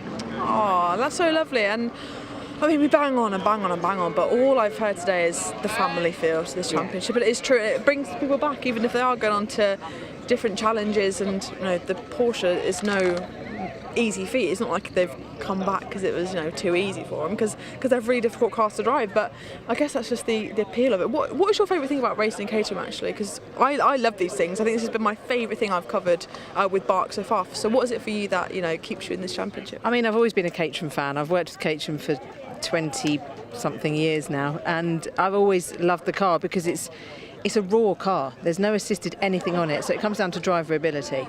And the car's all identical. Okay, there's little changes you can make on it setup-wise, but it's very minor, really. And it's just such close racing. I don't know really many other championships that you can race so hard, so close. There's so many overtakes on every lap.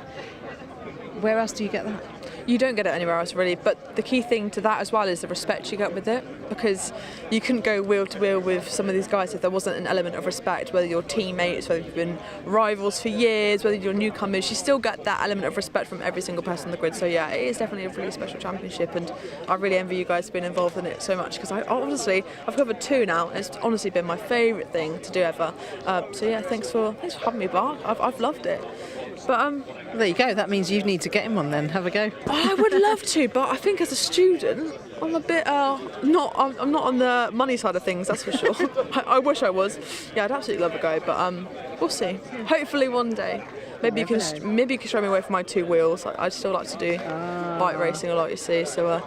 There's Alex. Is he going to come to the podium? He's just lingering around. Look, he knows to speak about him. All good. There you go. Giving him a thumbs up. So now he's going to call them to the podium. Let's walk and talk. This is a skill you have to develop as a broadcaster, isn't it? What do you prefer? Do you prefer presenting or driving? Ooh, that's a very tricky one, because I've started presenting in 2022 for Caterham, and then started racing in 2024. So, and I've done both. I've done both every race weekend that I've raced. So we've had the odd race where, like, we raced on the Toker package earlier this year. So obviously that's ITV. So I had that weekend just to do the racing, and it is nice. I do have more time, but I do love this because I love being involved with all the championships and seeing the reactions when everyone gets out the car. It's like just great to be part of it, really. I guess especially in academy with those drivers coming up, you know, we experienced it at the first race weekend at Oulton Park a few weeks ago, didn't we? And that emotion coming out of the car for that's what I love to see. Honestly, that is especially academy and road sport. Actually, to be honest, it carries into road sport quite a lot. I mean, it does in all the championships, but it's more so in academy and road sport. Because they are on this journey. They've only just started this journey together, and it's, you know, everyone's congratulating each other, and it doesn't matter where you fit, you know, where you are on the grid. There's always someone to race with, so you can always have a good battle, even if you're at the back, you know, and you haven't quite got the same experience as some people at the front. You can always have a good battle with somebody. Definitely, like you say, wherever you are, no matter who you're racing with, there's always respect and there's always close battles. I think we're going to get Alex presenting the podium now. Yes. If we just get, we'll just put the mic move on over. him. We'll put the mic on him, but we'll move over this way a little bit because let the crowd come through. Oh, is there more people? Oh, you go ahead. Just being told by the marshal that is there more cars coming through? Yes, more cars. So we just have to watch some cars coming from there. The marshals coming off from different parts of the circuit. Oh, more cars are moving. We've got cars going everywhere. Cars. No pressure on you reversing. Oh, see, he's fine. He's got that. And it's so nice to see everyone like turn out for the podium, because easily if you've had a bad race you can go, well, sulk off, I don't want to watch this, but everyone's here, everyone's supporting each other. It's just so unique. It's such a special championship to be involved in. Alex, short time to shine. Here at Oulton Park, we're going to start with our AM podium. Can we have a big round of applause for Tom Eden in P3? Well done, Tom. Thank you. Cheers. Well done, Tom. Thank you. You're going to record me doing all the shouting now, aren't you, Sam? I am. As well. In second place, Craig Story. Cheers. Thank you. Well done, mate.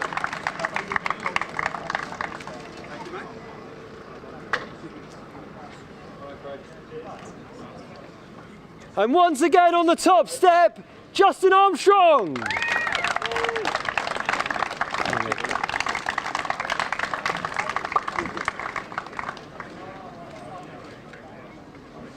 Justin, please.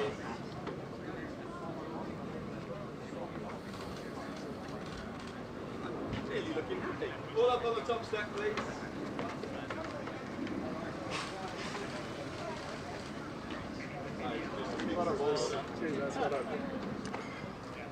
No champagne spraying. No champagne this time. Right, next one.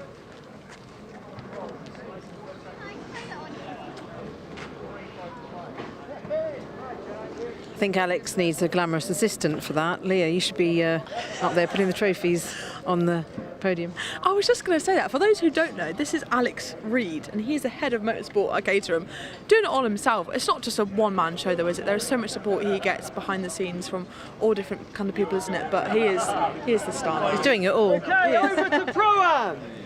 In third place, big round of applause for Stephen Nuttall.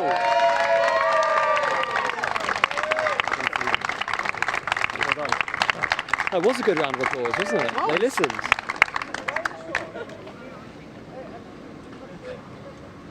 Trophy up, they said. We'd rather do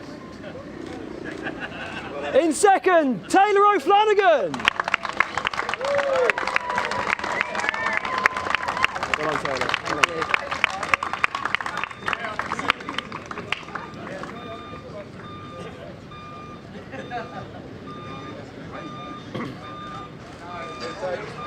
And completing an overall Armstrong 1-2 in first, Matt Armstrong.